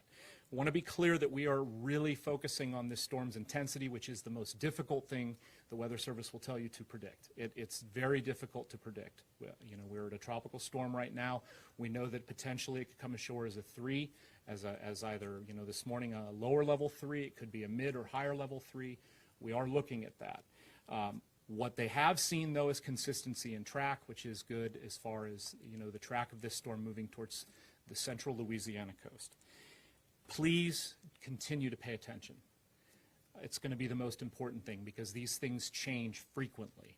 We watch every day. We watch every 4 hours as these advisories come out. We're constantly tracking this weather. We ask that the public do the same. Gather your emergency supplies. Evacuate if you feel that is the best solution for your individual needs. Check on loved ones and heed our warnings. The best way to do that, ready.nola.gov. We have an entire website dedicated to these types of situations. Text NOLA READY to 77295. and follow us on social media at NOLA Ready, all platforms. We will continuously update you with everything that we know, when we know it, and any changes that come forward. And we will get through this like we've gotten through so many storms before. We all remember last season. We know that August 29th is a very critical date in our city's history and in all of our collected memories. But that date has also taught us to be ready and to be resilient, and that's what we're going to do together. Thank you. Thank you, Colin. Thank you very much. And I'm going to move it forward. Dr. Jennifer Begno, the New Orleans Health Department. Thank you, Madam Mayor. Hi, everybody. Once again, we find ourselves dealing with a natural disaster in the midst of a pandemic. And so our plea and our hope is that everyone will prepare for both very seriously and very thoroughly. So while you're making your plans, whether that is to stay with family and loved ones, whether that is to go elsewhere, please make sure you are making plans to stay healthy and safe. And the way you do that is by masking when you are not with people when you are with people that you don't normally live with. Please mask to stop the spread, whether you are going somewhere or just going to someone's house down the street.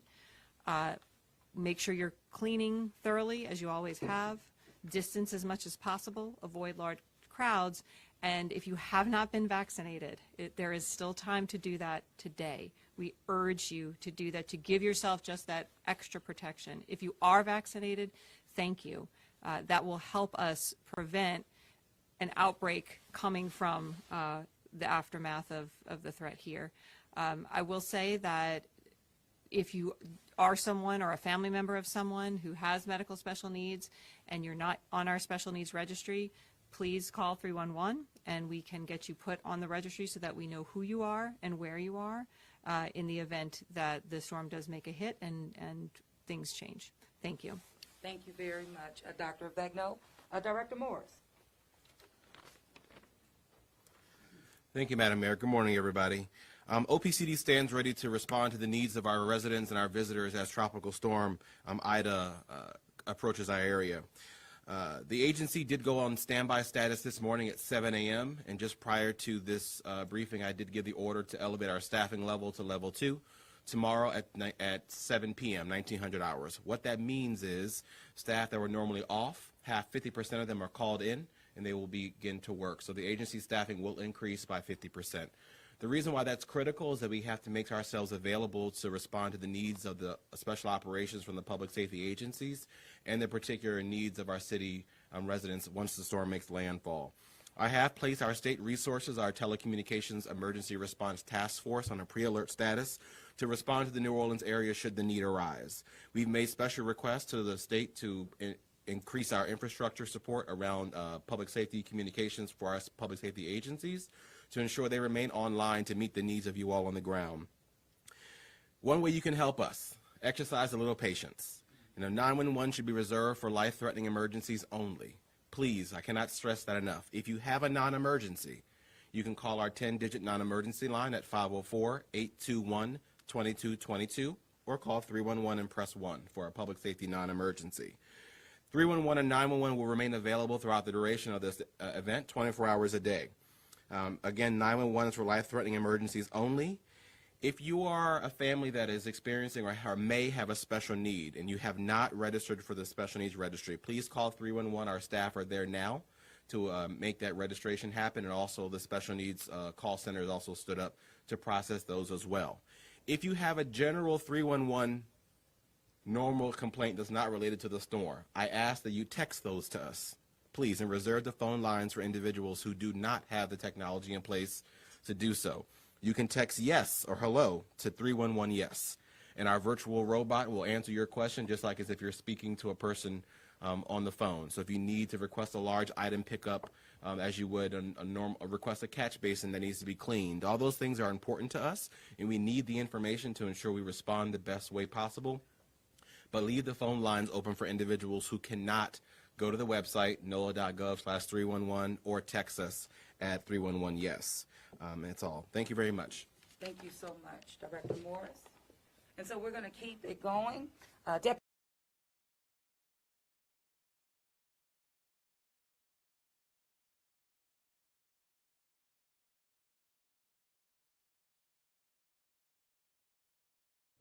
All right, and we did just want to show you some of that press conference from earlier today, talking about Hurricane Ida. And as you know, we'll be following that here on Live Now from Fox from start to finish as the storm strengthens. It's forecasted to possibly become Category 3 or Category 4 storm. And this is so historically reminiscent of the very same time period and date and path of Hurricane Katrina 16 years ago, back in 2005, that struck New Orleans and caused so much death and devastation for the community, and they took years to rebuild. This Hurricane Ida, is on that same path, and it remains to be seen on how strong it will end up being and who is in harm's way. So we've been playing a lot of these updates from officials in Louisiana. We're going to be moving on to some of these other stories, but we want to take just a quick 2-minute commercial break. We'll be back in a moment.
Welcome back here to Live Now from Fox. I'm Andrew Kraft. Hope you're having a great start to your weekend on this Friday night. It's been a very busy week, a very tragic week for the country. 13 U.S. service members lost their lives in that terror attack outside of the Kabul airport.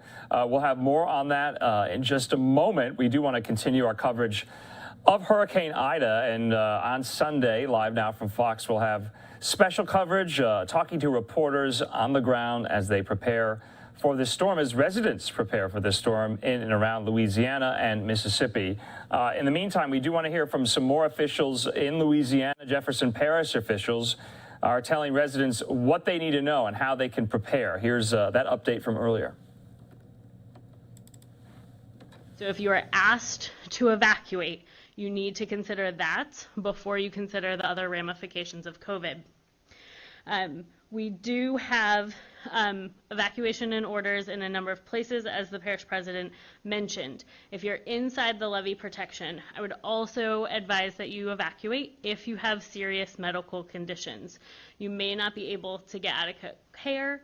We may have issues getting you back to dialysis after a storm, and you should expect to lose power for a number of days with a storm. So if you are at home on oxygen, on ventilators, internal feeding, other medical equipment, it is important that you go ahead and evacuate now. We've been in touch with all of our local healthcare facilities. We do have 2 nursing homes and 3 assisted living facilities that are currently in evacuation mode. They are having people evacuate today.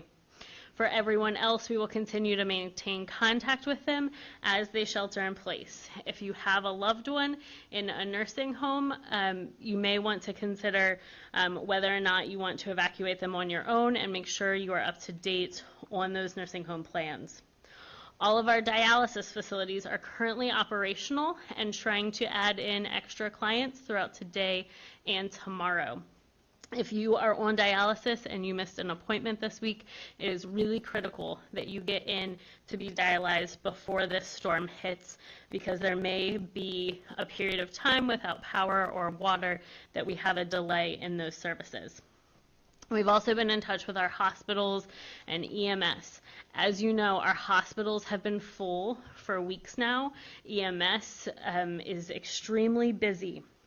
We are asking everyone to stay out of our hospitals unless you have a life-threatening injury or illness. If today you are not feeling well, today is the day to call your primary care provider or seek care in an outpatient setting. You will not have access to those services over the weekend.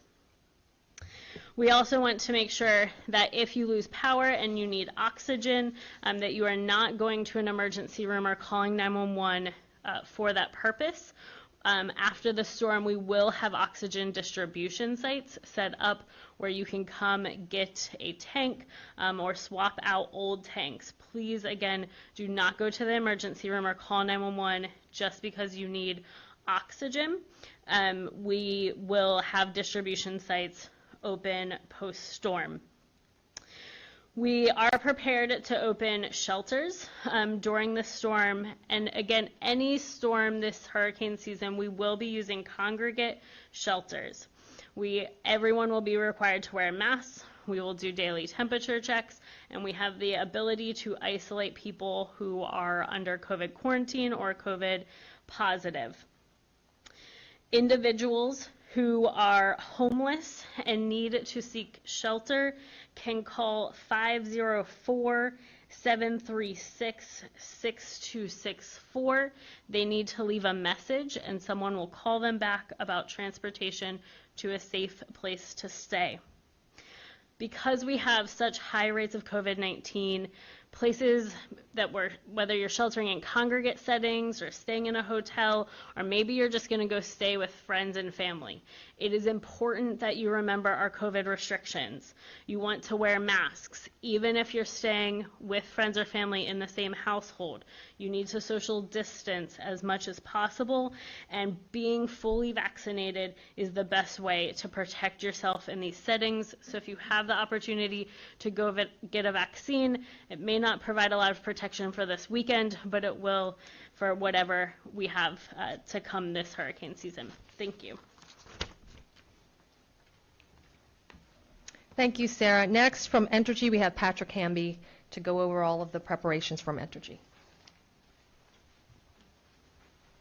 Thank you very much. Patrick Hamby on behalf of Entergy Louisiana.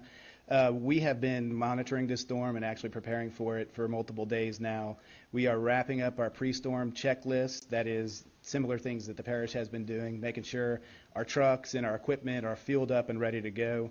We're moving equipment in the lower lying areas that are prone to flood up to higher ground. We're installing flood protection in those areas to substations and other pieces of equipment that we cannot relocate as well. We are also performing today, as we can, weather permitting, proactive reliability work to help harden the system just that last little bit before the storm comes in. That includes vegetation work as well. Specifically, we've been going down the feeders that serve the critical customers such as hospitals and nursing homes, the airport, so on and so forth, to make sure that there are no conditions that are there that we could easily take care of today ahead of the storm, and we're doing that. The caveat is no aerial work can be done if the winds are in excess of 30 miles an hour, so no buckets can be up in the air. We can't be using hot sticks or other equipment that has to go up in the air because the wind could blow it into the conductors and it could cause serious injury. So that is a restriction, an OSHA restriction. We are also working through a multitude of logistics required for this response. We've done it many, many times before. Nonetheless, it's a challenging effort with many, many steps. We're engaging our mutual aid resource process. That's the group of utilities around the broader region that shares resources when we have a disaster in one area versus another. We get our troops together and help each other out. So we've already engaged that. That includes a resource pool of thousands of extra potential employees, utility workers that is, to come help us with our restoration needs.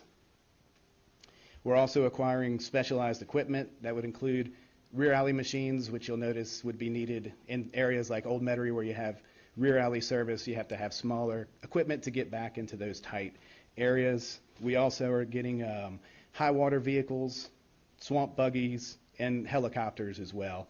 Something new that's been a trend for the last few years is we're engaging drone resources to help us with our damage assessment once the storm has passed too. As far as our plans go, we have everything under control. We have enacted our tried, tested plan. We're engaged. We're mobilized right now. But the most important thing to do right now is to have your plan for you and your family. As we mentioned, if you're here, or the parish president rather mentioned, if you're here tomorrow late afternoon, you're pretty much here. So make sure that you have your water, your generator if you're going to use it, and your medicines and everything else in place. Or also, as it's been suggested, have an alternative plan to evacuate. Visit the EnergyStormCenter.com. We have tips on planning kits, what to bring with you if you do leave, the generator safety, which Chief Tibbetts will hit on here later, in our power restoration process. It has some helpful diagrams that could answer many questions. Get the Entergy app too. It has estimated restoration times available, so if you do leave or even if you stay home, you're informed on what the estimated restoration time is for your neighborhood, and then as the time goes on for your individual house. We are also available communication-wise on Facebook and Twitter for updates. Listen to your local leadership, heed the warnings. If evacuations are required, evacuate and get out. Follow those rules. Don't try to be brave and end up getting hurt or worse, costing lives. So I mentioned a few things about our plan, and I mentioned that the customers and our neighbors and friends and family need to prepare now. What I'll give you as far as power outages go is, and this is from a historical perspective, it's an average, it's an estimate, but based off of Katrina, Rita, Gustav, Ike, Isaac, and then last year we had the 3, Laura, Delta, and Zeta. If a Category 1 hurricane comes, and this is based off of history, it's an average, it's an estimate, but it's a good reference point to use when you're making your plans, if you're going to stay or not. For a Category 1, 90% of the customers will be restored in about 7 days. So that does mean there are outages that could be 7 days or longer. And for a Category 2, that number goes up to 10 days. For a Category 3, it's 14 days. For a Category 4, it's 21 days. And hopefully we never have to deal with a Category 5, but it's beyond 21 days. And again, that's a reference point when you're making your plans. If you cannot stay long enough for that 7 days for a Category 1, 10, 14, 21 for a Category 3, please evacuate or make alternative plans with a generator. It goes without saying, but you can never say it enough. Stay away from downed power lines. Don't try to guess if it's a Cox line, an AT&T line, or an Entergy line. Stay away. Call 1-800-ENTERGY, report it, and we will be there to make sure that it gets fixed. It may take some time if it's a catastrophic event, so stay away from downed lines. Now is the time to review and engage your plan. Keep your guard up, and please stay safe, everyone. Thank you. Thank you, Patrick. Our next speaker is Kelly Chandler from the Southeast Louisiana Flood Protection Authority East. Thank you, Madam President. Good afternoon. The Flood Protection Authority East operates and maintains over 192 miles of levee, flood walls, and flood gates.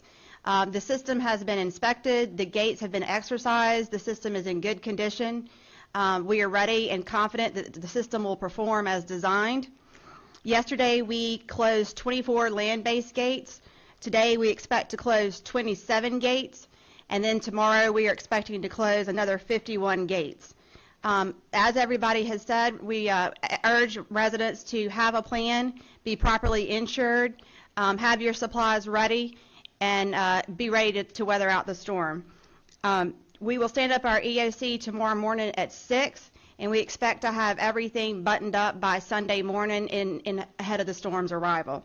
If you need additional information, please visit our website at www.floodauthority.org. Thank you. Thank you, Kelly. Next, we will have Nick Calley and Scott Burke from the Southeast Louisiana Flood Protection Authority West. Thank you, Madam President. My name is Nick Calley. I'm the Regional Director of the Flood Protection Authority West. With me is the President of our Board of Commissioners, Mr. Scott Burke. The West Authority operates and maintains all of the flood protection infrastructure, the hurricane flood protection infrastructure on the West Bank. So we have 68 floodgates that are land-based with about 80 miles of levees, flood walls, and other features. For this storm, we've begun closing non-essential gates already. We will complete all the closures tomorrow by 5 p.m. Now, a couple things I do want to point out. This storm will most likely require the operation of the West Closure Complex. That is the largest pump station in the world. That is significant. The second thing, the Highway 45 gate will be closed at 5 p.m. tomorrow. We're closing it at 5 p.m. tomorrow. We've made the coordination with fire and EMS so that they understand it. Residents should use Lafitte-LaRose Highway as an alternate route on that. We began, we set up our EOC this morning at 6 a.m. at a partial activation.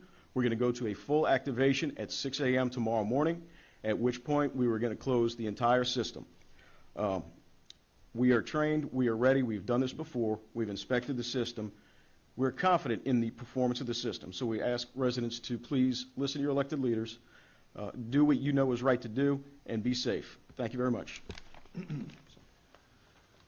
I just have one comment regarding West Closure Complex. If we have to operate it, we will be mindful of our friends down in Crown Point, Lafitte, and Barataria. Since the last storms, we have operated the pumps in the gate, and we have a better idea since taking this structure over from the Corps how to operate it. And we've put 3 gauges, one in Crown Point, one in Lafitte, and one in Barataria to help us understand how much water we're pushing down into those communities. So with that, I think we will have it covered. Thanks.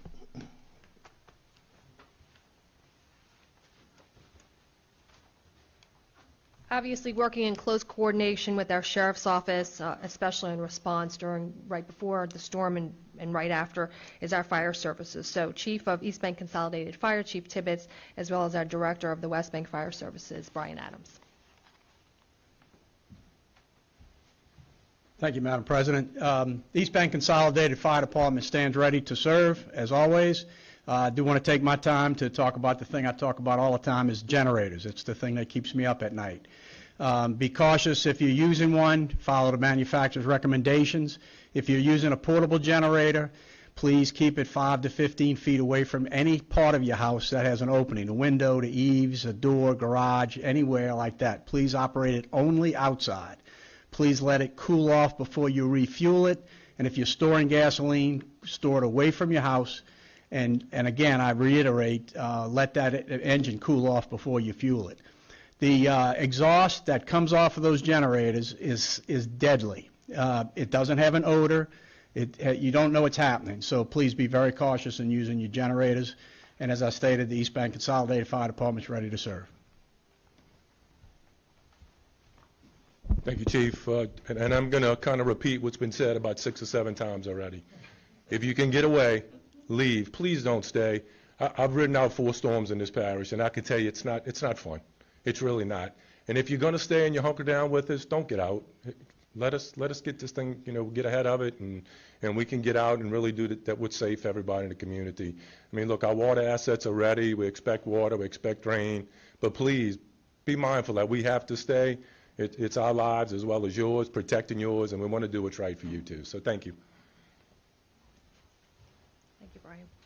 Next, Dr. James Gray with our superintendent as our superintendent of Jefferson Parish School System. Dr. Gray. Thank you, Madam President. We've decided to close all schools and school-related activities for Monday, August 30th. We will be making a decision about Tuesday as soon as possible. Beginning this afternoon, once school dismisses, after-school care and all extracurricular activities have been canceled. We are going to be proceeding to communicate with our families through our emails and through our messaging system.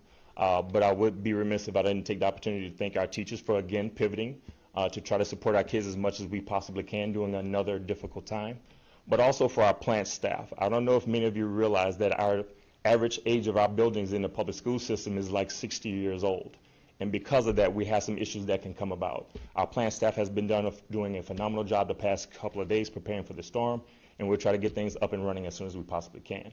At this time, I just want to say stay safe to everyone, stay safe, and hopefully we can recover from this as quickly as we possibly can. Thank you. Obviously, our council district offices are an integral part of Jefferson Parish government, even during these times. They're legislative, but they're critical to us.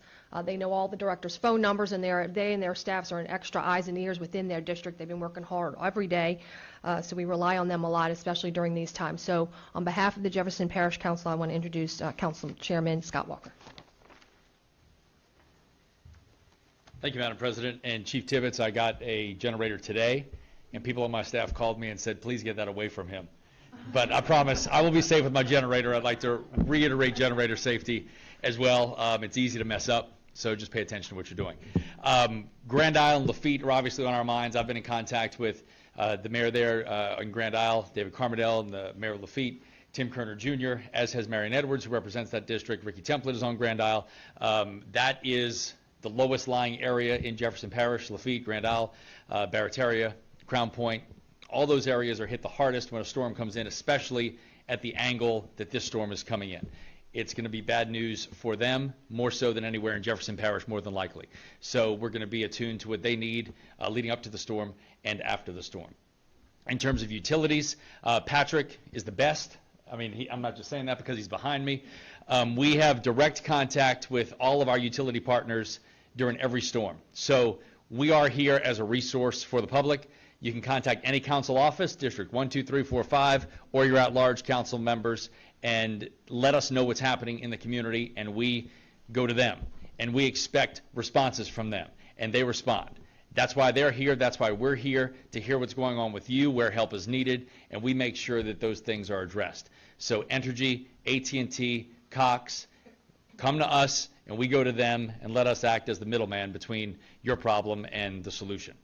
When it comes to our pump situation, we know that everybody is on top of it in Public Works. I had a question today about something in Councilwoman Van Vranken's district, which I'm sure she has heard as well. You might have heard yesterday that one of the pumps at the 17th Street Canal Pump Station is down. That is an Orleans Parish pump, but it also affects the Hoey's Basin area in Jefferson Parish and Old Metairie, Metairie Country Club, that side of Old Metairie. That is, correct me if I'm wrong, but we're going to be down about 12% in the pumping capacity on that pump. So it is down, but it's not a total detriment to that pump station. They're fully confident that what is left at that pumping station, capacity-wise, will more than get the job done during this weather event. Again, contact any of your council offices if you need us. We're all standing by. We're all ready to react. We're all ready to respond. That's why we're here. I won't repeat anything else that's been said by everybody else. Okay, so we just wanted to show you some of these press conferences from earlier today, and we just want to put up the satellite imagery and the radar of the path of Hurricane Ida. You can see it has just been moving off the coast of the tip of Cuba there as it makes its way up the Gulf of Mexico, and you can see its path. New Orleans is directly in its path, as is southern Mississippi and many of these Gulf Shore cities.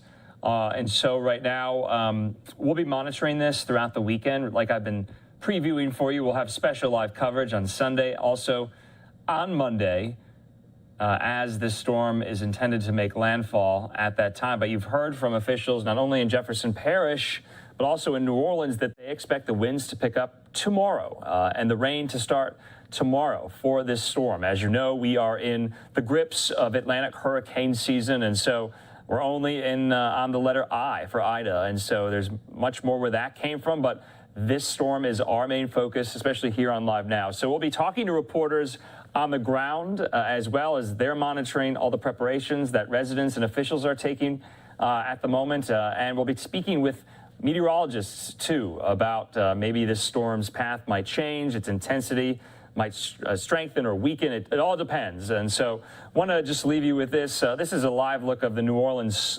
skyline. At the moment, you can see the Superdome in the distance where the New Orleans Saints play. This is all so reminiscent of Hurricane Katrina back in 2005.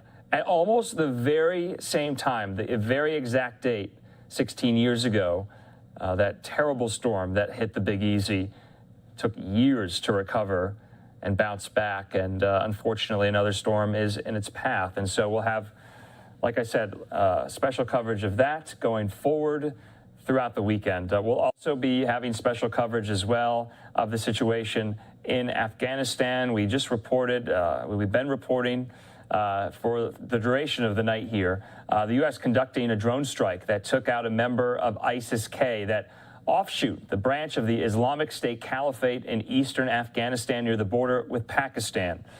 They are calling, they being the U.S. intelligence officials that have confirmed to Fox, are referring to that individual as a planner, and they were worried that they were planning future potential attacks on U.S. troops, especially outside and inside Hamid Karzai International Airport in Kabul.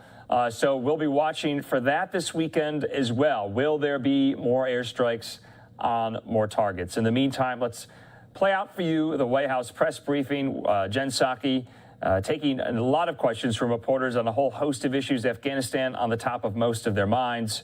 But we do want to wish you all a very good weekend.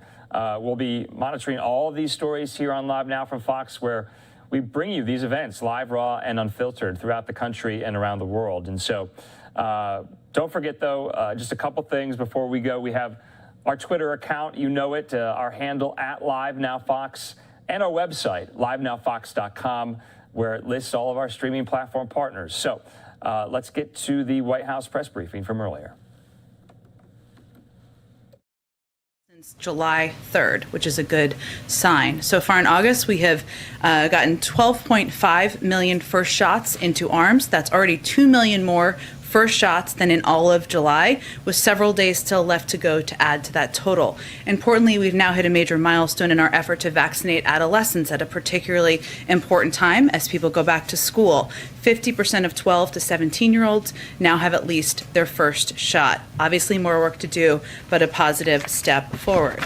Also wanted to note that today the Department of Health and Human Services Secretary Javier Becerra announced $85 million in funding to improve mental health services for our nation's children and youth, which is of course a priority for the Biden-Harris administration as a part of our push to get kids back to school safely and address the impact of the pandemic on them.